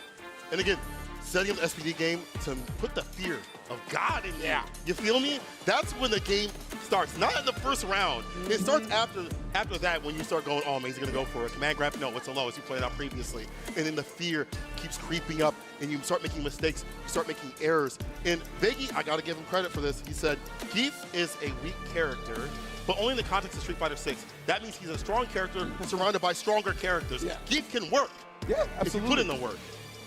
Man, beautiful trap right there, right? Again, that all goes back to the fact that he kept setting up that SPD. That encouraged Samoel to take to the sky, and he's like, bro, with the level 1, I got an answer for that as well. So just from top to bottom, really great conditioning. And you could tell he didn't have that experience against the Geef. There was the punish counter running bear grab resets, just multiple mad times. resets on the command grabs to sneak in damage. That's how you got to take advantage of people. So Snake Eyes moving up in the bracket a little bit, 2-2 +0 on the game differential. And man, I saw my man Brutus. He put up the Curse of Ra prayer circle for this next match because we are about to get into Xian versus Fudo, the top of the leaderboard, 4-0 versus 3-0. And yeah, the Snake Eyes contingent, the Geef contingent, they are praying for Fudo's downfall. All 7 of them. I don't know how much spirit you got in that bomb, but I don't know, man. Good luck, bro. That's a very small planet. Yeah. Xian versus Fudo, DJ versus DJ. We're thinking about top-level DJ players. These two are at that top 3, baby. You know, very few reach that level where they understand how to play this character. We know that DJ is powerful, but to be able to have the meter to back it up, to be able to explode in certain sequences, to be able to eke out everything about this character, his trickiness, his damage, his hit confirms, and in terms of matchup knowledge, both of them, I think at the highest when it comes to DJ overall. We saw Fudo winning his World Warrior. That dude was insane on the DJ. Let's not forget, he won that World Warrior with a DJ mirror. With a mirror, fighting Yamaguchi. That's correct. So not only had to be consistent, he had to also defeat a DJ that is only a little bit lower than him. And even in Street Fighter League, he was the 2nd highest point earner all the way through the league. That nation, shout out to them. Xian, though, man, this man is for Evo champion, bro. What can you say about this guy that hasn't been said? Absolutely right. Needs no introduction at this point. Tasty Steve likes to call him the scientist. I like to call him the mad scientist. Yes, sir. His labbing is second to none. He knows every single situation, what optimal conversion to go into. More importantly, he knows how to manipulate you in the neutral. He is one of the best in the business at doing so. But Fudo, like we said, he's got the track record to back this up. He's already taken down the DJ mirror multiple times in high-stakes tournaments. So we'll see if he can do it one more time to ensure that he makes it out. Now, of course, mirror matches player to player, but there are a little bit small things in terms of the character with this one. Knee drop is very dangerous. There's a trait conversion you can get with the back heavy kick and the OD just cool. We'll see if that happens. Perfect parry is there with the follow-up DP, doubling down with it with the jackknife on point. That's the thing, right? Already threatening the parry after the minus frames. A very popular strategy, Street Fighter 6. Oh, he tried to bait him out right there. She knew he was going to go for a throw bait. He just pressed on him. Sharing the brain cell. No back to the forward throw. Drive rush up again for the plus rate support medium kick. Oh, he didn't commit to the crouching media punch after that counter hit. It's fine though, Fudo with a big lead. Lead rival. We know the damage output on DJ. That big lead can disappear in an instant, but it looks like a little bit misspaced or mistimed on that slide, unfortunately. Allows Fudo to pick it up and punish for the kill. Fudo with the first victory. Bar at the bottom almost shoots up to level 3. I've seen DJs do that, and I never know if it's intentional or not. Like if What, they're if they faking slide? it for the throw or if they mistimed it. But right there, it looked like it was mistimed. Yeah. Rather have it be the plus for him. Yeah, for sure. Yeah. Fudo kind of shimming him, but Shin working out, drops it low. Level 2. You get that extra oxtail. Oh, not even damage, just for the forward area. You know what? Not a lot of damage, but he does at least get the lead. Try rushes up, set the pressure again. Going for so many resets. Yeah, definitely strange right there. It felt like Xian was actually second on the drive rush, but still beat it. I don't know what Fudo was going with, but right now Fudo's got a hefty life lead. A little bit of drive gauge left. Xian's gonna have to fight for his life. Reversal jab. Does he ever? He just wakes up with the jab. Bumper to Soba behind it, and it actually bought him some breathing room. So if I'm gonna go out swinging, bro. If I go out swinging. So we can blow up that bar. Very imperative for this character to dump out the damage. Yes, DJ does have damage. Have the bar to back it up. Sway, play, he finds the hit. Finally finds the mark and hits him with the greatest of Sobots. Level 1 here, trying to bait something out right there. Fudo just knocks him down, takes the crouch medium kick. He had to jump because he didn't want to get chipped out. Oh my goodness, Xian stealing that round. But the wild thing is Fudo didn't anti-air, didn't back up for the fire anti-air to make that a bait. Oh man, punish counter coming out. Yeah, I don't even know if the jump in actually punished or not. Either way, Xian here cooking him in the corner. He's riding that momentum from stealing that last round. Fudo on life support now real quick. Getting all the plus frames into the fade fireball just to set up the throw. Got him. And that's how you ride momentum, my man. Xian 4-0 right now. He's on the verge of going undefeated in his group. Cursor Raw really hitting. That's wild considering the month it is. There we go, the back throw. Punish counter, extra damage. Crouching punch canceling the fireball right there for the South Fudo. Ooh, careful now. Mistakes, might capitalize on. Strike throw, what are we going for? Try to go for anything, delete and defeat him because that ODDP. Oh, and then look at that, just waking up with a sway. That's such a good option a lot of the time. Players want to get in, keep taking their turn, but that sway moves you out of range so quickly. Fudo immediately ready to pop up with a jackknife maximum, but the backdash punishes the throw attempt. Xian on set point. He is insane in this mirror. Fantastic, it's Fudo putting him on the back foot continuously. Bar, you said the ball has been fantastic. Anti-airs right there, the fake out. Looking for a throw, doesn't get it. We'll get the drive rush follow up. Going for a button this time. Yes, he does. Doesn't find anything big, but he still has him caught up in the corner. Might be time to call corner. Xian is doing whatever he wants right now.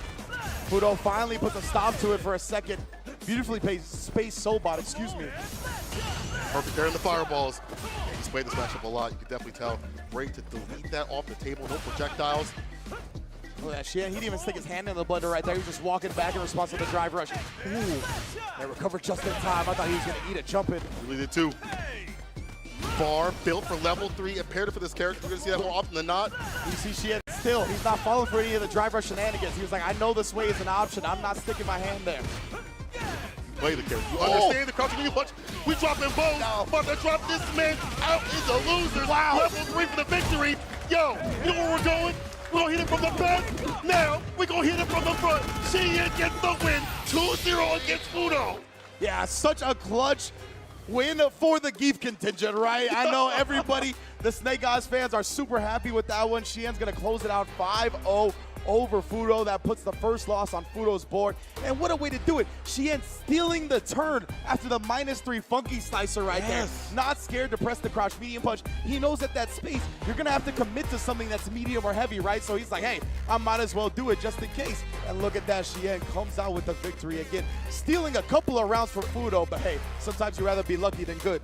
All that happened, it felt like, because of that jump-in situation, that Fudo could have backed off and maybe anti-aired, used the fireball as a bait. Even the fake out could have been it. I feel like it all went downhill after that. That sway play, very imperative, even against DJ in these distances where you're not close enough to do anything, and you're gonna get dusted, deleted, and defeated. You know that more than anybody else. You play DJ, like you've already figured out that game plan, but still you still get hit. Xian with the shimmies as well. Yeah, and the swing is honestly a great tool up against DJ, right? Because DJs love to drive rush, they like the soul bots, the fears, all these things move him forward. So you kind of lull them into a false sense of spacing and be like, okay, yeah, do the move, and then the sway busts out, they completely whiff, you get the punish counter, funky slicer, and then they die. straight up. That's really what happened. Yeah, that's all that's left, you know what I'm saying? And Xian doing a great job. Clutch backdash in the corner as well to escape the throw, but I think this is where we saw it, right? Steal the turn on the funky slice. Look at that, He yeah. tried Sobot. You saw the reversal. He immediately did it, but yeah, too many startup frames in comparison to that crouch medium punch, even with the additional -3 from the funky slicer. So beautiful stuff from Xian. I mean, I was expecting Fudo to really show out in the mirror because of that grand finals of the Right, World War and in all the Japan. DJs that are out there in Japan, I really thought it was going to be a lot more even at the very least, but no. She said, look at me, bro. He said, look at me, I'm the mad scientist. I know all about this. Now, it comes down to this here. Snake Eyez back up on the deck. He needs this W. Look at the scoreboard, Shid. Fudo with his first loss. Snake Eyez, it needs a W, and it needs Fudo to go down to Samoel. Yes, indeed. So the next match is going to be Snake Eyez versus Namikaze, right? So again, for Snake Eyez to stay alive, he's got to get that W. And you know he wants to do it in a 2-0 fashion. Right now, he is at a 2-game deficit to Fudo, excuse me. So because of that, he can't afford to even drop a game. And we're going to have a decider if Snake Eyez wins this one 2-0 in that last game between Fudo and Samoel. Oh my God, things going down to the wire again. Looking at these brackets before, like this morning, I was like, it's already written. It's already destined. These people are going to get out. These other people, you know, they're going to be cooked, whatever. It's not like that, baby. It's not like that. Last year, as we mentioned previously at the start of the show, things felt like they're way more written than they were. This year, it's not so clear. Definitely not. I want to see who plays spoiler. Of course, Snake Eyez always has the underdog advantage, but he's also hometown hero, right? We are in LA. He's from Southern California, so he's got the crowd behind him as much as he's never had. Got to go against Namikaze on the DJ. And yo, word on the street going into this tournament was that Geef got to fight DJ, but I don't think it's playing out that way. Shout out to Veggie, who was like, nah, I don't know who you heard that from, but he struggles against DJ. Oh, headbutt into the SPD, but it's looking like the DJ that's struggling now. Namikaze did say that, I'm going to get this name wrong, Zangief trained him for this match. Oh, really? Definitely helped him out. That was actually the dude that dusted up Nemo in Street Fighter 5 when he went out. That's there. right. Yeah. So he had a little bit, you know, that Geef practice with him. As we said before, you may have Geef in your area, but is it to the level of Snake Eyez? Like I said, Snake Eyez is one of the best grappler players to ever do it. You know what I mean? Like, it really is levels to this. He's on at the top when it comes to the grapplers. But right now, Namikaze, what a stand heavy kick. That's a very, very important toolkit in this matchup. Staying outside that distance for like the same medium punch and clipping it preemptively with the punish counter. Yeah, he tried to sneak in a little Something. reset right there with a throw off the OD. The Snake Eyez well aware. He's got 2 bars as well, so Namikaze can't throw fireballs for free, and he's not looking to. Just getting in Geef's grill and going with the throw. That's one thing we're seeing a lot more than other DJ players when they fought Snake Eyez and send heavy kick to establish the punish counter, follows right after it. And outside the space where he'd like to jab and get in, and while he does so, there could be anti-airs, could be stoppage of, you know, the drop rush, but it's not happening right now. Snake Eyez with all the reads. Ooh, there's the headbutt this time. Yeah, looking for the reset. Namikaze, I was going to say, he's not afraid to down back. And now Snake Eyez reading that, picking up on the SPD. Oh! Stand fierce. This is fantastic. Right, though. Back throw. For the back heavy kick, actually. Indeed. Namikaze's bought himself some breathing room, but the air tag immediately have to deal with the headbutt again. That shaves off so much drive meter. Caught him trying to take his turn. Snake Eyez sent the drive rush. You next, fam. Jackhammer. Yeah. The super to seal it. Final round between these two. I like this. It's neck and neck. Indeed, bro. And Snake Eyez only had to spit 2 bars, right? So he's still got a bar to his name. Now, we've seen him make that level 1 work before. Not the best level 1, but if people try to escape through the air, he might shut it down. Fireballs. Careful now. He's trying to go for this man grab. Unfortunately, too far out. Gripping his demons. Perfect parry. We see an OD SPD. We do. Got a back throw. Yeah, he didn't even take the screen advantage. He just wanted the damage. Snake, yeah, not trying to parry or put his hand in the blender when it comes to the drive rush. I like that back heavy kicking you back off right after. You don't want to get close to the take that room. Oh, no. Counter hit. Running bear grab. And we've seen that already, right? He loves that. Sticking out the button, resetting into the running bear grab. They're getting him big damage in these sets. Anti-air again. Namikaze got hit the charge. He's got another drive rush here. Oh, nothing to follow it. I don't know if he wanted the level 2 and it didn't come out or what. The bar to utilize. Yeah, I was going to say that's plus and burnout. The OD Sobot. Except the level 2 gets through the fireballs, but the fake outs are there from the side of Namikaze. He's got CA. He's got CA. I told you. Like for my fans. The drive rush blocked normal, built the CA. You have to be aware of what Snake Eyez and Zangief has that on deck. There is the level 3. Talk to your fans. Only for them, bro. It's only for my fans. Snake Eyez with the first victory. You get too close. I can feel your breath. I see that, bro. He was a pixel away from the 3 bars. As soon as that drive rush came in, I was like, no, bro, run. Run. It's like a horror movie. Or like a horror story. Let's see what happens with Namikaze getting gripped up. Oh, this man's wake up to put him to sleep for a little bit. Maybe too early on the throw. Yeah, the crowd is coming alive now. They're loving the SPD party. And Namikaze's lost so much health to stay fierce for the knockdown. The trades will take but Snake Eyez now running away with this set. Severe, once again, we talked about that, man. Interrupted the drive rushes. Oh, he tried to slide anti-air. Nothing is working for Namikaze right now. Finally, just as I say that, though, we see the funky slicer rear its head. Throw right after he double dashes up. Extra for the drive rush, I'm sorry. But this is good for Namikaze. At least he's got the room to work with. Send heavy kick. We've seen to find those anti-airs more consistently. You have to have the charge, the crouch heavy kick sweep, the fault with the DP. He needs something. There are too many jump ins coming from Snake Eyez. Indeed, right? He's gotten away with damn near every jump, if I recall correctly. I think you might be right. Like legit. Oh, yeah, the fast fall on the knee. That poor lariat, man. It's got slow startup. It is very difficult to anti-air that option. Backs off, no overhead. Careful now, the bar at the bottom get built. Heavy kick, drive rush in. And that's going to be the round here. Namikaze not going quietly into the night, that is for sure. And again, remember, Snake Eyez cannot afford to even drop a game here. That's true. Anti-air right there with the back heavy kick. Namikaze finally finds something. Oh, backing up. We get the monkey flip out. Whenever he gets so close, I'm so afraid for him. Don't get too close to this character, man. I'm telling you. Side kick, drive rush, OD immediately. Wants no part of this. Yeah, I like that, right? He was like, no more pressure for Snake Eyez. He hasn't really baited out anything yet, so might as well let the jackknife fly. With the variance. Ooh, he didn't even try to do anything after. Yeah, right now, just playing it slow and steady, trying to harass Snake Eyez down. And he asked the plus break. He tried to walk back in, exactly. Snake Eyez caught the low. He was too close. Taking the damage here. Heavy kick nice and close. Headbutt again, plus, hell step. Now you're caught up in the corner. Look at the headbutts, bro. Get this man some Advil. Oh, no, but again, the lariat. We got fumbles on both sides right now. He finds the hit, another drive rush. Snake Eyez gonna be able to close it out 2-0 and keep his chances of qualifying alive. Snake Eyez on the gate causing some grief. This dude could make it. He can, baby. He Top can. 16 that's sitting in his sight. The dream is alive for the Geef contingent. You hear the people chanting his name, baby. I ain't ever heard people chant like that for a Geef. I ain't gonna be real.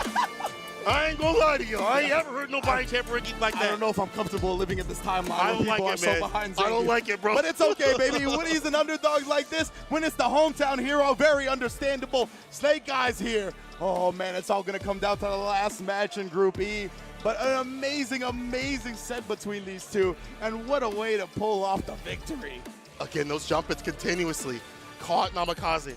Deer in the headlights, couldn't do anything about it. And when he did go for them, they weren't the best sort of trades. You got a trade right there, but no faults with a DP for the corner carry and things like that. None of that good that you'd like to have in Snake Eyez. When he had him in the corner, he continues to harass with headbutts, plus frames, stagger stepping every so often. That so headbutt nasty, was the leading the drive gauge. Every time he put the dome on you, bro, just say goodbye to your meter. And Give me that. Setting in the drive rush right there. Oh, who next? You next, bro. Yes, sir. Jackhammer City. But yeah, man, Namikaze did a great job too, right? You can see right there, getting the sways off, trying to avoid the command throws. He didn't give Snake Eyez an easy route of offense, right? He really made him switch up between the command throws, going after the legs. Like, Namikaze never really rested on his laurels with one option. And this right here, yeah, you see, he literally built the CA on that drive rush block normal. So, man, yeah, and once that happens, I think it's like the run frame startup or whatever, you ain't escaping if you keep your pressure going. So the CA was there. That was beautiful from Snake Eyez right there. And again, remember, he could not really afford to drop any games here. That's why the crowd was so into it, even with him being a game up. They know that just one loss could spell Snake Eyez not advancing. Could have been cooked, but he is still in and could get his win. It all comes down to this final match for him and Fudo as well. Fudo, man. Samoel is our last match. Yeah. And again, just like just like many of these groups, it is so hard to call. It could be man. anybody moving on. Your fantasy brackets, mine, yours at home, they're all done and dusted. Oh, yeah. I'm like 1 and 4. I was going to say, yeah, the brackets have been busted for the most part, for sure. Jackhammer, once again, I love seeing the move. Snake Eyez, the crowd going nuts for him. The Geef, the hometown boy, everybody is feeling it. And as you mentioned, Cola, this is our last match. And again, we get another ideal finish, right? Yes. Where this last match is going to determine who gets out in this bracket. Now, of course, Fudo, he's 3-1 right now. The +2 game differential. Snake Eyez 3-2 with the +2 game differential. So it's going to be very close. Samoel, if he's able to upset Fudo 2 straight, then Snake Eyez is in. I think if he's able to upset Fudo at all, then Snake Eyez should be in by game differential. Please correct me if I'm wrong on that with Mother Base, but this is going to be a great one. Listen, Snake Eyez, I need you to go. And if you get that top 16 spot, give a portion of whatever you win to Spain. Your hopes are riding on Samoel out here with that Luke. But if you're Fudo, you better fight this character like you hate him, like you got some ancestral violence against him. You feel me? Like you got to go down, bro. Most definitely harness the ancestors, harness the anger of Street Fighter protagonists past, and be like, why were we not as good as Luke? This ain't right? fair, You know what bro. I'm saying? Like Ryu's like, I ain't been as good as Luke since Nam, bro. What's going on with this? Here we go. Final game of this group stage. Fudo and Samoel. Let's get it. Oh yeah, the funky slicer. I believe that's -2 in OD. But both players not trying to overcommit early. Anti backs up perfectly, resets the pressure with the crouching medium punch, trying to find an entry point, but there's none. No! Oh, and look at that. Fudo, the quick recognition, right? As soon as he sees that it wasn't an actual punish, goes into the DI to punish the flash knuckle, baits out the OD. This is looking tough for the Geef contingent right now. This ain't looking too good, OD. Oh my, your life bar! What happened to it? Bro, where'd it go? I'm checking my pockets, I'm looking around, it's gone, you going down. Listen, man, Fudo got the magician gig on the side, bro. Making things disappear. Yeah, man. Oh, no. Don't let it be like this. Samoel put up a fight. The crouch here is there, though. Oh, they both share the brain cell with the tap parry for an opening. Samoel finds this with the stand fear starter. Off the back of the drive rush to get the maximum amount of corner carry. And the Oki, too, as well with that chaser. Being alive indeed. Fudo shuts it down. The jackknife maximum is such an important anti-air to keep on deck. As you can see right there, immediately holding the down charge after throwing the fireball. Yeah, see, he's waiting for it, right? Yeah, he definitely is looking to pop off with the jackknife. Love to. There it is, as you called it. That's why you would announce this, bro. You're amazing what you do. Anyway, ready with that drive rush play to get that DP. And backs up, finds a punish counter. It should be close up with that drive rush light kick cancel. In the level 2. Fudo, you got that sauce, that seasoning. Do you got that oxtail? Yes, you do, Fudo.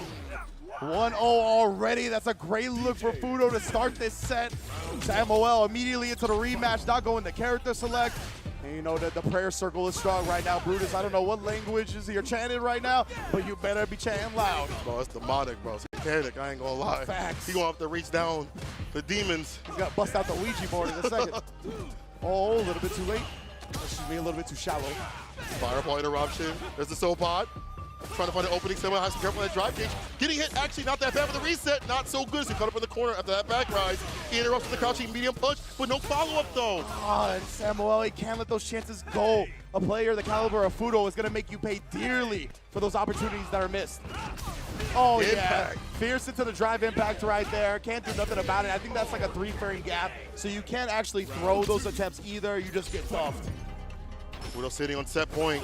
Let's see the deal. He drive rushes in with the medium starter. OD just cool. He's some more drive gauge. And look at the damage right there done from machine gun upper. Meeting with the stand medium punch. Oh, Base no. DP. Wait, that's the bait. And Fudo playing complete spoiler. You may have gotten hype, but you need to get hype for me, baby. Beast Coast own. I shouldn't say Beast Coast, my bad. Beast.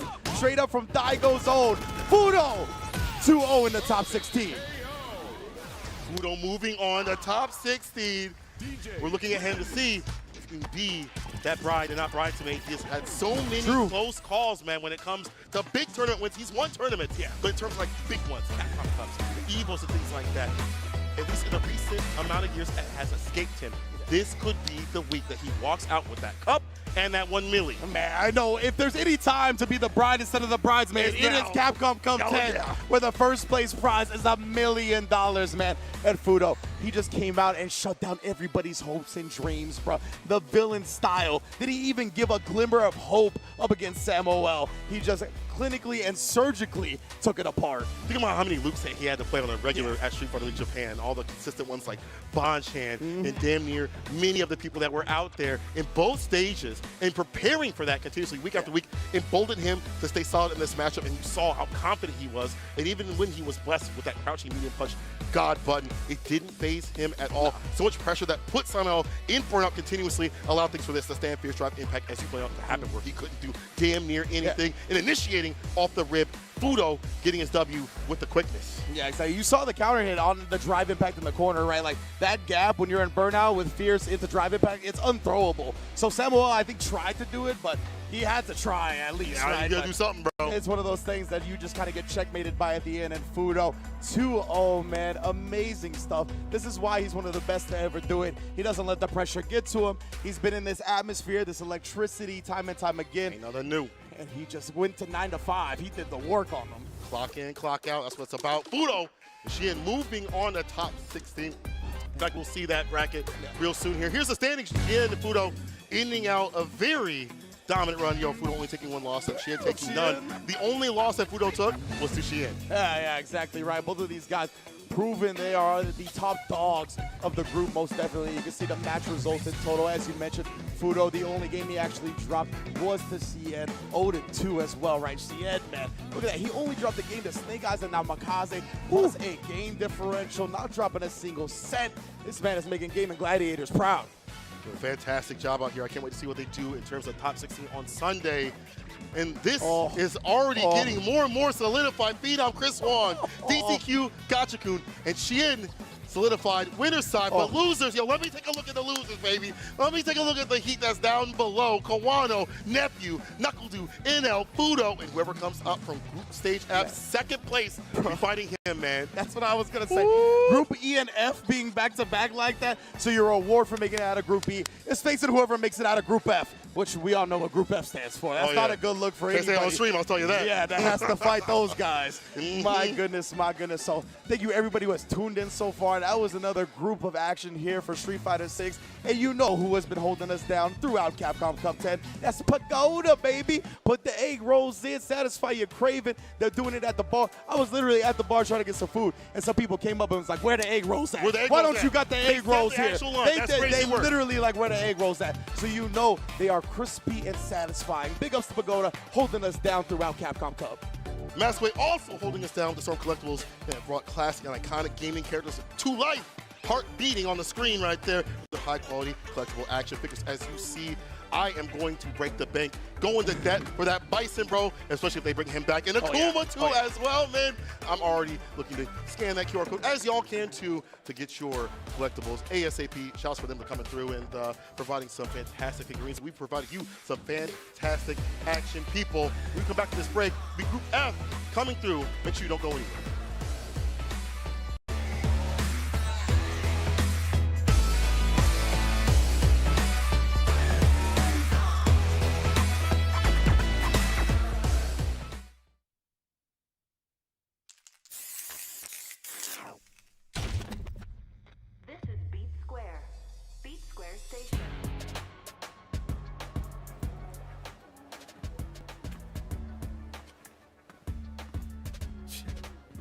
Seriously?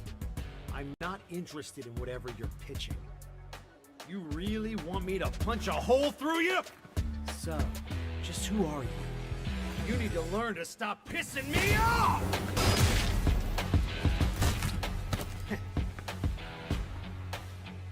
I knew there'd be more of you.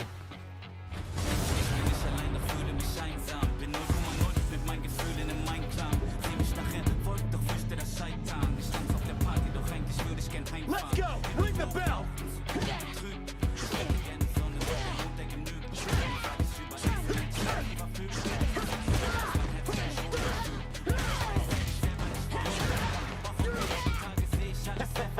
I'd be scared too.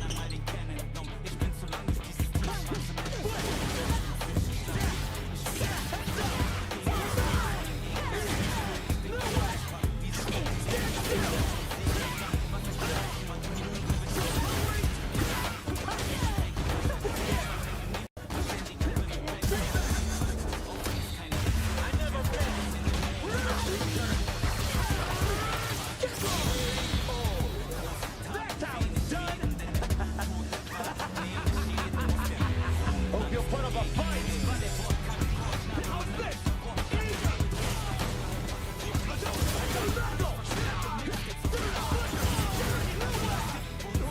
Wasting my time.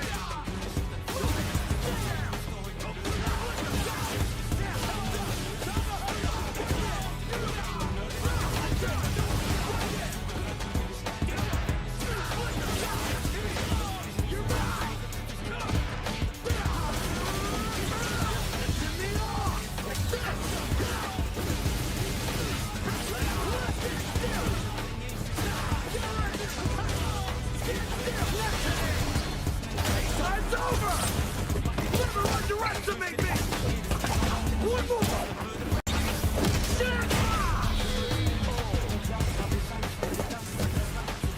You could say I have potential.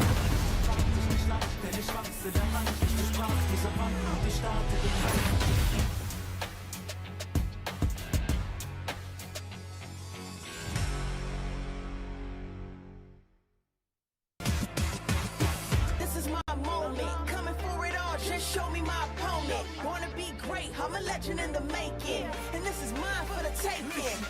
Cause I got what it takes to be on top. I'm #1 cause I don't stop. Hard gas, no brakes, high stakes. I don't act tough till I tussle let 'em fall ya. Hope you ready for the fight. Reign supreme. Put 'em up, let's go. Make it look easy. Non-stop, you ready or not? When it's all said and done, I'ma be on the top. 3, 2, 1. I'm ahead of the game. Y'all remember my name. Non-stop, you ready or not? When it's all said and done, I'ma be on the top. 3, 2, 1. Yeah, I belong in the #1 spot. I always keep the business, nothing personal. When y'all ain't see nothing, I just barely scratch the surface. Roll me in the rain, let me do my thing. Thought they hit me down, fighting through the pain when I'm in the zone. I ain't never say much, but you see me up top. You see my numbers healthy, the pressure don't stop. Until I'm in the top, see the bottom seeds watch. They almost see me. I am with the reigning Evo champion fighting out of the Middle East, Angry Bird, and this is Fire. Angry Bird, as I said right there in the intro, Evo champion, biggest tournament in the history of Street Fighter, 7,000 plus entrants. What was your journey to winning that Evo? To be honest, I've done nothing special. I just kept there, kept believing, kept doing my best, kept practicing. I always believed, when you keep doing your best, one day is gonna be your day. And that was yours? Yeah, I kept believing that. Doesn't matter how long it takes, 1 year, 5 years, 10 years, maybe 20 years, one day is coming. And you deserved it, bro. And now, with you being the Evo champion, being right here in Capcom Cup, you know what you have the potential to do, right? Yeah, the first player to ever have an Evo championship and a Capcom Cup championship. Is that something that you've thought about? Just how cool that'd be? No, to be honest, I didn't think about it. I just wanna go and play, have fun. When you think about this, in my opinion, when you keep thinking about how I will be Evo and Capcom Cup, it will add so much pressure on yourself, unnecessary pressure. You got such a strong mentality, bro. I love talking to these interviews, and I feel like that strong mentality, of course, it had to be built somewhere in your origins, man. Coming up in the FGC over there in the Middle East, in a lesser known region as far as the fighting game community is concerned, right? What was it like coming up over there specifically in the fighting game community? How did you make it to become this famous player, Evo champion from a smaller region? To be honest, big shout outs of this goes to Nasser Esports for sponsoring me since now I've been with them 7-6 years now. It has been really a great journey with Nasser Esports. But my beginnings, I used to play with Big Bird most of the time. So if someone has to get the shout out, it's definitely Big Bird, to be honest. Because if he wasn't there, who would I been practice with? That's fire. Yeah. That's actually dope. What would you say was the hardest part about getting to this point? It's because because I studied in university, I studied business administration, accounting. So it was a hard decision whether you choose gaming or you choose what you've studied in. But I chose what I love, so I'm happy that I did that. And clearly, it loves you back. You know, looking at the results that you have been able to get here, man, and the name that you've been able to build for yourself. This has been the Evo champion, Team Nasters in the Middle East, Angry Bird, and this is Fire. Welcome back to the beautiful Avalon in Los Angeles, California. We're going to the group of death, and that's crazy because the sun is setting on somebody's Capcom Cup hopes. It is going to be an amazing bracket. It's your boy Tasty Steve, joined by the amazing Sajam. How goes it, Brody? Feeling fantastic. I already hear the crowd in here. Can we all make some noise for this group of death, by the way? I'm excited, everybody, to have this. I'm sure everybody at home is very excited. You know, we were really hoping that these groups would all be really, like, kind of scrappy and stuff. We have ourselves a really gnarly-looking set of standings. So when you see the standings, you'll understand that today really matters. These matches are all over the place. 2-1, 2-1, 2-2, 2-2, 1-2, 1-2. No, like, differential, right? This is so close. This entire group is a nail-biter. It is very possible we have a multi-way tie in this group, to give you guys an example of what's happening. So the tiebreaker rules, we just want to break it down at the top, and we'll mention it over and over again as it comes up. Tiebreakers have come up a couple of times today. It's number of player matches won first, then it's the game differential as the second one. Third breakdown is the head-to-head. So if somebody played someone else and beat them, then that will come into play. If there is a three-way tie, we will have a new little mini death bracket between the three of them. First to one, someone will have a bye, and then they'll play off in that. So there's a number of things. It is not unlikely that we have a three-way tie in this group. It's that extreme that how things are looking, and the matches should be really fiery. Look, this is going to be nail-biting action. We've already seen how that last group played out, where it went down to somebody else having to beat another player 2-0. And Lashar versus Angry Bird will be the next match to determine who's going to make it out of this group. Yo, Capcom Cup X crowd, are you with me? Make some noise for me one time if you're ready for this next one. We're going to get into it. It's not going to be easy on either side, and I can't wait to get to this action. Yeah, this is going to be a nail-biter. Of course, Lashar, really impressive Chun-Li play so far in this group. And I think this is a character that is really strong, obviously showing it in really strong hands as well. He has a background in a bunch of different fighting games. Really good at this game as well. Up against Angry Bird, the EVO champion for this year, fighting for his life in this group. Tournament life on the line, trying to get to that main bracket is going to be decided right now. And let's get into it. Already, Lashar has already made his presence known. A lot of the players were talking about just how strong and how much sleeper of a hit player that he is and how much he can upset those brackets. It's on the line right now. He can do it right here. Yeah, and Angry Bird, somebody we typically talk about as very aggressive playstyle, right? Something that I associate with the region. They tend to be very aggressive, very snappy reactions, really pushing to the corner early, as we see here. Confirm into the top two, take the DP for the knockdown. And I love walk back and then walk in throw. Just in case you wake up and hits the OD just to get out of there. Lashar gets back to the middle of the screen. Great whip punish with the low forward into Jinrai. Heavy kick follow-up to get the knockdown. He's back at corner control. Let me get over the fireball, yeah. He didn't make it quite far enough with the drive rush, but like that sequence in the corner. Angry Bird delaying his options because of the drive gauge earlier. And look at again, he's not going right away, so he doesn't get hit by the parry. And there it is, the stun, easy peasy kill. I love the delay timings. He's adding in little delays to each of these hits, so if you want a perfect parry right away, it's gonna whip. And even more so, once again, it's a great way to bait out some of those retaliations on wake up, some of those OD options to make sure if you do it, I'm gonna punish you. So those delays do go a long way, especially when it comes to the meta. Drive reversal to stop the pressure from Angry Bird early on. Yeah, and if you're Lashar, you see that, you start hitting buttons right away, right? Snappy, really immediate, and then Angry Bird will start to frame trap you, right? So interesting little mind games back and forth. Drive rush forward, digga, back throw to the corner.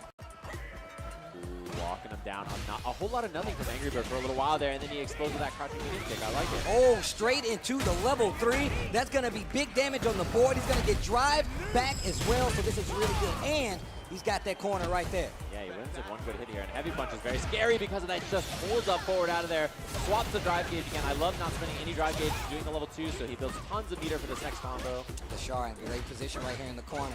Jump heavy, gets the low forward into the OD fireball. Small combo, meaty Heavy Punch right there, and Lashar trying to close it out. He's got 2 bars on his side, and he's going to cash out on them both to close out this second round. Game number 1, they're both at 0. Angry Bird and 1 bar in the bank about to be, and let's see how this first game goes down. Man, they are slugging. Perfect parry. And the drive rush for the punish, so she gets big damage, and the corner carry.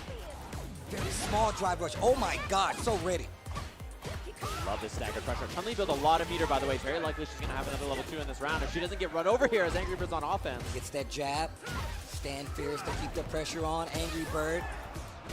Little jab to try to bait something out. Perfect parry once again. And drive rush just to make sure it really counts. Side switch, wake up, OD uppercut coming from Angry Bird. He's on level 3 here, burns himself out, but he has so much meter, he wins in one hit anyway.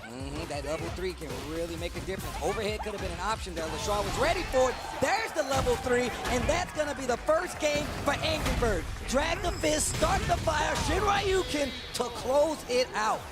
I love the challenge, right? Because he knows LaShaw is likely to want to back throw him into the corner, get that pressure, set up DI threat, stuff like that. So immediately just says, nope, I'm hitting a button.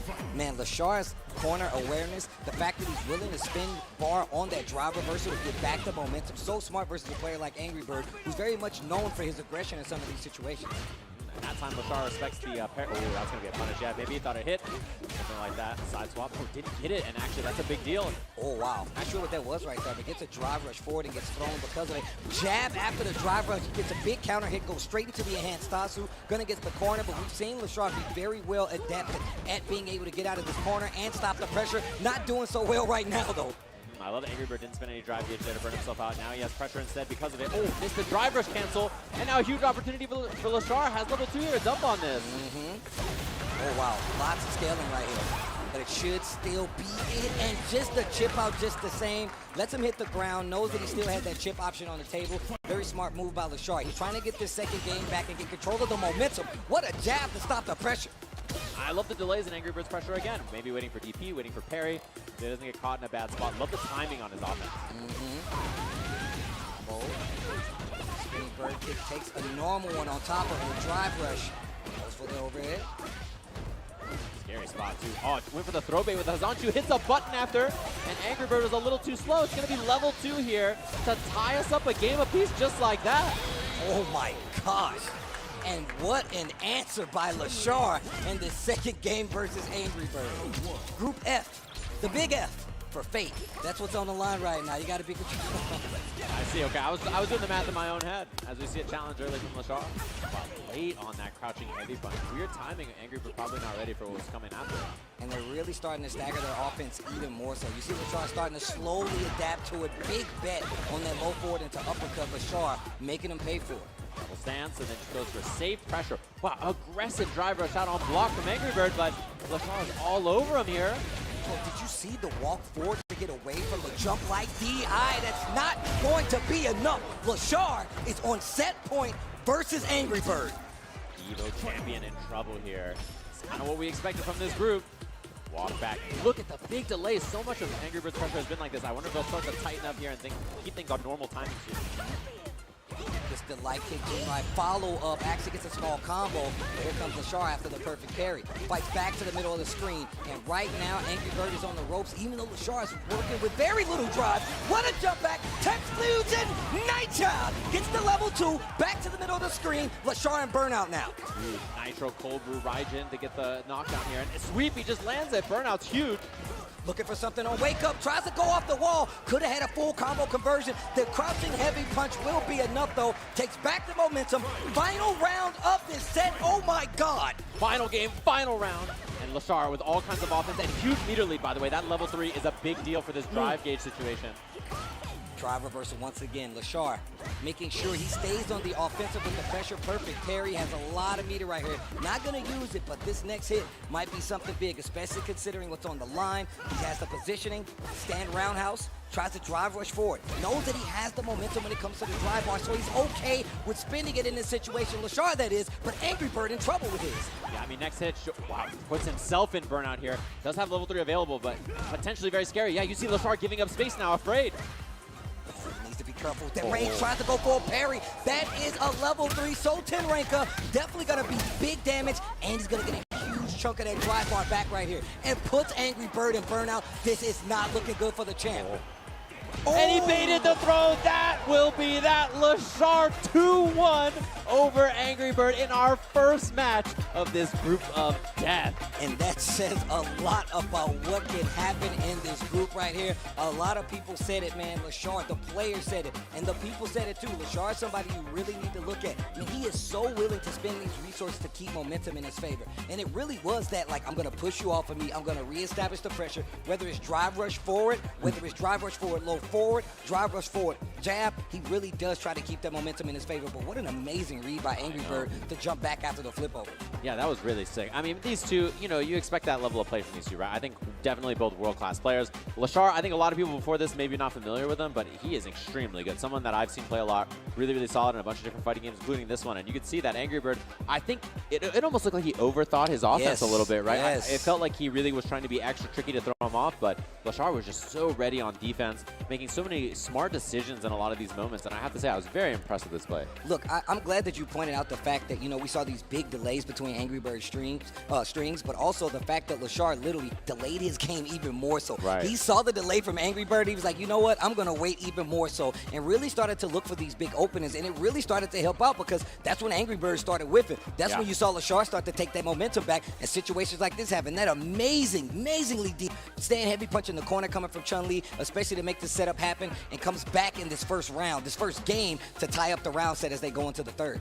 Yeah, I mean, man, that combo in the corner was so cool as well. Yeah. Perfect knowledge on this punish that she can do that. You see a lot of Chun-Li players do this, and Lashar just incredibly evasive on defense, just played really solid on offense as well. And it's one of those things where, like, Angry Bird is a world-class player, Evo champion, and you saw him just like, how do I open this guy up? Like, how am I supposed to make my offense matter? Which is a really, you know, kind of testament to how good Lashar is and how smart his decision-making was on defense. One of the things that he did was very noticeable, and I think it's just a thing to point out, is Chun-Li's walk speed. He did a jump out of the corner, jump light. Lashar recognized it, walked forward just a little bit, got the whip punish on the recovery. I mean, what else can you expect from somebody like this who's playing so offensively and just keeping that defensive mind in as well versus the Evo champion nonetheless. And like I said before, Angry Bird is known for how he approaches these matchups on the aggression side. Waiting for whiff punishes versus a player like him is something you can only expect from somebody who's definitely studied the matchup and is ready to make it to this main bracket of Capcom Cup. Yeah, and I love some of the adjustments. That head confirm was sick too. You mentioned the walk under punish. We just saw that in the last replay.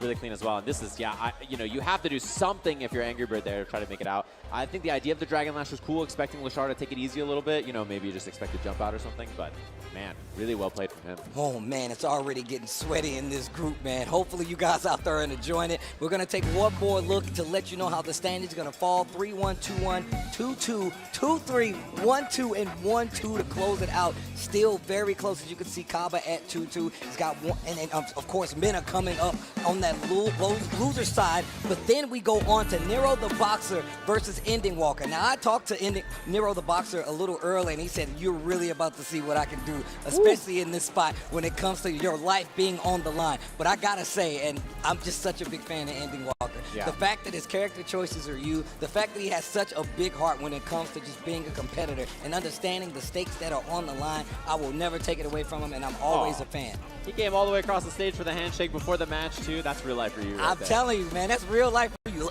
Let's have a good fight. My favorite thing, yeah. That's him. And you know, what I love about Ryu is that the people who play him are either 16 or 45. Like, there's no in between, right? Just such a unique thing about that character, and he's just really showing up, representing him here. I don't imagine we'll see the DJ mirror, but I guess maybe it could be a thing. But his Ryu play has been really impressive this week. Well, look, I got a question for you, Capcom Cup. Let me know if you would like Nero the Boxer to take it. Make some noise out there for me.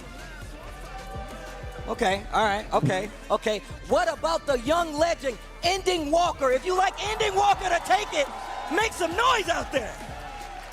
All right. They're a fan of Ryu, Steve. Yeah, everybody likes Ryu. And not only that, 45. his character is sitting there waiting for him at home. You know, he's going to be able to play Ed once Edward is out. So, you know, he's been waiting in the meantime, playing Ryu and playing some DJ as well, and found himself in a difficult little group. Look how small he is in that player camp. He's a little human, man. He's doing his best.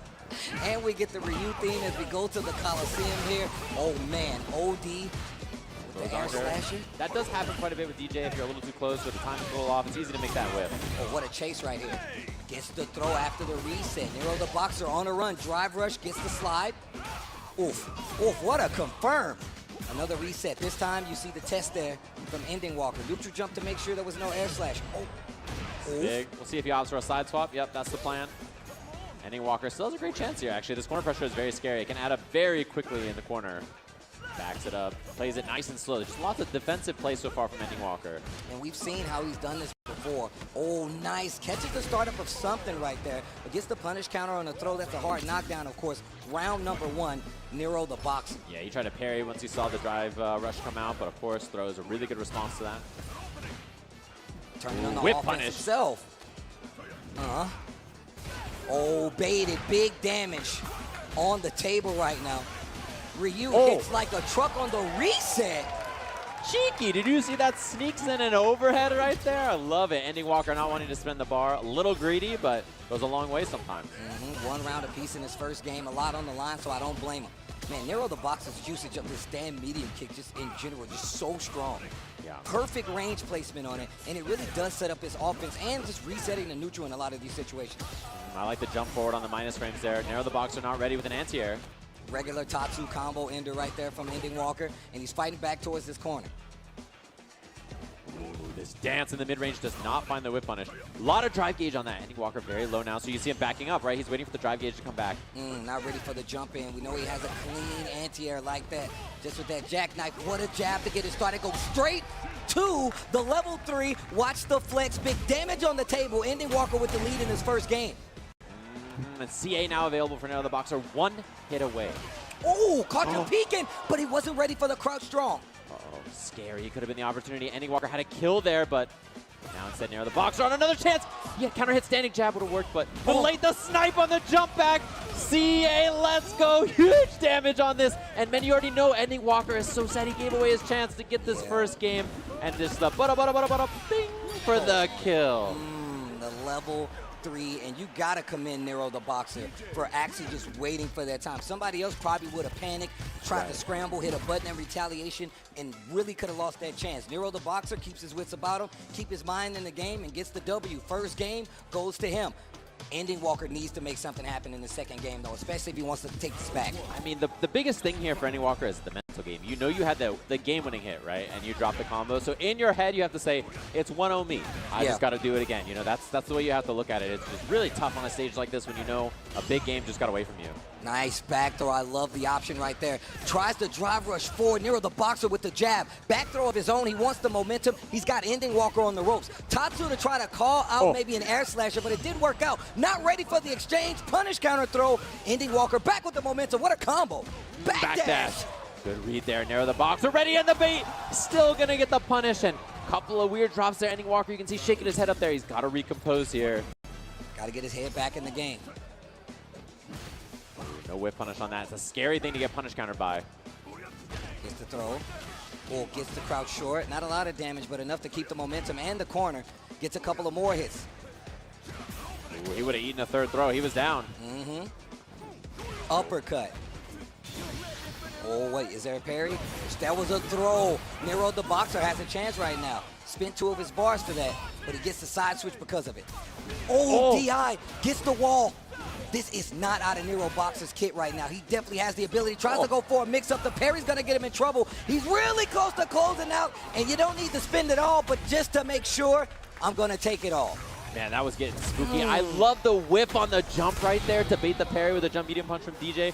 Really sneaky stuff. Nero the Boxer bringing out all the tricks, but having this meter lead is huge, right, in this last game. He's going to have 2. He'll build 3 in this round, and Ending Walker's not going to get close to that yet. And we've seen what happens with Nero the Boxer in these situations. He's very willing to wait for that last hit to make sure he gets to level 3 and cash out appropriately. And wow, just a little overextension puts Ending Walker in trouble. Yeah, barely reached, by the way. It was very close to not even hitting him. That was a scary thing to whiff. Wow, he almost got the parry there as well. Anti-air. Man, he is smothering. His mid-range right now is looking really good. The whip punish again goes in, and there's been a lot of parries right there, so Nero the Boxer recognizing, going for the throw. Backdashes the neutral jump. Oh, whiff punish. That could have been big. Backdash once again. He's getting real close. Ending Walker in burnout. This is not looking good. Lots of chip on the table, but he spins it all. Baits the whiff. That's going to be Nero the Boxer 2-0 over Ending Walker. And that is a big statement. And like I said, I saw when he was walking up, he's got the maracas with him, as he shows a little love to Ending Walker. And like I said before, Nero the Boxer told me, he's like, look, you're going to see how good I am when it all is on the line. And man, he really meant it. Ending Walker, one of the strongest. Man, make some noise for Nero the Boxer. I know a lot of people, we already heard where the allegiances were. Nero the Boxer says, I don't care about any of that. I want the W. I'm trying to get to the main bracket. You know, before this event, there was a tweet by somebody who was like, I don't know who Nero the Boxer is, but good luck out there. Wow. And I said, listen, man, if he makes it out of his group, I will buy him a baguette. in honor of the Frenchman who tweeted that at him. So I might owe him a baguette. We'll have to see, man. There's a nice French bakery down the road. As we go right back into the replay here, and this was looking really strong for Ending Walker, but I'm gonna tell you right now, there was no time in this match where I felt like Nero the Boxer was out of the running. And it just felt like a lot of the times Ending Walker was fighting off the back ropes a lot of times. It just felt like Nero the Boxer was controlling most of this screen at the time. And I mean, really impressive play the entire time, right? Like, we're gonna look at the updated standings, by the way, after every game, just to give you guys an update. If you're like, what's the score in the group? What's happening? I gotta do the math. Like, don't worry, we're gonna be looking at it every time so you can see an update. But man, I was so impressed. This dance in the mid range, Nero the Boxer looked extremely dominant. He could have had a combo there, but did the wrong jab. And look at that. Oh my God. Oh, that's what I was exactly talking about. The fact that Nero the Boxer was down like 50% life, man, and he literally could have lost at any point. Ending Walker, of course, he did have that hit, but the fact that Nero was able to keep his wits about him, I was like, you know what? This isn't out of my control yet. I'm going to make sure I stay and play calm. Gets the whip right there, ready with the punish as well. And Nero just looked so in charge this entire set. Yeah, you can tell he showed up today with a plan. He Yeah. was like, I'm that dude. He told himself that. I'm locked in. And then just pulled up and is playing really well. Just, I think, constantly surprising Ending Walker with some interesting options and just throwing him off. Stuff like that with jump. Medium punch was really cool. And just in general, in mid-range, he looked really solid. Like, I don't think he did a lot of things wrong. He didn't give a lot of opportunities for Ending Walker to really capitalize, you know? Like And that right way. here, oh my gosh, man. I felt like it was just one of the amazing things about it was like he would play this very safe game, a lot of instances, keep to the ground, but then also when you least expect it, tries to go for the mix-up. You saw the feint in the corner just to get the throw. And like you said, a lot of times calling out that guessing game up close with the jump in, whether he's going to do the parry or not, started to scout him out, but we're going to take a look at the standings one more time. 3-1 for LaShar at the top of that bad boy, but we got 2-1 for Mena RD. Nero the Boxer goes up 2-2, so now Mena needs this, if he wants a chance to make it out, he needs this next victory. Of course, Kaba already at 2-2. That's one of the matches we got to look at. Angry Bird at 2-3, and Ending Walker at the bottom of the group at 1-3 right now, and that lets you know just how intense this is. Yeah, and you know the scary thing about Kaba and Mena, they are gaming today. They're gaming. They're gaming. We're going to have to see that match. So a lot of good stuff coming up, of course. We're getting everything set up on the stage. Man, this group is delivering so far. Speaking of which, gosh. The Bandit Brothers, Kaba and Mena up on the stage as our next match of Capcom Cup. Wow. Hey, crowd, I'm going to make you guys real divisive right now. I got a really big question for you guys. If you would like Kaba to take the set over Mena RD, make some noise out there!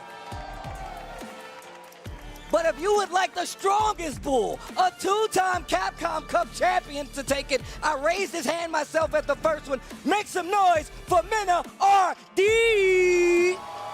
Oh, that's kind of, that's right there on the line. If I had one of the noise thingies, bro, I'm pretty sure it'd be right there on the line. 50-50. You know the wild thing, too, is I was asking Mena, I was like, how you feeling, man? Are you going to be okay out there? And he's like, listen, dude, like, anything could happen. If I went out there and my opponent was my mom, bro, she might beat me today. Like, You heard I don't me? know. Exactly, That's it. He bro. literally was like, I don't know what's going to happen, dude. The group's going to be wild. I'm going to do my best, and, like, whatever happens, happens. So I'm wishing him the best of luck. Look, I'm going to tell you right now, man, it can't be a better feeling to know that, obviously, it's heartbreaking to know you have to fight your brother in arms, one of your training partners. But it's also got to be a little, like, calming to know, a little service to know that both of you are good enough to make it this far into a tournament like this. And that's how you know right there. They're showing the camaraderie, the brotherhood, the Bandit brotherhood on display right now. And it has to be spoke about, that the fact that Mena RD is no longer in that same region, so it really does open up a spot for not only players like Crossover, but of course Kaba as well, and lots of other players from the region to really step up and get their time to shine. So it says a lot, man.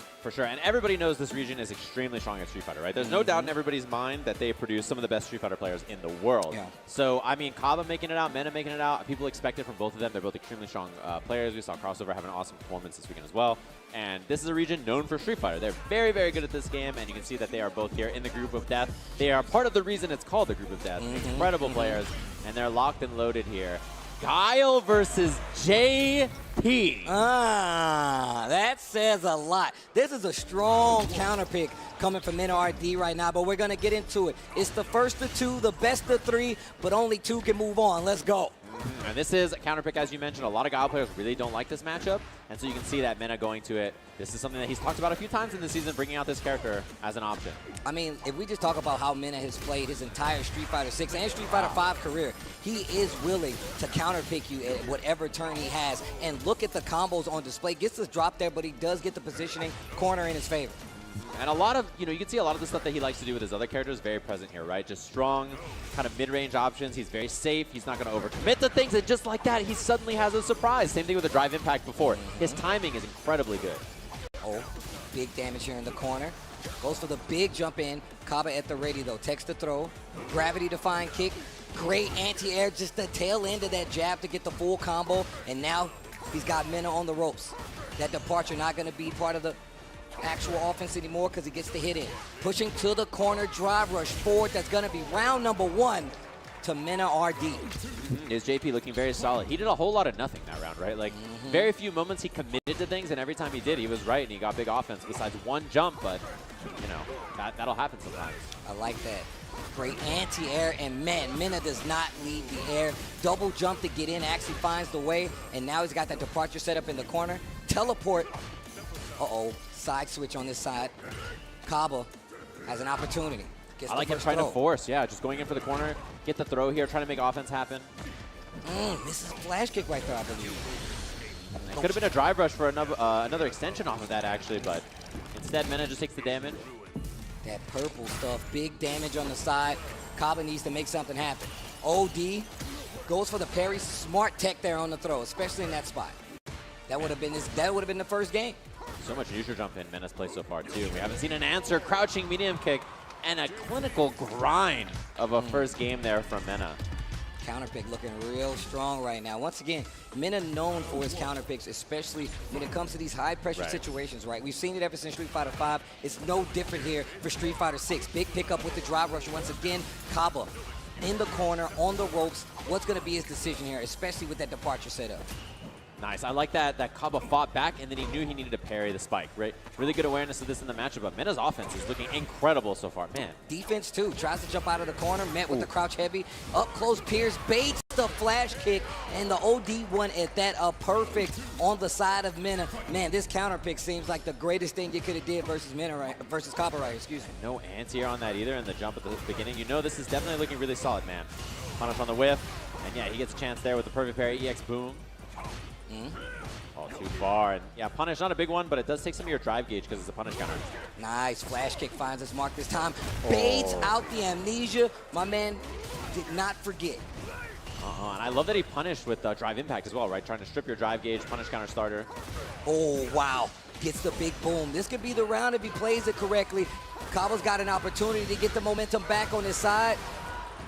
Sets out the blade, walks in and out, baits the throw, not enough to kill. Oh my chip. And I'm committing to it. Committing to it. Kaba stops the bleeding, puts a Band-Aid on it, and now another opportunity. Remember, one more round and Mena has successfully secured the set, but here comes Kaba, gets the first hit, gets that full combo, pushed to the corner after the dash, and let's see what else he's got. This is where the comfort really matters, right? This is not your main character. Do you have the comfort in the clutch? And he missed the link right there. That was an opportunity, so you're starting to see it. This is what happens when it's your counter pick character and not your main one.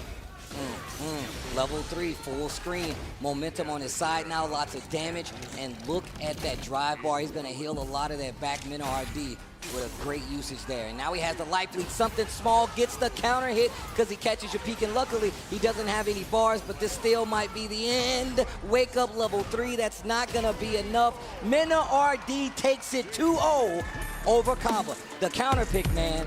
The counter pick. It did exactly what it was supposed to do in that scenario. And once again, no stranger to it. And still, that Bandit Brotherhood stands strong, man. Two of the strongest players in the world, you ask me. And I have to say, that was really, really impressive. You can tell that he is very sharp on that character. He had very few mistakes for a counter pick character that you're bringing up for something like this, right? So played really clean, got the job done, and that is huge for Mena's opportunity to make it out of this group of winners. Yeah, that is absolutely true. And I mean, just even if you go back to the character select screen, and like I said, if you're new here and you don't know, Obviously, Mena is known for picking these big counter picks, and obviously, I don't think we've seen many people go this route versus a player the caliber of Kaba. I mean, I feel like there's so many matchups that we've seen him play over the year, especially in Street Fighter 6, that he wasn't too actually not prepared for and able to deal with stuff like this. But I feel like it's a whole different beast when you're talking about Mena, somebody who plays with you, knows your tendencies, and really kind of takes advantage of the fact that, hey, I played with you a lot, and this is a counter pick. Right, and we saw in the same thing in the last game, as you mentioned, right? You know, he's played Birdie for a while. Birdie got better or worse depending on the season, and then he played a bunch of other characters, Sakura, Luke, other things that we saw from him. So I wouldn't be surprised in this game too, right? If his characters change, they get nerfed, whatever. He's very good at picking up new characters. He's one of the best in the world, 2-time Capcom Cup champion for a reason. And yeah, I mean, that was a drop right there, right? Where sometimes you try to drive rush crouching button with JP and you get down, you get the spike on accident. That happens quite a bit. Oh, this punish was clean though. And Kaba this really is when ready. we started to see like the game come to pieces for Kaba, right? He started to put the puzzle together, especially right here. What a call out with the amnesia. It's the flash kick, and Kaba trying to get back control here. But once again, Mena RD just really good with calling out those counter picks, and has a strong lock on the Kaba tendencies when it comes to this. Big damage with the level 3 call out. Knows that you really want to kind of stop that offense from him, but JP's got some great buttons up close with a lot of range. Calls out the level 3, and that's going to be the set in favor of Mena RD. Yeah, very well played. And definitely one of the biggest matches in this group today was going to be that one, right? So very interesting. Of course, we're going to take an updated look at the standings. Mena and Lashar very close up there. And they both still have a game to play, by the way. So very scary stuff for the top of that bracket. The only person done so far down there, you see Kaba and Angry Bird. So it's going to be a couple of scrappy matches that we have left up here. And man, I can't wait to watch them. Yeah, Nero the Boxer still has one left as well. Oh, this is going to be good. Yeah. Lashar versus Ending Walker. Now, this is one of these situations where Ending Walker is at the bottom of this group. However, Lashar sitting strong at the top, and I feel like Ending Walker can play spoiler here. If he actually does this, it will mess with the standings just a little bit enough to actually change the effects of who's going to make it out. Nah, probably not, but the who's going to make it out on the winners-losers side is really going to be up for grabs. Yeah, this will be a huge deal for Lashar, right? Like, even if Ending Walker, you know, just plays the spoiler and beats him, like, it might not have an impact for him, but it's going to be very, very important for the rest of this Capcom Cup. So this is a big match in that as well. Of course, we have Ending Walker on the DJ now. Lashar on this Chun Li. You've seen this pick before, and he's got a great DJ on top of it. So I wonder what the knowledge is here going forward. Yeah, these are two of the best characters in the game, right? They're very, very strong. Characters you see a lot, and particularly you see, I feel like in Asia, these characters are very well represented. Okay. Safe little pressure from Lashar, not committing too much. I think he's trying to let Ending Walker spend that drive gauge on stuff like drive rushes or maybe the EX Fireball or something, and then he can play that slow and steady pace. And look at this. This is what I was talking about, Lashar. He is very much willing to wait backdash to stay out of that drive rush range as well. Yeah, unfortunately, very scary for Lashar now. Drive gauge in a bad spot, although those parries really helped him out. Wow, he has so much drive gauge now. Just great usage of just meter management overall. Gets the jump in, though. Ending Walker gets the jab on top of it, not able to make a big combo come from it. Small hits on the target combo. Lashar with the drive rush forward, trying to take this round back to crouch short. That should be the round, and wow, that was really smart. Didn't go for a long, drawn-out drive rush, just went for a short one, goes for the crouch short, finds the hit, and tries to close out that round, which he does. Yeah, and you know, it was one of those things where that parry from Lashar was really smart because of the drive gauge situation. And stuff like this, you always got to expect it from DJ. It's a Sobot after, throws the parry. Oh, another one. Another one. Ending Walker. Goes for the sway on top of it. Gets the big hit. He has plenty of meter reset to the throw. Man, he's really been sliding the little resets in there. Ending Walker. One round apiece in his first game between him and Lashar. Greedy, man. Sometimes you got to be greedy a little bit. Sneak something in there. See what they got. See if they're ready for it. Lashar clearly not. And I like doing it in one of the first early rounds of the game. Put the idea there. Let him marinate on it. And a very patient game right here. That Sobot. Repeat offender going back to the well. Nice pickup here by Lashar, though. Go straight into the level 3. Knows this is the last round. So you're probably going to get at least one bar back at this point. But a confident lead on his side. Ending Walker has 3 on his. And at this point, too, it's very scary for Ending Walker. That drive gauge, yeah. Not going to be a way to avoid the burnout unless you just get all kinds of space. And big pickup there from Lashar. Up kicks after, gets stance on stance mix-up. Overhead, and then gets the throw reset anyway. Game 1 to Lashar here. Man, Lashar and this Chun-Li, man, has been quite the threat to everybody in this group, dude. Oh, wait. Baited! Yeah, that was an expensive start. Oh, I dropped the... Once again, when it's not your main character, you pointed it out, man. Or maybe the range wasn't right for the combo. Not sure, but unfortunate for Ending Walker either way. Oh, no anti-air. Yeah, the knee shot just made it whiff. Very slow-paced game here. Stand medium punch. Stand medium kick, excuse me. I like challenging under the overhead. Oh, even had the juggle pickup. Wow, walk under 2 and good attempt. Yeah, tries to sneak in the overhead. Ending Walker in burnout. DI puts the stun on the board. He's got 1 bar, and he's going to have 2 by the end of this combo. You gonna spin it all? Oh, he's definitely gonna spin that. Yeah, he's gonna spin that. I love not being greedy here, right? Like, obviously we saw the reset work out earlier for Ending Walker, but in this case, he might be, ready for it after seeing it himself. So Lashar just spending all that and working on looking at making it out of this group. 2-0 here would be huge for his options to making it out in winner's side. Look at this offense from Ending Walker. Just dashes it to the corner. Doesn't stop Lashar from pulling the trigger on that parry, but it gets him out, even though it did just completely whiff. Big jump in here. Oh, and just takes the throw. Doesn't get punish counter, though, which is a big deal. Man, Lashar loves going to those parries in some of these close situations. Yeah, really good at playing that RPS around, like, I'm minus, and I'm going to perfect parry, or press a button to try to catch your throw, so. Oh, got him. Big counter hit here. Side switch combo for Ending Walker. Let's see if he can make something happen in the bust out with the OD from Lashar. Ooh, big bait on that throw there. Burnout. Oof, got him. Big counter hit. You want the round, you got to spin it. I think dumping level 3 here makes a lot of sense. And there it is, links it so that it does a little bit more damage instead of going for the cancel. Very smart awareness there from Ending Walker. Look at the damage DJ just dished out right there. Oh my gosh. Ending Walker gets around on the board. This is still set point for Lashar, who has 3 bars going into this potential last round. Gets the jab and a counter hit, but didn't believe in it. Lashar takes a throw for it. Having 3 meters is a huge advantage here for Lashar, by the way. Oof. This Sobot has been a really common option. You brought it up earlier, but Ending Walker really just sending it over and over and saying, what's up, are you going to do something about this? Wow, punish counter throw. Not sure what that was. Maybe a button. Gets the sweep. Ooh, out of the air. That's very scary. Had the counter hit, didn't believe in the hit. Lashar, 1 hit. I mean, burnout's a big factor here. Ending Walker got to fight out. Ready for it this time. Tries to go for the overhead. Ending Walker looking for it. Goes with a parry and a Sobot in retaliation. Man, this has been so scrambly. It's been very hard for Lashar to find a clean hit and make something happen. I mean, big same to go for Ending Walker, but he gets a big hit right here, goes straight to the level 2. And look, burnout for Lashar, but he's still got all 3 Reset. bars. Yeah, the damage wasn't going to be that much. The reaction was perfect from Lashar. The minute he saw the green, he was more than ready. That's it, and that's the kill. Lashar looking fantastic to make it out of this group in winner's side. Green does mean go, and he let the level 3 rock. The minute he saw the chest go out, he was like, yo, take me now. Goes for the level 3 Lashar, making a very strong statement. Ending Walker, another one of these players in the destined Group F to actually say, like, hey, man, I could possibly make it out. But Lashar, once again, coming up on a lot of these players' radars, and definitely one of the favorites to make it out on his winter side. Now, as we look back at this replay. Yeah, I'd love to see Lashar's controller as well. It looked like some custom Chun-Li situation going on there.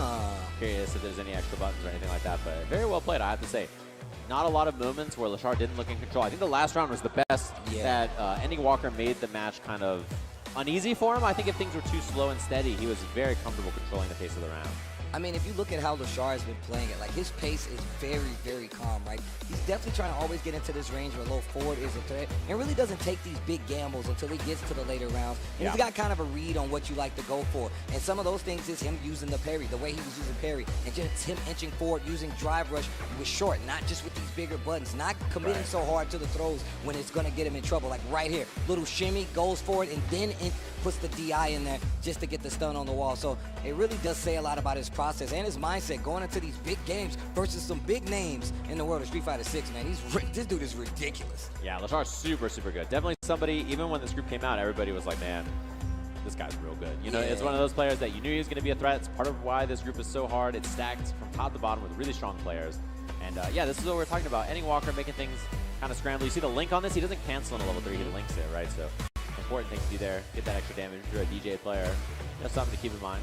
I will say the thing about Ending Walker too, like trying to kind of slide those resets in right mid combo. We saw it like you pointed out in that first game where he goes for a little cheeky reset, looking for. I mean, the character was in burnout, tries to go for sway just to find a hit, but the defense on the side of Lashar is ridiculous, and the reactions are even more so. Go straight into the level 3 to stop Ending Walker's run short right now. And man, I'm telling you right now, this guy Lashar is actually a threat. Yeah, that reaction was so wild too. The best part is he hit the level 3, and Ending Walker was like, "Oh, you got me." Like, that was pretty wild. So very impressive stuff. As we come up to our next match, of course, our final match here, Mena is in a must-win scenario to make it out of the group with none other than Nero the Boxer.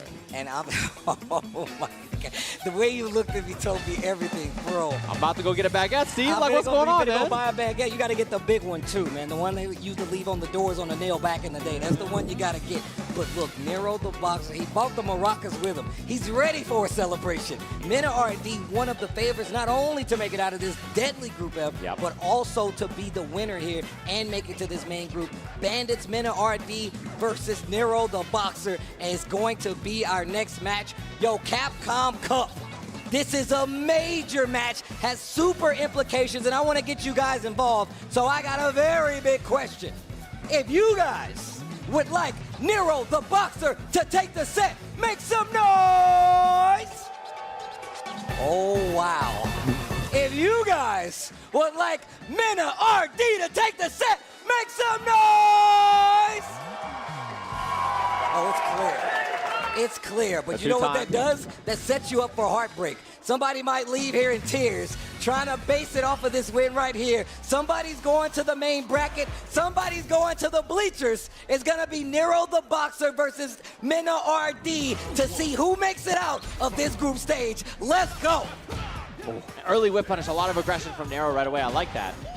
And we saw that his control of neutral has been really good so far, even against these world-class players, right? Just showing, like, look, I'm the real deal. I'm going to slow you down and not let you do what you want to do. I like that, waiting for the throw right there after the reset. And I like both of them kind of backing up to gauge what the opponent's going to do. Go back to the neutral. This is still round 1. There's a lot on the line. Big pickup here by Mena RD. Yeah, early corner. Get off of me. OD Jackknife Maximum to get out of the corner. Oof. No up kicks. Big neutral jump with the roundhouse. Big damage on the board. Mena RD with a very quick first round. Man, I already hear that yelling from the audience. You know they're excited. Back heavy can confirm he's ready this time on the punish counter. To the corner. Ooh, holding this range. Mena just a whole lot of nothing and then suddenly something. And that really catches people off guard as Nero the Boxer this time. Perfect parry and gets the pickup. Back dash, stand light kick, drive rush here for Mena as he takes back the momentum, puts himself in a really precarious situation. Does not have much drive, but that doesn't stop the offensive pull, but he does have 3 bars. Another perfect parry, drive rush punish, and he tries to go for a small reset there, possibly looking for a jump. Mena doesn't bite. Closer to that corner, though. Ooh, and Mena's one hit away, which is what this huge jump in is. Easy peasy combo, dumps the bar, gets the game. Trying to go to work, And to Memphis, get your tickets ready. Memphis is a beautiful thing, man. So I really do like that that's where we're going. I'm about this. And yeah, straight back to character select. He's been a failure, he's been a success, Steve. Survivalist. He's thinking about it here. Strong as a tiger is. Oh, he's really thinking about it. DJ beating on the can. And Nero the Boxer, this is a big deal here. You have to recompose, say, all right. A couple of mistakes, a couple of things didn't go my way. I'm ready. Outfit swap. Sometimes that makes all the difference, man. The outfit, the duds definitely make a difference, man. All right, here we go. Last lifeline here for Nero the Boxer. He has to change his fate right here. He needs this game to stay alive. Nice, man, he has been so consistent about that. It's not easy to do. Great combo. Whoa, my man was ready for that? Yo, Nero the Boxer. If you're not a fan, you should be a fan. That whiff under was very scary, and I love the dash up from Mena, representing a new option. Oh, Perfect tricky. Parry. Woo, DI, attack the drive bar, side switch, machine gun upper, and now Nero the Boxer with the momentum. This dude, Mena, didn't flinch, but he still gets the big counter hit. No conversion, another neutral jump roundhouse from Mena, and he takes back this momentum and the corner. representing that neutral jump a lot. Same thing we saw in that set earlier against Kaba. And Nero hasn't come up with a good answer so far. Although that puts him in burnout, which is very scary. Didn't punish. Wow, so fortunate for Nero, the boxer. Oh, and he gets the jump in by walking forward on the sandblast. What a madman. Sneaks up, finds the jump in. That's what he was looking for. And now you can see Mena. These options are starting not to work. Trying to represent some new stuff. Drive rush for the punish. That was so good. Decent damage there with the uppercut ender, but he does get the position in the corner. OD, air slasher just to kind of get back control of this neutral game. Stand medium kick from NRD to try to keep control of that corner. We're just tagging him with the buttons, keeping things nice and slow. Mena trying to slow down the pace, not get overwhelmed here. Baited, but not a lot. It could have been even bigger. It was so late. I don't think Mena was ready. Oh, there's a throw. Life lead still in Mena's favor though. Small drive rush just to bait out a reaction from Mena. He doesn't take the bait though. He's a bigger fish than that. There's the throw. A lot of drive gauge though, which means Nero the boxer, he's more threatening here in neutral, which is why Mena jumps. He's expecting some kind of like EX fireball or something committal on the ground or a drive rush, and he stop signs him again. A throw, not enough to do it, but Mena looking much better here. Mena knows that Nero is looking for these perfect parries, especially right there. And now he's kind of backing up to kind of space out that drive rush. He's got a wind of it. So now Nero the boxer's got to switch it up. Big sway, big counter hit. He's got a lot of meter down there. Level 3, this is going to be huge damage. That's a CA, baby. Not only that, but smoking the drive gauge too, which means he can kind of threaten with the X fireball, drive rush, or whatever he wants to do here. Be careful. Goes with the bait, gets the drive rush. This is the punish. Be the round. Nero the boxer puts his hands up, stays on the defensive. That's one game apiece. And Mena RD goes back to the character select, sticking to the Luke. I thought we were going to see a switch. Actually, Mena rematch. Nero the boxer went back to character For a select breather. screen and is looking at another outfit swap again. Wow. Back to the casual attire, huh? Metro City downtown, they're scrapping in the streets. Very fitting. Luke versus DJ. Mena RD versus Nero the boxer. Your Capcom Cup life is on the line right now. I love the new adjustment. Mena says, okay, you're going to sit there and wait. I'm going to just walk up and do whatever I want here. Doesn't get the huge back heavy kick punish counter combo to start things, but takes a bit of damage. Wow, what a stuff from Nero. So bad. Mena's doing new ideas. His new option here is like, okay, you want to slow things down, wait for the sandblast? I'm just going to walk up and jam in some normal and see what you do about it. And look at Mena playing a little closer right now just to make those jump ins a little more potent, but he hasn't taken the bait yet, but he does still get these throws and just inching forward with the lead. Yeah, he went away from sandblast, represented jump a bunch of times, now he's back to sandblast and then a button. Exactly, that's the new timing, the new rhythm he's doing to throw off Nero the boxer. So it's the same plan, just slightly staggered. Speaking of staggered, Nero the boxer in the corner, perfect parry, catches the jump back. He's represented it a few times. Nice call out here for Nero the boxer, but he's got a lot of work, and the jump fierce punch from Mena RD puts him on a round that can send him to the main bracket of Capcom Cup. Drive rush piercer just to start it off. Look Big at him. Jump in. He is swinging and forcing. He's trying to change the pace up. Nero hasn't adjusted yet, and that's why Mena is forcing like this. Bringing up new options, too. Look at this. Throw. Nero the boxer in trouble. Back to the wall. Wake up level 2. What a stretch in the parry. Big damage on the table. Level 3. And if this is not going to be dropped, Mena RD cashes his ticket. He's going to the big dance, a Capcom Cup, and the money is flowing, and the crowd is loud. Shout outs to Mena RD. Gets the flag immediately, says, give it to me. I'll see you all on Sunday for my third attempt, another Capcom Cup championship he is fighting for. Could be the first not only 2-time, but 3-time Capcom Cup champ. For the third time, thrice. Making it rain? Damn, making it rain again. Yo, my man said I want that money. He points to the cup. My man Mena making a show of it. Let's go. But yo, wait. Capcom Cup. Capcom Cup, do me a big favor. Please, make some noise for Nero the boxer. My man had his hands up the whole time. He never went down. I'm such a big fan, bro. Yeah, I was going to say, if you were not a fan before, you better be a fan now. If you haven't seen him play, incredible player. Look, he was neck and neck with all these players. Everybody was like, dang, you know, this super depth group, blah, blah, blah. But like, Nero the boxer was that close to qualifying out of this group. So put some respect on that man's name. And if we go back to this, and it never really seemed like it was a chance where Mena was out of this, especially just how we contested, right? Never the boxer had some amazing reads when he was calling them out with the OD jackknife, had some big pickups when it came to those drive rush counter punches. But then you saw Mena RD say, oh, that's the space you want to control. I can't use my sandblast. I'll back up, start adding the jumps to it. And then you see the big jump in start to actually work out a little bit, big cash out on the level 3. And Mena really changed up his timing, right? So the biggest thing was we saw in that third game, he was just like, okay, cool.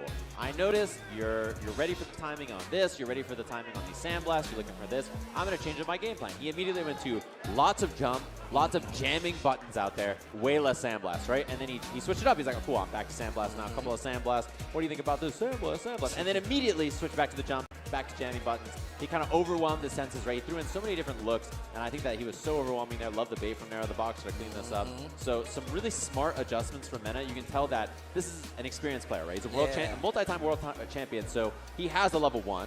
And then a level 2 and a level 3 and a level 4. He has so many different ways that he can make variants in his own gameplay so that you are just like, I'm not sure how to adjust and adapt before the match is already over and you can't make these counter adjustments. I mean, and look, I would got to say once again, Hero the Boxer finally scouting that jump back. We saw it work 2 times over with the jump back roundhouse. But this time, Mena on retaliation just jumps forward, calls out the level 2. That is a panic move on wake up. Maybe a sandblast coming or maybe just an overextension. Typically a throw in those scenarios, looking for a big opportunity to take back that momentum.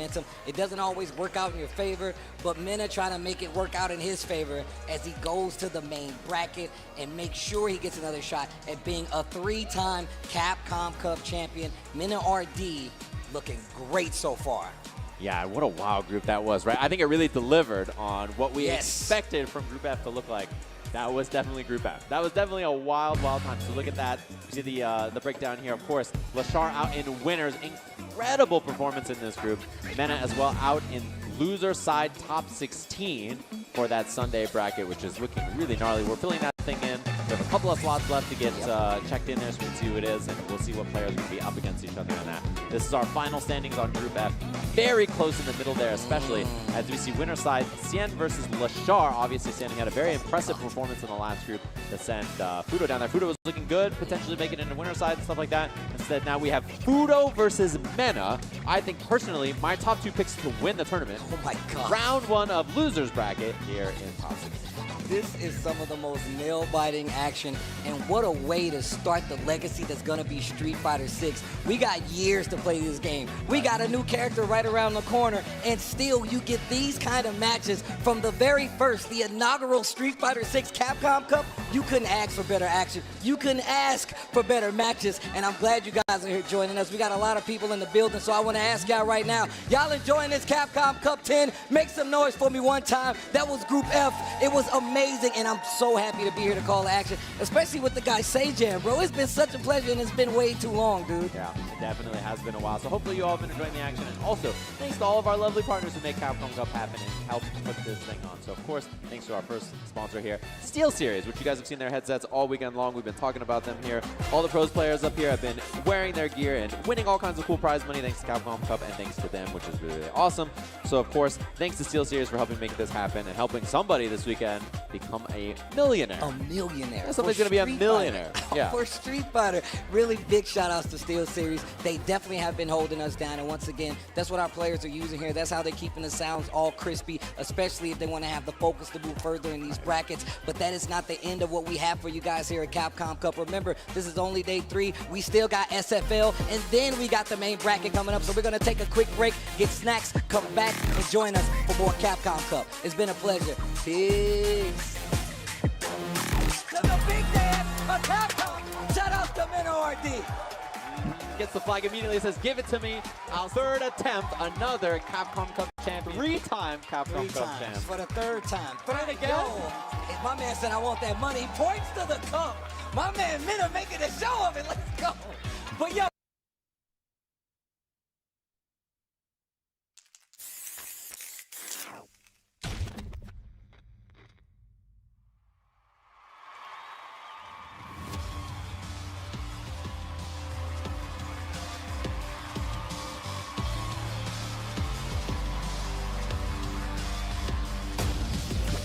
All right, let's get it. Yeah! Sure thing. Let's dance. Hey, where's my bed? Watching on as I command the stage. 1, 2, 3. Make way for the ninja star. From the Bushinyu. I live for battle. Second helping of you. The time for battle is here. So do get out with me. Shall we begin then?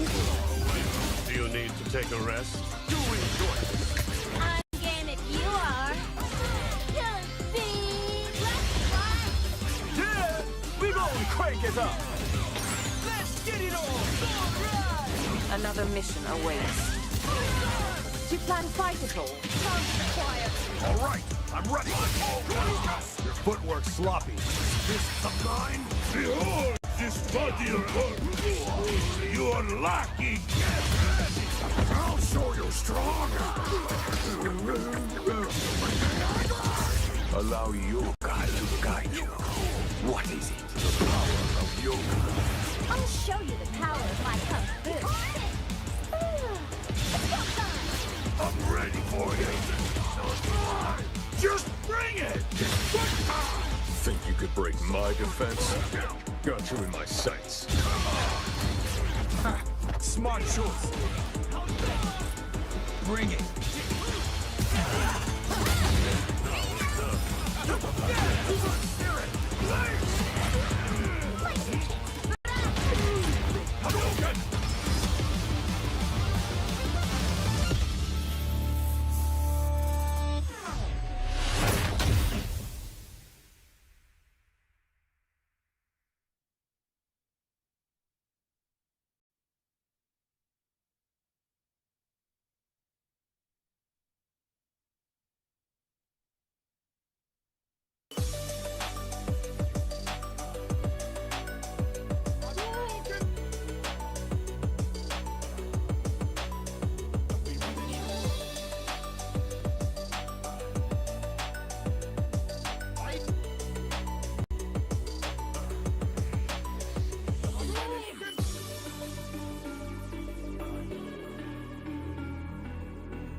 Time to shine bright, and if you try to stop me, then you're gonna pay the price. All them late nights finally paid nights. Awake in my dreams, but you could call me the greatest of all time. Yeah, I'm focused. You know how bad I want this. I'm giving it my all, and before this moment is golden, I control it. All eyes on me, I see I'm watching. Once I'm locked in, ain't no way that I'm stopping. Clocked in, it's time to put in work. Go berserk. I'm in my zone until I'm first. Believe me, when I say nobody can see me, this a product of hustle. I just make it look easy. Non-stop, you ready or not? When it's all said and done, I'ma be on the top. 3, 2, 1. I'm ahead of the game. Y'all remember my name. Non-stop, you ready or not? When it's all said and done, I'ma be on the top. 3, 2, 1. Yeah, I belong in the #1 spot. I always keep the business, nothing personal. When you always see nothing, I just spend it. Welcome back to Capcom Cup 10. I am here with the reigning and defending Capcom Cup champion, Mino RD, and Team Business. Can we make some noise for your champion? Yes, sir. Yes, sir. Come on. Mino RD, you see what you're representing, that flag that we just saw you donning up there on that stage. You needed to win that. Nero could have taken you out. How are you feeling now that you officially are qualified for top 16? Honestly, all I gotta say is, all glory to God, and thank you, not only because, He allowed me to play well, to get out of the group, but also because so many of my people are here, so many of the DR are here for the opportunity, and I feel like going out into Sunday, it's a done deal. It's the first of 3. The championship is mine. Talk that. Talk that. Yes, sir. Complete confidence. Mino RD, you went up against Nero the Boxer. A lot of people really doubted that guy going into this. How do you feel about Nero the Boxer and just how he is as a player? Honestly, he was a very pleasant surprise. I gotta say, I had to fight him, but he's a Latin American brother from Peru, and everybody slept on him like they always sleep on us. And even I did that. I was like looking at Nero, I was like, oh, he might be the easiest, And he showed us all wrong, like we always do too. I don't know why I slept on him. but he shut me up. He shut everybody up, and I hope he made the Peru community proud. Okay, and Mena RD, we even have Mama RD back here. Of course, the sister and everybody. A beautiful thing to see. And bro, I don't know if we have seen this level of support from a community, this many people traveling to another country to support their player at Capcom Cup, man. What does having them here mean to you, and how do you play with what some people will probably assume is some type of added pressure, man? You're such an inspiration for everybody back home. Rob, let me tell you something, man. There's no way a kid playing Street Fighter, a kid playing video games from a small neighborhood called Maria Auxiliadora was gonna think about seeing not only him in LA fighting a world championship, but also his family, his friends, mad people support him. You know, my mother is watching me play Street Fighter, and when I started this, none of us even dreamed about watching USA or touching USA, and now we're here together as a family, fighting for a world championship and doing what I love. I feel like this is the biggest blessing I can ever receive in my life, honestly. Okay. And last but not least, I'm in the RD. Of course, we know where you're from as far as the Dominican Republic, but you are also from the FGC in general. This tournament right here, so many of us could not have imagined somebody playing for $1 million. It's unbelievable. What has, can you just speak to the significance of this for the FGC in general? It's beautiful to see. This is our, part of a big team working, and me being here, it's not only about the VR anymore. When I came out, it felt like that. I had that chip on my shoulder, and I realized, if I want to keep growing, I need to accept everyone that I meet, and that's the best thing I could have ever done. So many amazing people, so many people that I will not be here if it's not because of them, and it's all around the world. At the end of the day, FGC is one big family, and the reason I am who I am is because I'm part of it. Mena RD, much love and respect to you, brother. One more time, if we can make some noise, guys, hype it up and everything. Yo, hey, Capcom making sure that we have a $2 million prize pool. This is amazing to see just how far we've come. We know where we started, and now the group of death, Group F, we know who made it out. LaShore and Mena RD. It's a movie, and we have more phenomenal Capcom Cup X action, Capcom Cup 10 specifically, going on right now. Let's go ahead and send it up to our commentators. Oh my goodness, just seeing the wholesomeness of everyone supporting Mena RD and everyone else here in FGC, seriously, it makes me, how should I put it, very happy. And I know, I try not to cry, because I remember when I was talking to Mena, practicing Street Fighter, thinking about it, he's like, you know what, you gotta breathe, think, sleep, be obsessed with Street Fighter, then you'll probably get to where he is right now. And that's all you really have to do. You gotta love the game from the core, and I'm so glad to see that Mena will continue to this day on. Yeah, I mean, I saw Mena RD at EVO this last year. I walked up, and as soon as I saw him, I just looked him dead in the eyes, and I was like, you are the reason why we do what we do here in the fighting game community, to create stories like that, to give people the opportunity to make names for themselves in a game like this, in a venue that, otherwise, if we weren't pushing for this, wouldn't exist. And it is just the most beautiful thing to see. Honestly, Yeah, shout outs to Capcom for giving us such a great game in Season 1. Thank you so much. Yeah, and again, all the legacy games that have brought us together, right? We are super excited to even be here, right? Without Capcom, we wouldn't even be here. So we are gonna get to it. We are in Group G. So here is the standing. So we see that Uma having that dub, and of course not dropping a game at all. And then Rain Pro in losers, so we got that 2-2. And then we got Safe, Ra, Juninho Ross, and Garnet. Yeah, and this one, again, I've watched a lot of Uma play. I'm very not surprised to see him doing well here. But again, this is one of these groups that, we have players from all sorts of places here. We've got Taiwan, we've got, we have Canada, we have Australia, Brazil, Hong Kong. Worldwide, baby. Italy over here. And, the stories that Mena are talking. Another one of these guys here could absolutely be the next Mena RD, bringing back the trophy back to their home. And so we are going to be getting to the first match here of Group G. Let's go. So we got Juninho Ross and Garnet. So So yesterday we were actually watching how Garnet plays more of a very risky kind of like Dhalsim, but he plays it so well where it's just like, you know what, that was actually calculated. But again, everyone at home, do you know Juninho Ross? I hope you know Juninho Ross, James.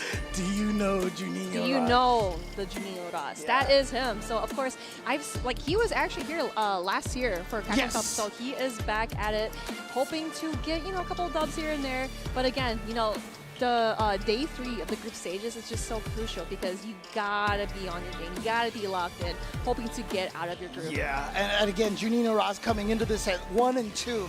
If he can win 2 games, his last 2 games here today, he will be 3 and 2, and he'll actually be in a really good position to try to make it out of here. Really, right now, it's only Uma that seems to be in a position that he is very kind of comfortable. Unfortunately for Garnet, he is coming here with 0 and 4. He is technically out of the running to make it into the top 16, but again, one of the coolest things to do is to come here and ruin some other people's days. Exactly, I totally agree. Because again, especially in Group C, Dookie, he was able to kind of like leave his mark, leave his treadings, and of course, I am Dookie. I am from this region, but then we have Garnet. Seriously, remember Garnet because his Dhalsim is one of the deadliest you'll ever see. So here we go, Juninho Ross and Garnet. And remember, we just came from Group F, where I don't think anybody picked Lashar to make it out of there. No way. He is out of the I don't think anyone picked it like in the commentator predictions. I kind of feel bad in a way. Like, I mean, you know what? That was great for him because he could prove a lot of people wrong, and that's what we're going to try to see here. Now, I always feel like Dhalsim, because of the way that he floats, he's right over the sandblast, like perfectly height.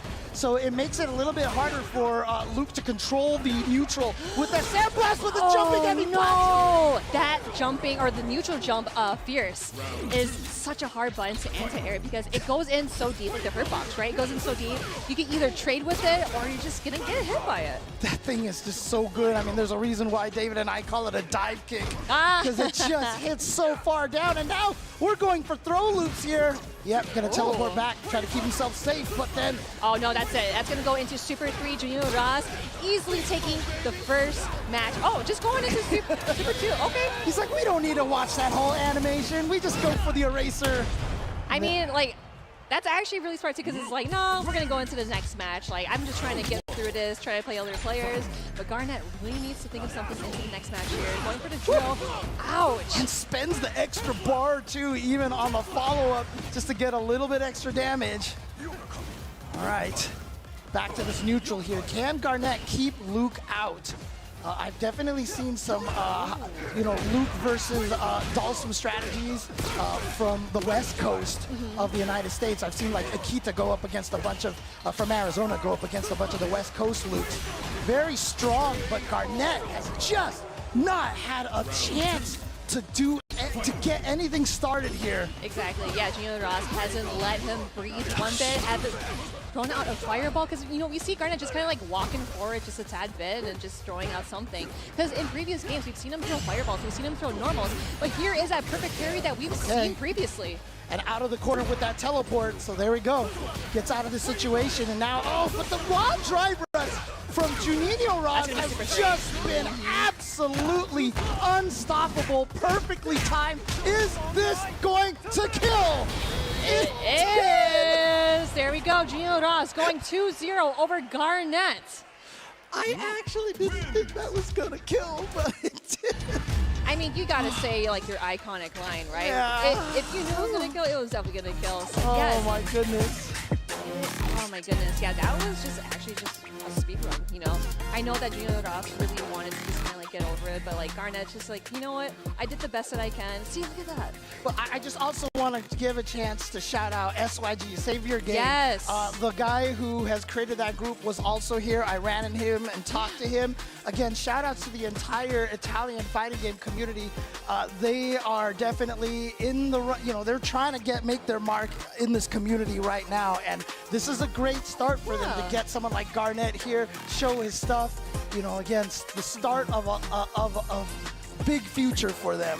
Yeah, and the thing is that you are doing it here at Capcom Cup 10 because we do see a bunch of players that we've never even seen before, and they're just here kick butt and try to get way far into the tournament. So yeah, Junior Ross, like, we know that he's a very sturdy, strong kind of player, right? He's able to kind of like utilize whatever he can, and of course all the buttons that Luke has.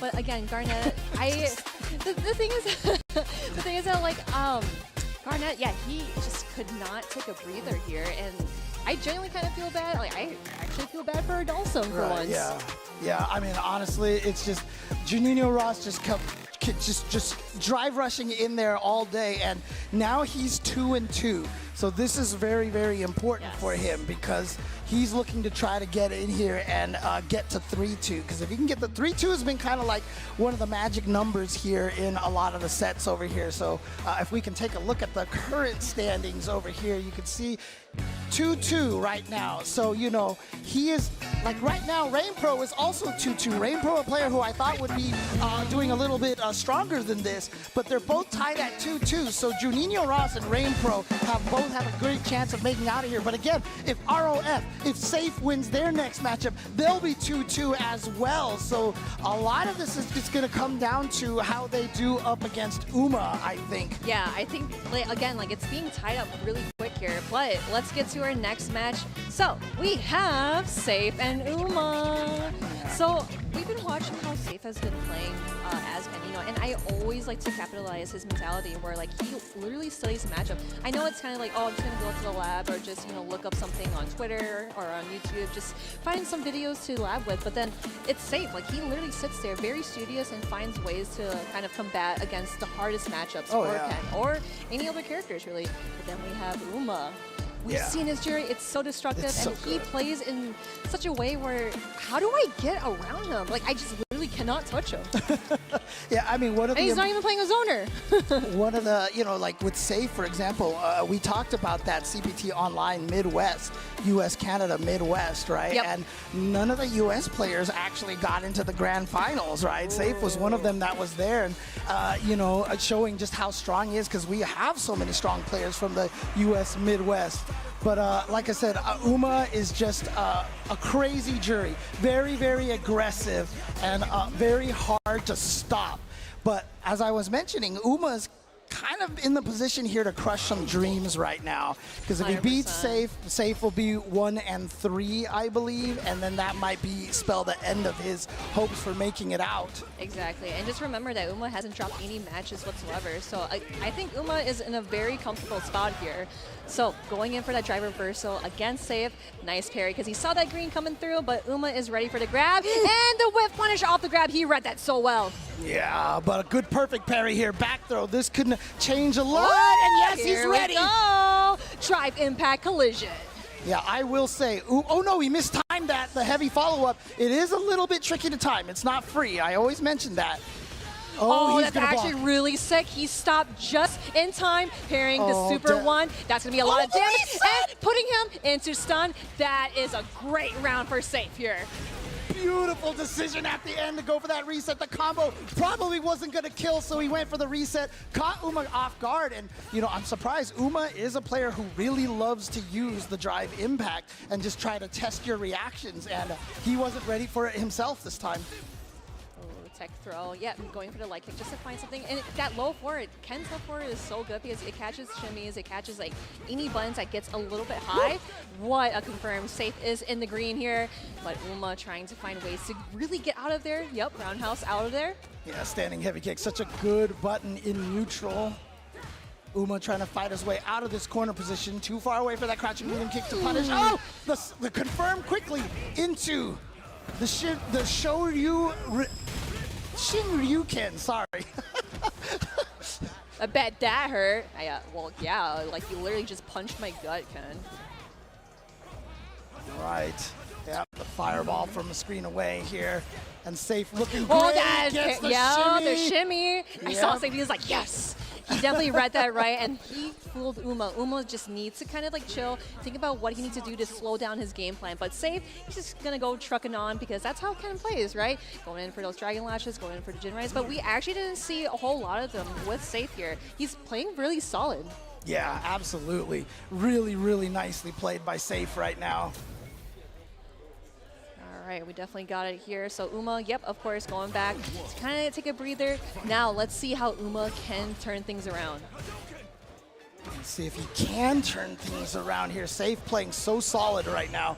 I love the way that he's been playing, really kind of preventing Uma from getting anything started here. Oh no, mistimed it. He wasn't expecting him to get hit. So I think, yeah, it was just a hit stun where like he grabbed a little too early. Yeah. But here we go, Safe going for that ODDP. Get off of me. Punish counter, grab to the other side, which is super smart because Uma is going to pressure him nonstop while he's in burnout. Ooh, he didn't have the Fuha charge, so the fireball didn't actually travel.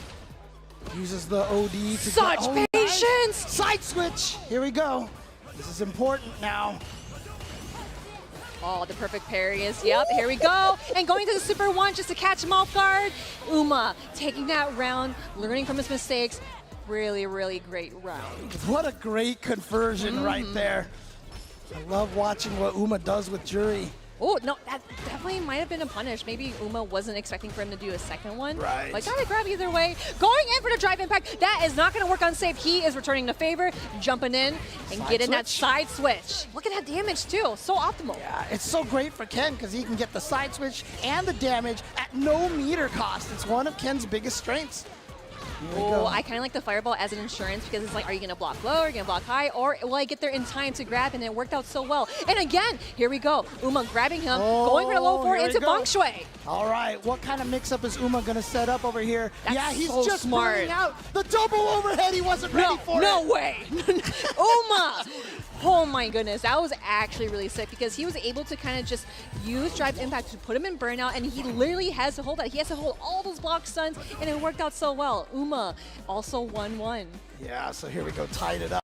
Now, one thing I have noticed from Safe, I feel like as a Ken player, he uses the run kick more than that thing right there, more than any other Ken. And look at that, it got the burnout on Uma, so that's really important. Oh, what a trade. Trying to go for that ODDP, but Uma is not going to fall for it whatsoever. He thought that he was going to keep pressing buttons, but that fireball saved him from the whiff grab and the sweep. Both of them having trouble punishing each other's sweeps over here. Towards heavy punch. Such a nice button, it's hard to... Oh, he got the jump, just the raw jump! And maximizing the damage with the side switch using the OD. That was so meaty, and that was actually super smart from Safe side. He is in the safe side, hopefully getting that match point, and he does. Here we go. Definitely staying very safe right now. Can Uma take this? Oh, okay, starting out really strong with Uma. He was like, oh man, that kind of sucked, but let me try to get this round too. Oh, you see just a little bit of the patience right there. And again, I was Nice. talking about that Juri forward heavy kick. The startup of the animation is kind of hard to see, so it feels like she just jumps out at you. Catches the OD Tatsu away from the corner. Nice block from the overhead. Safe is still trying his way in. Here we go. More pressure and the overhead. Yeah, What are you going to can't do, link Uma? off of that one. And yeah, just this burnout situation. Watch out for the drive impact. But he got the clip with the Oh lights. my Confirms goodness. it into the DP, into the pinwheel. Uma and Safe. Final game, final round. Oh yeah, trying to go for that low forward because he saw that Uma was kind of walking low forward, using that fireball as an insurance, but he knew that timing frame window. So now here we go, drive rush. More pressure, but Safe is not taking anything from him. Uma has just been spending everything. He's so low on drive gauge. Managed to get a couple of blocks back though, so this is very good for him. Safe, however, still sitting on the 4. No drive rush cancel off of that. Oh, just a regular anti-air. We've been seeing Safe do many crosscuts or DPs, but I think it's just the thick of the moment here. Yeah. Now corner of the stage. Oh, there it is! Here we go with Super 3. Obviously, that is not going to kill, but that is going to give Safe some time to rethink, get his driving mirror back, and see what he can do. But Uma, he is in the yellow, has critical art. I feel like if Uma wants to come back, it's going to have to be a Feng Shui engine comeback here. Yes, he's got to go for the mix-up, but it's on block. So can he open him up? Unfortunately, the overheads. Trade. You got to be careful. Go for that top chip. two He was for going the for the chip. chip. Let's go Safe. Safe, giving Uma his first loss of the weekend. Uma now at 3-1, and you see the look on Uma's face there. He was just like... He was hoping to like have a winning streak, right? Oh, yeah. But Safe just stops him in his tracks. He definitely nodded for that win, and he's very, very happy for that. Yeah, great job to Safe. Man, no, that was actually super good.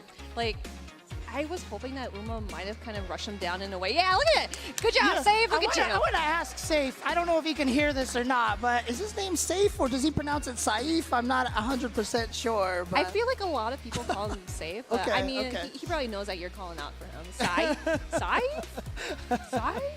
But well done to him again, showing what the Canadian players can do, showing that there's more than just the U.S. in North America. Safe here with the Ken. Oh man, yeah, and the drive reversal really came in clutch for Uma. But right here, yeah, that whip punish. I feel like Uma was on a roll, right? He was getting so many things straight, but here, the save, yeah, you can't do that drive impact because he will react just on time and try to turn things around.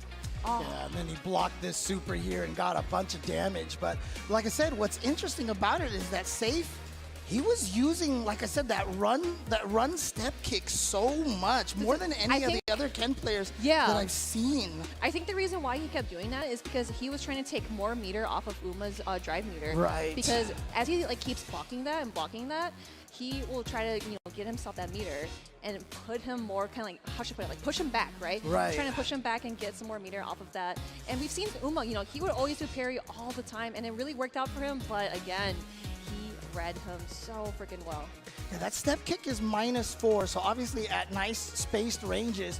But see, that's close enough that I think if Uma had just blocked that, he should have been able to punish for sure. it. Yeah. But he went for the drive impact, and Safe was able to counter that. So again, the way that Safe is playing, ironically, wasn't particularly safe, but it worked out for him very well. Yeah, for sure. Man, that jump in was just a great opportunity for Safe. And there's just the side switches too. I know Juri also has side switches. Oh my goodness, yeah. I really like that part because it was like a meaty, right? And then he tried to do a drive reversal, but you do have enough time to block that, get a big punish out of there. And man, right here, just one DP. He was in burnouts. It had enough damage. It's just so interesting to see that both characters having utilized so much damage, so much power here. But Safe was able to clutch it out at the very end here. Yeah, and so you see right here, and like I said, I felt like the Feng Shui engine was the right choice here because that would have been a comeback potential here as opposed to just going for the level 3. I think he would have wanted to go for a bunch of resets in here, but yeah, traded right there and then just coming right in there for the chip damage kill on the run Tatsu. And Safe right now is going to be at 2-2. That's actually really good. Oh, yeah, and he is on the loser side. He's at 3-1. Yeah, I'm sorry. 3-1. I'm sorry. Yeah, you better be sorry, James.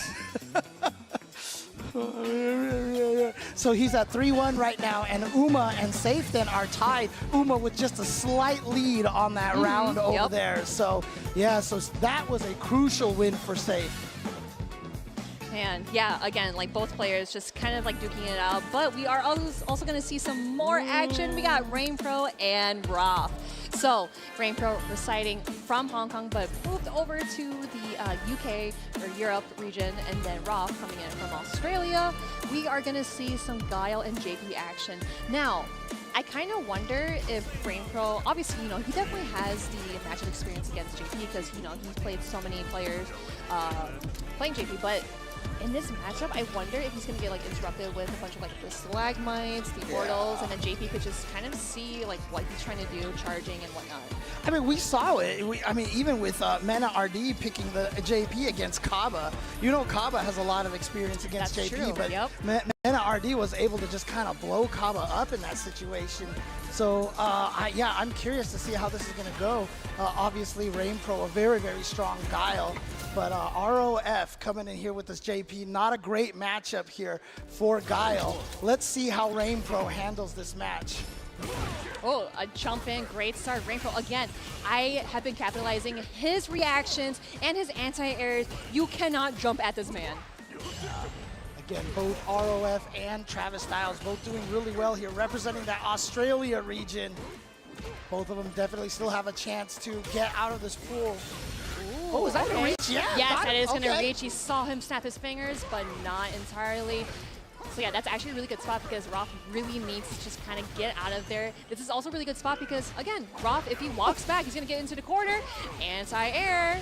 Meet me in the middle. Roth is going to beat him to the finish line first.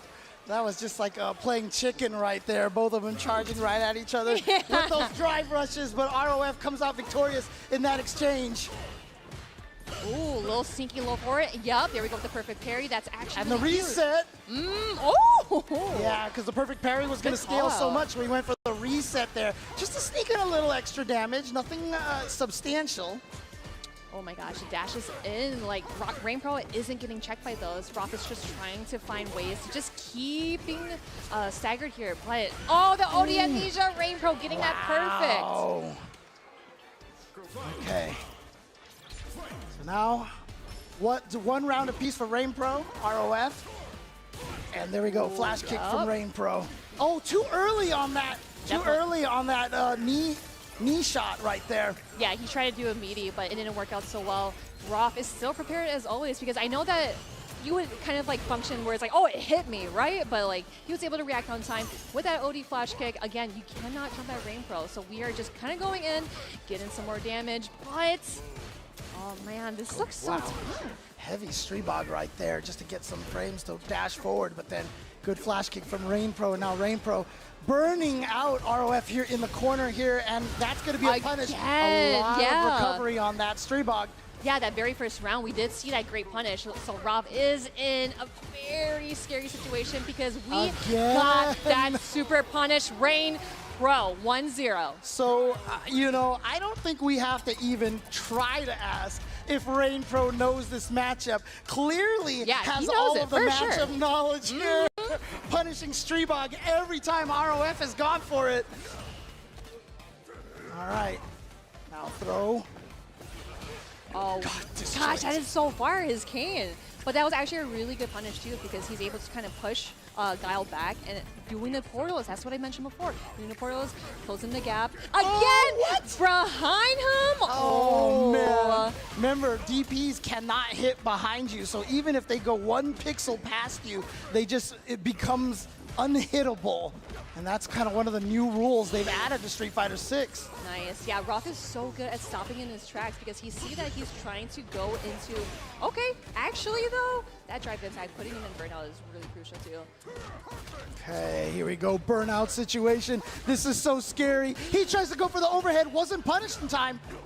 Oh, that's a big punish on the way down. Rain Pro cannot chase him any further. Roth taking that first round here. Was Rain Pro trying to go for a flash kick there, or was he actually trying to chase him down with an air jump light kick? I'm not sure.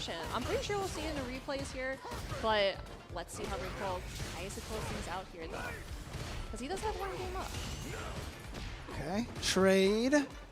Not going to be able to get a combo off that, a little too far away.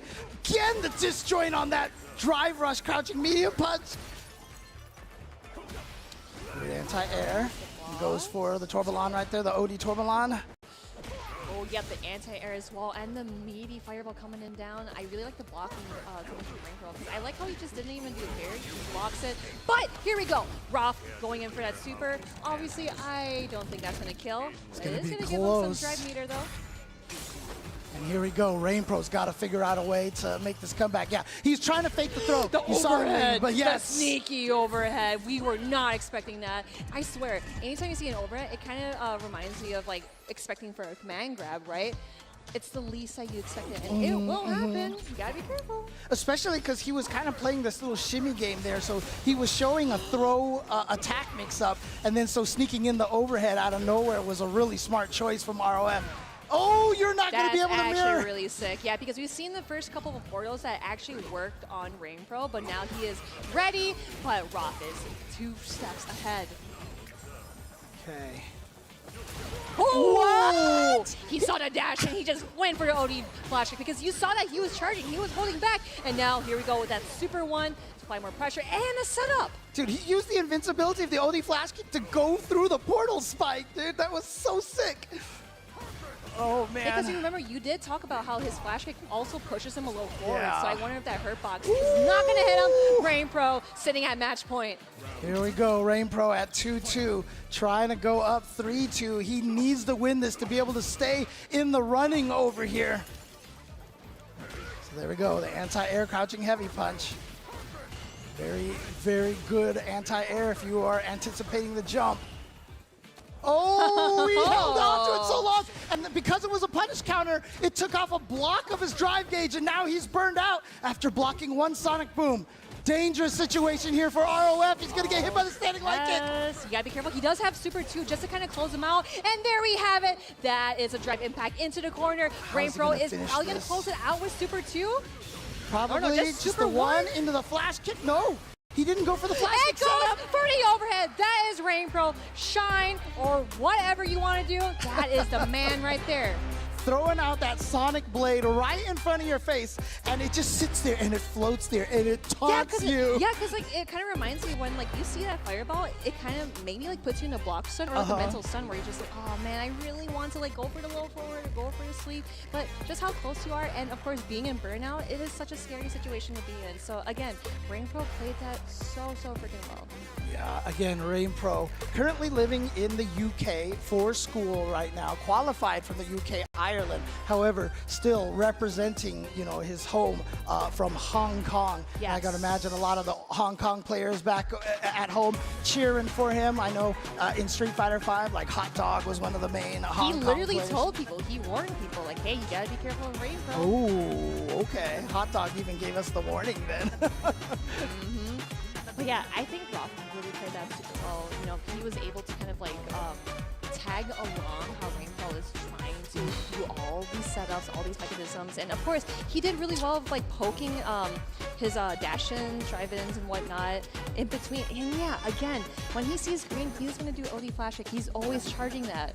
I mean, the funny thing about OD flash kick, a lot of people don't kind of think about this, but if you're charged, flash kick motions that are actually invul were like the first existence of modern controls, because like it's just up and button. You can do it in one frame, and so it's very much harder to surprise flash kick characters.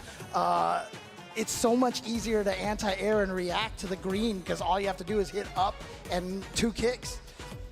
Yeah, that is true. Oh my gosh, I really love that patience and the shimmy. Yep, going in for that drive impact and getting that big damage off of Rob. Rob was like, oh, I'm really hoping that he drops it, or at least try to go for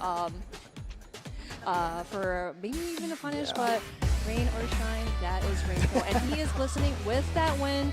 He is, you know, still in a very secure spot, right? Yeah, absolutely. He's trying to let everybody know that a storm is still coming right now. He's at 3-2. So now he just has to wait to see what happened. Both Uma and Safe have not played their last matches, and so they could end up tied 3-2. But the thing is, Juninho Ross and ROF can also still win their last matches and end up at 3-2. This is so crazy. Like, for starting the day with Uma at 3-0, it looked like he was just gonna maybe try to run away in the first place spot here. But now everybody is on the verge of being able to potentially get 3-2 here. So it might come down to a ton of tiebreakers unless Uma can actually take this match over Juninho Ross right now.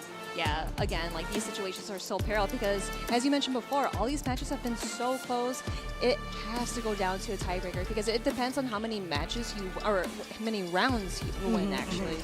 How many matches you got, but here we go. Uma going for the Juri pick, and Juninho Ross is just stick with the Luke.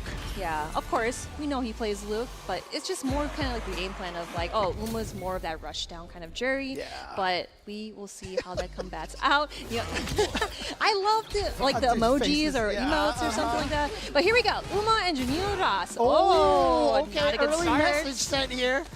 Gonna get the DP baited out from Juninho Ross. Oh, and then burnout right away. Burnout, especially at 87 seconds.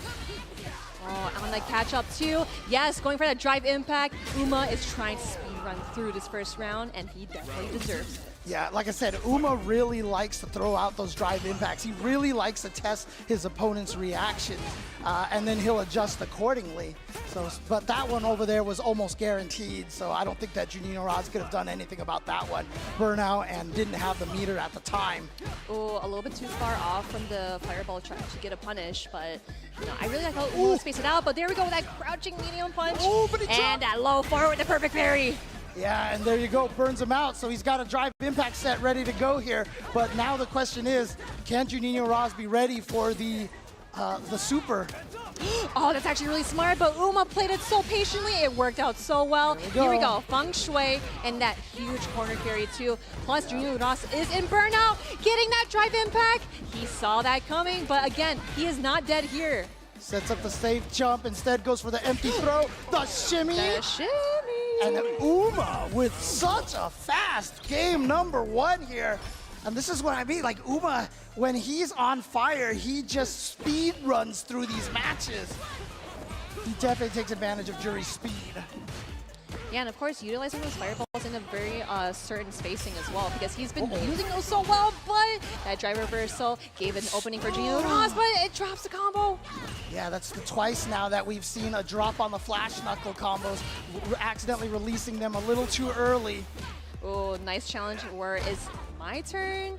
But here we go, Junior Ross still trying to pressure, keeping up with Uma's Juri. Like I mentioned before, yeah, going for the fireball to use his insurance, grab him back into the corner. Now you gotta figure out, how is Uma going to do this? He gets up to the other side. Fortunately, it was back to the middle of the screen instead of the corner, but look at this, how quickly Uma's been able to get it back to the corner. I really like how Uma is utilizing those fireballs, because he knows that spacing window where is it gonna hit him or is it still kind of hovering over to him? So smart, but again, with that DP, but drops the combo, you gotta finish your plates. Okay, and there we go, a little bit of the mini shimmy right there, and finally Junior Ross with a wake-up OD rising uppercut. Oh, I wonder if he might want to do that just to see that drive rush, just to stop him. Okay, here we go. But he burned himself out. I thought he was going to go for the level 1, perhaps. I'm trying to burn Uma out as well, but instead now you got to deal with all this extra blocks then and the shimmies. He's going to go for the level 3, and this is so smart because he's going to freeze that gauge. He still has the potential to drive impact him into the corner, and Uma's so good at mixing up when he does it. Oh, yeah, and no anti-air on the neutral jump. And here we go, we are wrapping things up, but it is Uma who's wrapping things up, 2-0. And with that, I believe Uma will have secured his spot in the top 16, potentially, I think, on the winner's side, because I don't think anybody else now can get to 4 wins. I'll have to take a look at the count over here, but I believe that means that Uma should be able to qualify on the winner's side of Group G. So well played for Uma here.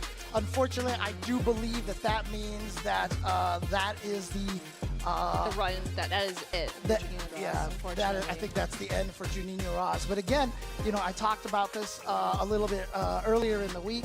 You know, he was here last year. He had that drop against Ending Walker, and he was really, really sad. But you know what? He's here again, and he's representing one of the hardest regions to represent. There's so many good players out there, so. Exactly, and like I said before, Junior Ross was literally here last year. Yes. So just being very consistent and getting into Capcom Cup is no joke whatsoever. Yeah. So. But Uma, oh my goodness, like super big fan of the Juri and how, oh my gosh, like just versatile he is and knowing when to space things very well. You know, I've been saying so many times where he will use the fireball, knowing when when his opponent is actually going to block it or kind of like back away where you have enough a time window to even grab him, right?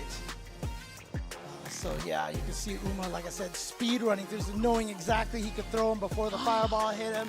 Got him with the empty jump to throw, and everything was just working great for Uma over here, and he was able to close it out in 2 games. But if we can all give a round of applause to Junior Ross, all the way coming down here from Brazil. Yes. Congratulations to him, and well done. And you know what? We'll see you next year, man. Yeah, I'm pretty sure we all know Junior Ross, but to those at home who have never seen him, do you even know him? No Junior Ross. Of course we know him. But we have one last match here, but let's go through the group standings first. So yeah, you see Uma 4-1, and then Rain Pro 3-2, Safe 3-1, Rock 2-2, Junior Ross 2-3, and Garnet 0-5. So, you know, again, like you mentioned before, these matches have been so tied up where you just don't even know who is really going to get out. Yeah, well, the crazy thing about this is if ROF can beat Safe right now, him, Safe, and Rain Pro will all be 3-2. So I'm really curious to see. I said if ROF wins against Safe, they would all be 3-2 if I'm not mistaken. So yeah, there you go. So Rain Pro, Safe, and ROF would all be 3-2. Yeah, and oh my goodness, I'm just like really upset to see that like all these players have just Oh yeah, I forgot. Yeah, ROF and Safe. But yeah, like I mentioned before, just seeing all these players in these groups, I really wish they could all make out because they are so good. I really want to see them in top 16, but there's got to be two winners. You know, I say like on winner's side or loser's side, but again, just winning out of your pool is definitely something to pat yourself in the back for. All right, well, Safe played extremely well. He's the only one that was able to give Uma a loss in this group at all. But of course, ROF coming in here with that JP. Again, in the next group, we're gonna have Travis Styles, who's also from Australia, and he's looking in a strong position. Can you imagine if they can get it so that both Australians make it out? Again, I don't know how the tiebreakers roll out.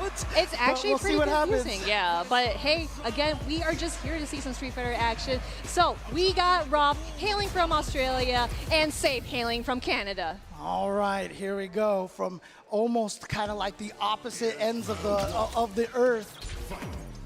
Right here, Canada and Australia. And immediately Safe going in there and being very aggressive against ROF. Let's see if ROF can he's actually going to try to just drive rush in there. Again, JP, a quote zoner, but he also has very strong rush down potential as well. Exactly. Oh, great punish counter going in for the drive rush follow-up and just putting Safe back into square one. You know, this is actually really good though. Yes! You see that green, go for the ODDP. And of course, Ken utilizes that drive rush just to get through things, and we've mentioned before, that step kick. I think he's just trying to get some drive meter off of him, but it is not looking so good on the healthy side. Yeah, again, you know, JP's crouching light punch reaches pretty far, and so you saw him actually punish Safe's step kick there.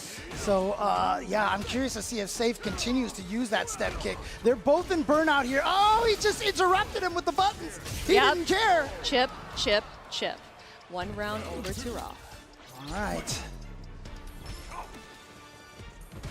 Okay, Gosh, got that low forward. Yep, going in for that drive rush. Great starting for Safe. But here we go. Roth with that OD amnesia. Great patience from Safe. But going into level 2, are you going to be even more patient than this? Oh, yeah, that was a true block string, so he had to block that whole entire thing. He only got opened up at the very end. Oh, no, the portal spike is still there. But, I mean, that actually worked out so well for Roth because it put him on the other side. Here we go. Super 1. Getting back on my side. Yeah, shades of how Tokido and Kakeru ended at Evo right there. Just a level 1 all of a sudden in the middle of nowhere, in the middle of the screen. Here we go, gets the throw, and now Safe here, trying to be a little aggressive. Yeah, no free Dragon Lashes for you. You go for that heavy Dragon Lash. There's a big old gap in there that you could definitely jab him out of. Oh, nice backing away from the portal too, because he knew that it was going to combust soon. So here we go. Yep, Safe going in for the grab.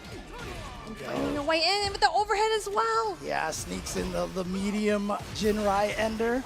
Here we go. You will enjoy this. Stuck in this block string here. You gotta block it manually. Got hit low. Tries to go for a sneaky command grab, but Rob is blocking all of those. That Dragon Lab, remember? Here we go with the amnesia. Gets the throw. That's not going to be enough to kill, but the chip, it's such a tough situation to fight against JP when you're in burnout and across the screen. And Ken does not have a lot of very, very fast ways to move forward to avoid a lot of those Triglons, the ground spikes. I just felt like he just spent those Bison Bucks over and over again just to get what he wanted. Actually, it's the Cammy Cash now, right? We have the Cammy Cash today. That's actually really cute. I love that. All right, there we go. Stuff on the side. Yep, just backing away from the portal to know that it's going to combust. Now finding the right way in after that portal. You finished.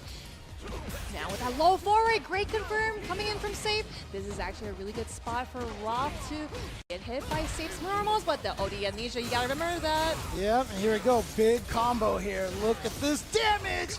Doesn't choose to go into the Lavushka at all. It's gonna save that meter at this point. Oh, he was baiting it out. He knew that the drive reversal was coming. Safe is going to go for that Super 1 to actually get that guaranteed kill. And again, I love the resources that we're utilizing here because doing this Super 1, you are going to get to Super 2 or possibly Super 3 in this round. Oh yeah, absolutely. So that's one of the advantages that Ken has is that thanks to the run into Dragon Lash Ender, he has an advantage that he can choose which super he wants to juggle with. So he can pick the 1, 2, or 3, whatever he needs to kill. A lot of characters have to kind of spend the level 3 on special move cancels. try and stop me. Nice. I love Oh, that. the Carry that meaty, yep, meaty there we go. overhead. Rock gets hit in his head because Oh, we'll see a and there's the super Shinrepa. Here we go. Gonna be close to burning ROF out now. You can see just a tiny chunk over there, but that's in life and in drive gauge. Oh, there we go with the Super 2. Now he has some time to kind of regain the drive meter. And going for that first command grab. That is going to be a punish counter, so that is going to hurt. Slagmite to stop him in his tracks. Here we go. OD, DP, safe, bet it all. And that very round, now he is tied up to 1-1. Wow. Safe was, he was starting to look almost a little too aggressive, starting to run into all those ground spikes right there. But then the ODDP wake up working out. What got hit? It was a counter hit. Yeah, I think he tried to maybe do an ODDP just so he can negate the shards that he got hit by the OD amnesia. Okay, here we go. Cancel drive rush in, goes for the throw. Nice tech. Both players right now low on drive gauge. There we go, OD amnesia, and of course putting Rock in juggle. He still gets the juggle. That might be a really good trade-off too. Just putting out the portal, getting in front of him, and does not want to stick in the corner because he could get wall splat and stun. Save. Breathe out amnesia. Here we go. Save. Sitting at match point. It was the burnout from ROF. It was a bad situation for him, and now, yep, safe at match point. Here he goes. Again, this is the last match here of this group. This one actually, all of the last matches of every group have still determined. They've still had some impact on who makes it out of the pools. It's been crazy. That's how good the competition has been here. Oh, I kind of like how Safe didn't commit to a DP because it was a little too far out. But remember, Ken's DP kind of pushes him a little forward, so it might have worked, but it's better safe than sorry. Yeah, absolutely. Here we go. Try to drive rush in there with the light punch. Try to sneak in with those crouching medium kicks. Oh, just runs in. But there finally gets the crouching medium kick. Yeah, see that he is getting, Burnout. Yep, he has level 3 super. You gotta be really careful, Rob. You are really close to the corner. And that low forward. Oh no, I'm sorry. Not yet. He didn't spend Not the yet. level 3. It might have missed. Maybe he was worried. He tries to go for the super. He blocks it. Safe read him so well. Going 2-1 over Rock. All right. All right, so there you go. Look at Safe. Look how happy he is over here. Pumping his fist. Again, representing that Canada. Great job to him. And yeah, the wince right there from ROF. It can be really rough over here. But again, I really want to see how the standings are going to look. But obviously, we're going to go through the replay first before we get there. But again, a very, very close match here. And, you know, loved seeing ROF and Safe go at it again from literally polar opposites locations on the globe. Very, very cool to see.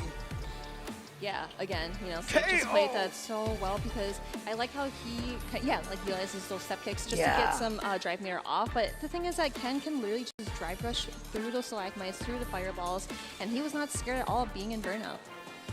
Yeah, but again, when you're in burnout against JP, though, it is a tough nightmare situation. Yeah, you're just like, I don't even, so after this throw, there was basically nothing he could do there. Look at that. He had so much meter. It was OD, Triglav, and then that was the end of it right there. And so, yeah, very, very tough situation for Safe, but then Safe was able to bring it back. He did get punished by the OD amnesia here, but like I said, Safe was able to run the next 2 games. Yeah, literally. So he's doing that. Yep, perfect parry. And of course the Dragon Lashes too, because we've seen that Dragon Lash multiple times on Raw, but he was able to count that, jab it out. But man, Safe really clutched it out, even in such a peril moment like this. Yeah. You can see right there, got him virtually to no health over here. Tried to activate the Lavushka, but it just didn't really lead to anything in that situation you saw right there. Yes, that command grab too. He tried to do that like one time. Yeah, this is where he got impatient, but he actually woke up with the ODDP. Crazy. No, 100%. Yep, going in for that overhead. See, it's literally just running in Jinrai and calling out that amnesia. That definitely gotta feel good because, again, I hate amnesia in a way because you're just like, oh, I had the pressure point, and then now you're just like, nope, not anymore. But here we go, Safe, going with that 2-1, and hey, see, we can't it's even see it's the Cammy cash. It's the Cammy cash. I literally saw Matsumoto just sitting there making it rain from the balcony earlier. So, you know, hey, you just threw away my Cammy cash. Dude, really? Yeah, really.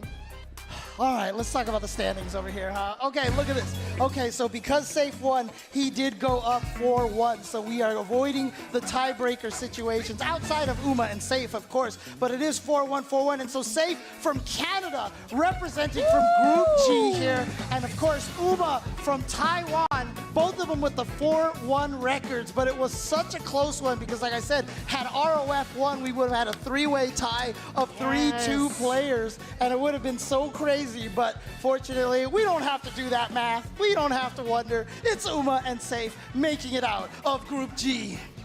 Man, and again, yeah, we've mentioned before going into these groups that they were so close. And of course, here is the bracket.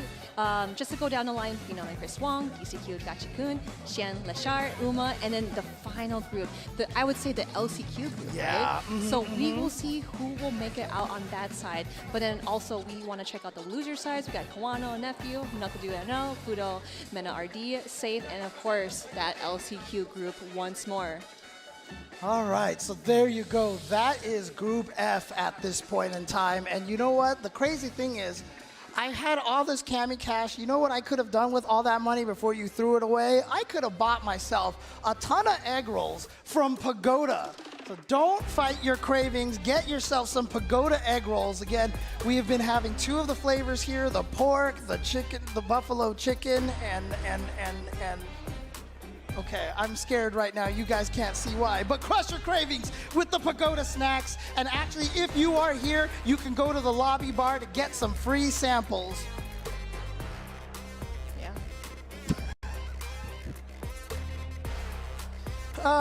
I think that's it for us here. One more group before we find out who our top 16 is.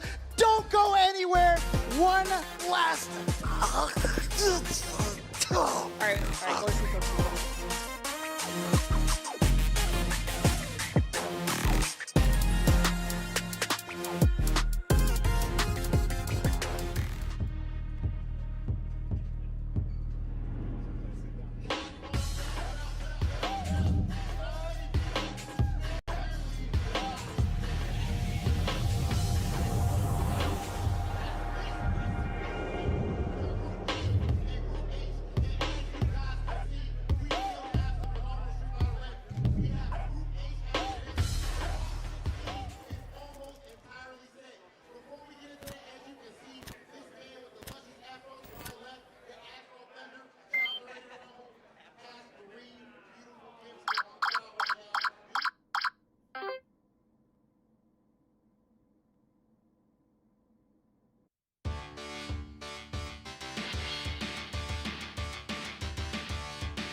Try to stop me, then you're gon' pay the price. All them late nights finally paid nice. Awake in my dreams, but you could call me the greatest of all time. Yeah, I'm focused. You know how bad I want this. I'm giving it my all, and before this moment is golden, I control it. All eyes on me, I see I'm watching. Once I'm locked in, ain't no way that I'm stopping. Clocked in, it's time to put in work. Go berserk.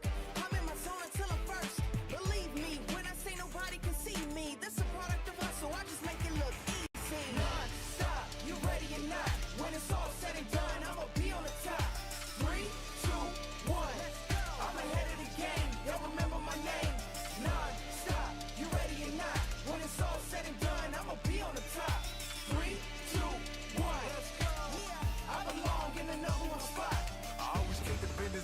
Sit on when y'all ain't seen nothing, I just barely scratch the surface. Roll me in the rain, let me do my thing. Thought they hit me deal, fighting through the pain with them in the zone. I ain't never say much, but you see me up top.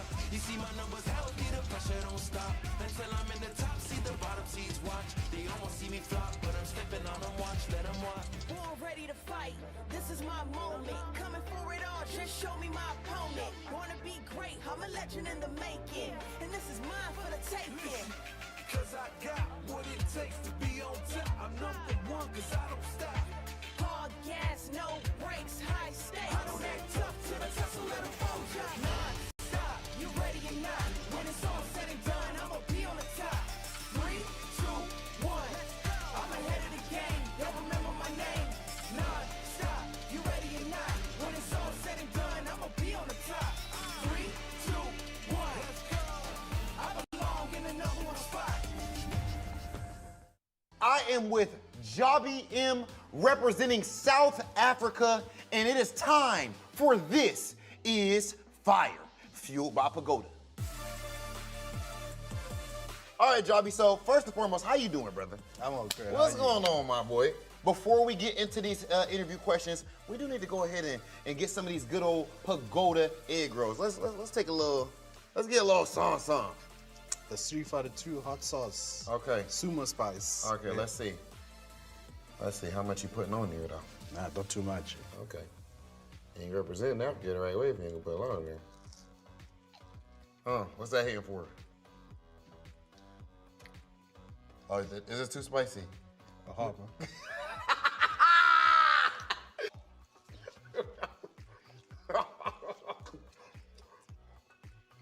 All right, whenever you gather yourself, it's okay. I'm good. You can go on, dude. What's wrong with you? Okay, so first and foremost, man, representing South Africa, a lot of the most elite players in the world live pretty far away from you. How do you train further away from like Japan or United States, Europe? Well, it was because of the netcode now. Yeah, I'm able to play more countries. Capcom Cup, Jabi M. This is your second time here. Now, in this Capcom Cup, what do you expect of yourself? And how are you feeling going into this cup? This is a $1 million tournament, a legendary event that you're playing in.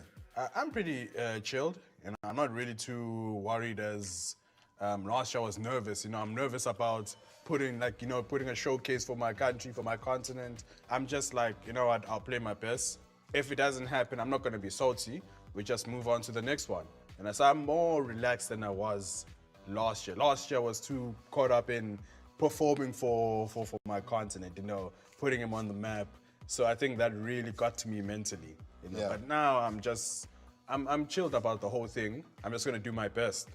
My dog, Jabi M, straight from the motherland, representing Goliath Gaming. Brother, always a pleasure talking to you. And ladies and gentlemen, this is fire.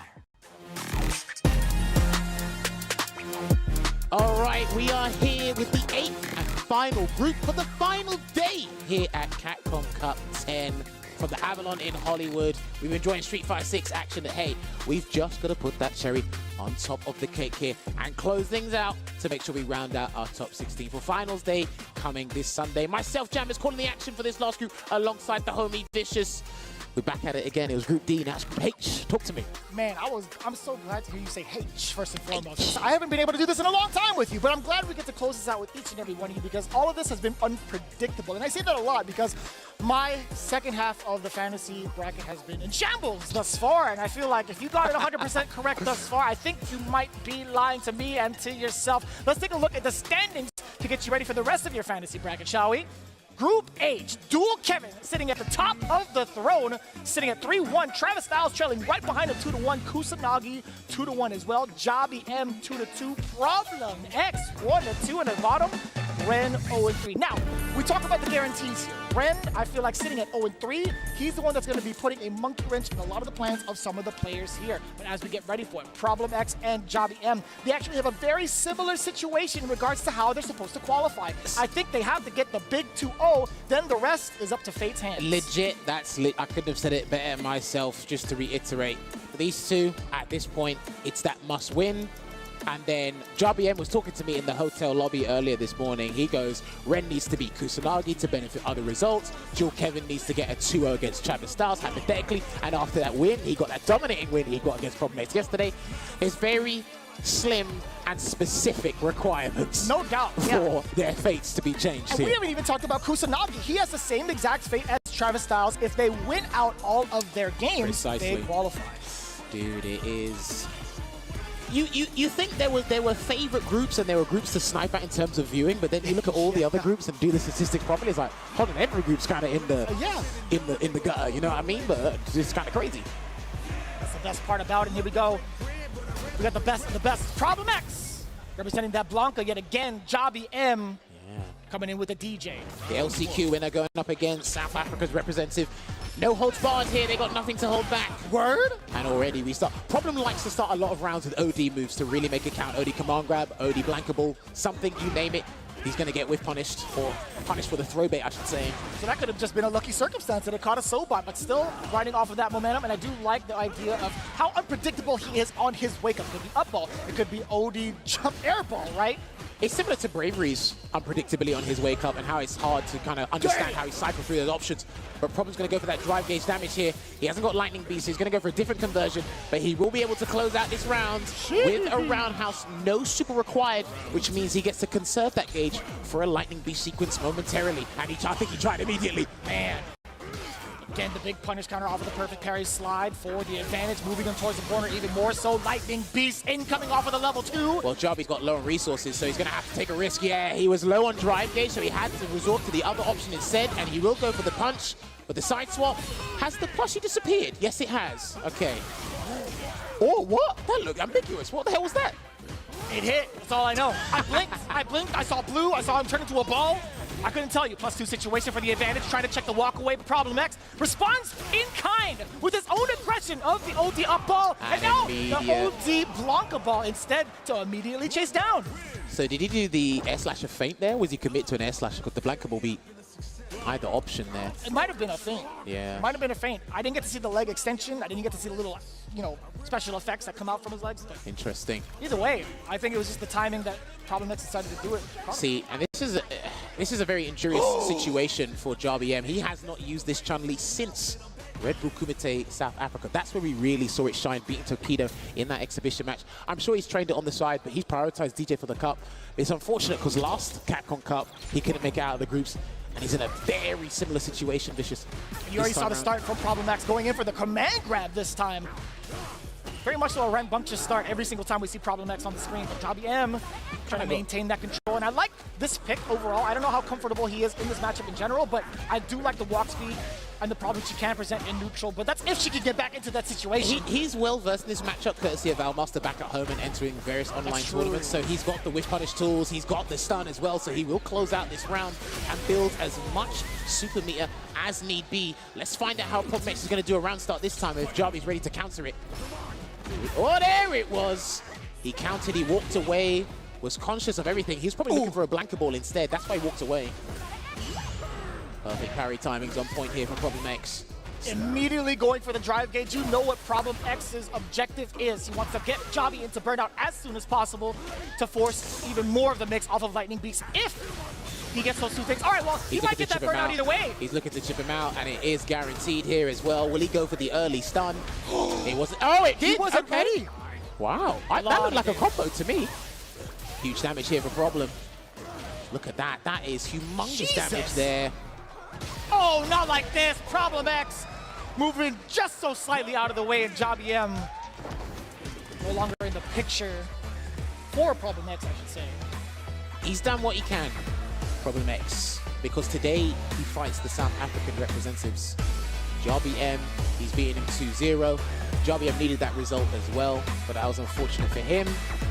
Now he needs results to sway in his favor elsewhere, and then he needs to do the exact same thing he's done here to Ren. But we're going to take a look back at what transpired, probably, because that was pretty quick. That was pretty swift, if I do say so myself. I'll say it as it is, man. So a lot of the times, you're thinking about what kind of options you could take on defense. Jabi actually went to the well just too many times, I feel like, with jumps. Problem X, he's like, you know what? If it ain't broke, I'm not going to fix it at all. I'm just going to stick to layer 1 and keep the pressure with the back medium kick. But overall, the presence, it was just so aggressive from Problem X, not even giving Jabby M a chance to think about what to do.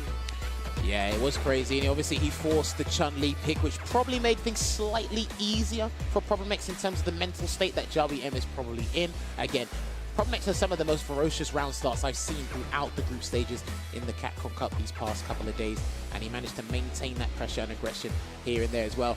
And look, I thought that was a combo. That looked like a combo just because of how the back medium kick connected, but luckily it got out of hit stun there, managed to get the DI, and I don't think Jabby M was expecting that either.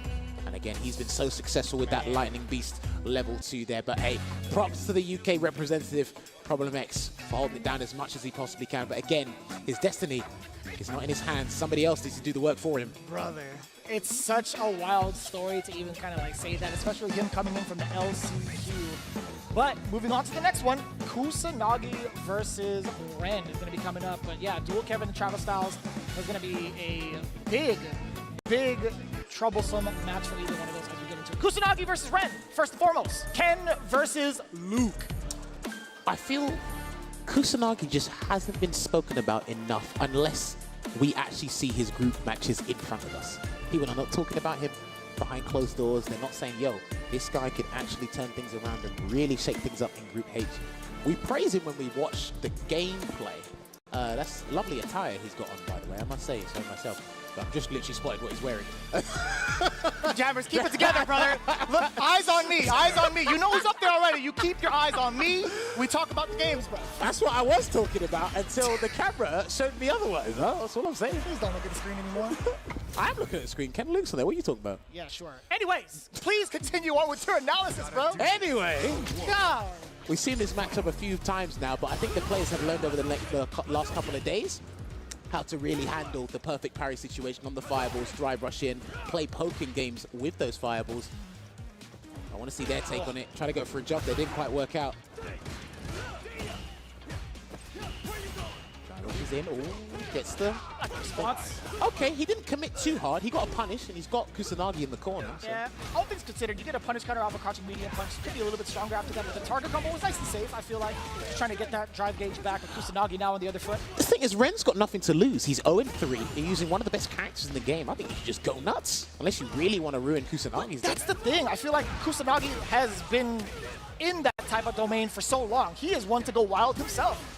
And I feel like that's exactly what paid off for Ren. He's like, I want to see if my aggression can test Kusanagi's defense more so than his offense. Kusanagi has been very much so known as a wild player, aggressive, wild player. So we'll see. Perfect parry on the lights, which is going to be punished by getting his flash knuckle conversion straight to the corner here. What's the choice going to be? Perfect parry back. And it looks like Ren tried to challenge there when he shouldn't. He's going to get hit. Right. With the level 2 here. Ren doesn't want to burn himself out. That's why he held up. He's getting hit on purpose. Still low in drive gauge here, and because he mistimed that parry, it made things easier for Kusanagi to put him in burnout. Do you think Kusanagi takes the risk of seeking in the drive impact despite the 3 bars to Ren's to his name? I don't think he needs to, but he's burnt himself out in his own volition here, and he's going to do the Jinrai leaps into the Shoryuken. Ooh. Yeah, and Ren knew it. One throw was going to close it out, which is why he did an immediate tech, but Kusanagi 10 steps ahead, and he got the neutral jump there as well. Kusanagi is a very active, very belligerent Ken from what I'm seeing thus far, and he really shakes things up in the neutral there.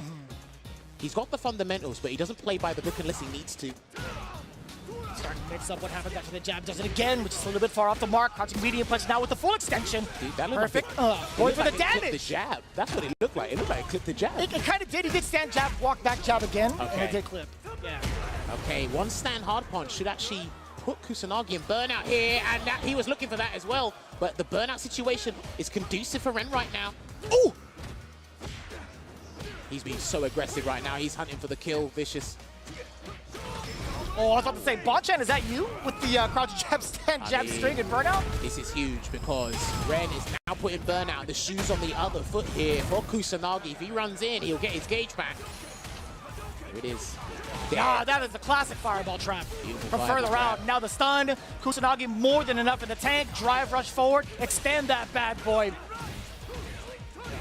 There you have it. Oh, not even the last hit did it, and he No wakes way. up, and then he did That drive could have rush been cancel. OT. That could have been anything. Dude, what is going on here with Ren? One jab will do it. No way. Ooh. cash in, cash out with the crouching medium punch. The tax man is here. No tax evasion. You're stuck in this corner until you pay. Even when nothing to play for, has a lot riding on his mind mentally there. And like you said, anything. I was expecting jab, jab, drive, rush, cancel. You were expecting jab, jab, OD, flash knuckle, something, anything. Give me something to work with. Exactly that. And it would have done the job. But either way, luckily for Ren, still getting the first game against Kusanagi, ever so important in terms of momentum. We'll see. We'll see how far it takes him. Okay, drive rushes into the OD fireball there. That one does not knock down, so Kusanagi can get a full conversion if he saw him from that range anyway. It makes it so much better that it doesn't knock down to the kind of conversions you can get from further out. Big damage coming in for Ren. And he actually done the complete optimal punish there by waiting until Ken was right near the ground to get the drive rush back roundhouse there. So that was actually good patience and good confidence there by Ren. Crouch fierce anti-up. Oh! Definitely had advantage after that target combo. When it hits, of course, great stoppage with the standing medium kick as well. Into the target combo again. Just a lot of carry on some of the movement. There you Kusanagi, go. He made amends, and he actually could have saved that super gauge, by the way. Again, he could have gone a jab, jab conversion, jab, crouch fierce, got the whole thing. But it looks like he's just playing it super safe here just to get the 2-0 if he can. Gets the forward throw, and he's going to drive rush in. Oh! I love that.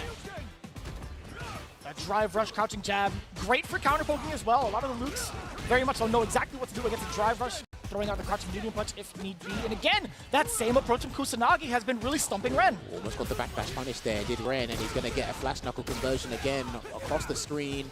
And he's looking to bait, but Kusanagi said no. When it comes to baiting throws, Kusanagi has had a much firmer understanding of the situation than Ren has. It's a great game sense to have when you have that much in the life gauge, right? 100%. Yeah, see, just blocking out. Good jab interruption there into a real conversion this time round. It looks like he will go to level 3 from this. And he's not going to go for the full combo for the meter. Going to get the Oki instead. And reset things to neutral here, Vicious.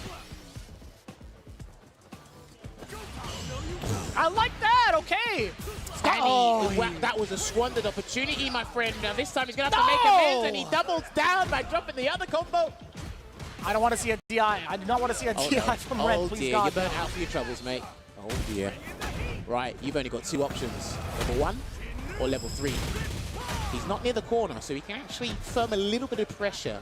No, he actually wanted the corner. My mistake. You got to pay the fees.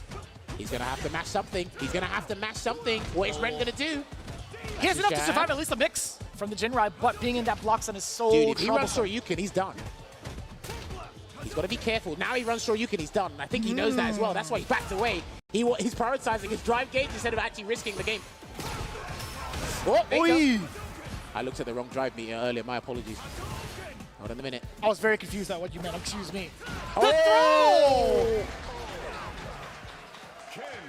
Not even trying to contest that. With a normal, with a super. No, because any hit and you make a mistake while trying to win, you prioritize not making the mistake over trying to get the win. When he replenished his drive gauge completely there, Ren, I think he just prioritized safety. And I respect that as well. But Kusanagi, what a turnaround. What's interesting to me as well is the frequency of reversals from Kusanagi as opposed to Ren. We're seeing Kusanagi really mix things up. And like I said, as it comes to baiting throws, Kusanagi is way more active and really instilling different and difficult mind games for Ren to catch up and deal with. Ren's having a lot of good opportunities, but he's not being optimal from the vast majority of them. That's what I'm worried about here. So hopefully he uses this game to turn it around, get the win. You already saw the first defensive look from Kusanagi from a little bit past close range. Opting to go for the parry initially, the anti-air. Definitely on point. He's still going to be very consistent with that uppercut. Locked and loaded, forward throw.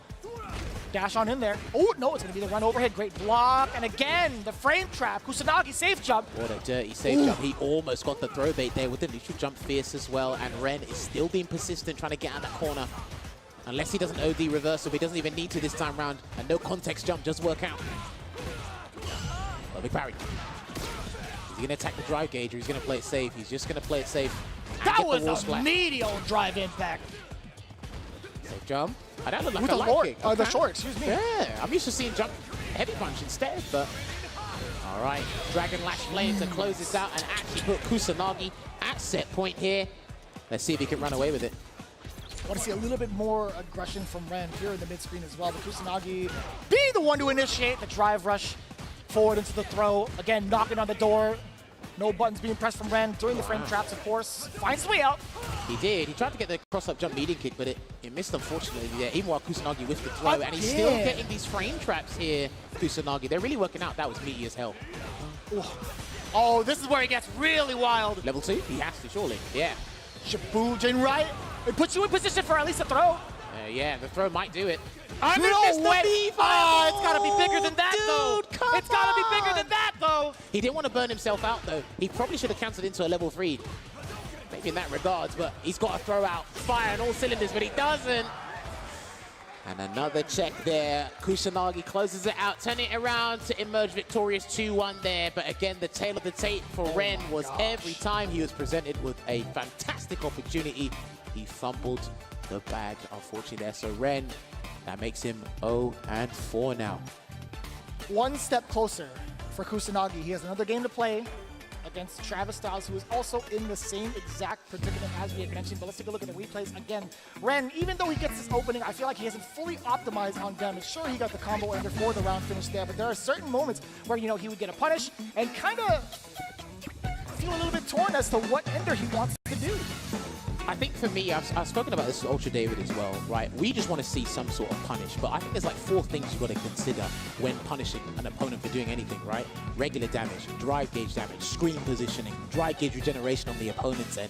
You're picking between a lot of these things, and if you even don't even like work with something, like even to turn around, like we saw the jab like flash knuckle, he missed the level 3. That can turn around something in a very pivotal manner. I agree with that, you know, but sometimes with as a Luke player, you could still simplify it, land the hit, go with your sequence, with the resources that you have, land that damage, and then kind of just start over instead of fumbling the bag, right? And there's also moments where, like, even if you don't necessarily spend that meter, there are so many options for Luke to kind of net the damage into an advantageous situation by walking up with, like, a shoulder off of the perfect knuckles. I think there's plenty of moments like that that can happen, even if you spend a little bit of gauge, right?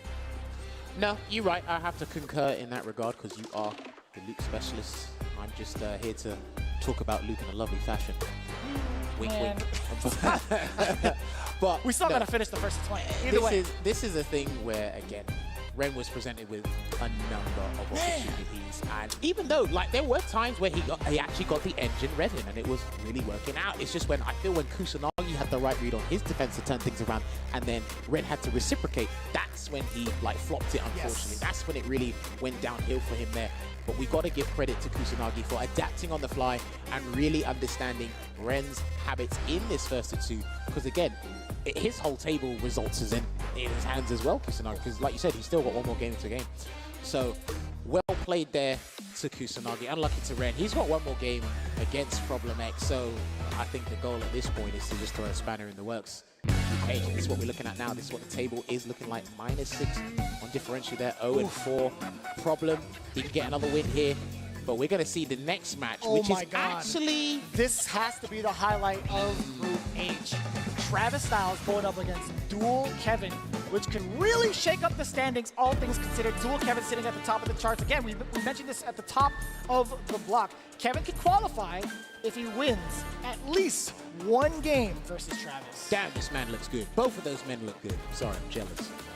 But you are correct here. Now, Travis had an amazing, a sensational performance against Problem X yesterday. A lot of people probably weren't expecting that with the 2-0 with Chun-Li versus Wanker there, a matchup we actually saw earlier with Problem X and Jarvi M. But, like you said, still Kevin needs the 1. If Travis Styles wins 2-1, that still can kind of work in someone's favor, but... Perhaps. A lot of factors, a lot of outliers, considerable amount of outliers. I will say this, I did happen to read that tweet from Problem X. I think the big takeaway is that Travis Styles has just been so hard to even play defense against. A lot of the Chun-Lis have been very difficult to figure out thus far here in group stage, man. Well, when we're talking about Chun-Li players on a global scale, Travis Styles never gets mentioned, and he's one of the first people to actually qualify for the Cup, and he's always been a representative of Australia, one of the 2. Shouts to ROF as well. Oh, and the patience off of the Serenity stats as well. A deliberate delay just to see how Kevin's reaction is going to be like. And I imagine he's super comfortable in this matchup as well, despite this one not being... The general consensus is slowly shifting in the balance of Chun-Li players not liking this matchup at all. Slightly in Luke's favor, maybe. Heavily in Luke's favor. See how it changes down the line, but good patience, good start right now. I just love the walk speed of this character. Chun-Li making it really uncomfortable within the space of mediums, and also from further away because of the fireball range. But this right there, that low medium kick could spell disaster for Dual Kevin. That's one off the counter hit. Luckily enough, Travis wasn't ready for it. He is trying to readjust his spacing. Lovely check there with the 3-piece with the jab, and he's going to go set up the stomps. Maybe a safe jump. No, double dash Oki instead. Remember, any knockdown Chun-Li gets, it's Oki galore, my friend. Good block. Takes that grab, and that grab's fine because your drive gauge regenerates while you take a grab. Not unless that Attack happens the drive instead. gauge! Yes, sir! Good Sandblaster. Ah, excellent Sandblaster too. Travis attempted to go for the perfect. That was literally the optimal choice there for Dual Kevin, regardless if it was perfect parried or not. So the risk was all on Travis's end, and he gets hit with a level 1 Kikosho. What a decision too! The bravery to dash up and immediately sniping it out. Yes, putting him into burnout with Travis Styles. He's in trouble. Actually, Dual Kevin's the one in trouble. My mistake. Dude, the way he rode that momentum after landing the Super Art 1 was absolutely magnificent. Oh, yeah. Brilliant stuff there from Travis, and he's really hungry for that burnout there from Dual Kevin. So gets the grab, and he can close him down. Walks away. That beautiful backwards walk speed. Privilege right there. Oh. Being able to float within the medium range distance, I feel like it's going to be the key to taking down a Luke player. But Dual Kevin, he understands that way more than anybody else within this bracket. Perfect parry. Watch out for the reversal, probably. No, he's going to do the late tech instead. I thought Dual Kevin was actually going to wake up with an immediate reversal to break that momentum there from Travis Styles. Travis Styles has gotten away with a couple of Hazanchus thus far. Dual Kevin hasn't even tried to contest against it, which is really scary because if it's punish counter or counter hit, it leads to so much carry. He's trying to anticipate a Sandblaster. And again, similar to Mikex, Dual Kevin doesn't really use Sandblast unless they're going to connect or they use with what was that? There we go. Is he going to, not going to do level 3 just yet, get the grab? He might have to close this out in a different way, but Travis has to be very careful. Yeah, he has to, yes sir, get him off of you with the drive reversal. No drive rush cancel there. That could have been huge. He's going to block it out here. He's got to be very careful because Dual Kevin's looking to surprise him. And the decision-making, even outside of the corner, still really trying to find a way to take his turn back. He just sits there on defense majority of the time. Forward throw. Kevin could do it again. And Travis Styles sniffed it out. He wants the round. That's why he's done that Tensho kicks. He really wants the round here. And he's only got level 3 to work with. So if he gets like a button into level 3, he could take the round. 12 seconds on the clock. Remember, supers do freeze the timer. So if he gets a hit, he's in prime position. And that's why Dual Kevin's actually running down the clock. No way! That's it. He's got to do the level 3 now. There you go. He got the level 3. I was like, bro, there's 1 second. He's got to do it now, bro. He was yelling at him. Sorry, the player in me came out. I was like, what are you doing? Why did you even Come on. scare us there? Do it now. Do it. Come on. And somebody in the crowd is going nuts. Do it now. That was crazy. Do you know what's crazy? I don't think you can hear me shouting through those headphones. Shout out to Steel Series. You got some good headphones. Oh my God, dude. He grabbed me and like leaned into me. Do it now. I'm like, I'm not playing jammers, bro. Get off of me, man. Jesus. He got the round, and that's all I care about. I get it, man. Tensho kicks. Travis resetting the situation, resetting the momentum more importantly. Interesting. Dual Kevin's doing a bunch of delayed throw techs on defense, so Travis may be able to catch one of those Hazanchu hard reads. Perhaps. Or Dual Kevin might be able to switch it up with the OD reversal later. He's done a lot of crouch jab, delay, crouch jab again on some of the options for a majority of the players he played against. That whip punish was beautiful. One of the reasons why I think this matchup is not too great for Chun-Li is the reward from those whip punishes. Truly. Especially when he gets the immaculate spacing on the mediums. That's the priority in this matchup if you are going to play in that mid-range. Again, with the crouch medium kick. It's so dangerous too. It does stick out a lot longer than people think. What, dude, his perfect parries on the lights in this set alone have been remarkable, Travis. That's plus.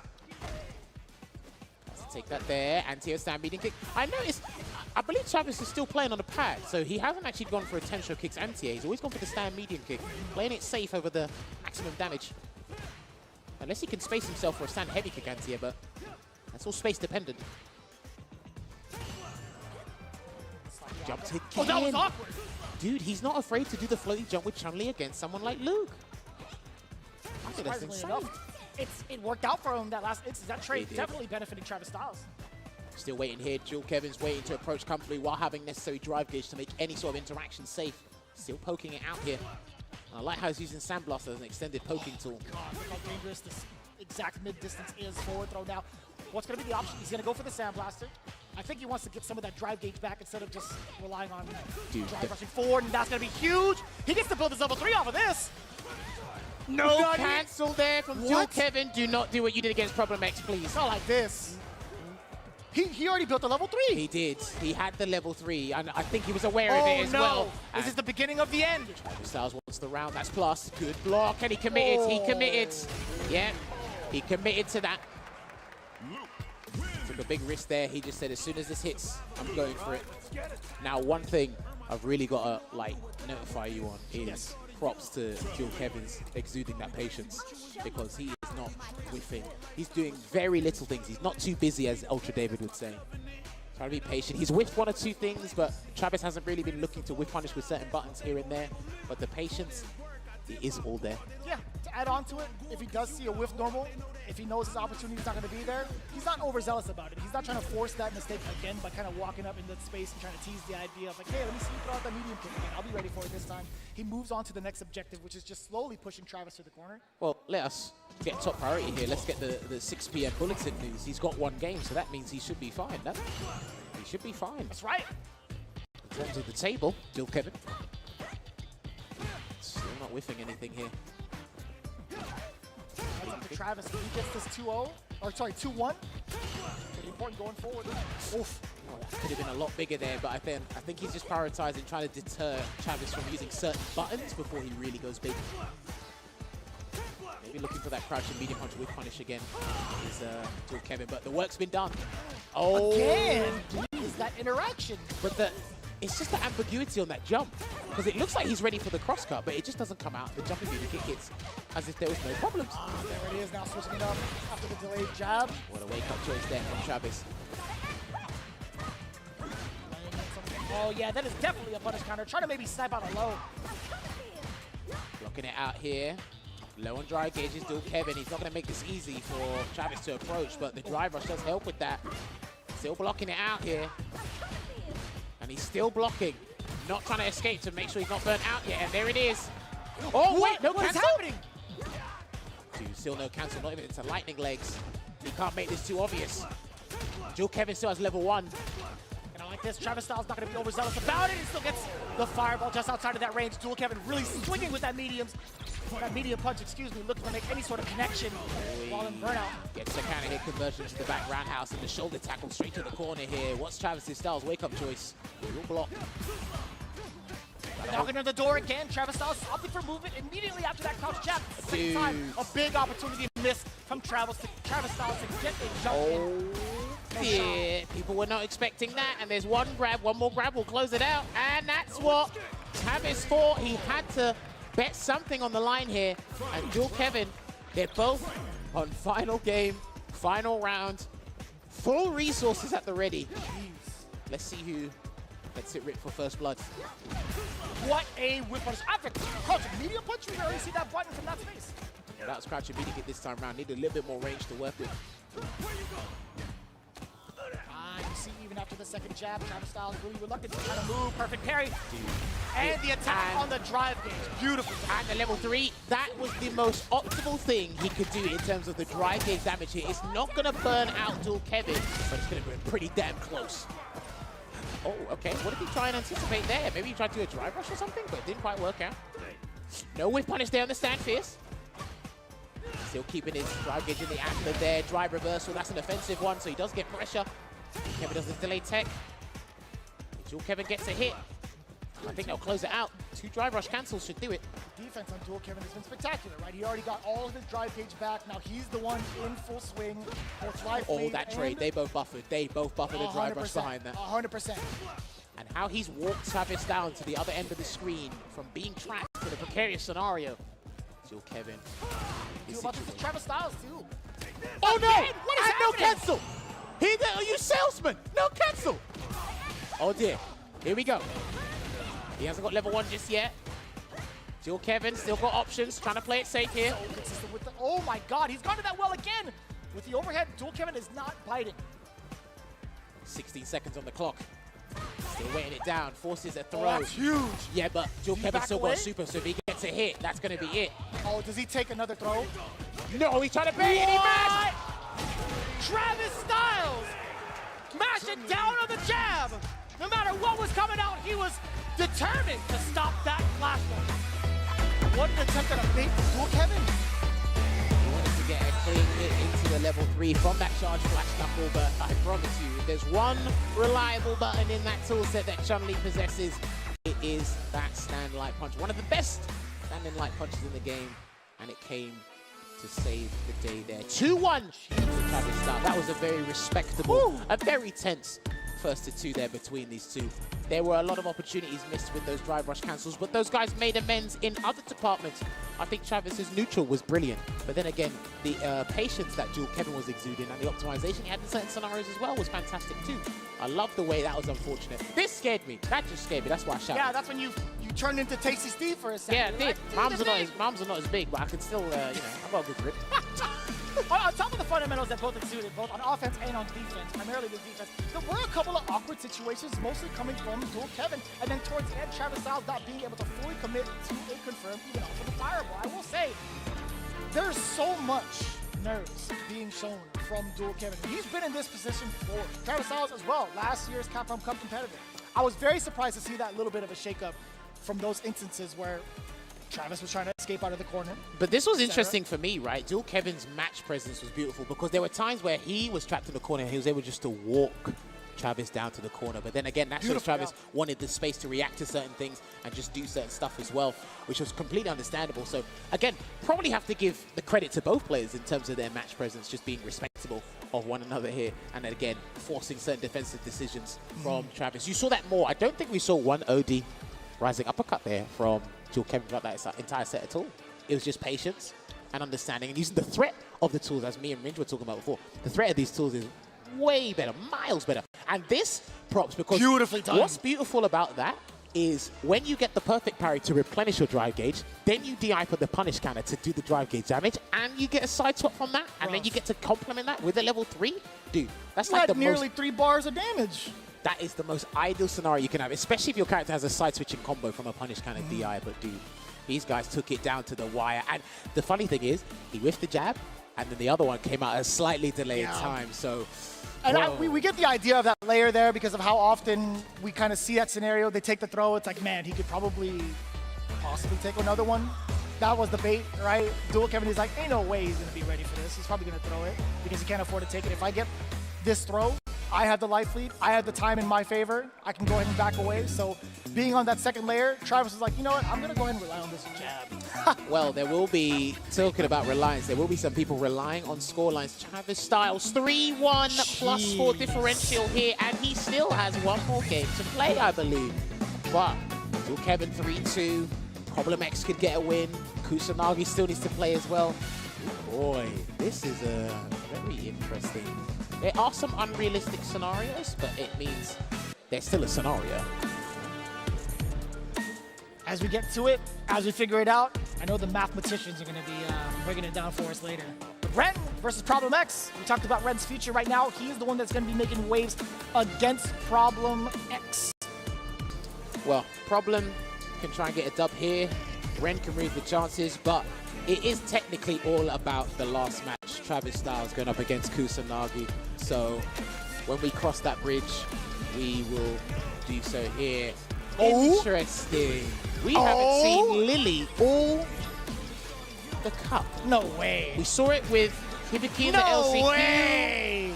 But we're going to see Lily, the specialist of the Condor wins, going up against Ren. And he's got, listen, this is the character he started off Street Fighter 6 with. Oh, I've heard. Shout outs to Foxy Grandpa back at home in the UK. He did suggest maybe you should play Lily at the start. It was a couple of months he invested time. Well, listen, he invested a couple of months into the character until he had to change after Game as 8, but then he revisited the character when he had a stronger understanding. And look at that, we punished with the back hard punch into the Tomahawk. Does get a win stock on top of that. It's going to be so important to bully your way through just like that, off of that normal as well. I'm kind of curious how much experience Ren has against this character because, again, this is a very, very rare occasion. I mean, when it's Luke, you don't really need that much experience, to be honest with you, because Okay. there'll be a That's way fair. to turn it around. He's got some of the best comeback damage in the game, so he should be all right.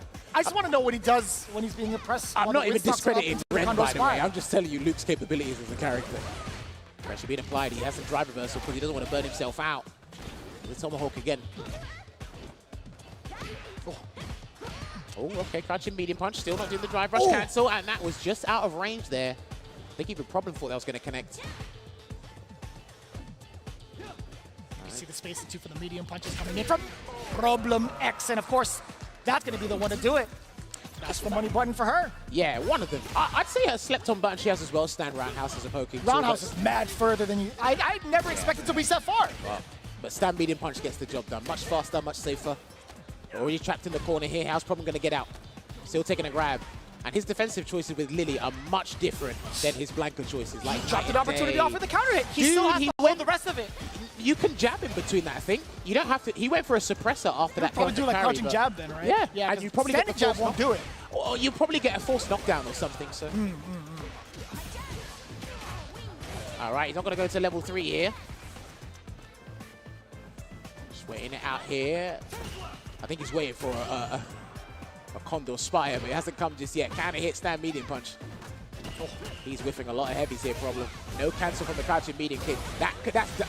Don't get command grabbed. Yeah, Ren he was sniffing that out as well. I actually thought Problem was going to cancel. Oh, but he gets it anyway! No shot. The jab stutter step into the command grab. Problem X swap. First game. I actually thought Problem was going to do the OD Condor Spire into Thunderbird, but it looks like he had other ideas, and that does a lot of damage. Lily's damage is basically in the corner. It's not mid-screen. She's got one of the best OD move in the game to take you to the corner, but the damage is in. I only see it from Javits, to be honest with you. True. Shouts to Javits. Come on, grab again. And that's the mix-up, by the way. Do you let her store up, or do you let her drive rush in and get some sort of mix-up? What an anti-air. The damage on that, too. You saw an attempt. At the command grab, it did get stuffed out. Standing light kick, it did hit. There you go, he's going to have to deal with this. And there's the stun. He'll build the bar in time, and he has in the corner as well, so he actually might build level 2, but he doesn't need it because it will be OD Condor Dive. The look on Problem X's face after he's like, oh, okay, I guess I'm moving on to the next one. I don't even know if he knew that was going to kill for some reason. He looked very surprised on that. Like I said, Lily lands a massive amount of the damage in the corner, and I respect that. Okay, gets the overhead, too. And That's he's gonna build the level 3. Jesus Christ! Problem Exua! Raging Typhoon. Oh my Lets you know the state that Problem's in. He's not here to play around on the final day. He's doing what he can. It's necessary to get the dubs, and he beats both South African representatives here at Capcom Cup, which changes his results, which means he's banking on something specific. I'm not sure. Well, we'll look at the table very shortly, but of course, it is this match that we need to prioritize and focus on. And this is the last game of the day we'll be showing. But hey, let's take a look back at the highlights. It was great. I saw that Lily was a crowd pleaser because I heard the crowd behind us here. Really good to see it. And like you mentioned before, there was a lot of unfamiliarity in regards to the matchup for Ren in terms. But yeah, it looked like it was pretty good there for Ren. Oh, sorry, Ren at one point until Problem X just turned things around. Yeah, and looking at it, Problem X, again, very impressive play with the Lily, but man, I gotta say, who was truly prepared for this character? When you're looking at it, Problem X has been playing off as Blanca. It's not to like take it away from anybody, but Problem X has been playing as Blanca the entirety of Group Stage. And that's probably what he was expecting. Right. And I will agree. Look, I mean, there was a look on his face. It cut too soon, but when he saw the damage output, he's like, oh, that killed. I'm surprised. I want to know what Ren tried to do when the overhead hit. I think it's like he stood up. Hit, right? Yeah, it's like he stood up and then he crouched and he tried to delay something because overheads are pretty similar in terms of start frames in Street Fighter 6, but the animation is what throws everybody off. Chun-Li's a good example of that as well. There's like a huge wind up and then she does it, but the start is basically the same. So, okay, that's what it's looking like here. So that means... Yeah, so this is secured, if I'm not mistaken. Dual Kevin does have the loser side, no matter what. It's gonna be win or go home right now for Travis. Actually, no, he's big chillin', excuse me. We still have Travis Styles and Kusanagi to go through, by the way. That's it. It is gonna be win or go home for Kusanagi. And we'll see, because again, if Kusanagi gets a 2-0 here, that's plus 3-3-2 differential. Yes. We're looking at it also, I gotta say, what the tiebreaker is gonna be like for Travis Styles and Dual Kevin, because they did have a heads up. But we'll see it as it plays out. Kusanagi versus Travis Styles. That's going to be coming up real soon. Well, as we set it up, like we said, this is the last game of the group stages overall. This is going to be tense, and Travis Styles, he wants to be a representative in the final 16 for Australia. This is huge, and that means Kusanagi. Listen, the objective here is pretty much the same, but in terms of velocity, in terms of how aggressive someone can be, the way Kusanagi's been active in neutral, offense, and defense, the whole combination, and what we saw, just a snippet of Travis Styles' defensive choice against Jill Kevin, some of them didn't work out. Maybe Kusanagi was watching the back and he was able to, you know, add some notes to the mental bank.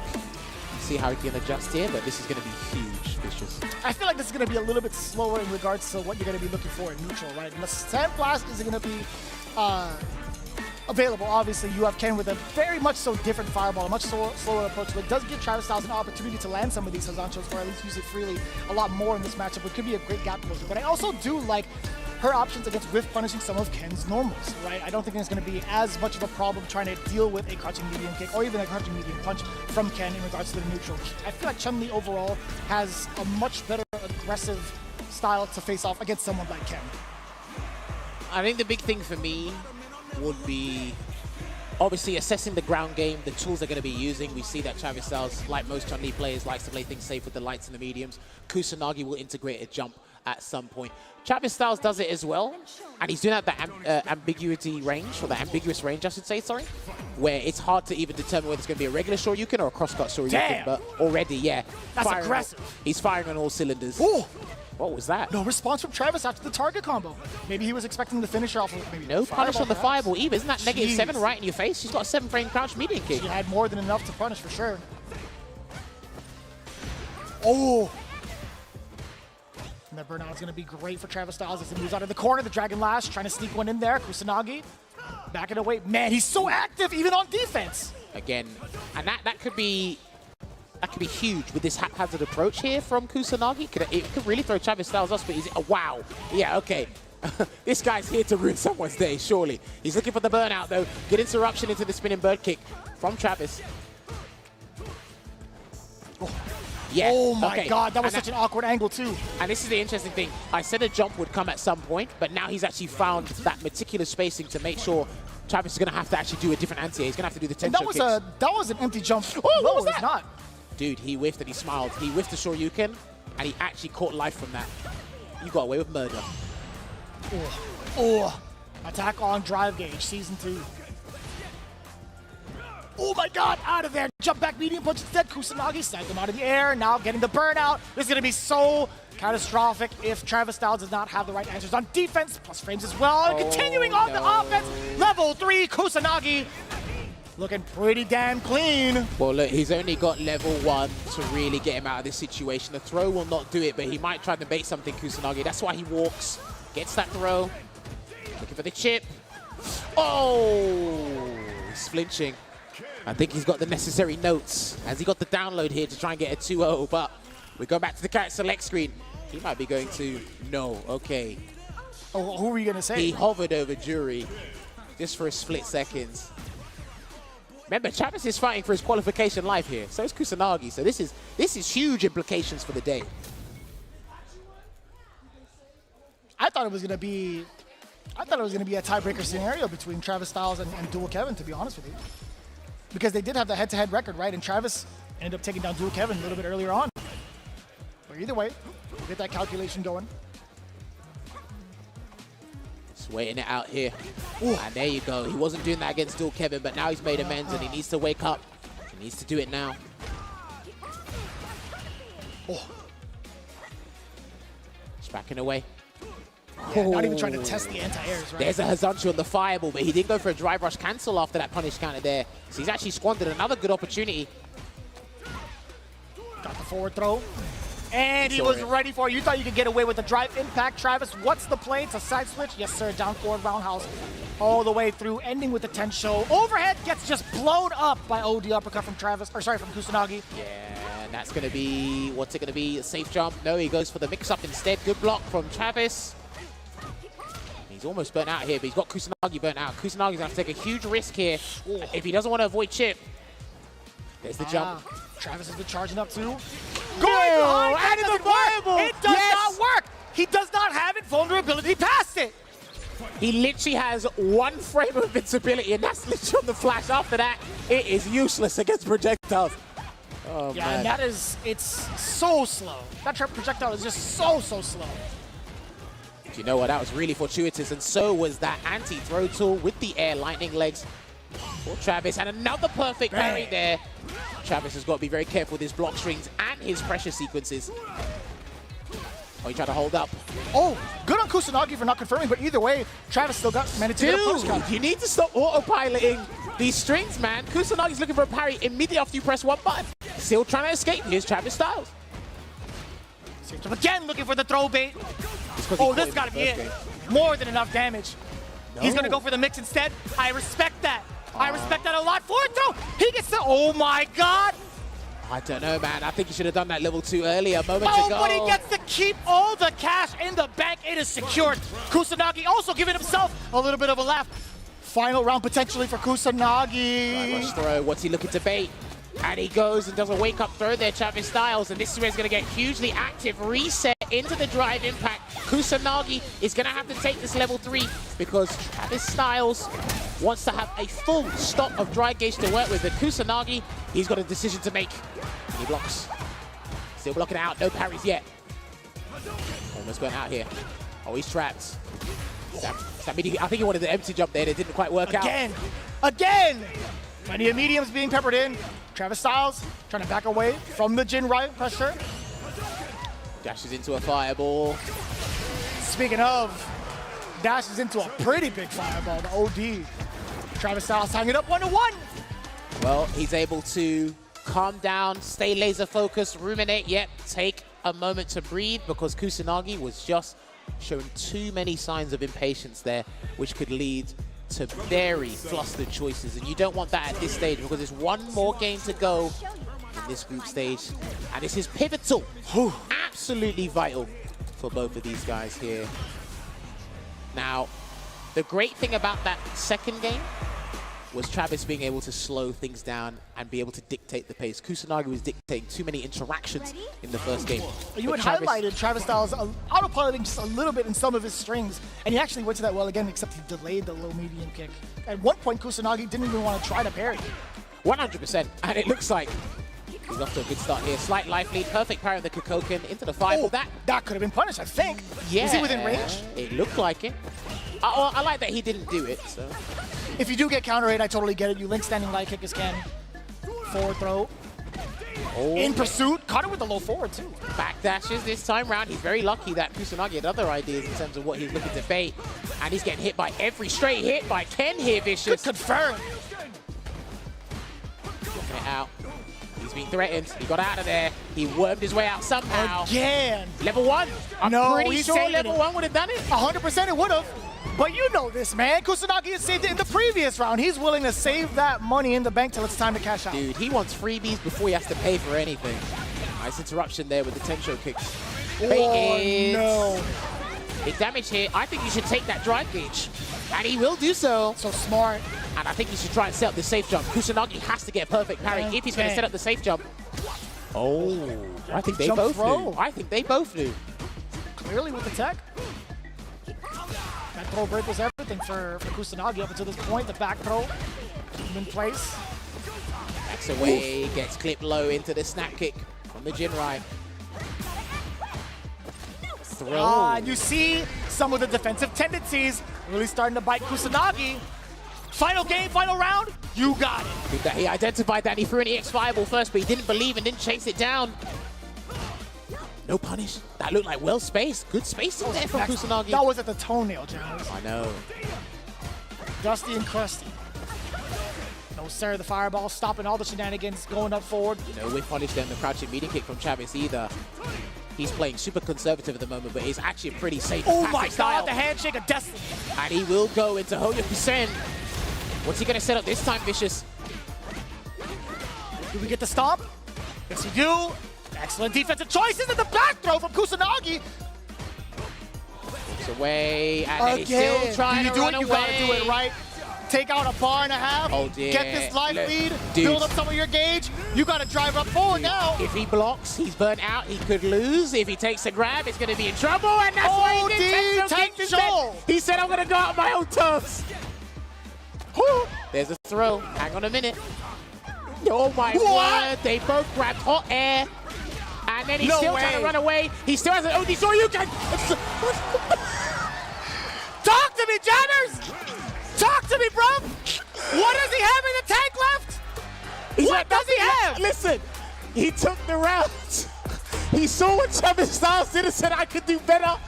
It will work when I needed to. Oh, my God. And Kusanagi This guy. takes it down. Wow. You are truly the analyst of the century for that one. That was it's kind of spicy.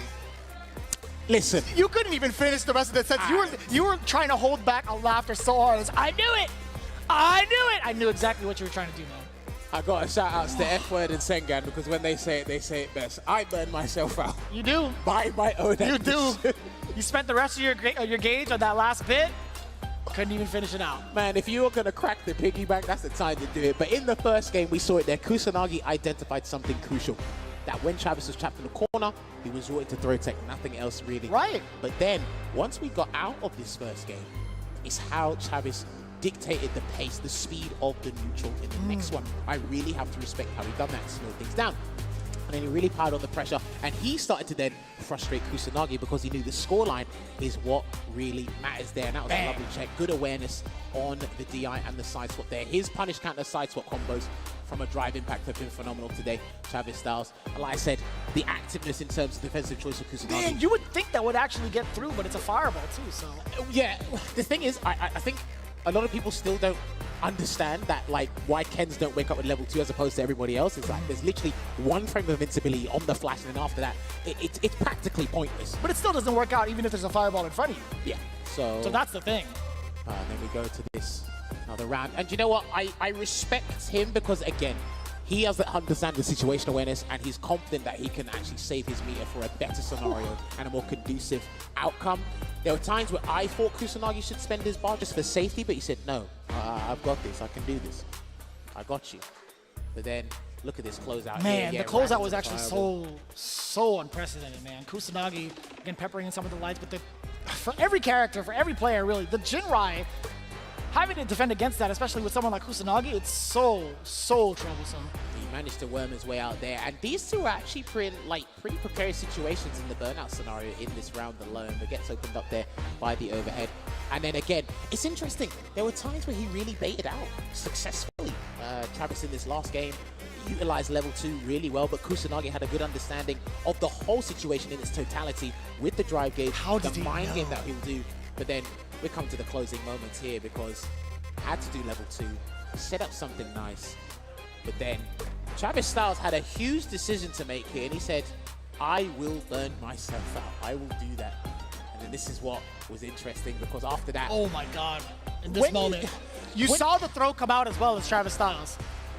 But the thing is, when you see that scenario, after he got hit by the crouching hard punch into the lightning bolt, it's almost like everybody at home knew it as well. It's like, dude, I think he's actually gonna have to do it, man. That's looking like there. You see it? Right there. Dual Kevin actually secured his spot because he got at least one game against Travis Styles, which helps him in the game differential. You can see it. Kusanagi making it out of Group H from the winner's side. Mexico represent. Dude, he went from 4th place to 1st place there. That's crazy. And he got a free t-shirt on top of that. He did. I mean, that's well deserved, right? And this is what it's looking like. The final results of Group H here. I don't think anyone had Kusanagi in their fantasy brackets there, but he emerged victorious. 4 wins to 1 loss there, and Dual Kevin 3 wins to 2. But the round differential, the game differential, is what plays a tie there. Travis Styles and Problemx had the same win and loss ratio, but the round differential let them down. Unfortunately, no victories there for Ren. So we'll see no South African representation in the top 16 once again. But boy, it has been a wild ride from did you Wednesday have up until now. in your fantasy bracket for this pool? I definitely had Dual Kevin at least in one of those spots. I had Dual Kevin and Problemx.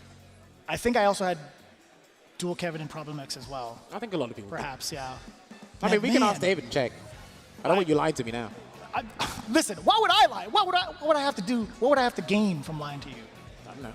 No, weirdo. Anyways, that's all I got. That's all I got for you. But the fact of the matter is, again, Kusanagi, I feel like hasn't been talked about enough. 100%. Right? And his performance overall has been so hard to call in regards to his results. Like, it's such a hard person to really crack down to keep him still.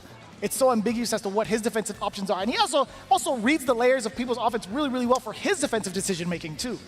This was super pivotal for what he was doing today, and I hope the other competitors are going to pay attention to that as well, because again, maybe they didn't even expect Kusanagi, maybe 1 or 2 players, because the players have been actually very good at identifying who has the potential to make it out of these brackets in the winner side and the loser side. But we're actually going to look at the entire, all 8 groups and the totality of the situation.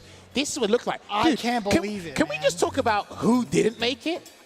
UMEROGAN, DespairKing, Big Bird, Mr. Crimson, Valmaster, Problem X, the LCQ winner, Rain Pro didn't make it, Angry Bird didn't make it, Kava, let's talk about that too. Angry Bird, Hero Kava, and Ending Walker. Jesus, man. But towards the end, I will say from the group standings, who would you highlight as your MVP from each? For me, Group A, immediately, Halibel. Halibel was a crowd pleaser on the final day. I want to give it to Crossover. Crossover and Phenom. If I had to put one name on it, I'd give it to Crossover.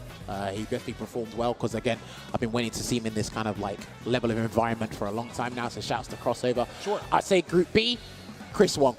Like Chris Wong for me, immaculate record. I've had the pleasure of speaking to him, playing to him, losing to him, and again, just pristine gameplay, perfect stuff. I think Nephew. I think Nephew was low-key kind of slept on. I did say that over and over again, but I think Nephew was just a tiny bit slept on in regards to what was actually happening in Group B. I mean, they had Chris Wong and Big Bird. They were making the most noise on social media, right?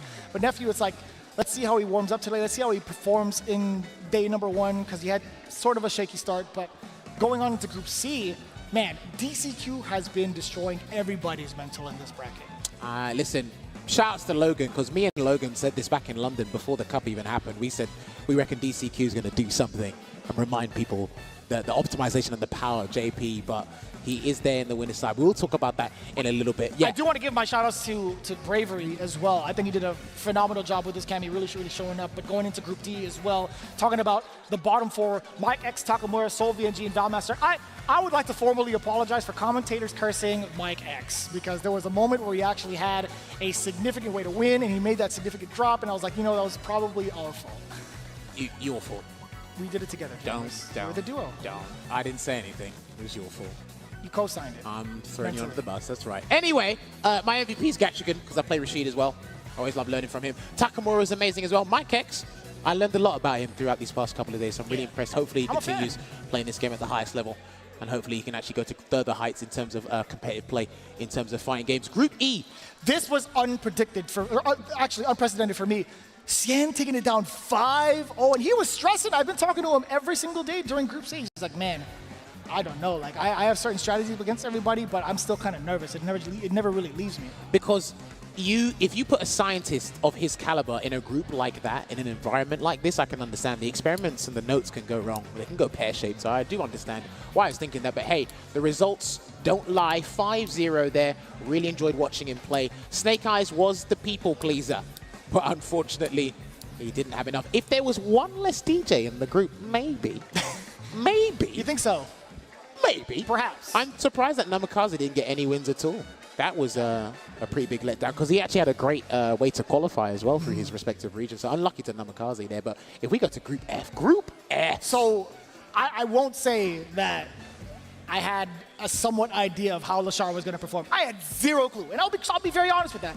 But one thing I am very, very happy to see is the way that Nero the Boxer proved a lot of people wrong. Yes. Right? I think he was very much so under the radar, and no one else could say anything different. I've seen what the chat was like. I've seen social media and everything buzzing around it. Nero the Boxer actually bodied the people that he played very convincingly. I'll tell you what was ironic, right, or just interesting. Kaba fired on all cylinders day 1, and they just ran out of gas. Right. It's not even run out of gas, but the competition was that high. He got all his winners in the first day. He had, what, 3-1 by the time of Group Stage 2? Yeah, I'm not mistaken. it was just 2-3 there, so it was really unfortunate. But you know what? I noticed this about social media. It's pretty funny. As soon as Lashar started getting more results, it was like, it was me that said Lashar was going to get it's me. And I said, all right, Lashar's the one playing, not us again. But a brilliant performance. Mena doing his work. The two-time Capcom Cup champions finds himself in the knockout stages again. And he's going to have to do it from the loser's side this time round, because before it was from the winner's side. But unlucky to ending Walker, because again, what an amazing time he had at Capcom Cup last year. But again, he played well in a lot of matches. He actually had some of the most hype matches and entertaining matches throughout the group stages in general. He is definitely a crowd pleaser there. So it's unfortunate to see the young prodigy knocked out at this stage. But hey, he can look forward to practicing Eds and probably putting all his marbles there. We'll find out about that. But Group G, I'm going to hold my hands up high. I did not expect those two names at the top to get out. I got half of it right. I did say safe, but I thought he was going to move out from the winner's side. But Uma proved me dead wrong. I actually thought Rain Pro was going to take it down. I did as well. Rain Pro is such a formidable and solid guy from Hong Kong, residing in the UK currently. But I think because of his first day performance, that messed up the remainder of the time. Similar to Valmaster, but he was able to try and salvage something, and it didn't quite work out there. But props to Safe. Really good effort there from Safe. So he actually is going to be representing Canada in the top 16. But Uma, ICFC, and Ringe has been screaming to the heavens about this guy. So shout out to Ringe, and he was right, because Uma was doing the magic there. But we have to look at the top 16 winners there for the top 16 knockout stages. This is what it's looking like right now. Talk to me, this is what we got. We got Phenom going up against Chris Wong to start things off on Sunday, followed by DCQ and Gachikun. Then after that, Xian versus Lashar. Oh my god. Then, of course, Uma and Kusanagi. And then when we go down, well, do you know what? Yeah, let's look at this. Kawano, loser side. Nephew, loser side. NuckleDu going up against NL. Beast Fudo going up against Mena RD. Someone has to go home early. And then, oh wow, the Midwest guys. No. Canada, US Midwest. I was going to say, does that count? I mean, it's still Canada. That's, does Midwest just technically claim that? Weren't they in the CPT Online together? They were, weren't they? Yeah. So Safe has to go up against Still Kev. Oh boy, this is Midwest claiming everybody, I think. I don't envy any of those players. That's why I'm over here, not over there. I can't. Not do at it. all. Can't do it. Not I'd at end all. up like that. I'd lose my head. Anyway. You're great. You're awesome. You're amazing. But we got a lot more to talk about, right? Group stage has finally concluded. You guys have been tuning in for so long for the very, very thing that we've been looking forward to all year around. It's going to be the grand finals. That's on Sunday. But we do have a very, very big treat for you with Street Fighter League and the World Championships. That's right. We're going to have Team Japan, FAV Gaming, representing themselves to go up against Team US, which is the Bandits, as well as Team EU, 0-0 Nation in the triple threat match of their lives. You want to stay locked into tomorrow. I know everyone's looking forward to the grand finals on the Sunday for Capcom Cup, but stay locked in because there is still some high-level competition.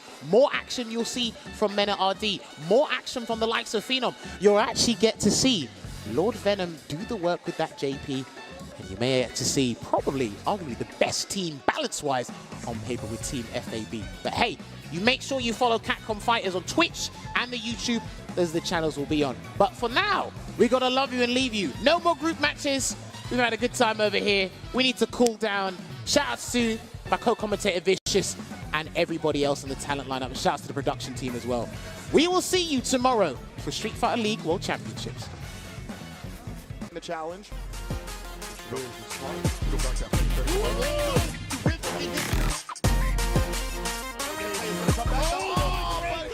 Remember, the 2-0 is so important. And he gets the counter hit. He just has to close it out here. Another drive rush, another machine gun punch.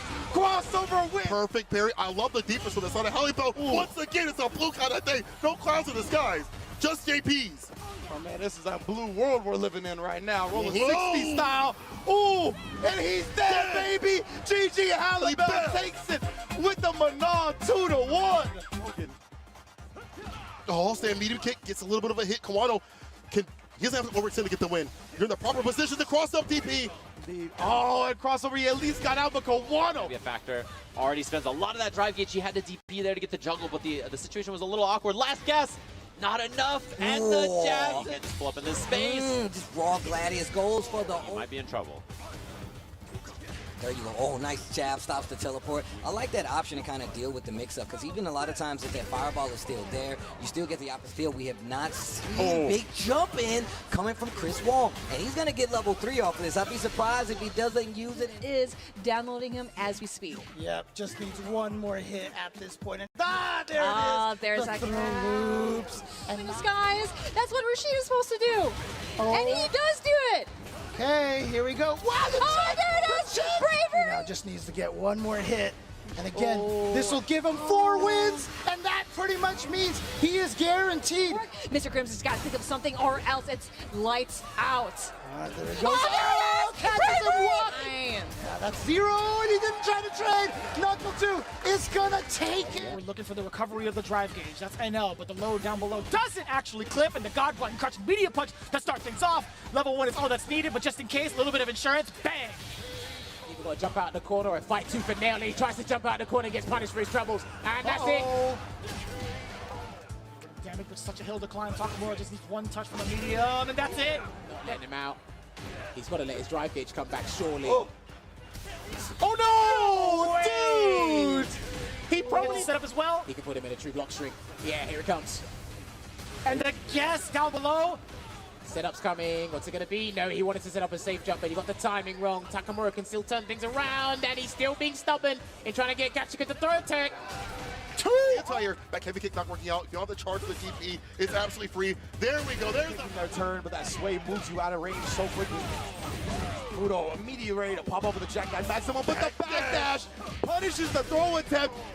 Right after going it close to the take that room. Oh no, counter hit, running big. Anyway, ready with that drive rush play to get that DP and backs up, finds a punish counter. It should be close up with that drive rush light kick cancel in the level 2. Udo, you got that sauce, that seasoning. Do you got that oxtail? Yes, you do. Chunk of that drive bar back right here and puts Angry Bird in burnout. This is not looking good for the champ. And he baited the throw. That will be. He's getting real close. Ending Walker in burnout. This is not looking good. Lots of chip on the table, but he spins it all. Baits the whiff. Back Minnow RD with a great usage there. And now he has the life lead. Something small gets the counter hit because he catches your peak. And luckily, he doesn't have any bars, but this still might be the end. Wake up level 3. That's not going to be enough. Find a clean hit and make something happen. I mean, big same to go for Ending Walker, but he gets a big hit right here. Goes straight to the level 2. And look, burnout for Lashard, but he still got all 3 bars. Yeah, the damage wasn't going to be that much. The reaction was perfect from Lashard. The minute he saw the green, he was more than ready. That's it, and that's the kill. Lashard looking fantastic. Locks in trouble. Back to the wall. Wake up level 2. What a stretch in the parry. Big damage on the table. Level 3. And if this is not going to be drop, Mina RD cashes his ticket. He's going to the big dance, a Capcom Cup, and the money is flowing, and the crowd is loud. Shout out to Mina RD. Gets the flag immediately, says, give it to me. I'll see you all on Sunday for my 3rd attempt, another Capcom Cup champion. He's going to the big dance, a Capcom. Shout out to Minnow RD. Gets the flag immediately, says, give it to me. Our 3rd attempt, another Capcom Cup champion again. Yo, if my man said I want that money, he points to the cup. My man Minnow making a show of it. Let's go. But yo, wait. It's a little bit harder for Luke to control the neutral with that sandblast with the jumping heavy that. So can he open him up? Unfortunately, the overheads. You gotta be careful. Go for that. Oh, man. Because you remember, you did talk about how his flash kick also pushes him a little forward. Yeah. So I wonder if that hurt box is not gonna hit. Good at mixing up when he does it. Oh yeah, and no anti-air on the neutral jump. And here we go. We are wrapping things up, but it is Uma who's wrapping things up. And that low forward. Oh no, I'm sorry. Not yet. He didn't spend the yet. level 3. It might have missed. Maybe he was worried. He tried to go for his super. He blocks it. Safe read him so well. And it is guaranteed here as well. Will he go for the early stun? It wasn't. Oh, it did. He wasn't ready. Wow, that looked like a combo to me. Huge damage here for Problem. Look at that. That is humongous damage there. Oh, not like this. Problem X.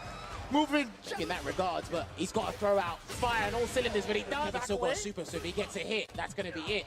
Oh, does he take another throw? No, he's trying to bait and he mashed. Travis Styles mashing down on the jab. No matter what was coming out, he was determined to stop that flash ball. And I respect that. Okay, gets Oh, the that was overhead. countering it too. And That's he's gonna hella build the plus. level 3. Jesus Christ! Problem extra. Raging Typhoon.